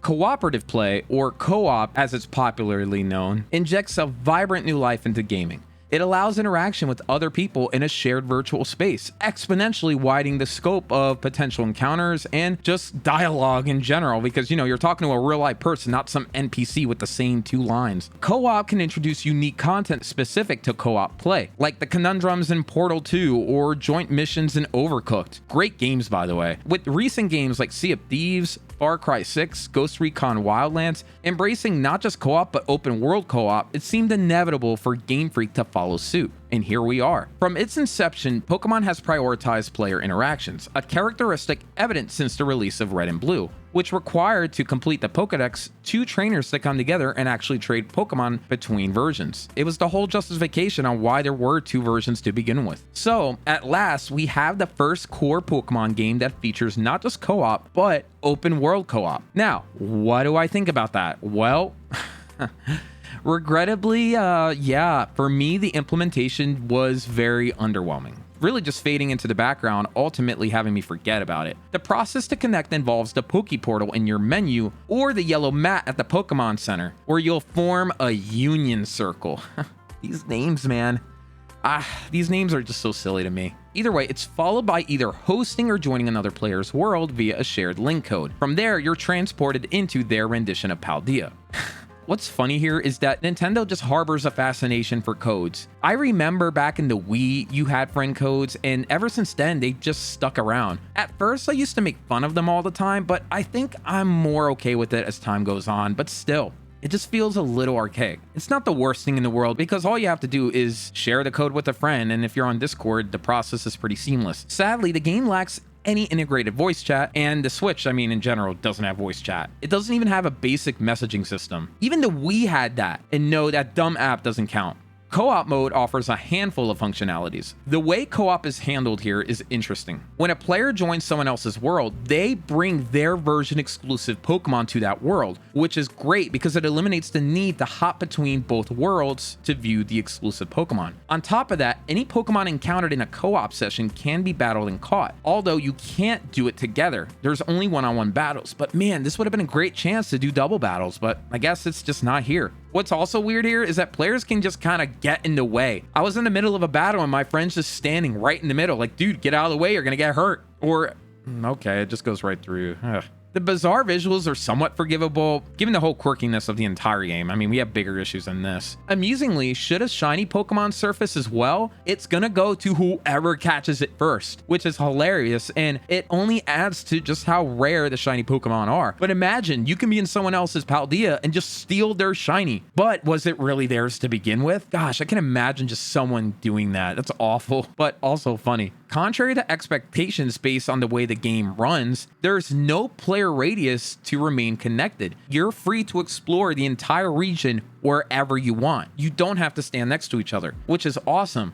There is a map to showcase where you both are if you want to gravitate towards each other quickly, but if you get too far away, the other player disappears off the map. So the only way to tell where they are is just pretty much texting or talking to them over another voice app. Also, both players can still tackle their own individual journeys. So let's say I join my friend's world, but I only have one gym badge. I can still go ahead and tackle gyms 2, 3, and 4 while they might be tackling the Pokemon League. It's actually fairly awesome, and it almost gives you that warm feeling inside knowing that, hey, if I'm playing the game normally, there's someone out there that's a real player that they are doing their own thing. It's pretty cool, and I think it's awesome that Game Freak made sure to incorporate that. But I do have to wonder how often players are just going to play the game while also connected to each other. I think most of the time you're going to be playing on your own, but still, it's nice to have. The autonomy extends to in-game purchases as well, unfortunately, as a player can't just buy end-game items in the world of the host until they themselves have reached that level of the game, which makes sense. It's just there for balance reasons. But forget all that. You can do picnics together, which conveniently boosts the chances of finding eggs. It's cool to gather a bunch of Pokemon together, and you can even take some cool pictures, I guess, with that. The downside, though, is, again, the Pokemon interactions are relatively sparse, and their animations leave much to be desired. It feels just a little robotic. While this is a stepping stone towards a more immersive experience in future games, the novelty might wear off for most players after their initial picnic or two. It's worth mentioning that only one picnic can be organized at a time, and the maximum number of Pokemon allowed out is 9, 6 from the picnic host's team, and the leading Pokemon from up to the 3 other players, which, that sucks, man. I was thinking, why not get each player 4 total, get all 6 Pokemon out each, and then you have a total of 24 on screen. What's going to happen to the Switch? Is it going to overload and break? What would happen? But Game Freak thought of that, unfortunately. Generally speaking, the cooperative experience leaves much to be desired. While hunting dens and seeking shinies together are enjoyable, I guess, compared to the rich experiences offered by MMOs and other online games, it feels somewhat hollow. Don't get me wrong, it's a commendable effort, but unless the quest for shinies or eggs sparks joy, the co-op mode is gonna feel a little barren. Exploring Paldea together is great, and experiencing the game together for the first time with a friend could be absolutely awesome. The presence of a companion always enhances the fun of any game by a multitude. However, my hope is that Game Freak doesn't rest on its laurels here. I want there to be a game that comes out where it includes more than just friends, but heck, make it a shared world like World of Warcraft or Destiny where you see other players. The ability to challenge someone spontaneously in the overworld is awesome too. The potential is limitless. And I know Game Freak did something like this before in Sword and Shield, even though it kind of sucked. I genuinely hope this is only the start and we witness an evolution of the concept. Game Freak, please, just make this co-op just a little bit better. Keep improving it. Learn from others. Since I've talked about the subject of co-op, let's dive a little bit deeper into the online aspect. I have to applaud what's always funny with Nintendo in general is just their hesitance to embracing online. Sure, we've come a long way since the Wii, but some things just feel very outdated. Like this inclusion of an option to connect to internet. I like the way they worded it here. There's another bit too. There's an offline mode. I mean, it's just funny. This is a feature that seems more reminiscent of games from the early 2000s when the internet was still a new thing and video games were just starting to embrace it. It feels as if Game Freak and just Nintendo in general treat online as this whole entirely separate entity rather than a seamless component of the gaming experience, minus something like Splatoon. Despite my critique though, Pokemon is one of the few games left out there that can be entirely enjoyed offline without any need for an internet connection, which I will make note of and praise them for. I want Game Freak to keep doing that, but at the same time, I want them to embrace online connectivity a lot more. Like, why not have the game automatically connect to the internet every time I boot it up? But at the same time, I know players appreciate that Nintendo allows them to choose whether they want to be online or not instead of forcing them, but just make it optional. Regarding the online experience itself, very often when you reconnect after starting up the game again, you're greeted with the latest Pokemon news. When I first started playing online, this happened the first couple times in a row, to the point where it actually got annoying. Maybe it was just trying to catch me up on all the months I missed playing online, I guess, but still. When attempting to capture this, it actually stopped, so I don't know, it's kind of an on and off thing. It is a little annoying, but the fact that I can easily get rid of it kind of makes it a small issue. The news typically highlights Terra Raid events, mystery gifts, and competitive online details. As for Terra battles, Game Freak provides curated options when playing online. Unfortunately, I had a couple issues when trying to join some of them. I don't know, was it a lack of interest in the ghost type Oinkloon, or was it the fact that everyone had a walking wake already and no one was playing on that mode anymore? Maybe it's just a Nintendo internet issue for all I know. I have good internet, so I don't think it was my fault. You get a ton of Terra raids as well, which is cool, but what I don't get is why are we still hiding the Pokemon? We know what they look like. We know what they are for the most part. What's the point of putting them in a shadow? Nearly every player is going to recognize them. And for the players that don't, why be mean to them? We've been playing Pokemon for over 25 years. I think we can get over this at this point. We've already played Who's That Pokemon, so just show them already. I don't get it. Wonder Trades make a triumphant return as well, always a fan favorite, providing the tantalizing possibility of landing rare and exotic Pokemon by giving whoever the sucker is on the other end a Magikarp.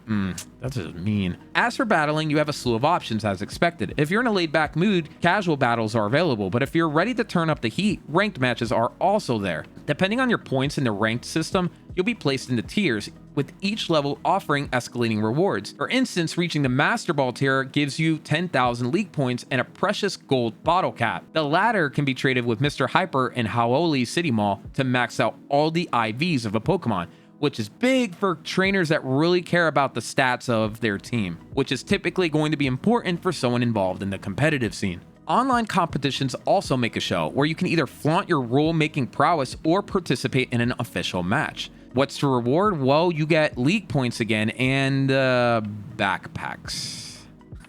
Do we really need more backpacks? League points I get because you can use them for rare moves, but backpacks?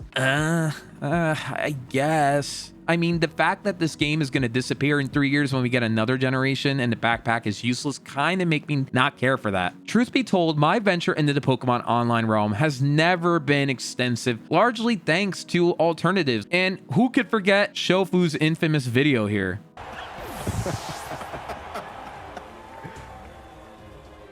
Let's go. There is just no possible way they did this to me. What happened if the timer is at 0 in the middle of the mission? Nothing, bro. You got it. Oh, all the animations end. You still get hit by the burn, and then the timer goes communicating.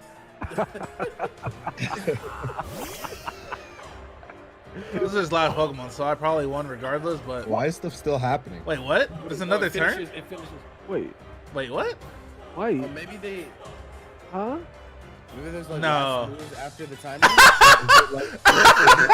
Okay. Wait. Anytime you play online in a Pokemon game, it just feels sluggish and clunky, and that still feels the case to this day. Be it terror raids or online battles, there's just something off to it. I do appreciate that there's ranked playlists with actual seasons and competitive items tied to them. I think that's great. That being said though, my main grievances really revolve around the overall clunkiness of the game. From first off, just getting online to engaging in a battle. It all feels somewhat stiff and somewhat underdeveloped. I could have forgiven a lot of this in the past because online was still a new thing. And I guess you can say this is a handheld device, but by now, come on, I have no room for tolerance. The online needs to be great. And it's okay here. It's not bad, but it can be better. There is immense potential for growth and noticeable strides that have been made, but there is still a lot to go to reach perfection.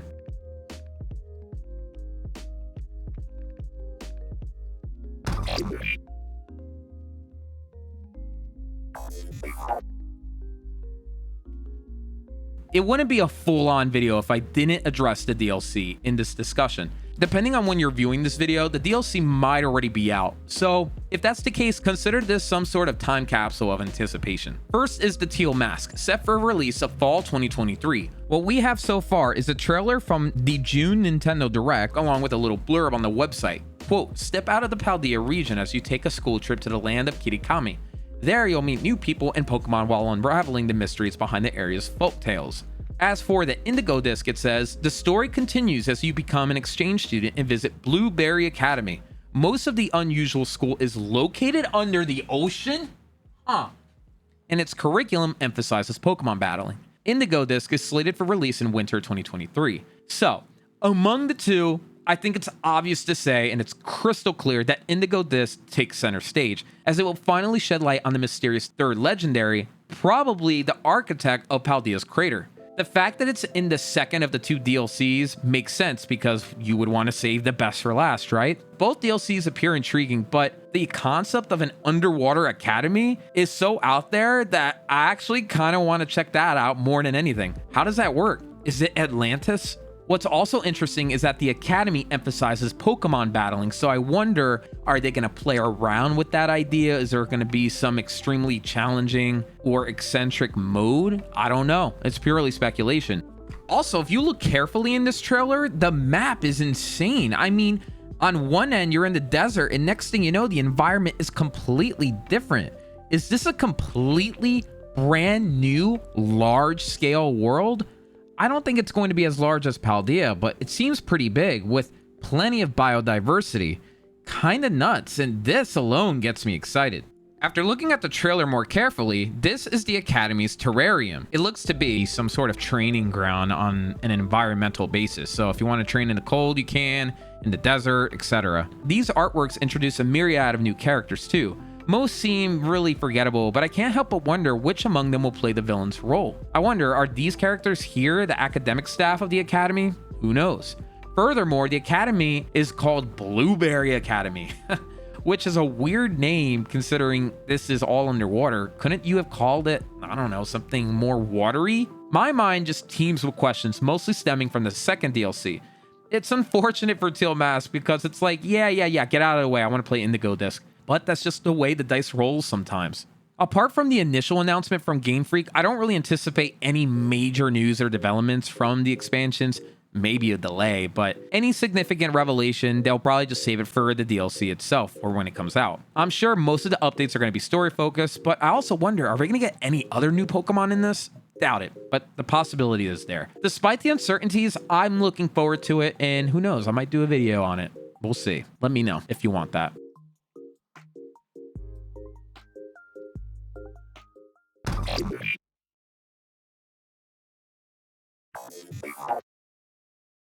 Oh, well, first off, I need to congratulate you. You have made it to the very end. Wow! Incredible!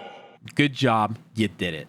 Reflect on the journey from youthful innocence to the cusp of adulthood. A transformation marked by the shedding of childhood habits, acquiring new knowledge, and the critical milestone of graduation. This is the precipice from which one charts the course of their life. Certainly the path will not be smooth, and it won't be the same as everyone else's. It will be strewn with trials and tribulations, but ultimately, and more often than not, we tend to find a way to fall into place in the grand scheme of the world we live in. As I look at my life right now, I'm older, blessed with a life partner, fortunate to be engaged in fulfilling work, and I'm on the cusp of starting my own family. I have a roof over my head, and I just feel a sense of place and stability in the world. This wasn't all easy though. The life trajectory that I have traversed on for some time now has been a crucible of learning with a ton of trials and errors. I've been through a fair share of things, but I am who I am today because of it. Growing up is a journey we are all destined to undertake, a rite of passage fraught with challenges and jubilations, insights and awakenings.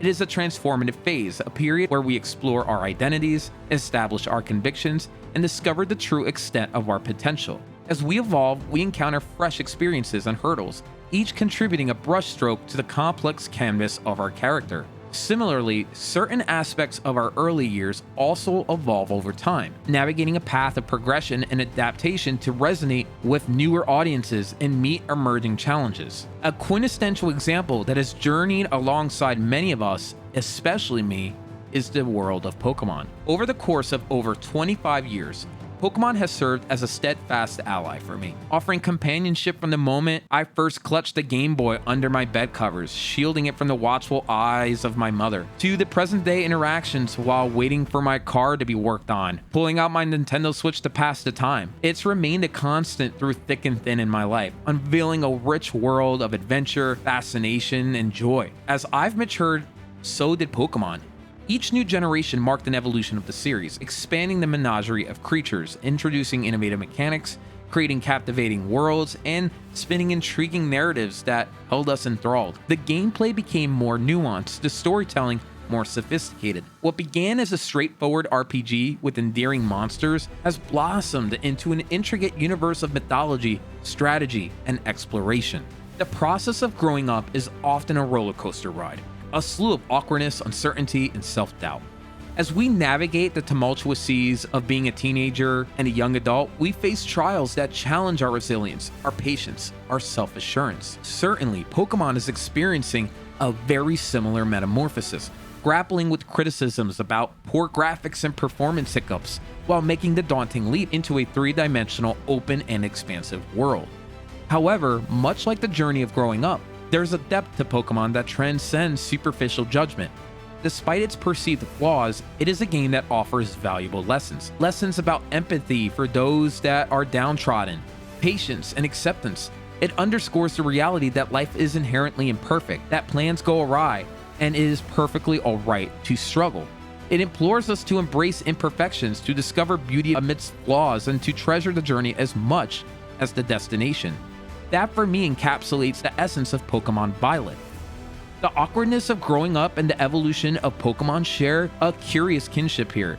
Both life and Pokemon present us with the challenge to perceive beyond the superficial, to recognize the potential in imperfection, and to draw strength from all of our vulnerabilities. They teach us to cultivate patience, to persist tirelessly, and to harbor an unwilling faith in our dreams. They serve as a potent reminder that even when we wade through periods of discomfort and unease, there always exists a path to navigate our way through, to unearth joy and purpose amidst hardship, and to commit ourselves to the quest of getting better and better each day, to be the best like no one ever was. As we forge ahead in life and continue to immerse ourselves in games like Pokemon, I want to personally make a vow to never regard life's imperfections and awkwardness as something to dread or evade. Instead, we should maybe embrace and commemorate them.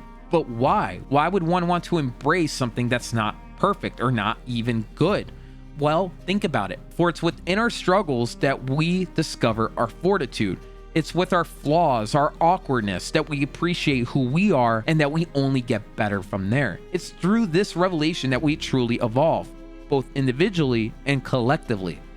Despite these transformations, Pokemon has unwaveringly retained its essence. It continues to encapsulate the world through and through and invoke that emotional resonance that initially drew us towards it, even amidst the relentless onslaught of the digital age we live in. The thrill of encountering a ruined Pokemon for the first time was absolutely exhilarating, a sensation that very few games can replicate for me these days, akin to the pure joy I experienced as a child stumbling upon my first Titan Pokemon, Regirock. Reflecting on our shared journey with Pokemon Violet, I can't help but harbor a sense of anticipation that we're on the precipice of something truly extraordinary and grand. Pokemon is not perfect. For some, it may not even be good. But the fact that they are struggling right now tells me that they are at least trying, or at least that's what I want to hope. They could remain stagnant, not do anything at all, but the fact that there even is an open world is something to make note of. Mind you, we are going to face a daunting climb. It will necessitate ongoing dialogue and a collective willingness, not just from the Pokemon Company, but also Creatures Inc. and Nintendo, together to truly unleash the untapped potential of Pokemon. I commend Game Freak for their audacity to transition this game into an open world. It's adventurous, it is novel, it's the change fans have been clamoring for. Now, the challenge lies in maintaining this momentum to further elevate the franchise. In isolation, Pokemon Violet has its share of shortcomings, for sure, but there's also some elements of genuine delight. While the world design can feel a little uninspired and the performance leaves a lot of room for improvement, the game succeeds in weaving together a poignant narrative about bullying, death, and our relationship with our parents, coupled with the timeless quest to be the best there ever was, all under one roof. The characters Arven, Penny, and Nemona serve as the embodiment of life's three key growth pillars: pain and loss, dreams and triumph, and hope and love.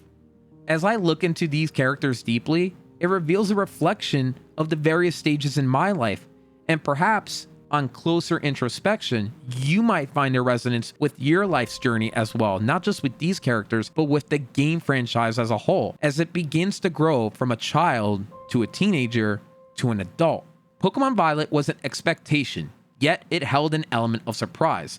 Its core came down to discovering brand new Pokemon, especially since I personally avoided all the spoilers behind the game. For quite a long time, I had anticipated such a game that was an open world, because for years, fans like myself have fantasized about a vivid, realistic world teeming with Pokemon in both nature and in urban life. Heck, I made a whole 3-hour video talking about that. Violet has endeavored to inch us closer to that vision, chipping away at the constraints of the past. It's undeniably been a bumpy journey, but every stop along the way has been rich with revelations. Pokemon is that teenager. It's growing up, and through that growth, there's going to be a lot of bumps in the road. And this game sure has a ton of them. But that's the thing. Pokemon, I firmly believe, is growing. We've been with it, if anything, since it was an infant. And now I see it as that 18-year-old ready to sprout into adulthood. But it's not going to be easy. It's going to take hard work. It's going to take time. And it's going to take investment from Game Freak, akin to a young adult finally leaving adolescence, taking on life, and being the dictator of the type of life that they will live. Will they work hard? Will they coast by? That's up to them. And in this case, for Pokemon, it's up to Game Freak if it will strive. Will they take up that mantle, or will they continue to coast on just the popularity of the franchise? I think the answer is yes to both. I think Game Freak will continue to innovate, but when it comes to making Pokemon what it truly can be, I don't think it'll happen as quickly as we hope. But regardless, I still find some form of hope that there is growth to begin with. We're at the end of our journey here. Did I enjoy Pokemon Violet? Unequivocally, yes, I did. My hope now, though, is that the chapters that follow into Pokemon's adulthood are even more remarkable as I simultaneously navigate my life and pursue my personal goals. Because, honestly, for both me and Pokemon, this journey is merely the beginning, an exciting prologue to what I believe will be an enduring saga of growth and discovery. I'm still growing up, and so are you. And Pokemon right now is going through the biggest growth of its life. It's going to be bumpy. It's going to be tough. It's going to be amazing. It's going to be bad. But the growth is there. And it's up to Game Freak to fully realize its potential.